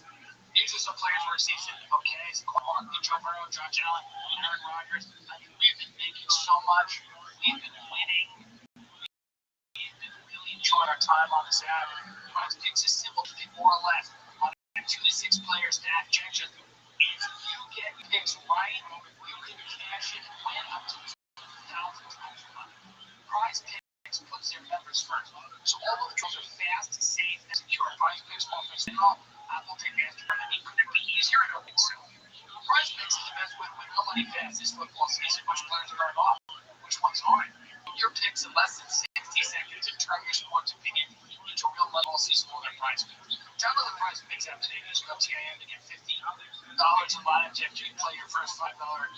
That's good. TIM to get $50 in line if you play your first $5 line. Prize Picks, run your game. Prize Picks, run your game. Prize Picks, run your game. This statement from the World Economic Forum here. We remain optimistic. The forum has an opportunity to help drive international collaboration in a way that not only generates prosperity, but distributes it more broadly. This renewed vision can promote open markets and national priorities side by side, while advancing the interests of workers and stakeholders globally. That's the term. We look forward to helping shape a more resilient and prosperous future, to reinventing and strengthening the forum as an indispensable institution for public-private cooperation. Larry, they know what's coming. They're engineering. They understand that there's a tipping point at which this country will have working. They don't know when that is, probably, because no one knows when that is. But they've been prepared for a while, for a decent amount of time. And at that point, the world is going to be carved up and divided into institutions. We're talking about the World Economic Forum. We're talking about things, and not to sound completely nuts, but like, for example, like NATO is a supranational organization, right? Meaning there's no one nation that's defining it. There's other groups out there, like, the Trilateral Commission, things like that. I'm not going to go into some, like, it's the Ninth Templar, it's the fucking Bilderberg. We're not going down that road, but there are institutions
losing most of it.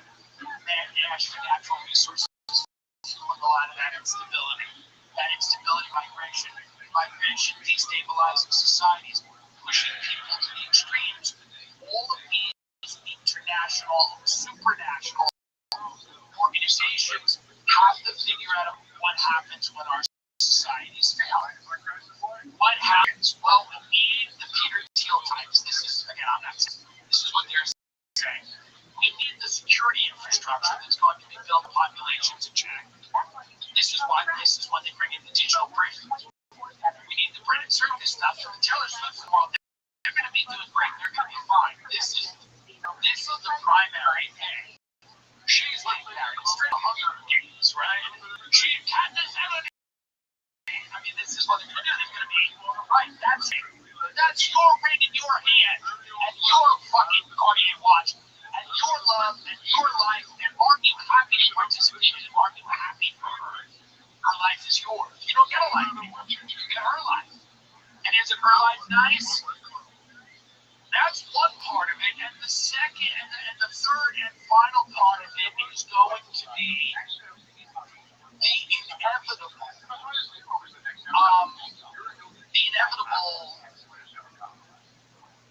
great conflict that will come that is going to bring massive loss of life.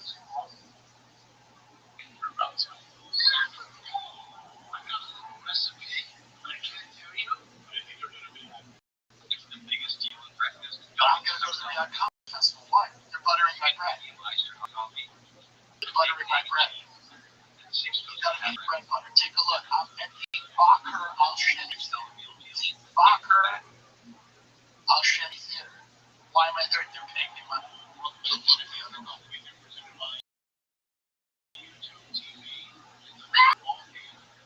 What a lovely subject.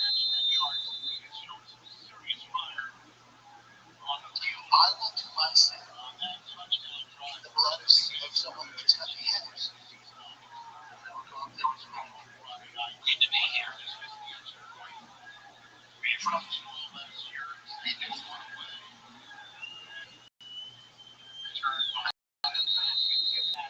Oh, it's I don't know what to say for you, but I'm telling you right now, that's what we're doing here. We're getting your money out. I'm telling you, the next 20 years, folks, let me tell you right now, whatever virtue signaling you thought was going on, that was the ultimate privilege. The ultimate privilege was all the virtue signaling you did for 4 years. And I'm telling you right now, you're going to need water soon. Get your money out. All the bullshit about your opinion and this is right and that's wrong. Your good is bad, this is bad, getting treated completely bad. Ellen's bad. Sure she is. She's got a bread butter. Ellen's got a bread butter. She's got a bread butter. You know? She can go much people live it properly. The ultimate privilege is to be able to sit back and be judgmental of others or out there with the full understanding of reality of what on the rest of this. Okay? And that doesn't mean that you have no morals or values. I have morals and values in my own life. I don't have stickers. I can't. I don't think things, but it's not worth it me up. What I'm saying right now is that these tales are wet. It's going to go a royal wedding. It's all we got. It's all we got. It might be the last thing before the last. It might be the final thing you see as a free person in our society. The last tear that rolls down your cheek when you watch Travis and Taylor walk down the aisle and get married. It might be this. This is the final story that they're connected with. This is the final story before they can tell you at the end of Christ. And you're going to look at the element in yourself and go, It's so obvious. It's an obvious.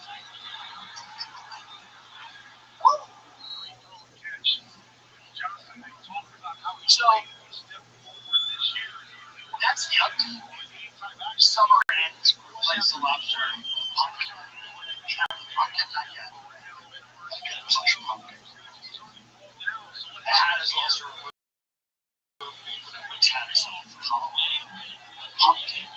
Then before that starts. In October, I am happy for Taylor Travis to go for this episode. Has been the other ones. I am actually happy. I am happy. I am happy for him, and I hope that it works out because at the end of the day, we need it. The country needs it. The country needs this unit. And there's going to be a lot of women crying, and there's going to be a lot of men crying. There's going to be a lot of people who are deeply invested in this because it is the last one. You know that. It's almost impossible. I don't think there's going to be another star that gets as big as Taylor Swift that we care this much about. She's part of an old system. She's one of the last people that we've watched go from a person who watched her grow up. She's become one of the most successful people in the world. That's not going to happen. You know that. She's one of the last stars. She's one of the last stars that we've shot up the strategy and vicariously through her.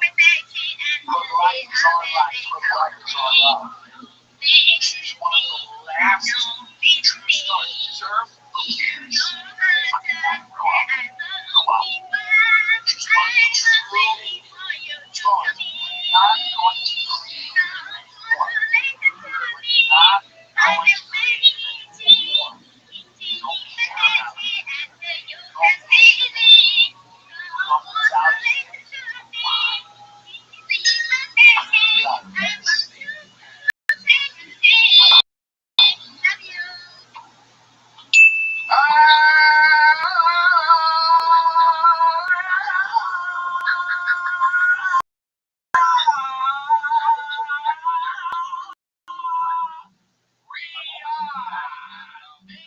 Saudi Arabia, come on. Get your tickets now. Saudi Arabia, live in the capital. Is it the capital? Riyadh, Saudi Arabia, October 8th. October 8th.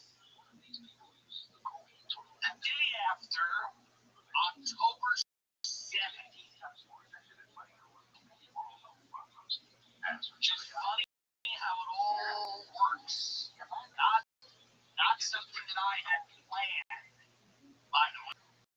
It's just something that happened. I will be in the Riyadh Comedy Festival at Bakr al-Shadi Theater.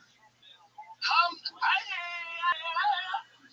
see me at the Bakr al-Shadi Theater. Apologies if I am not pronouncing that correctly. I don't know.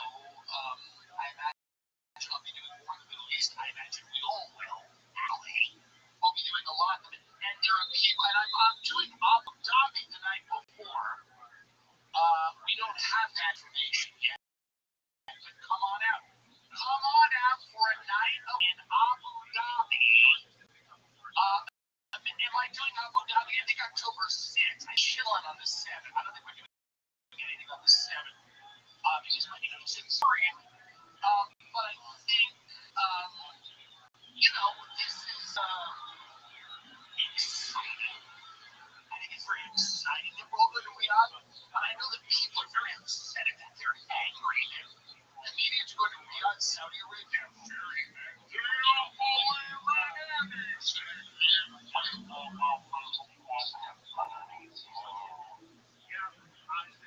Get over it. Get over it. We're going to Riyadh. The House of Saud is paying us hundreds of thousands of dollars. Some of us millions. That can be. They're paying millions of dollars to be leaders. We're taking the money. How about that? Sorry. Oh, you weren't invited? Oh, got nothing going on? I would never do it. You were in offer. Nobody fighting. There's people that I respect that turned it down, but a lot of people are doing it like almost everyone. A lot of people are doing it. They bought comedies. So what? Listen. What's your problem? Well, they have slaves and they kill everyone. Hey. Get over it. Get over it. So what? So what they have slaves? My friend, I've got a friend. I bumped into them in Tribeca. And he goes, I would never do that because I don't want to interact with slaves. I'm like, well, why not? I don't make a differential. Right? I imagine the slaves in those countries are good at what they do. Well, I wouldn't want to interact. Everyone who thinks there's a slave, that's what they say. That's the one school hotel they take it. They're not allowed to leave their slaves. Hey, is it nice or not? Is it nice or not? I'm not here to be a spoil sport. Look up spoil sport, and I'm going to tell everyone what it is, because that's not what I'm here to do. I'm not on this earth to spoil sport. A person who behaves in a way that spoils others' pleasure, especially by not joining in an activity. Yes, correct. I'm not here to be spoil sport. I'm not here to ruin the good time that everyone's having. Do I have issues with some of their policies towards women, towards the gays, towards the freedom of speech? Well, of course I do. Of course I do. But I believe in my own financial well-being. And I always have, by the way. And I think you better start believing in that. Okay? Because when Peter Thiel puts all of you in a cage, you're going to want some way to get out of that. You're going to want to bribe someone. Peter Thiel has you in the prison from that movie.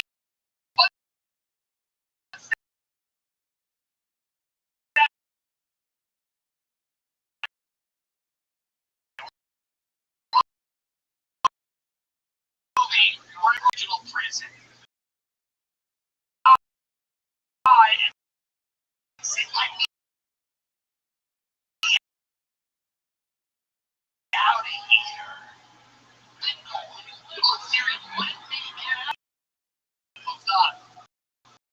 When you're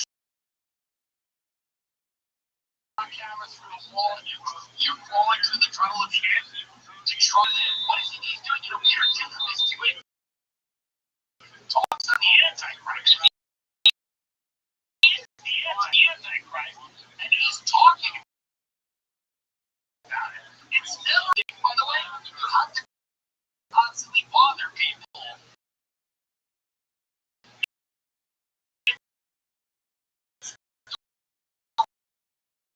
Reasonable that a serial killer back on. He could have just.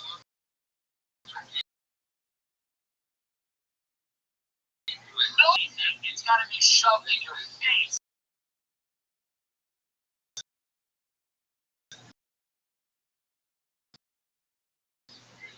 So Peter Thiel is giving talks about if he's worried about the talk about the Antichrist as much as a 4-part lecture about Antichrist. So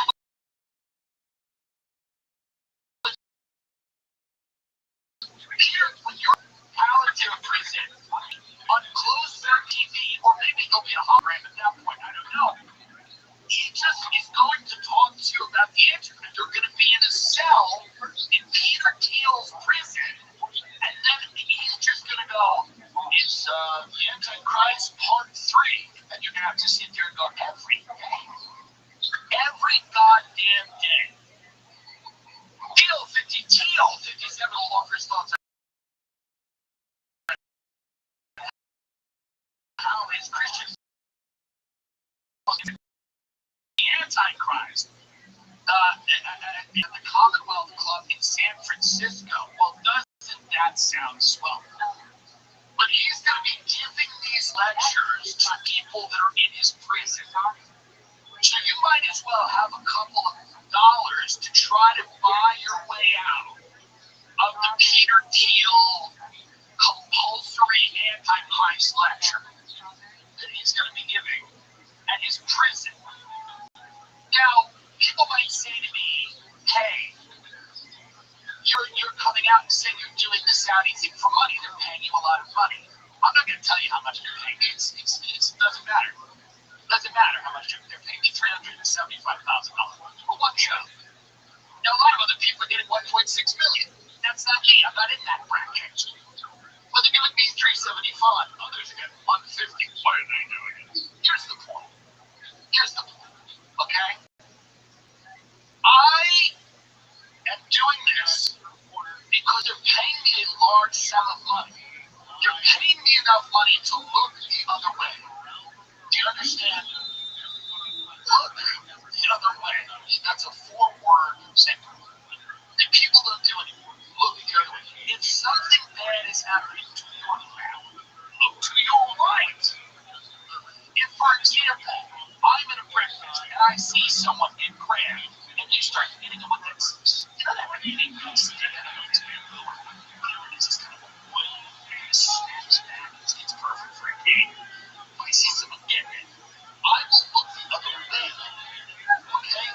If I look the other way and I see someone being behanded, meaning they're chopping a hand up, that will be interesting to just kind of see actually how they do it. Because I think they do it not the sanitary way, but the way you know, if they're chopping a hand up, I might look down. And if I'm looking at the floor and I see some eyeless beggar grabbing at me, trying to get my money, I will look up to the heavens. And if in the heavens I see a throne flying over, I will look the other way because I'm being paid enough money to look the other way. What don't you understand? What is so complicated? I'm the only honest person in this country. Everyone else is going to have $1 million. They're going to go, well, actually, the Middle East is more progressive now. It's trying to make some change. No. I'm being paid a lot of money to not care about what they do in their country. It's very simple. If you pay lots of money, I will not comment on what's going on. In fact, I will ignore it. And if something that I really disagree with is happening, the more money you pay me, the less I'm going to think about it. Truly. This is a really important thing that no one does anymore, and I'm recommending it. Look the other way. If you're in a foreign country and you don't agree, what's the other option? We are going to have to go to all these countries and to be American. The way we live, that's not going to happen. We don't even know how to do that. All we do is try to do that, and it fails miserably, like every time. So I believe in looking. I believe in pretending things are not happening that all are. I believe in cognitive dissonance.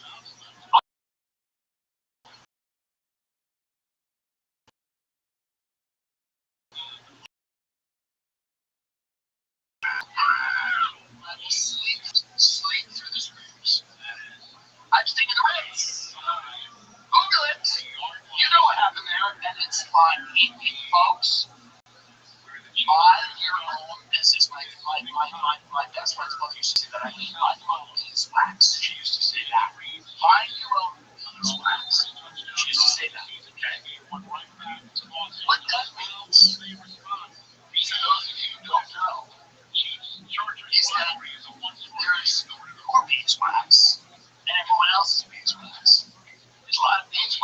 tell you right now, it's not my problem. They're paying me to keep my mouth shut.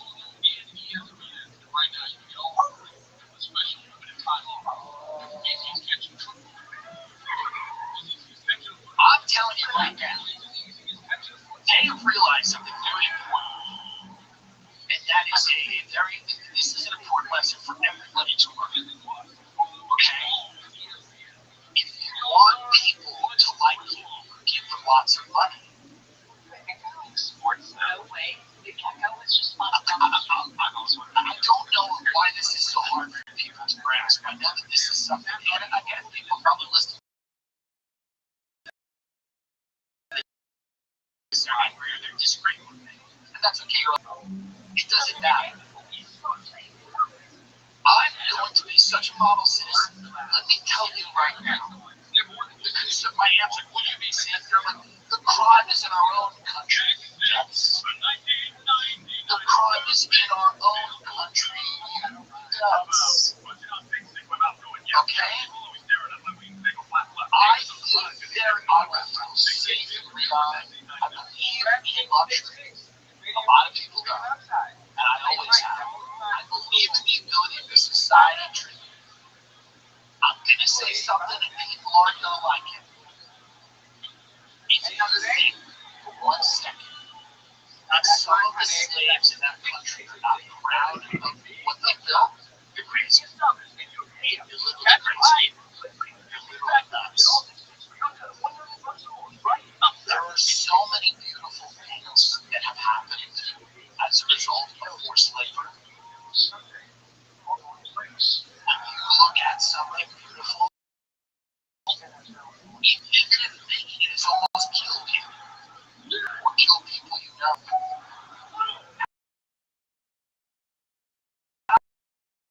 I'm using the word slave, not even knowing. I don't even believe it. But let's move on. Okay? Let's say, in this hypothetical world, they are slaves who can't leave and they have to build these beautiful things. Gorgeously large, crystal. Do you think a slave father, if you look at a slave children, your father built that? You're nuts. You're nuts. It is beautiful to have, and even though, and I'm a slave, and I just built a beautiful thing, I'm telling my children, look how beautiful it is, and how grateful and how thankful we are. Now, yes, there's problems.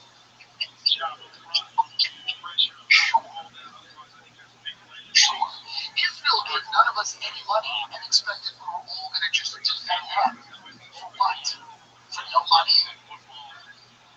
For $0? The threat that I won't get a sitcom on ABC Family? I'm supposed to go out and defend this genocide? Maybe I won't be on ABC Family. I won't get to play a gym teacher on a network that won't be in business. I'm supposed to hear about that? Who gives a fuck? Where is the money, Bob?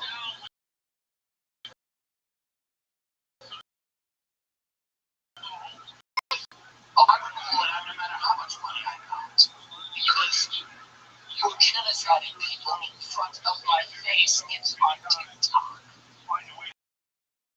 Okay? What doing seems to be less public. So, my friend's mother used to sell us drugs at the rate. We were 13 or 14. She was going to be like, she'd say, one drinking her water, she'd say, go. She used to tell us when she was a young girl, she never shared her drugs around. She would buy her cookies at home. She would wine in an area by a tree, under a tree. And she would go in this farm wine, drink,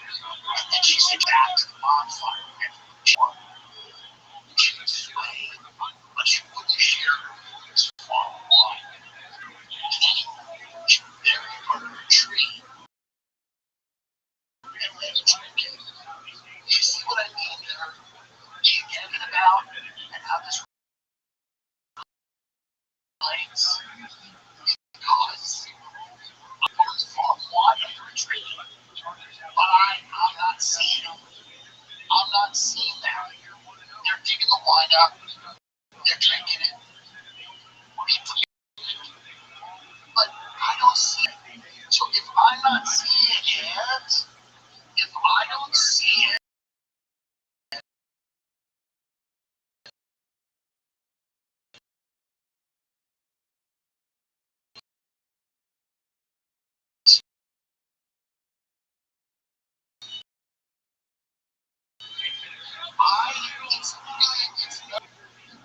they should have had the Tel Aviv Comedy Festival. And they should have paid us millions of dollars. And then I went over there and I went, listen, it's human shields. And Hamas is stealing the food. Whatever they're fucking talking nonsense. Not supposed to believe.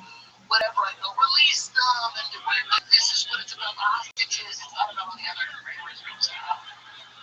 Why would you say Epstein was the Messiah? What are you talking about?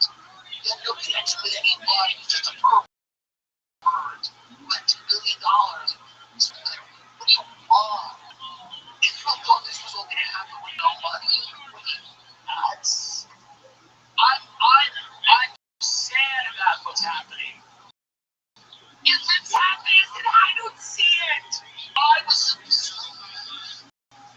would love to make a beautiful from people who are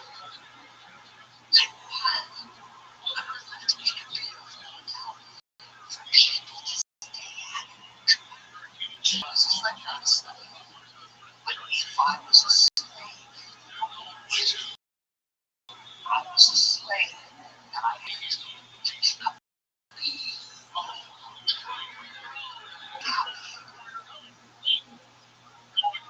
life is it's a whole thing. Life, it's a whole thing. It's a whole thing.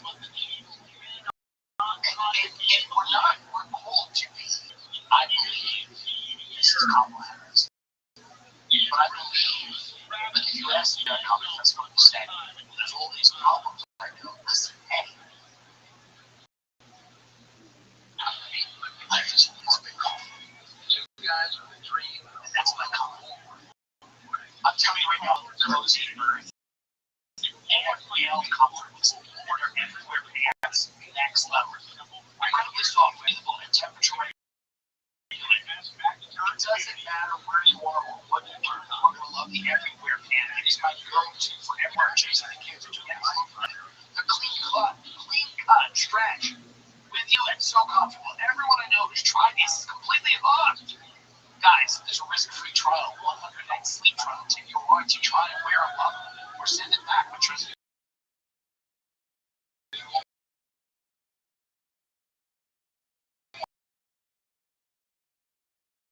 Go to Cozy Earth. Built for it, made to keep up with yours. Cozy Earth. It's cozy and it's Earth. Lucy? Let me tell you about it. 100% pure nicotine. Oil-free Lucy Fragrance nicotine pouches with an extra surprise. Each pouch is a capsule. Make it proven. Home and release extra flavor and hydration. Set yourself up with a subscription. Have Lucy delivered straight to your door. Let's level up your nicotine routine with Lucy. Go to lucy.co/Tim and use promo code TAM to get 20% off the first order. Lucy has a 30-day refund policy if you change your mind. Again, that's lucy.co. Use code TAM to get 20% off. Everyone I know is using Lucy. So many people use it and they love it. It's important. Eat it. Do it. Do it now. Here comes the fine print. Lucy products are only for adults of legal age, and every order is age verified. This product contains nicotine. Nicotine is an addictive chemical. I think this comedy festival does a lot for people because they deserve to laugh. It's going to move the country in the right direction. And even if it doesn't, make a lot of money from it.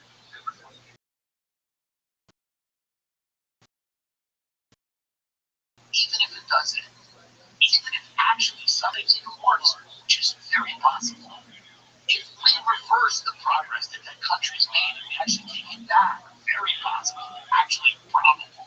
If we give the license to treat people like horse, who knows? But the reality is, it's a good amount of money, and sometimes, unfortunately, like, you gotta take the money, and I know young kids don't want to hear that, they want to hear that. I know they don't want to hear that, sometimes you gotta take the money, and look the other way, take money and look the other way. Sorry, folks. Sorry. 9/11 was a long time ago, and who knows what happened with that? Who even knows what happened with that? Okay? There's a lot of things going on. I'm not saying they weren't involved, but there was a lot of people involved, okay? So that's my comment on the Saudi Comedy Festival. I just want people to know that. And I want people to know that I'm doing this because they're paying me lots of money, and I'm very lucky to do it and happy to do it. I'm grateful that I was asked to do it. And my response to the criticism is like, fuck off, because no one cares. And aren't you the people that love all the migrants anyway?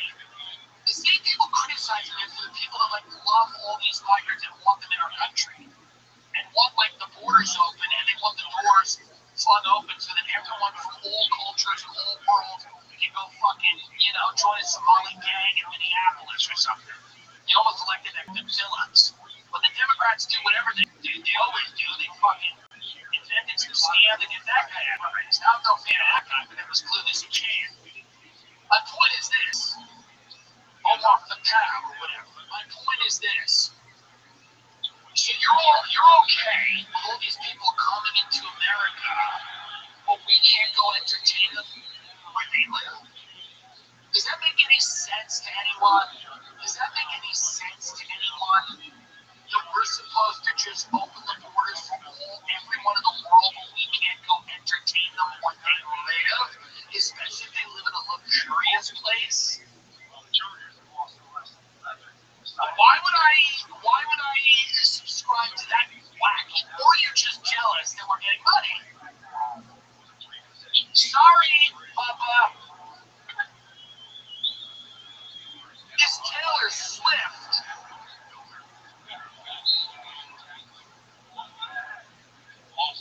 So many people are excited about this wedding. Taylor, say what you want about Taylor Swift. Say what you want about this woman. This woman has one of the most top fan bases a human being can have. The women that I am so much more frightened of the women that follow Taylor Swift religiously than I am of anyone who lives in Saudi Arabia, including the Rothschild'S family, by the way. I hope to have dinner with, actually. I am so the childless, the barren, cold, childless vaginas that line up to buy tickets to relive their summer camp.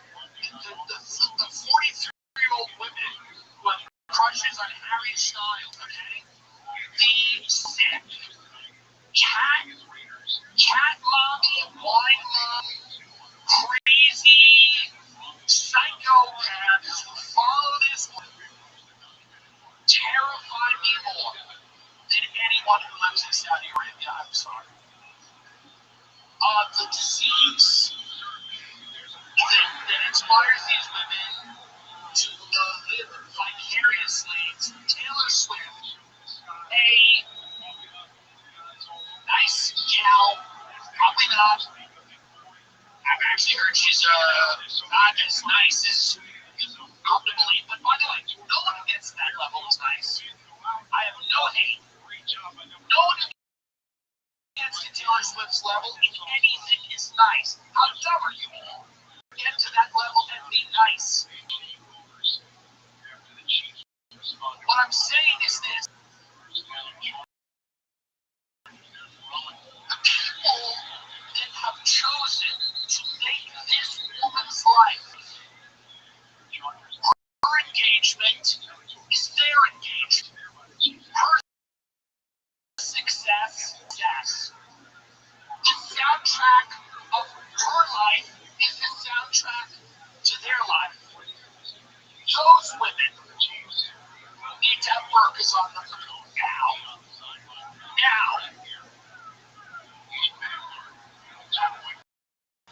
Sorry. Do you believe that the Taylor Swift song is talking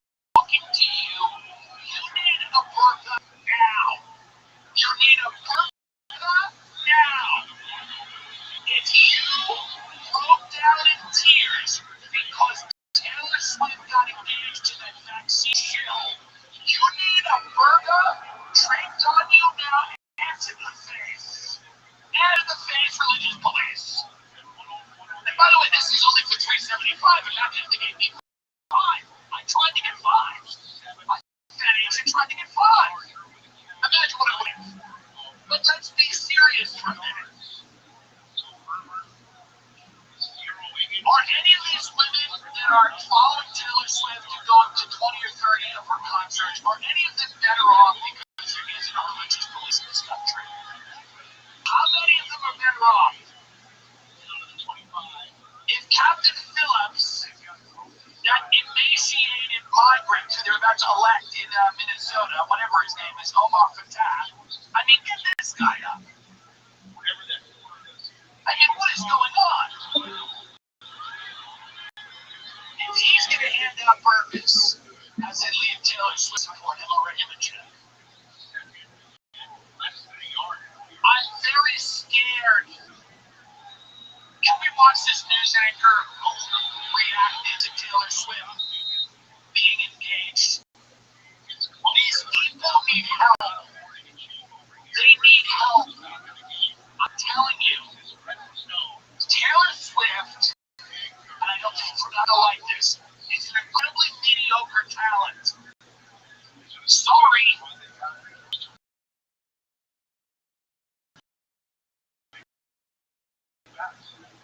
She's not great. We've fallen far from greatness. We see greatness occasionally in this country, and we're mystified by it, we're angry at it, and we try to get rid of it. We don't even know how to handle it anymore. We can't metabolize greatness in this country. We thrive on mediocre bullshit. We all love nostalgia because we crammed it for comic to wipe us out because we know it's over. So there's all these people trying to figure out how to feel like they did when they first had a s'more. It's sick. It's sick. These are adults who want to relive their prom because they're fucking sick.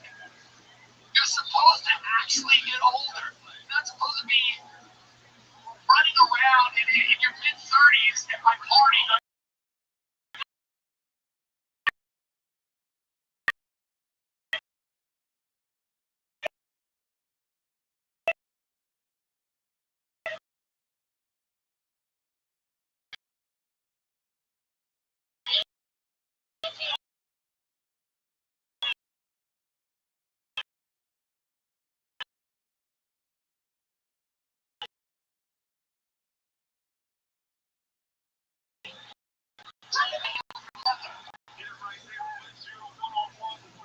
CBS News here. Working out. Taylor Swift is engaged. Taylor Swift is engaged. That's an attack. Come back to me. Virtue police.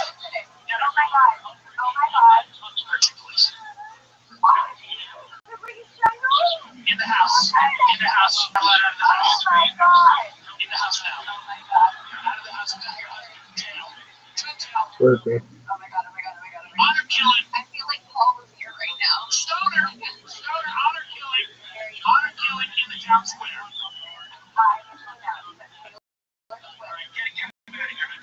I can't even watch us sick this country. And I'm supposed to be scared of Saudi Arabia? I'm supposed to be scared of Saudi Arabia. This is the news. CBS News. They're getting giddy over an engagement with Taylor Swift. And I'm supposed to be scared of Saudi Arabia in the future. That's what I'm supposed to be scared of? I'm not scared of this country? Of what the hell's going on here? It's sick. I mean, it's crazy. It's just like nuts. I don't even know what's going on. This University of Tennessee professor canceled his class because Taylor Swift and Travis Kelce got engaged. I can't focus. Fire up! Religious police burka! Burka hands, that's our daughter killing. Watch it. In my midterm today, Taylor and Travis just got engaged. Fire! Religious police! We are done! Shut it off! I am really mad at how done we are. This is sick. This is crazy. What was Peter Thiel's reaction to all this? I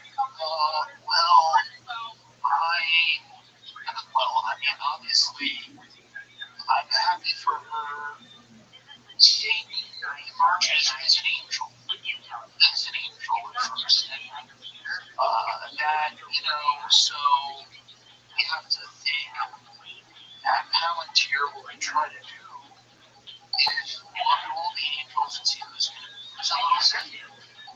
Who's actually a little saint that looks maybe like an angel. What angels are going to fall? We at Palantir actually let you know which angels are going to fall before they're fallen angels, so that we can actually identify the Antichrist before it happens. Thank you, Peter. This podcast is brought to you by Stash. What if you can start investing without ever picking a single stock? With Stash, the experts handle the hard part.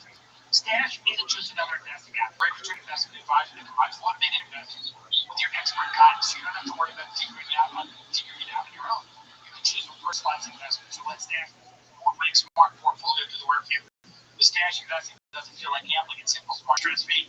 So your money can start working as hard as you do get access to world-class financial advice with personalized guidance for just $3 a month. Stash is ready to help millions of Americans reach their financial goals. Don't let money sit around for its work with Stash. Go to get.stash.com to see how you can keep $25 towards your first purchase and if you have more disclosures.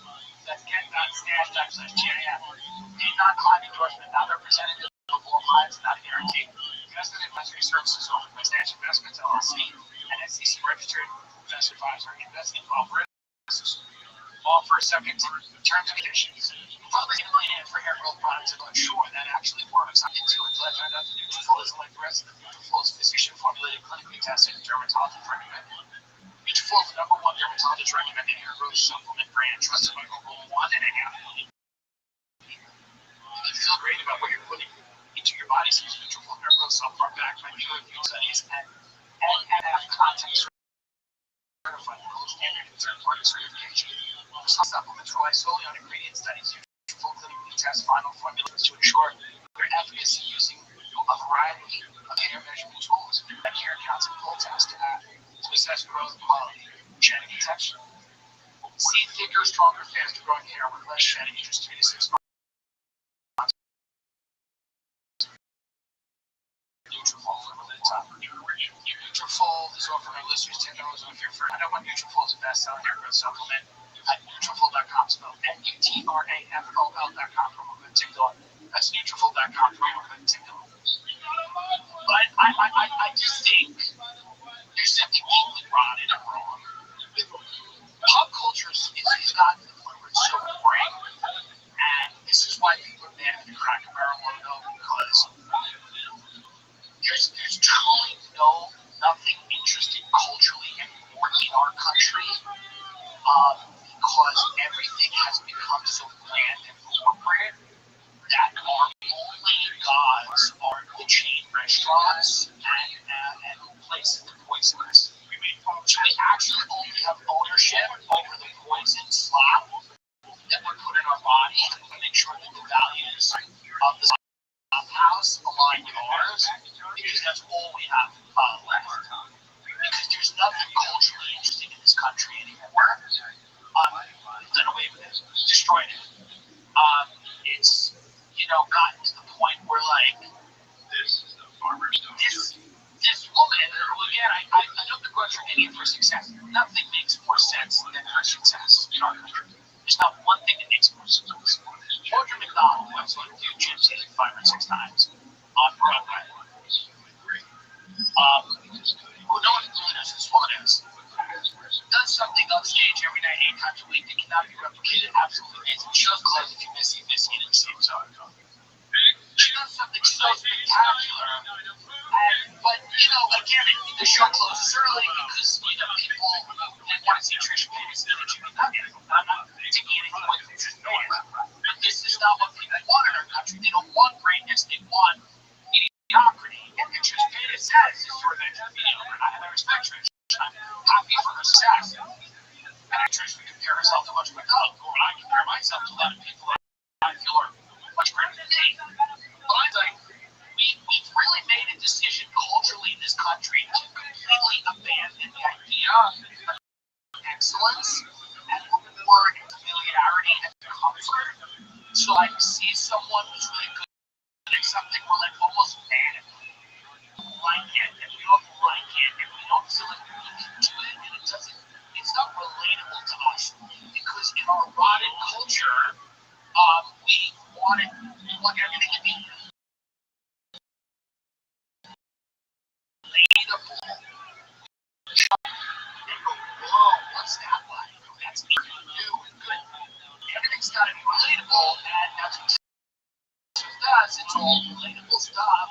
Everyone's like, going in and out, and whatever. It's like, and I had a friend tell me they were like all the men that she was with before couldn't handle her success, and this one finally can. And I'm so happy for her. My friends are going, she doesn't have kids because I don't want her music to change. And it's like, what is wrong with her? What more do you want out of this? Maybe she did this big error toward it, and she do it like, let her live her goddamn life. What do you want with this woman now still?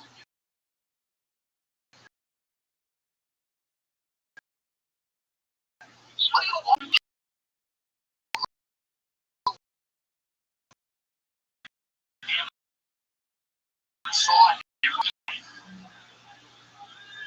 What else in the society is never,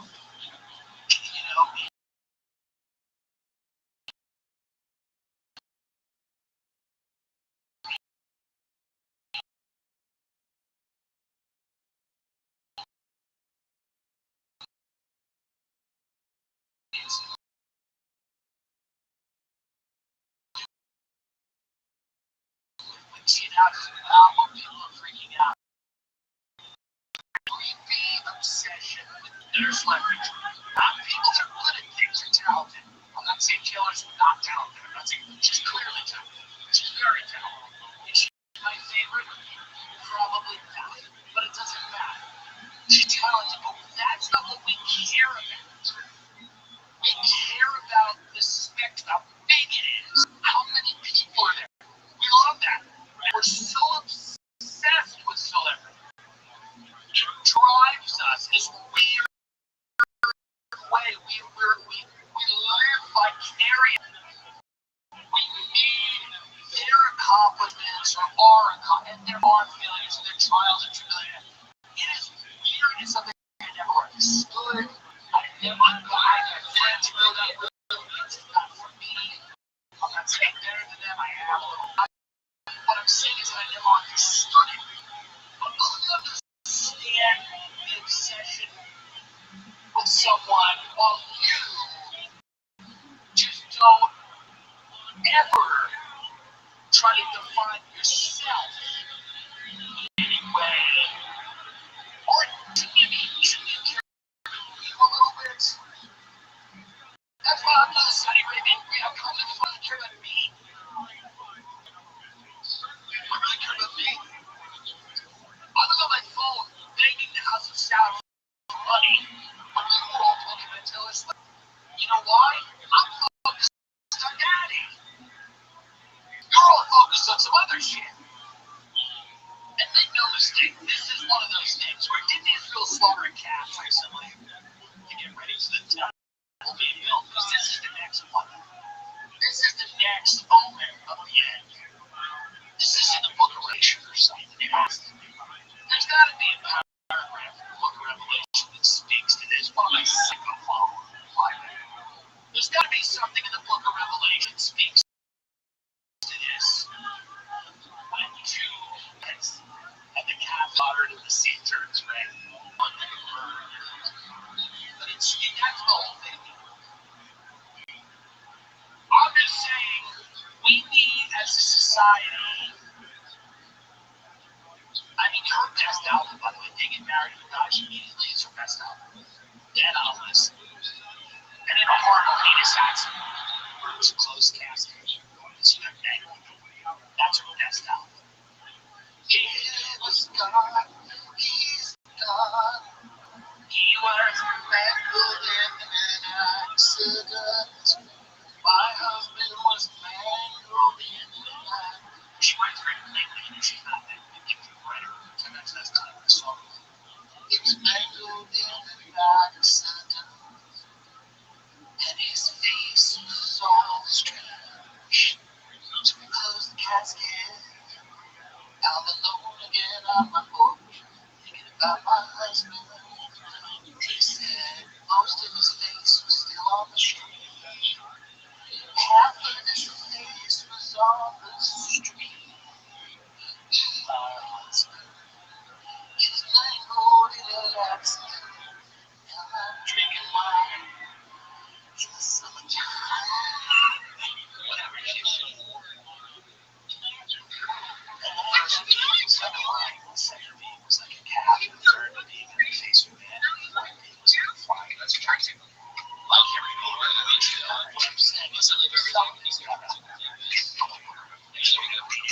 issues. I like this. More militarized stuff to stop the kids. Let's watch a little bit of this.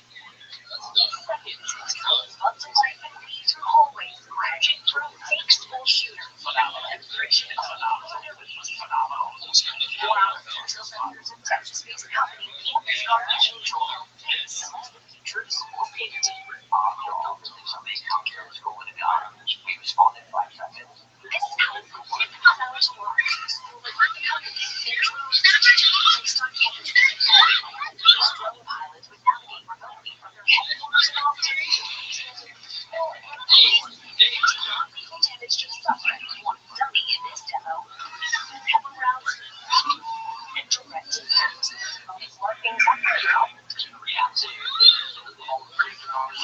By the way, there's 3 guys in Austin. New York goggles on.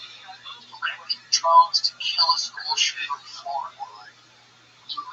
Anything in this country is just validating something like, which I understand people that don't want it. I mean, the tech's coming in. If this video tells you one thing, the tech is coming. I know it's nice to have a gun, protect your family, you think you're going to resist the government, but Mayor Thiel and Donald Trump have decided that maybe they're gonna get the tech to the point where you can't do much with the gun, but it does. This guy shoot the drone. He just shoots school shooters. You want to shoot the drones. I mean, you want to get into the school. So now it's got to be a collaborative effort. You have one school shooter shooting the drones, and then you have another school shooter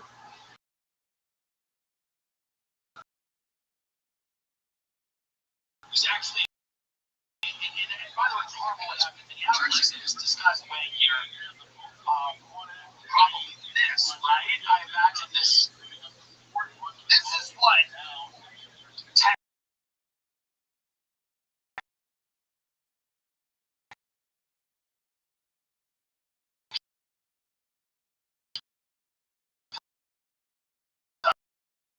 there's a bunch of mentally ill people and they're criminals and these policies happen and the text activity. Hey, what a great opportunity for us to have a solution to this that involves militarized drones flying through your children's school. So, robot police are coming, robotics is developing, and Barry did a whole article about this last week. All of these things are coming. Drone, policing, all of this technology is coming, and it's going to render your handgun most likely pretty useless. And again, I'm not saying you should give it up. I'm saying there's going to be seemingly a lot of militarized technology on the streets dealing with the public. This is clearly what's going on. Everything is out there. The CEO of, is that right? Is BlackRock? BlackRock. And he's fixed it up. And he's now the interim president of the World Economic Forum. And he's like, we're getting rid of cars. We don't need it. We're getting rid of single-family homes. Many years ago, I think we'll talk about this on the show. Get rid of that. You got Klaus Schwab saying, hey, it's going to be a stakeholder economy where you have stakeholder capitalism. So you have billionaires owning these large stakes in these large, government, private, public partnerships with all governments. And they're all going to have autonomous drone armies. All these billionaires are going to have autonomous drone armies. They're going to have enough money and enough resources to have their own militarized drone army. And it's going to be a world where feuding oligarchs, more than countries, more than corporations, you're going to actually have feuding oligarchs with their own military, kind of like the Pot Atlas Trump in a weird way. And they're all figuring out right now what to do with the population. That's pretty obvious. exactly are they going to do with all this hunger balance? How are we going to handle all these people? What's going to happen? And they're all basically going, listen, we got to figure out a way to deal with them. And that's what they're doing. They go, we got to deal with these people. And we're going to do it with technology. We're going to put them in a digital prison. And if that doesn't work, we're going to put them in a real prison. And one of the ways to deal with that, if you're a human being, is to think about what the grid is and how to kind of remove yourself from it in any way that you can, economically, physically, geographically, in a smart way. I'm not saying you go all survivalist prepper and go insane. But there's going to be a lot of people that are fully in the system, that want to be in the system, that are getting the goodies and the benefit, and then the people giving them that are going to dictate. That's the way it is. What the goodies, the benefits, we're going to now dictate how you live and where you live based on the things that we give you. And if you continue to want those things, we're going to require you participate in the system that we've set up. I do believe people kind of living outside of that but are just going to figure out their own way to do it. And I mean, I'm talking down the road, maybe not as far as we think. But there does seem to be, and if you're ignoring this, you're crazy. There does seem to be a concerted effort amongst what I think the Trump presidency is starting to look. It's kind of the end of the game kind. And I think a lot of these people realize they're sucking the last bit of money out of this government before we default on the debt. They're sucking the last bit of money out of this government before the dollar is worthless. They're sucking a bit of money out of this government before the financial system is in some stage of permanent decline. And they're doing it, the Sam Altman-Tyons, the Zuckerbergs, the Tim Cooks, and many others, and Larry Fink. They know that there's probably a tipping point at which dollars going down, the system's not technically reformed, the democratic process may not survive. We might go into some type of fascistic military junta.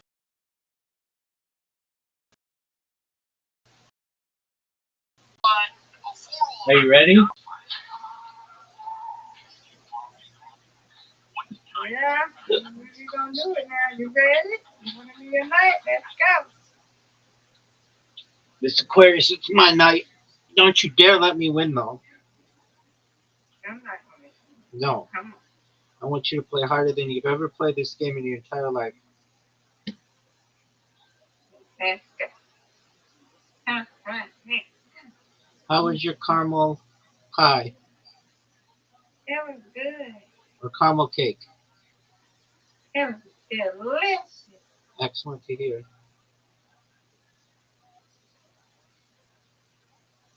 How was the game? Still on, but it's going pretty well. It's almost over. LA's I gonna don't win. like you, Play-Doh. I don't like Play-Doh. Come on, Rabbi. Why don't you like Play-Doh? Not right now.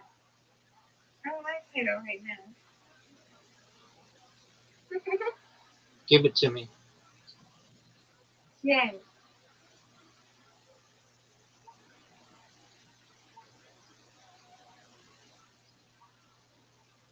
Get it, girl. Okay, this is a tough one. I always struggle with these. No. Oh, it's no. perfect. It's perfect.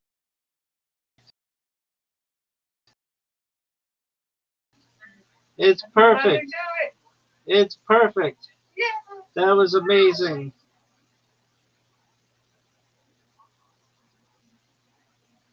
Come on, Rabbi. I don't like Play-Doh. Oh, for Play-Doh sure. outlives me now. Got it.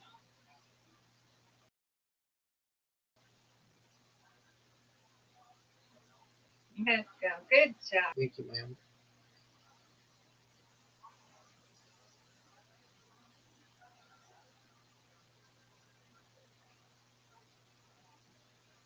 Get it. You got it. Let's go. We got 27. You got For it. sure. Give this to me. Oh, it's not that much. Come on. Give it to Got me. it. Good job.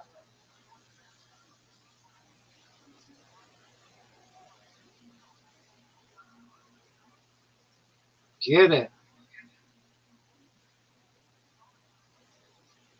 Yeah, you got this. This is a hard one.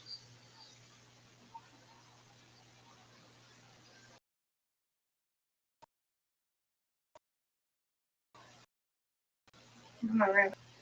Oh no. Alright, this,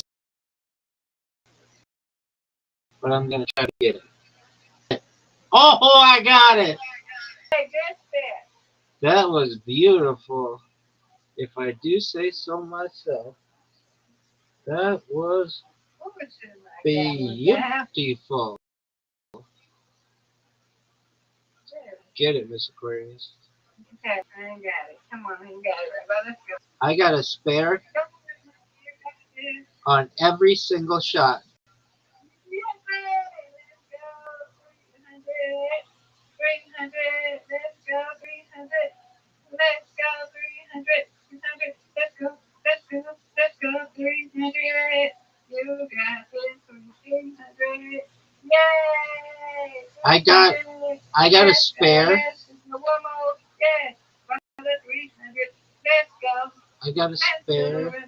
Let's go. or a strike on every frame of that one. I'll take it. You got to get it. Come on, let's go. Let's go. Oh, for sure. It's 300, baby. No Let's doubt. go. I'm on fire. Yeah, Word, good. girl. I'll take it. Get it.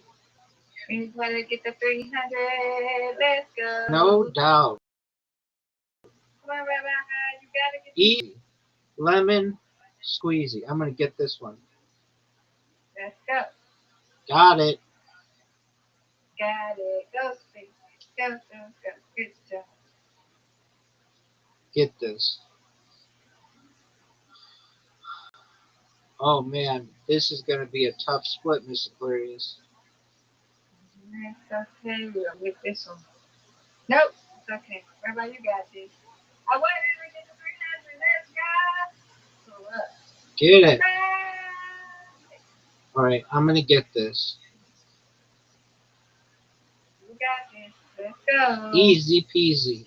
Good there. I've Let's gotten go. a spare or strike on every frame thus far. Fortunately. Yeah. Come on. Let's go. I need to keep You it gotta get going. the 300. Keep it going. I don't care at this moment. I don't care. Let's go. Come on. Give me that. I don't care.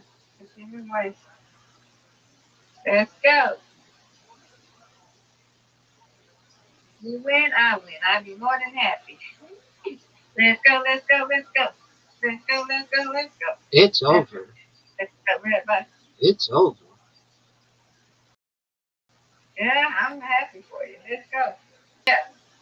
I don't care at this point. I do not care. I don't care at this point. Let's go. I'm super excited. Let's go. Strike, strike. Most got this one. How did I miss that? How did I miss that? Not happy about it, but it's still.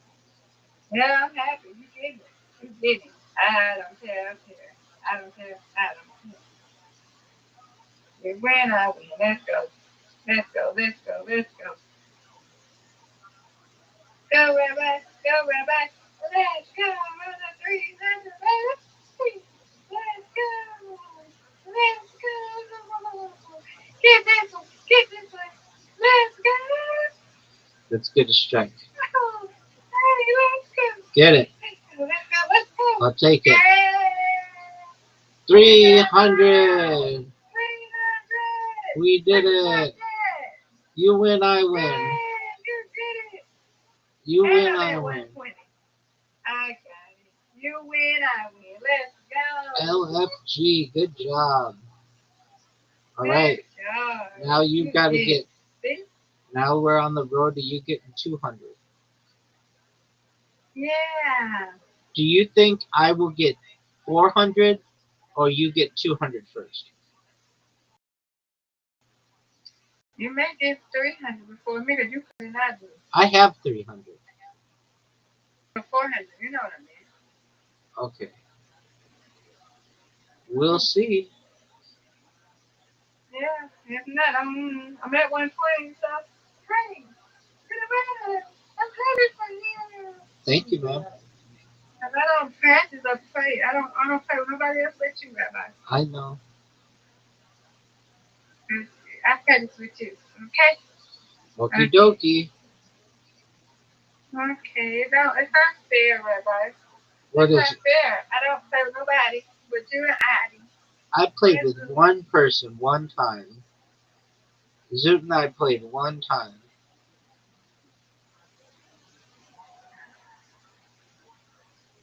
And you got to play together by yourself so you can learn.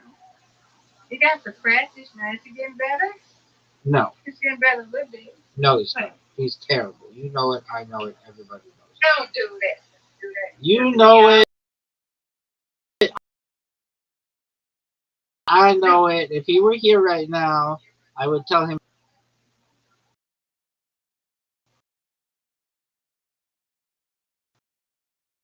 Well, he's going to have to focus then. Because you got to move, go, bounce. Can't teach him how to play, but just tell him to move, because he just needs tell him to focus. You got this, Rabbi. Just tell him to focus. And, yeah. How would you teach both, Rabbi? How would you teach somebody who knows to play those? Would you just let them learn hard for themselves? Practice makes perfect. Practice makes perfect. Yeah. So, okay, a little punch. She be moving.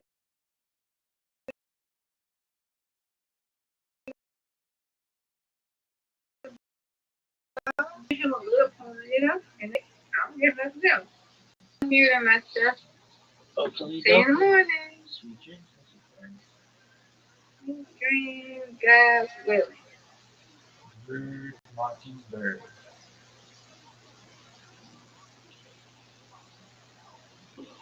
Shout out to Miss Aquarius for being so positive. Where's the mockingbird? Who got a mockingbird? The mockingbird who sings? Where the mockingbird who sings? You got that book? I got that book. To Kill a Mockingbird? Where's the mockingbird, Rabbi? You mean the mockingbird? Where is it? Where is it? Where is it? It's a bird.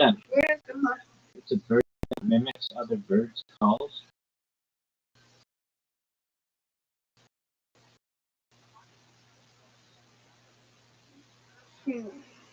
Called a mockingbird because they're mocks.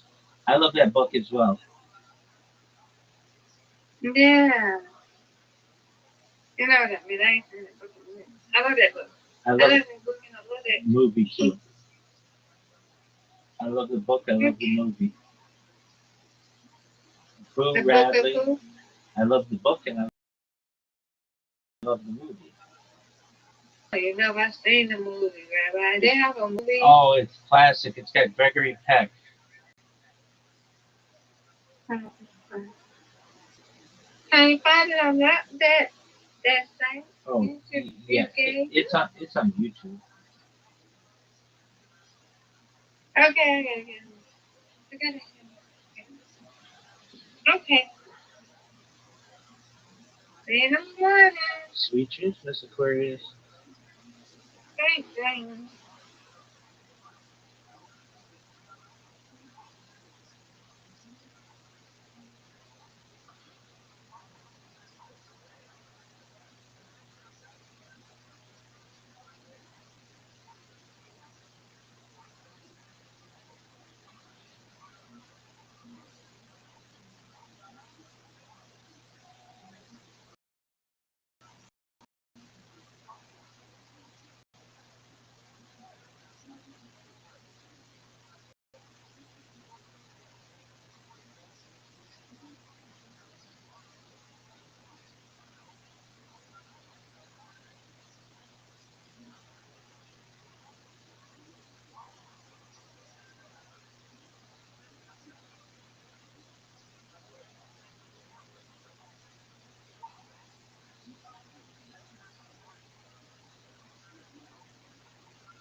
out of this bloated, dying corpse of an empire.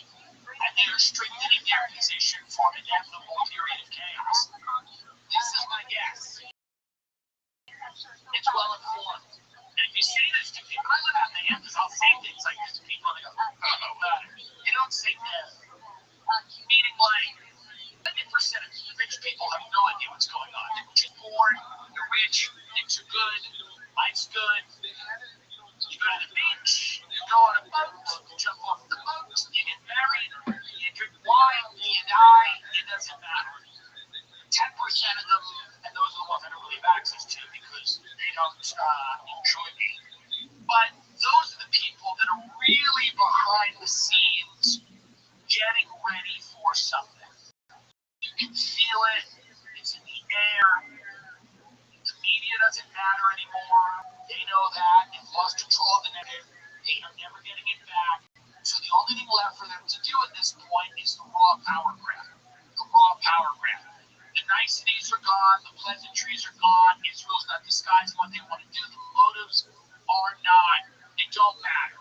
The narrative doesn't make sense. The stories don't add up. They do not care. They're not trying to make it make sense. They don't have the time. It's the last bit of control that they can exert over the system before it blows up. So I guess it's what it feels like. Nobody's putting the time into lie anymore. You should worry about that.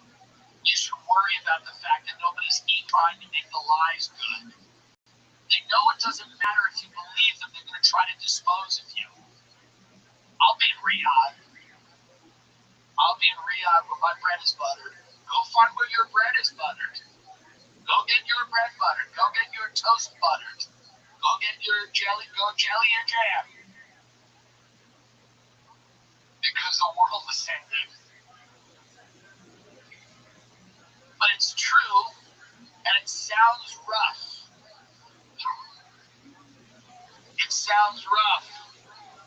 The myth-making factory of Hollywood has been closed down. It's drug addicts foaming at the mouth roaming the streets. Wall Street's a carnival. Finance is largely fake, and they know that. The government doesn't exist, actually, in a real way. The government actually doesn't exist. Summer's supposed to go about sunshine and good vibes, but the truth is it's also one of the busiest seasons for injuries. Bummer. They recovered over $25 million from the class nationwide who will Morgan & Morgan. And they don't back down when it matters most. One recent client received $29 million after being offered just $500,000, and another client was rewarded $20 million after getting $0 offer. There's a reason they're America's largest personal injury law firm. Hiring the wrong firm can be disastrous. Hiring the right firm can seriously increase your settlement. If you've been hurt this summer, you can check out Morgan & Morgan because the summer's large, right? And it's all like, whoa, beach, grill, wave. And then it ends, you're like, I think I'm dead. And then you're dead, where's my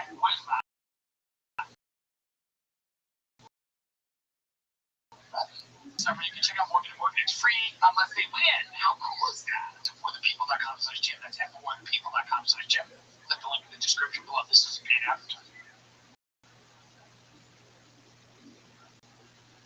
This episode is brought to you by Prize Picks. Preseason football is underway and college football is here, so don't miss any of the action this season on Prize Picks.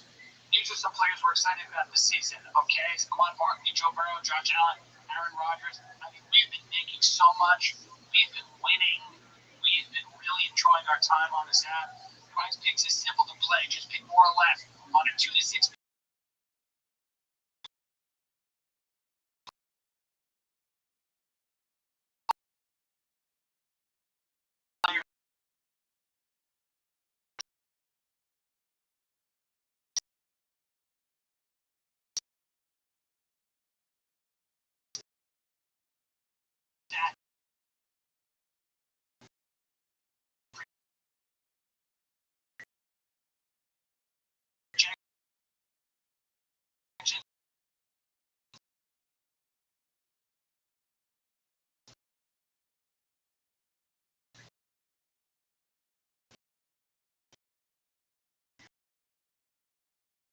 You get your vision from the World Economic Economic Forum here, we remain optimistic. The forum has an opportunity to help drive international collaboration in a way that not only generates prosperity, but distributes it more broadly.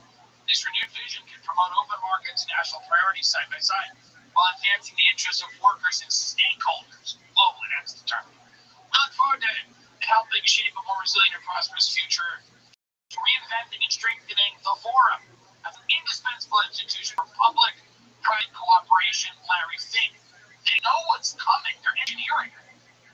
They understand that there's a tipping point at which this country will not work anymore. They don't know when that is, probably, because no one knows when that is. But they've been preparing for it for a while, for a decent amount of time. And at that point, the world had to be carved up and divided between supranational institutions. We're talking about the World Economic Forum. We're talking about things like, and not to sound completely nuts, but like, for example, like NATO is a supranational organization, right? Meaning there's no one nation that's in it. There's other groups out there, like the Trilateral Commission, things like that. Now, I'm not going to go into some like it's the Ninth Templar, and it's the fucking Bilderberg. We're not going down that road, but there are to a nation. And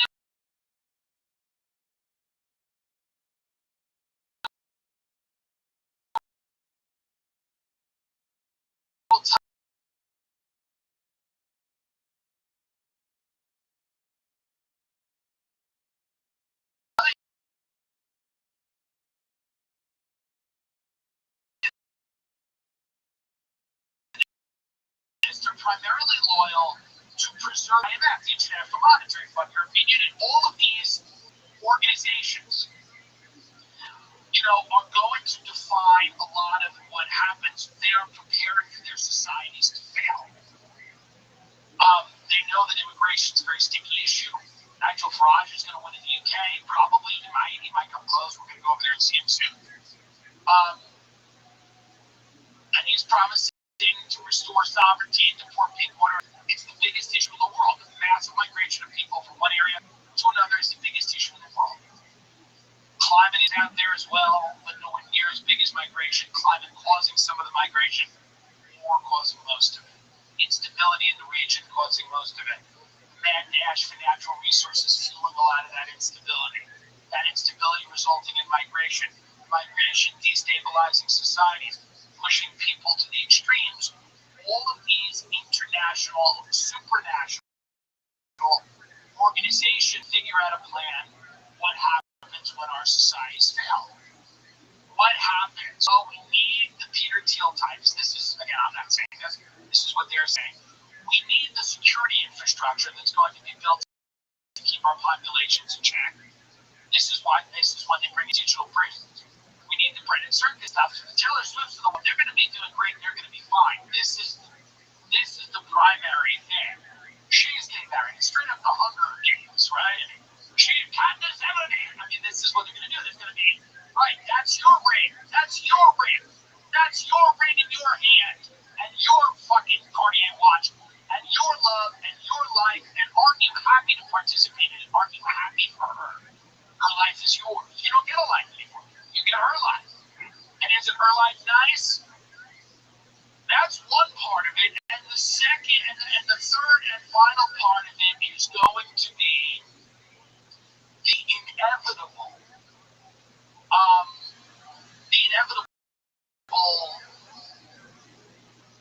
great conflict that will come. And it's going to be massive loss of life.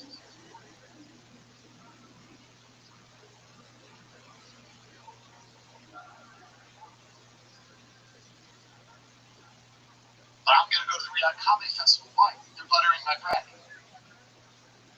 They're buttering my bread. And you got to get your bread butter. Take a look. I'm at the Bakr al-Shani Theater. The Bakr al-Shani Theater. Why am I there? They're paying me money to look the other way.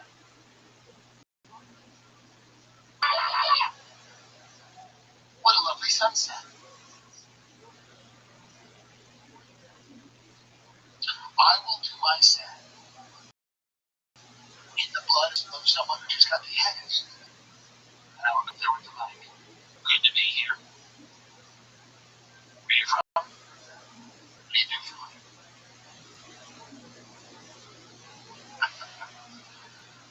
Oh, it's good to be here. I don't know what I'm going to say for now, but I'm telling you right now, that's what we're doing here. We're getting your money up. I'm telling you, the next 20 years, folks, let me tell you right now, whatever virtue signaling you thought was going on, that was the ultimate privilege. The ultimate privilege was all the virtue signaling you did for 4 years. And I'm telling you right now, you're going to need more.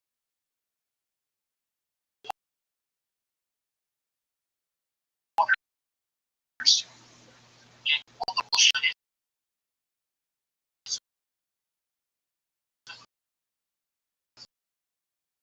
that's wrong. Bad. Ellen is bad. Sure she is. Sure she's got a bread butter. But you meet a whole bunch of people living properly. The ultimate privilege is to be able to sit back and be judgmental of others for how with the full understanding and reality of what we're on the precipice of. Okay? And that doesn't mean that you're to have no morals or values. I have morals and values in my own life. I don't have slaves. I can't afford them. I don't hand thieves, but it's not worse to beat up. What I'm saying right now is that this Taylor wedding, it's going to be a royal wedding. That's all we got. That's all we got.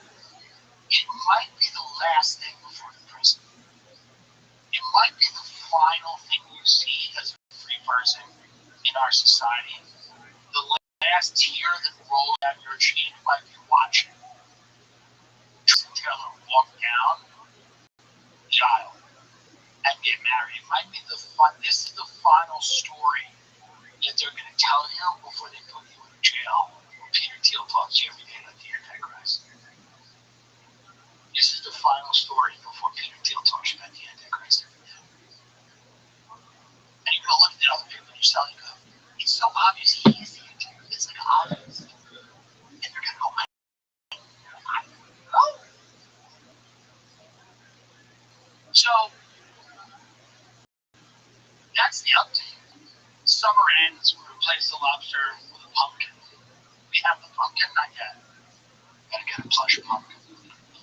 The hat is also removed. We can put a witch hat or something for Halloween.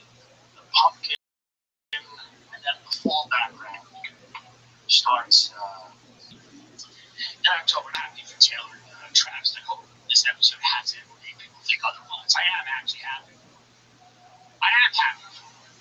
I am happy for it, and I hope that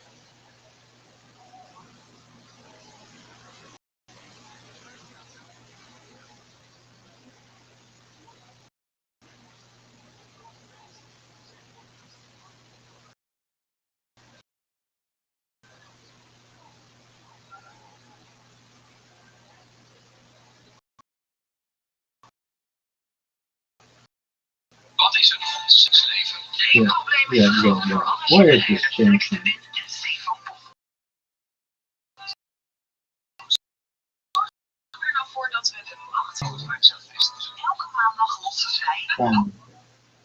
Go back to your country, we can't understand you. Jukebox. Go back to your country, we can't understand you. Jukebox. Go back to your country. Oh, this is so funny. Shake it, Tom. Joe Rogan podcast, shake it, ooh. Shake it, ooh.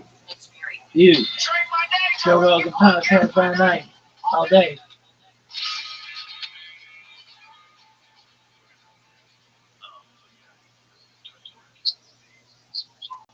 Sick. Not the best drink. You can't drink out of it. It's like curved at the top, so you spill. Yeah, but you gotta put something in it and then just have it. Yeah, pens or something. Yeah, drugs. Yeah, we get drugs. Oh, that's amazing. Right. If you had some drugs laying around, that's where you put them. That's the spot. So we were talking about the video that Trump posted. This video of them drone bombing some narco guys in the middle of the ocean. Venezuelan drug traffickers, right? Yeah. I think that's what it was. Yeah. Venezuela. Trinidad. It's a real thing. Yeah. It's a real thing. Oh, yeah. Yeah. Yeah. You know, he's accusing the president of Venezuela of being involved. Right? It could lead to an interesting place. You know? I mean, it could lead to I imagine we're doing that because we're trying to suggest that it would be better if he wasn't the president. Probably. Son of a bitch. Isn't there like a bounty on him? I believe there is. I think it's like open in public. There's like a $50 million bounty on him. Yeah, I think they want to get rid of him. Is that what the number is? Yeah, 50 million. There it is. Place the $50 million bounty for information leading on President Nicolas Maduro. They've been trying to knock him off for a while. Yeah, it's accusing him of heading a drug trafficking network. I don't know if that's the case. But speaking to Ed Calderon, Holy supremacism. yeah, and you remember when there was like all the assassinations the last election? Yeah. So there was 7 assassinations in Mexico. Yeah. It's because they're all cartel. It's not like they're not just assassinating regular people. Right. The cartel's putting these people in to be like the mayor or this or that, and then these other people who have other cartel people are killing them. So it's cartel. It's really unprecedented. It's just athletic. Very athletic. The president is posting this on social media. This is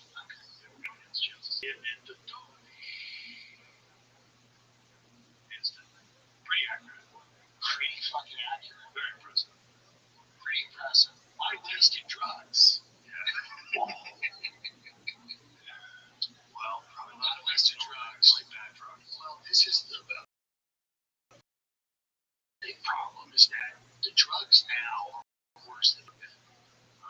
All drugs are bad. Yeah. And was explaining that too. It's like the soil that they grow the poppies on to make heroin. It's so taxed out that the heroin was very weak. And they couldn't sell it, so they had to add fentanyl to the heroin. And they spice it up, they cut it with fentanyl, for example. Is what is killing everybody that's doing cocaine and fentanyl, and then they drop it. You know, it's terrible, and it all comes from China. Yeah, but, well, yeah, I mean, it is kind of a way, if you are a foreign country, it is a way it is some type of warfare. Yeah, for sure. Yeah, there's a bunch of different things that they're doing for sure to try to destabilize the United States. Yeah, and that which includes social media, which is why I tell people do not argue with people on social media because that most of those people aren't real. Yeah, well, there's a giant amount of people that are on social media that are there just to keep arguments going. Absolutely, yeah. Lots of bots. Sure. And this was something that came up yesterday. They were using ChatGPT. So sort of a program that runs ChatGPT, so it acts like real humans, and it was attacking people about human, really, trans issues, all kinds of different stuff. Is that Grok? No, Grok is the AI that's the Twitter AI. Right, so ChatGPT, that's the base Grok. So Grok is kind of the one who's based. It got removed for a little bit. That's how you know Israel was committing genocide. What I like about Grok is that usually it's removed. Yeah. That's how I know Grok's onto something because usually put in time out and it comes back. Any AI that's not removed, I don't trust. I need an AI that's getting removed pretty frequently when it runs up against an issue. That's a good call. Yeah. I'm not saying all of Grok is good, but I'm saying I've read Grok, and I said, this is an interesting guy to talk to tomorrow because he's saying things that are a little controversial, a little fun, a little out there, a little controversial. Pretty wild. Did you see the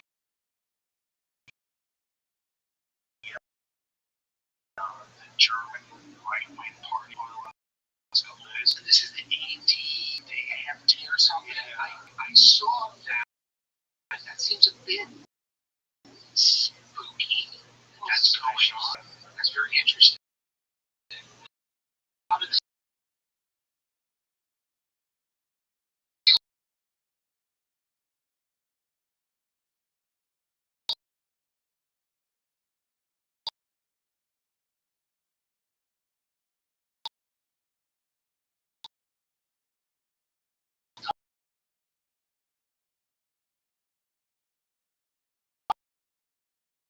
Germany's far-right AMT suffers a series of candidate deaths and local votes.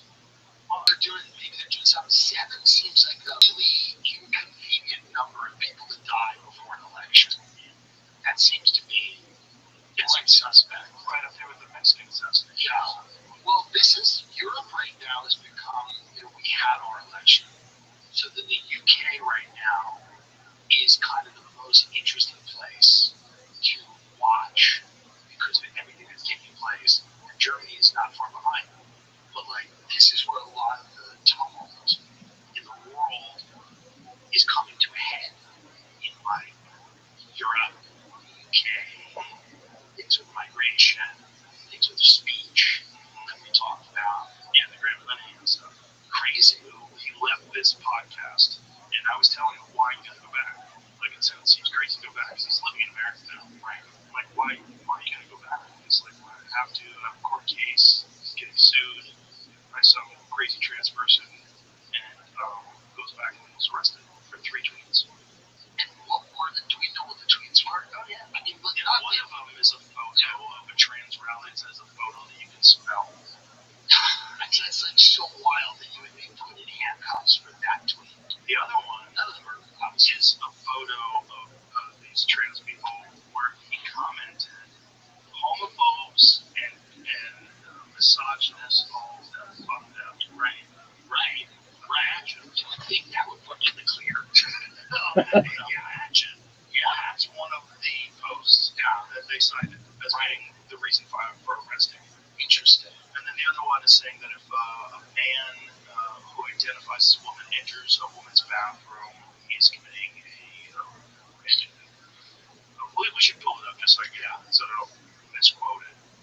I retweeted it, so it's on my Twitter page. But something about that it's I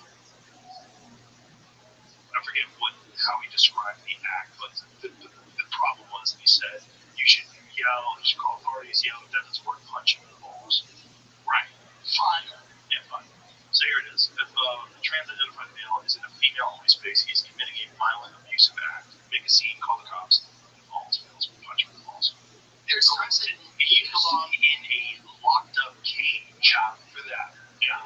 Well, there's something really terrifying about the idea that any tweet outside of a direct threat or a harassment campaign or something that falls into that category would get you arrested. Any tweet.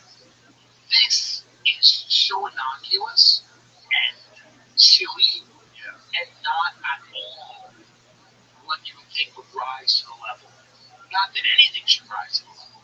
The fact that they're going to put you in jail for that, it just sends a message to people that they cannot have an opinion counter to whatever the government decides is the right opinion. Because it's totally illogical. They arrested a kid for yelling, "I love bacon." You seen that? Yeah, because supposedly it was Islamophobic to love bacon. Right. He was yelling at my Islamophobia and I love bacon are completely separate things. Not only that, you can go to Muslim countries, right? Yell, "I love bacon." There's no laws against it. I will be doing it for that comedy festival very soon. You're dickheads. Of course I have. Why would I not? When they kill gay people and women, by the way, we say this about every Muslim. Every Muslim country is trying gay people all the time. Okay? The Saudi Arabian policies on things like that. Yeah. Is it my business to tell Saudi Arabia how to live? Truly, how big is it? 370,000 for one show. Nice. That's not bad. That's pretty good. That's not bad. I'll take that. I'll watch you be handing for that. Be handing? Yeah, it's called to be handing. What happens is they cut the hand off the thief. You're listening, all the people that have yelled at me for this are also pro-letting migrants and refugees into America in very high numbers. Now, the same religion that is supposedly so terrifying that I cannot spend 24 hours in that country is the same religion that all these migrants and refugees are pretty supportive of that are coming over. So it feels weird to me. People are getting on a moral high horse and going, it's so dangerous to go to Saudi Arabia for 48 hours. Why? Well, because they do X, Y, Z. Why do they do that? Well, they're just religion. It's crazy. I go, okay, but then who's coming into our country? How differently do they feel about all of these things? And all of them, they don't feel that differently. Like, there's no room for dissent. Right. So, people that are somewhat radicalized in that religion that are coming into America are supposed to be greeted with open arms, and it's not compassionate, and it's terrible if you suggest that we shouldn't take all those people because they may not assimilate as easily from European nations. You're called a racist and Nazi, whatever.